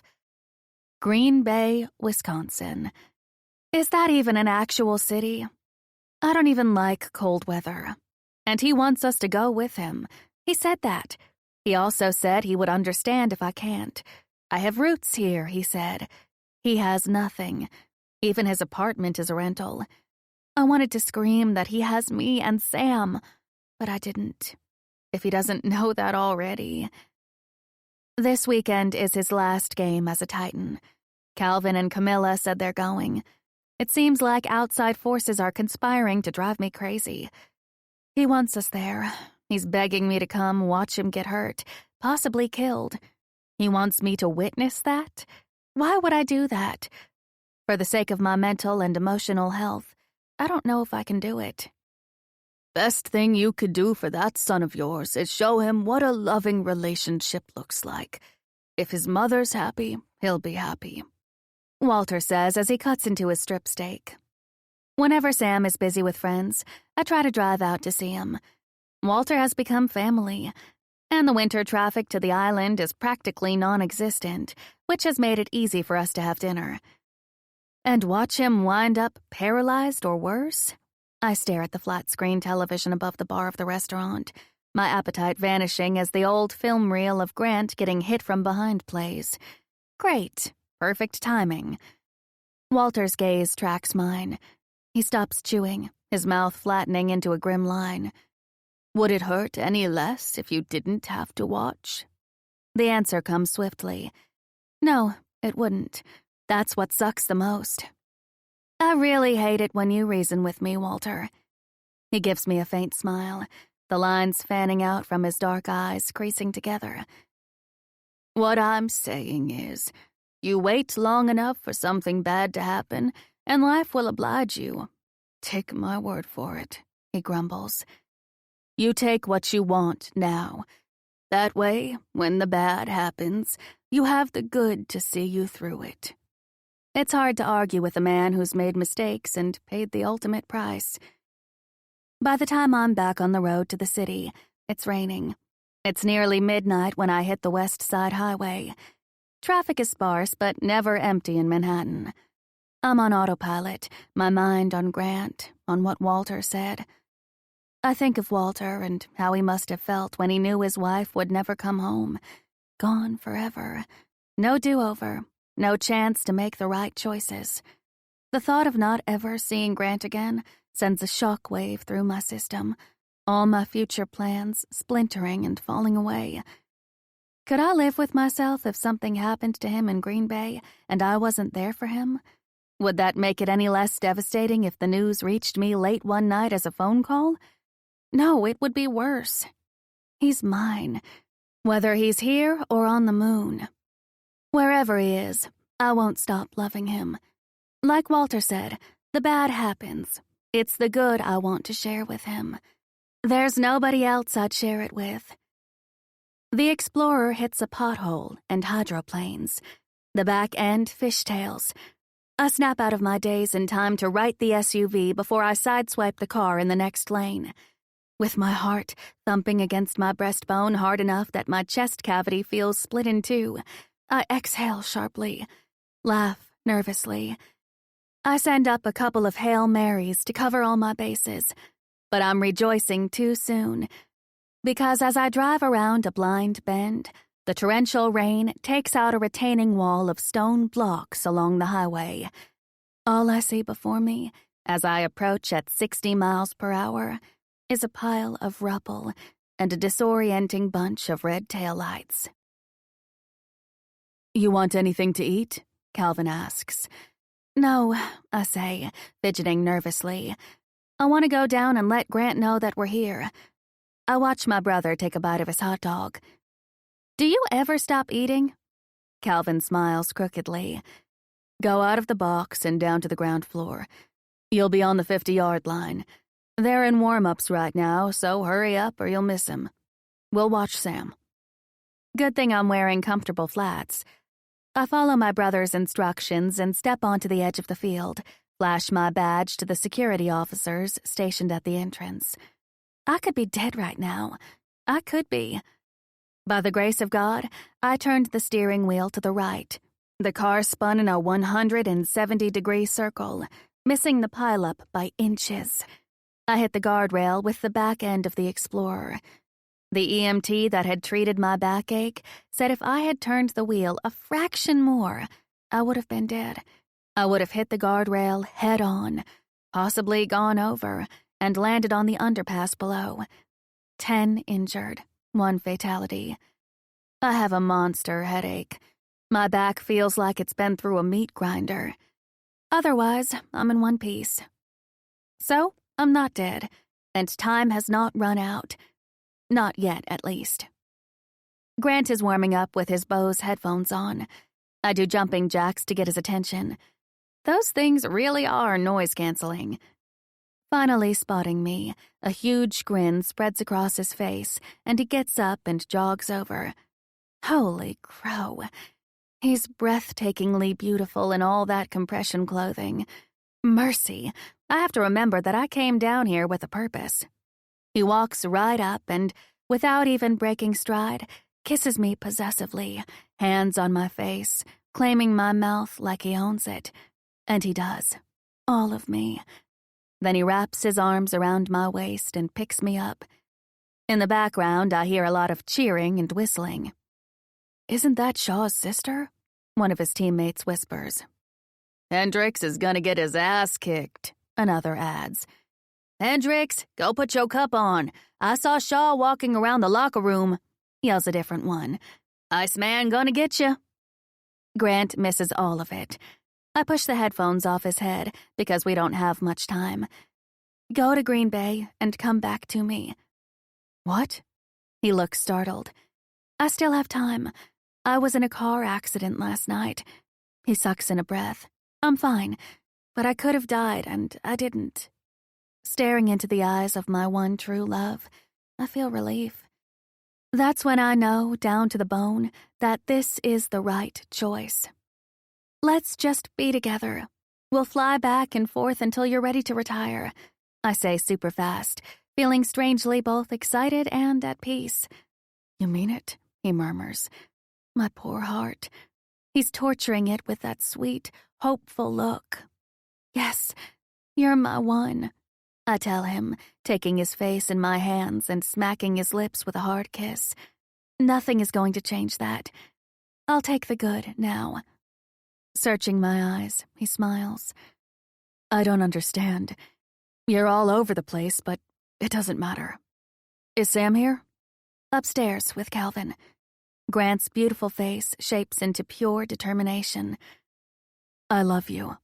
Do you trust me?" Nodding fast, I say, "With all my heart." He kisses me hard and fast. "I'll take good care of it." Chapter 28. Time, the most powerful force in the universe. Some people believe it's love, but I disagree. Love can be steered, stalled, silenced. Not time. Time doesn't give a fuck about anything other than itself. Time will roll right over love and march on without missing a beat. You can beg, borrow, and steal, make a deal with the devil, and still it won't falter.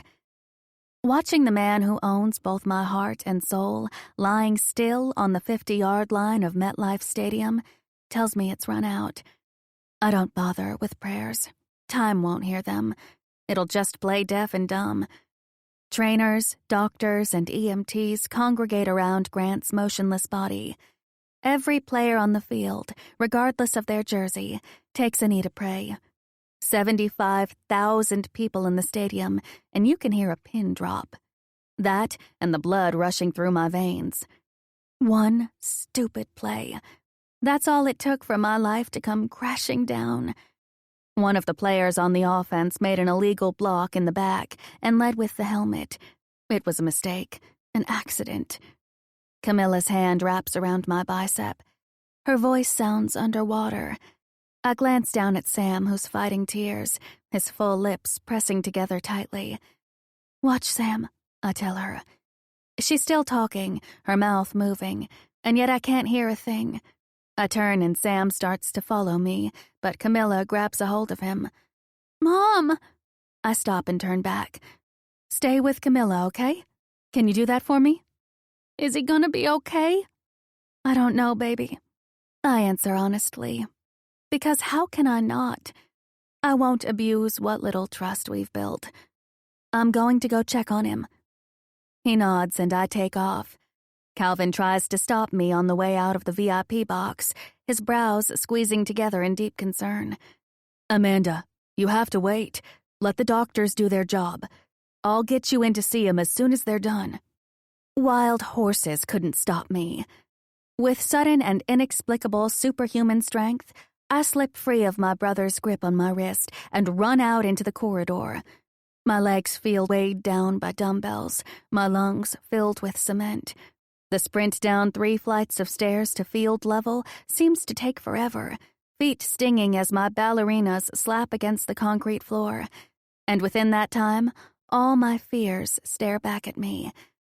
They seem so juvenile and insignificant now, so ridiculously small now that I'm faced with the cold reality that I may never get the chance to show Grant how much I love him, to tell him he's everything I never knew I could have, and so much better than a fantasy. So much more than I deserve. And I don't deserve him. Why is it that clarity always comes too late? As soon as I reach the tunnel that leads to the locker rooms, security stops me. I start shouting, pointing to the stretcher that's carrying the love of my life, my heart, my sanity. I tell them he's mine and I'm his, but they ignore me. They either don't believe me or don't care. EMTs rush past me, gunning for the ambulance waiting at the end of the tunnel. An assistant coach, one I recognize from all the team functions I've attended with Calvin, waves me through. I thank him with a shout and book down the tunnel, arriving just in time to watch them load Grant into the ambulance. Then they move aside, making room for me. Sirens blaring, we head to the hospital while EMTs work on getting his vitals and more. I grip Grant's hand, pressing his taped-up fingers to my lips. Time keeps ticking. The only thing that stops is my heart. I spent the last 3 hours outside of the surgery ward, with only a green plastic chair and the smell of 409 and ammonia to keep me company. Calvin and Camilla took Sam back to their place, in case the surgery went badly. I spent the last 3 hours praying for another chance. Just one more, God. I promise I won't squander this one. The clock on the wall seemed at a standstill. When I double-checked it against the one on my phone, the picture we took on the beach when Sam got back from California, the one I use as wallpaper, caught my attention. Staring at Grant and Sam's smiling faces, the voices started creeping in. That I've fucked up again, berating me for wasting time and for holding on to fears that didn't serve me. They certainly couldn't protect me from heartbreak or Grant from injury. "Amanda Shaw?" a man calls out. "Family member of Grant Hendricks?" My head jerks up. My hair, A knotted mess from repeatedly running my fingers through it falls over my eyes. Gathering it quickly in a ponytail, I jump out of my seat. Right here! I run toward the doctor with my heart in my throat and a clammy sweat covering my body. Unbeknownst to me, Grant had changed his will. When he did it, I may never know, but I'm grateful. Naming me next of kin meant doctors were free to talk to me about what was happening to him medically. I would have been climbing the walls otherwise. I don't even know how to reach his family. I don't even know if Grant would want me to. The doctor looks exhausted. He gives me a weary smile. The surgery went better than expected, he says without prompt. I didn't have to do a lumbar fusion, which is great news for him if he wants to get back on the field. My stomach fills with bile at the prospect of seeing Grant back out there. But I promised him I was with him no matter what, and I meant it. We repaired the bone graft. 12 weeks of recovery, and he'll be as good as new. I bend over, placing my hands on my knees as the adrenaline that has been keeping me upright fades. After a deep breath, I straighten. I can't thank you enough. He'll get my bill. The doctor examines me closely. Off the record, the man's put up gaudy numbers. No shame in retiring while he's still on top. Hand on the good book, the image that crosses my mind in that moment is the Kathy Bates character in Misery breaking James Caan's ankle to keep him housebound and helpless. I'm not completely ruling it out yet. That's plan B. I couldn't agree more, but I'll support whatever decision he makes. As much as it pains me to say it, I mean it nonetheless. The doctor gives me a knowing smirk. He'll be in intensive care for the day. It'll be a while before he's lucid. He's on his way there now. Thank you, God. Of their own accord, my feet start moving, carrying me to my second chance. And this time, I won't screw it up. He's still mostly out of it for the next few hours. I step outside to call Calvin and let everyone in on the good news. After which, I'm so totally emotionally and physically drained that I drag my listless body to the first-floor Starbucks and get a triple-shot latte. I'm feeling slightly more human when I step back into Grant's room. He's wide awake, his bed elevated in a more upright position. Sensing me, his head turns in my direction. There are moments in life that stay with you forever. Sam's birth, Calvin's name being called out on draft night, hitting bottom with the drinking. That was my list until this moment. As we stare at each other, no big revelations hit me, no lightning strikes. Even my leotard-wearing Wonder Woman stays silent, because my soul already knows, has known all along. I love this man beyond measure, beyond my own fears and hang-ups. It's a moment you don't turn back from. I'm going to stick by him forever. And whether that turns out to be 1 year or 40 doesn't matter. I love you.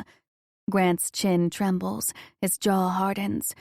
The pressure cooker is about to blow. I love you so much. I can't do this life without you. He exhales roughly, nods and bites the inside of his cheek. I am a hopeless fucking idiot, but I'm your idiot, if you'll still have me. I don't know what I did to deserve him, but I won't question my good fortune, and I won't let him go. Unblinking, he watches me slowly approach his bed, sipping my almost finished latte. Good, I say when I reach him.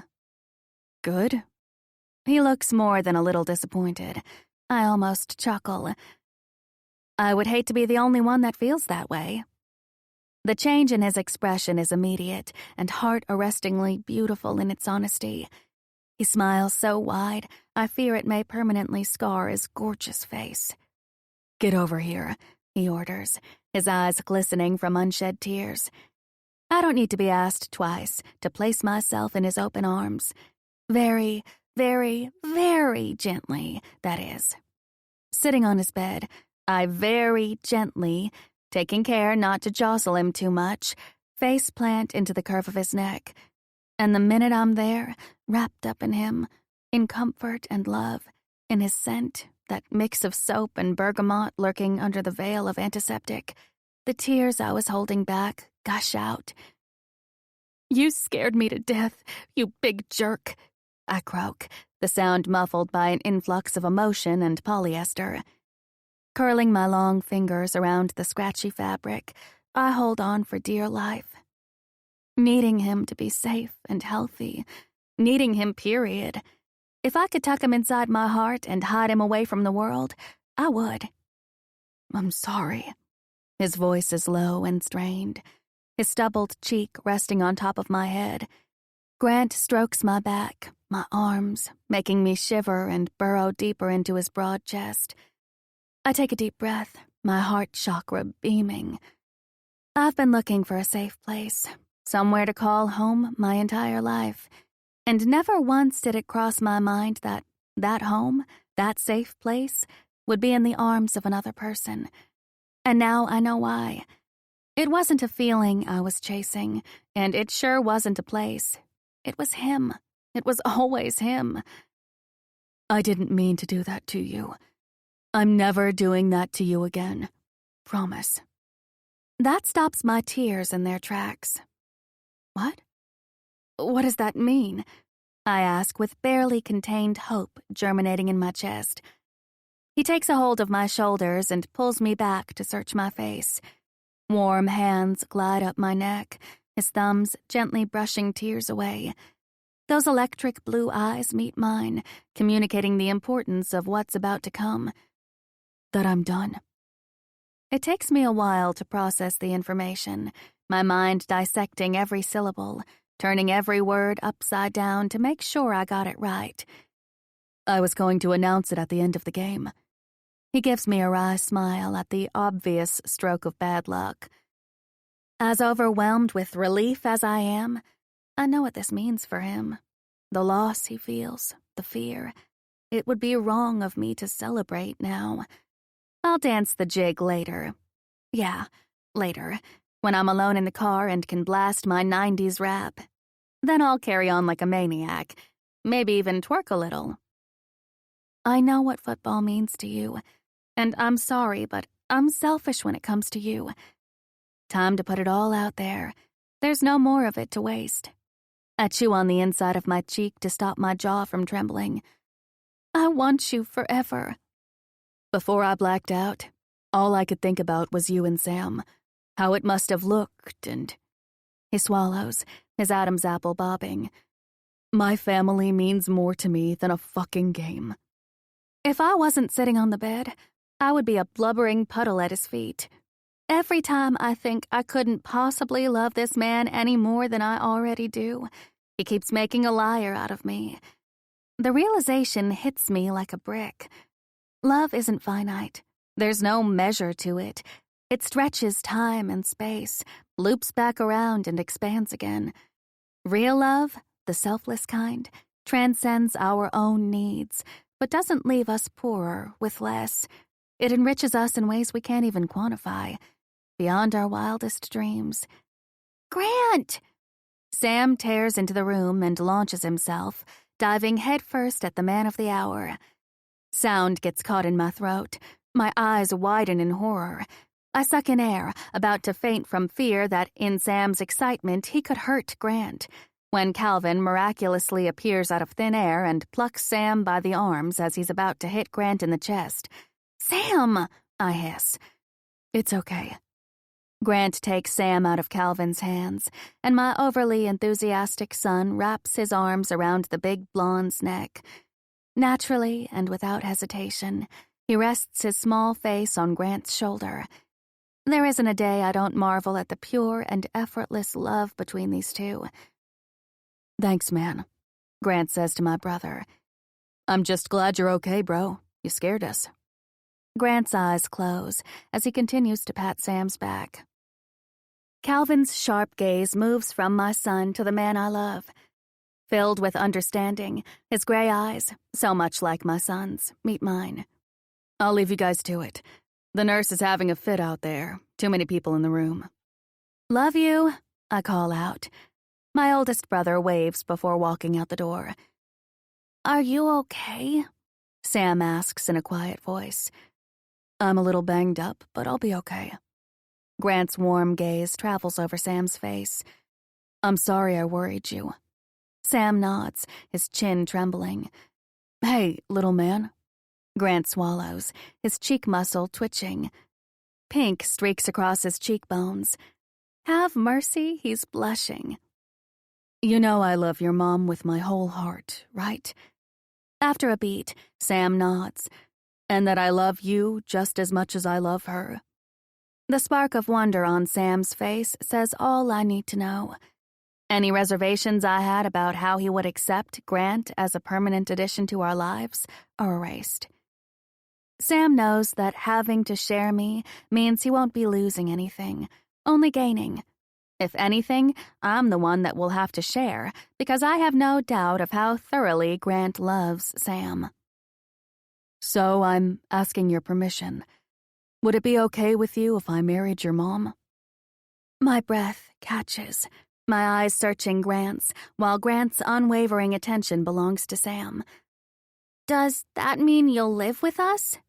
Sam's wide, unblinking eyes watch Grant carefully. Yes, it does. All the time? Yep. Sam's brow wrinkles. And you won't leave? No, sir. He pins Grant with a hard stare. Ever?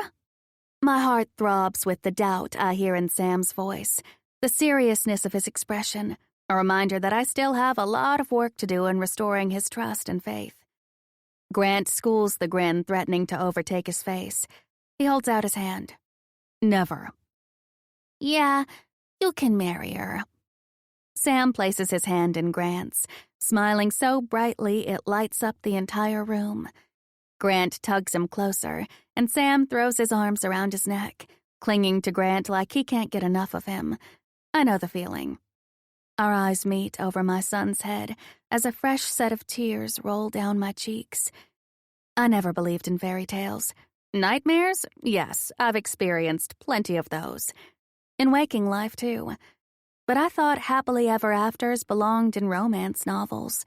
The ones I read to escape my reality, the belief that I wasn't destined to ever have that. And yet, here I am, staring into the eyes of the love of my life, my klutzy knight in no armor. My reality rocks. What do you say, Mandy Sue? He murmurs. Make an honest man out of me. We can live in sin if you want, but I'd rather live as your husband. His thumb gently runs down my cheek and over my chin, wiping the tears away. Closing the last inch that separates us, I place a gentle kiss on his lips. I love you, I say against them. I can't wait to be your wife. Grant? Yeah, little man. Where's Sin? Is it near the beach? Epilogue. We got married the following summer on a hot and humid Saturday night in July. We had the wedding at Calvin and Camilla's Hamptons house on the beach, back to where it all started, where I learned to put aside my fears and let a very large man with a tendency for nudity get under my skin and wrap himself around my heart. He says he never saw it coming. I told him life likes to lay her own tracks, and I'm all right with that, as long as he's by my side. Sam was the best man, and the flower girl was growing in my belly. Although Ashley was just a peanut at the time, Sam was so excited to be getting a sister, he didn't care that she was younger. Ronan stayed in Sam's life, but as Sam grew into adulthood, old resentments remained, and he started making excuses to travel less and less to California. And frankly, Grant has become more of a father to him than Ronan ever was. Thick as thieves, those two. Ronan never did get married or have any more children. I wish things were different between father and son, but that's not my fight. They're still in touch, though. My relationship with my son is better than ever, and despite everything we went through, stronger and tighter. Two warriors that have seen battle together and learned to depend on the other. Having children helped Grant chase away some of his old demons. The fear that his blood was poisoned, that he was anything like his father and brother, took some time to vanquish. He coaches the linebackers for the Titans. Has been coaching since he retired, and is as devoted to it as he was to playing the game he loves so much. We lost Roxy 3 years ago, which took a long time to get over, for all of us. It hit Grant hardest, however. Over the years, she'd become his shadow, even going to the stadium with him once he started coaching. Otherwise, life is good. Let me ask you a couple of questions, I say to the gorgeous man lazing on our bed. Is it or is it not my birthday today? It is, my husband says. Morosely, I should add. And don't I get to choose what I want? You do. His shoulders sag in defeat. Do you want to get lucky tonight? The most important question of them all. Does the sun rise every morning, woman? Then I suggest you start. I lower myself onto our bed and take in the sight of my knight, bare-chested, naked, with the exception of the reading glasses he now needs to wear. Still the hottest man I've ever seen. Still the biggest erection on the planet.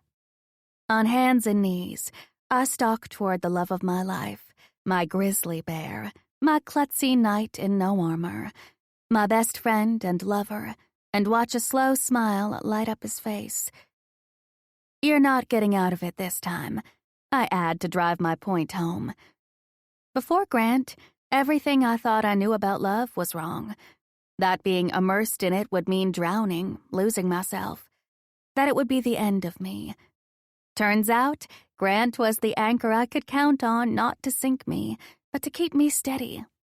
My third child decides this happens to be a perfect moment to practice his karate moves. I feel it all the way to my throat, little jerk. Sam is at NYU majoring in engineering, and Ashley's turning 9. We really didn't plan on having any more. And then an oops happened. What's wrong? Are you okay? High-risk pregnancy makes the man I live with almost unbearable. Everything's perfect. Get to it, Daddy-O. Grant clears his throat, adjusts his specs, and picks up my Kindle. I snuggle in my spot under his arm and kiss his chest. God, I love this man. He's taught me that the best love stories don't start at the bow of a ship. They don't scream up at a balcony. They slip thief-like into your heart while you're busy living, when you're not paying attention. They can be found in quiet company, in understanding, in moments where words aren't necessary. The best love story I know didn't start with bells and whistles.